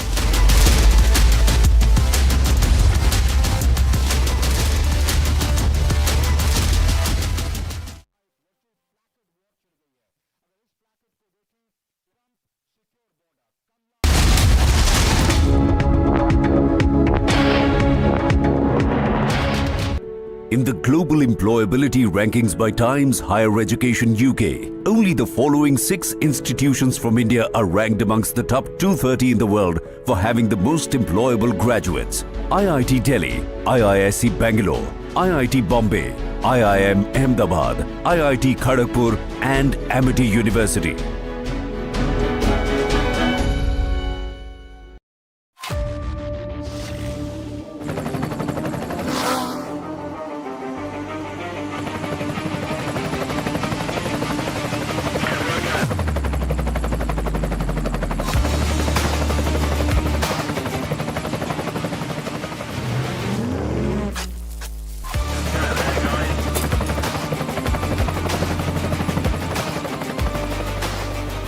Director, the taste of success. این مجازات برای رژیم غاصب صهیونی در برابر جنایت‌های حیرت آور اون رژیم بود.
בבוקר המוקדמות של יום שבת קיימנו את הבטחתנו. חיל האוויר תקף ברחבי איראן. פגענו קשות ביכולת ההגנה של איראן וביכולתה לייצר טילים שמכוונים כלפינו. כל זה בא אחרי שבחודשים האחרונים פעלנו באופן שיטתי, על פי תוכנית סדורה, לקצץ את זרועות התמנון של איראן, חיזבאללה וחמאס. שלשום פגענו בראש התמנון, המשטר האיראני. מי שפוגע בנו, אנחנו פוגעים בו. זהו העיקרון שהנחה אותנו עד היום, וזה העיקרון שינחה אותנו גם בהמשך הדרך. התקיפה באיראן הייתה מדויקת ועוצמתית, והשיגה את כל מטרותיה.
I am a big fan of Hindu and I am a big fan of India.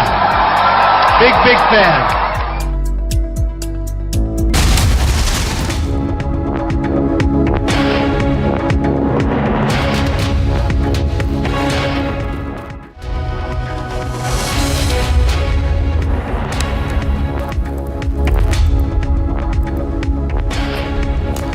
Thank you for joining us here on Republic TV. I'm Niranjan at 6:30 p.m. getting you the breaking news stories this evening. Here are the headlines.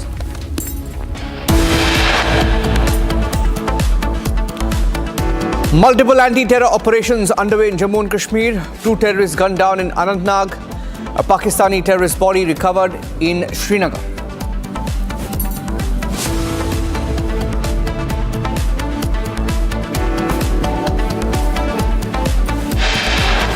अब आप ये नहीं कह सकते कि पाकिस्तान कर रहे हैं। नहीं सवाल ही नहीं। मैं इस बात में ये कहूँगा कि इस पर तहकीकात होनी चाहिए। हो कैसे रहा है, इसके बजाय कि इनको मारें, इनको पकड़ना चाहिए और पकड़ के हमें मालूम करना चाहिए कौन इनके पीछे। कोई ऐसी एजेंसी तो पीछे नहीं है जो उमर अब्दुल्ला को डिस्टेबलाइज करना चाहती है। Amid the anti-terror operations, another flip-flop from Farooq Abdullah says Pakistan cannot be blamed every time for the attack. He says there are different agencies involved to destabilize the Omar government.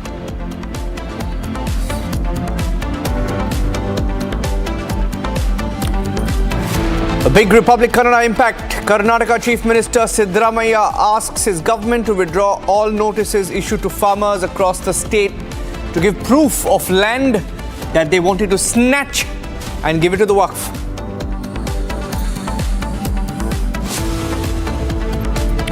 Owaisi questions why non-Hindus are in Waqf board if only Hindus are allowed in the Tirumala Tirupati Devasthanam's board.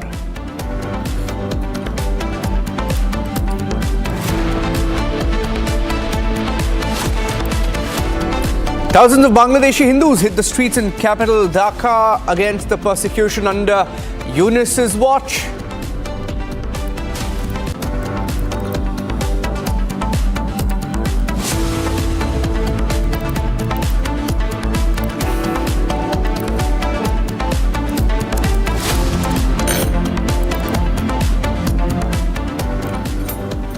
Well, getting you the big political story this evening.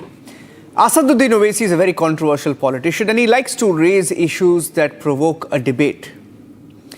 Today he says if the TTD, that is the Tirumala Tirupati Devasthanam's board, can suggest that there should be only Hindus in the TTD board, Tirupati board, he says why not then have only Muslims in Waqf boards? He says if you want only Hindus in the Tirupati Tirumala Devasthanam's board, then have only Muslims in the Waqf board. Here's what he said and the reactions that are coming in to that story.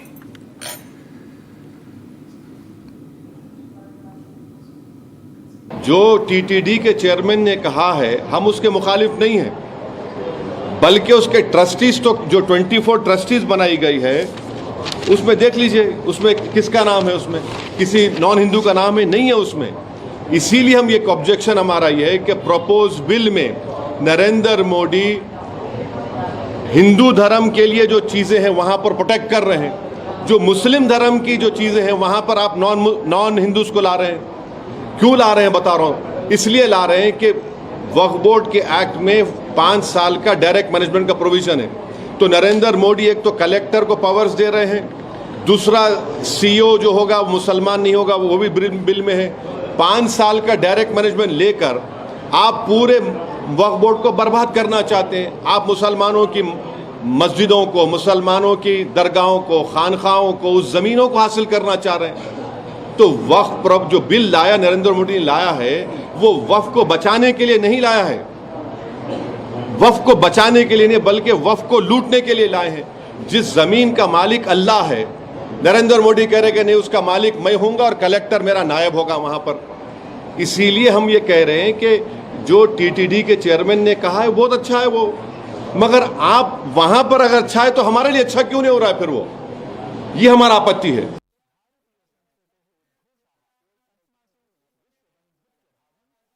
Om Namo Venkatesaya.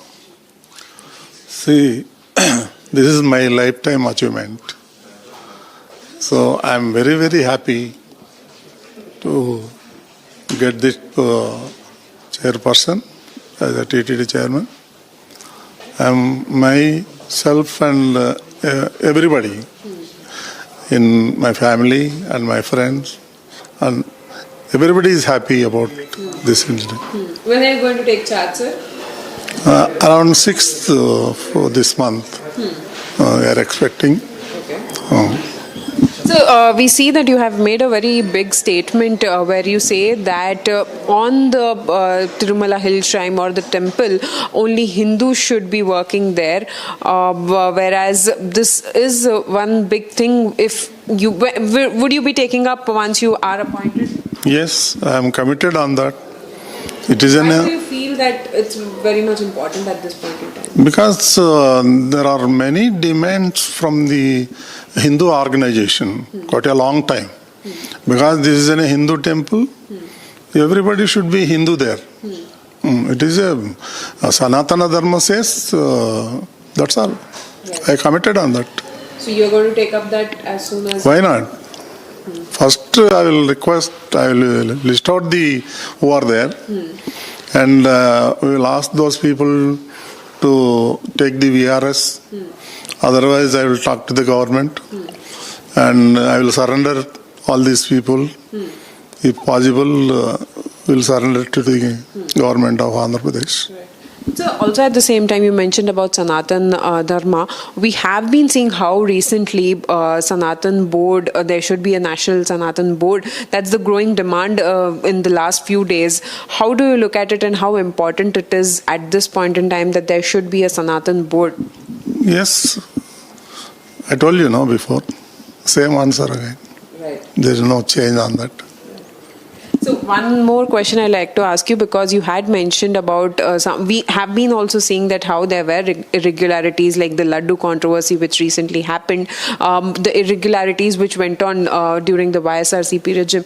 How do you look at it and what would be the steps that would be taken? You see, it is already under the Supreme Court supervision. So they appointed a committee there. So the inquiry is going on. I don't want to comment on that now. But what about the other irregularities which went on during... To go and verify. Some inquiries are going on, even state government. And after report, we'll take appropriate action. One last question. Because you also have been mentioning this, what would be the steps that would be taken up in the future course of action to maintain the sanctity and safeguard the sanctity of the Tirumala temple? Because lakhs of devotees visit the temple on daily basis there. Yeah, I will plan. I have some plans in my mind how to give the good service to the devotees. And all these things we will discuss in the board. The board decision is the final. So after that we will implement and we will inform to the government also. Getting in some breaking news from Kerala now, and the news is that four workers have been killed after being hit by a train in Kerala's Palakkad. They were sanitation workers who were on the tracks, and we are told that they were killed at that point after they were hit by a moving train in Kerala's Palakkad district. The exact location is Shoranur, we are told. Shoranur, and this is after an express train hit them at high speed. The railway sanitation workers were killed. They have been identified as Rani, Valli, Lakshmanan, all natives of Tamil Nadu, who are in Kerala on work, on duty.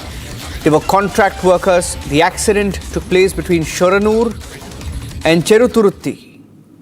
While they were cleaning the tracks, a train suddenly arrived. Usually, we are hearing that usually sanitation workers are warned when a train is arriving or is close by, and now we are hearing that in this particular case there was no alarm or warning given.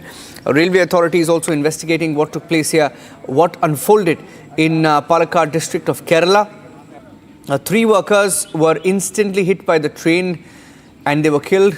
One jumped down to save himself, fell into a river. From initial details, it appears that this was over a river, a bridge over a river where the accident took place, or where this incident took place.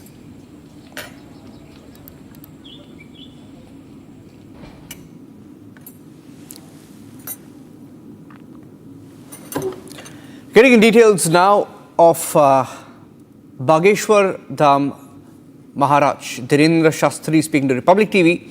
And in this interview, he talks about Hindu unity, the need for Hindus to be united. And it comes on the back of many comments, statements that have been made by political leaders included, saying that to save the Hindu community, to shield them, unity is the only option. Listen in. पूर्व समय में भी जातियां थी पर जातिवाद नहीं था। वर्तमान समय में राजनीतिक रोटियां सेकने के लिए कुछ पश्चिमी देशों के लोगों ने प्रायोजित तरीके से, कुछ मजहब के लोगों ने षड्यंत्र करके हम लोगों को इतना बांट दिया कि हम हिंदू होकर के हिंदू होने पर गर्व नहीं कर रहे। मुसलमानों में भी जातियां हैं, अनेक प्रकार की, शिया हैं, सुन्नी हैं, अंसारी हैं, लेकिन जब उनके मजहब पर कोई बात आती है तो वो सिर्फ मुसलमान हैं। लेकिन हम हिंदुओं में किसी के ऊपर उंगली उठती है तो या तो ब्राह्मण पर उठती है, या क्षत्रिय पर उठती है, या वैश्य पर, या सेवकों पर, क्योंकि हम लोगों को बांट दिया। इसलिए इसकी एकता का यही उपाय है कि हम लोगों को भैया अपने सरनेम के आगे सनातनी लिखना है, हिंदू लिखना है। कोई हमसे पूछे तो यही कहना, हम भैया सनातनी हैं, हिंदू हैं, हिंदुस्तान हमारा है। 21 नवंबर से 29 नवंबर तक हम बागेश्वर धाम से राम राजा ओरछा तक पदयात्रा करेंगे। उसका मैसेज यही है, भेदभाव, छुआछूत, जात पात को जड़ से हमें मिटाना है, हमें भारत भव्य बनाना है। पूर्व समय में भी जातियां थी पर जातिवाद नहीं था।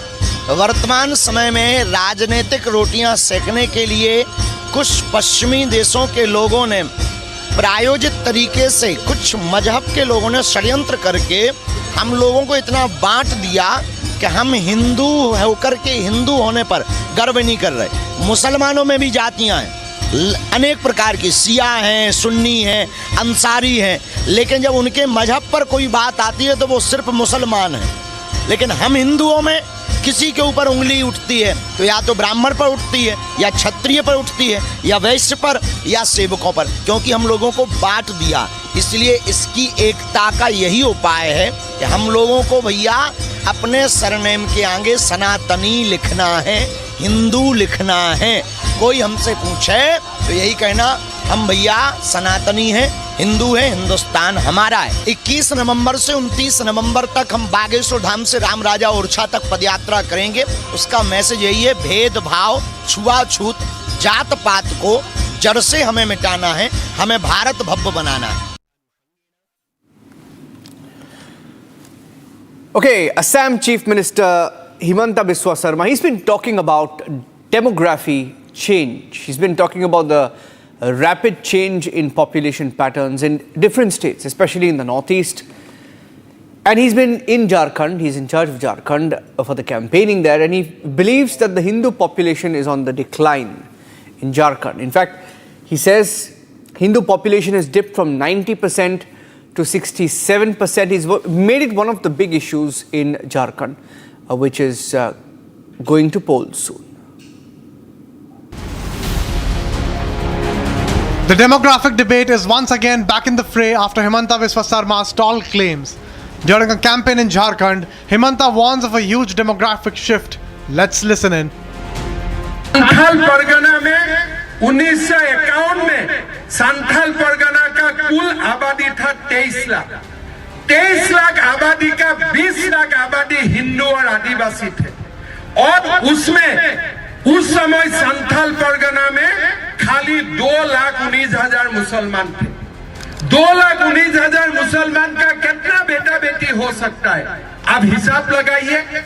आज संथाल परगना का हालत क्या है? संथाल परगना का हालत हिंदू 90% से घट के 67% हो चुका है, और मुसलमान 10% से बढ़ के आज मुसलमान का आबादी 40% का लगभग हो चुका है। Himanta claimed that infiltration is the reason behind the rise in the Muslim population in the state. He even shared some concerning numbers and stated that Hindu population has dipped from 90% to 67%, while the Muslim population has surged from 10% to 40% in 2024. This is not the first time that Saffron Party has raised concerns over the Bangladeshi infiltration. Union Home Minister Amit Shah has also pledged to curb the cross-border infiltration once BJP comes to power. जब कानूनी आवाजाही की व्यवस्था न हो तब आवाजाही अवैध रूप से होती, और जब अवैध रूप से आवाजाही के रास्ते खुलते हैं वो बंगाल की, भारत की शांति को बहुत क्षति पहुंचाते हैं। मैं आज बंगाल की जनता को कहकर जाता हूं, 26 में परिवर्तन कर दीजिए, इस घुसपैठ को हम पूर्णतया रोक कर दम लेने वाले हैं। Even the National Commission for Scheduled Tribes have also asserted that infiltration is on the rise in Santhal Parganas. If we take a look at the data, there has been a significant decrease in the population of tribes in many districts. Tribal population in the Santhal Parganas region has decreased from 36% in 2000 to 26%. However, the Hemant Soren government has challenged the claim that infiltration is the cause of the decline in the tribal population. While the debate continues over Hemanta's claims, these numbers raises a serious concern.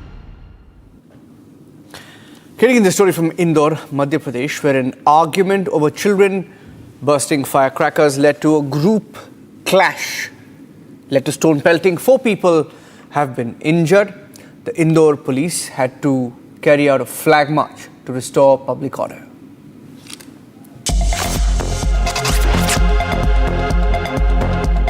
An argument over children bursting crackers in Diwali escalated into a clash between 2 groups in Madhya Pradesh's Indore. The incident took place in Chhatripura area. 4 people have been injured. Members of a Hindu outfit protested in front of Chhatripura police station.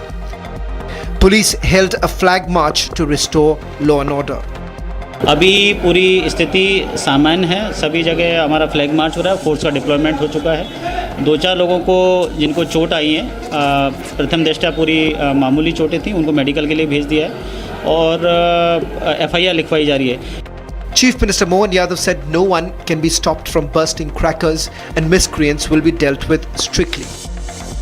हमने कहा हम सभी धर्मों के लिए सरकार दृढ़ता के साथ खड़ी है, लेकिन कोई दिवाली नहीं मनाने दे, ये कैसे हो सकता है कि भाई सरकार के रहते रहते कोई पटाखे जलाने से रोके, ये संभव नहीं है। जो ऐसे उपद्रवी तत्व है हमसे निपटा भी गया और कोई कानून हाथ में लेगा तो हमारी सरकार बर्दाश्त नहीं करेगी।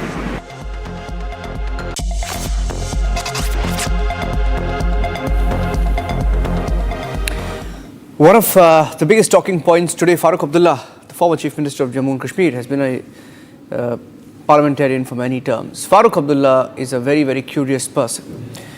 It's important to know that Farooq Abdullah, until a few weeks back, had said that Pakistan must end the attacks in Jammu and Kashmir if it wants to have good relations with India.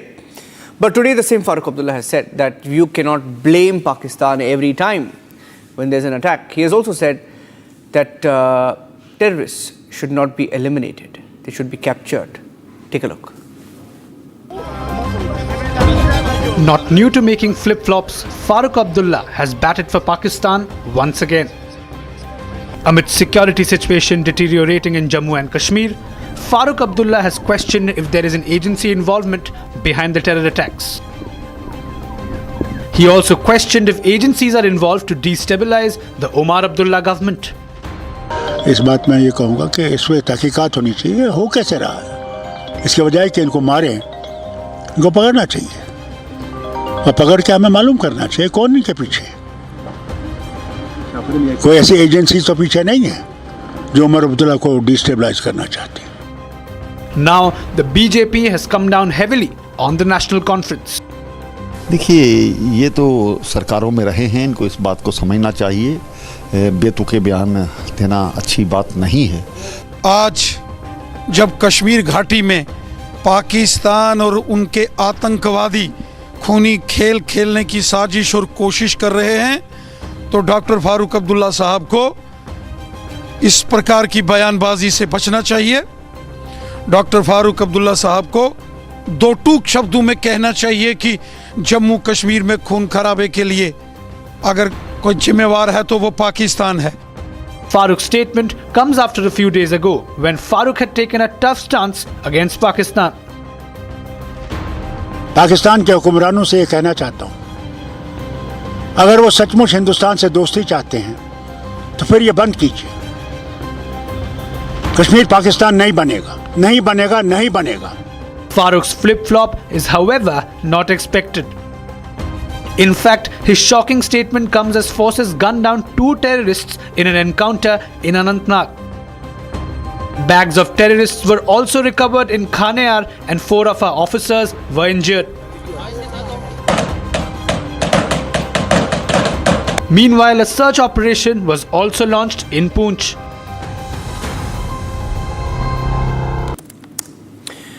Arvind Sawant, the parliamentarian who belongs to the Uddhav faction of the Shiv Sena, has been facing severe backlash for his sexist comment on Shiv Sena Shinde faction leader, Shana NC.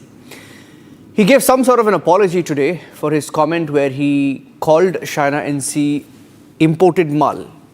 Today he says he never intended to hurt anyone's sentiments. There are different responses coming in to that apology. Take a look.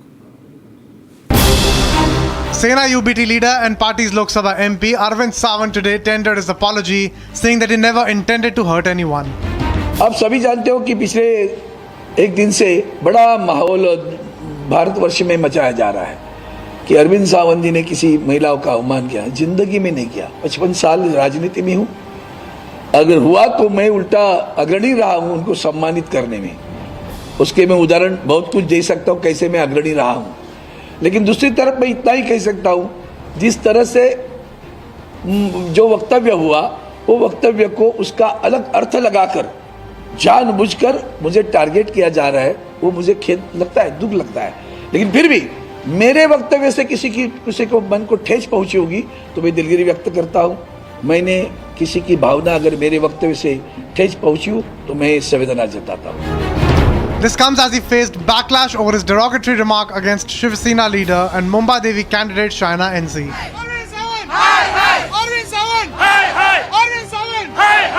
Sawant on Friday sparked controversy after allegedly referring to Shana NC, who was a former BJP leader switched to Shiv Sena ahead of Maharashtra Assembly elections, as imported mal. following which Shaina NC lodged a complaint against Arvind Sawant on Friday. Shaina stated that the law will take its course and that she has done what a self-respecting woman should do.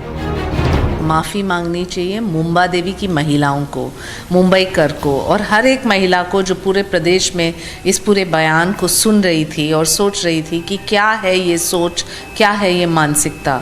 जब आप कोई भी महिला के लिए माल जैसे शब्दों का इस्तेमाल करते हैं, दुरुपयोग करते हैं अपने पावर का और कहते हैं कि ये इम्पोर्टेड माल है, और वहाँ आपके बगल में 3 बार MLA अमीन अली पटेल खड़े हैं और वो हंस रहे हैं, तो ये क्या मैसेज देता है?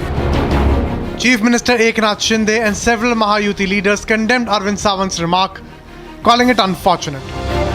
बहुत ही दुर्भाग्यपूर्ण बात है एक बहन के बारे में ऐसी बातें करना, ये बहुत ही निंदाजनक है। ऐसे जो बहनों का अपमान करने वाले लोग हैं उनको सबक सिखाएंगे। ठाकरे सेना की उद्धट भाषा एक महिला को, शाइना इनसे एक उम्मीदवार है, उनके संबंध में उद्धव ठाकरे सेना शब्द उपयोग करती है। माल शर्म आनी चाहिए। उद्धव ठाकरे ने हिंदुस्तान की जनता की माफी मांगनी पड़ेगी। Meanwhile, Sanjay Raut came out in support of Sawant, stating there has been no insult. कोई अपमान नहीं हुआ है। अरविंद सावंत जी हमारे एक बहुत ही बुजुर्ग हमारे साथी और नेता है, सांसद है। क्या कहा अरविंद जी ने? अरविंद जी ने इतना ही कहा है कि ये जो कि भाजपा की महिला उम्मीदवार है वो इस क्षेत्र में मुंबा देवी में बाहर से आई है, इंपोर्टेड माल है। अगर इंपोर्टेड माल है बाहर का तो उसमें महिला का अपमान कहाँ हो? आप सोनिया गांधी जी के बारे में क्या कहा था, प्रियंका जी के बारे में क्या कहा है आपने? हाँ, आप एक बार इतिहास खंगाल लीजिए। Reacting to apology from Arvind Sawant, Shaina NC said that Arvind Sawant should apologize to women and said that Sanjay Raut's comments made it too worse and he should issue apology to her. The controversy has erupted ahead of the Maharashtra Assembly elections, which are slated to be held on November the 20th, and the results will be out on November 23rd.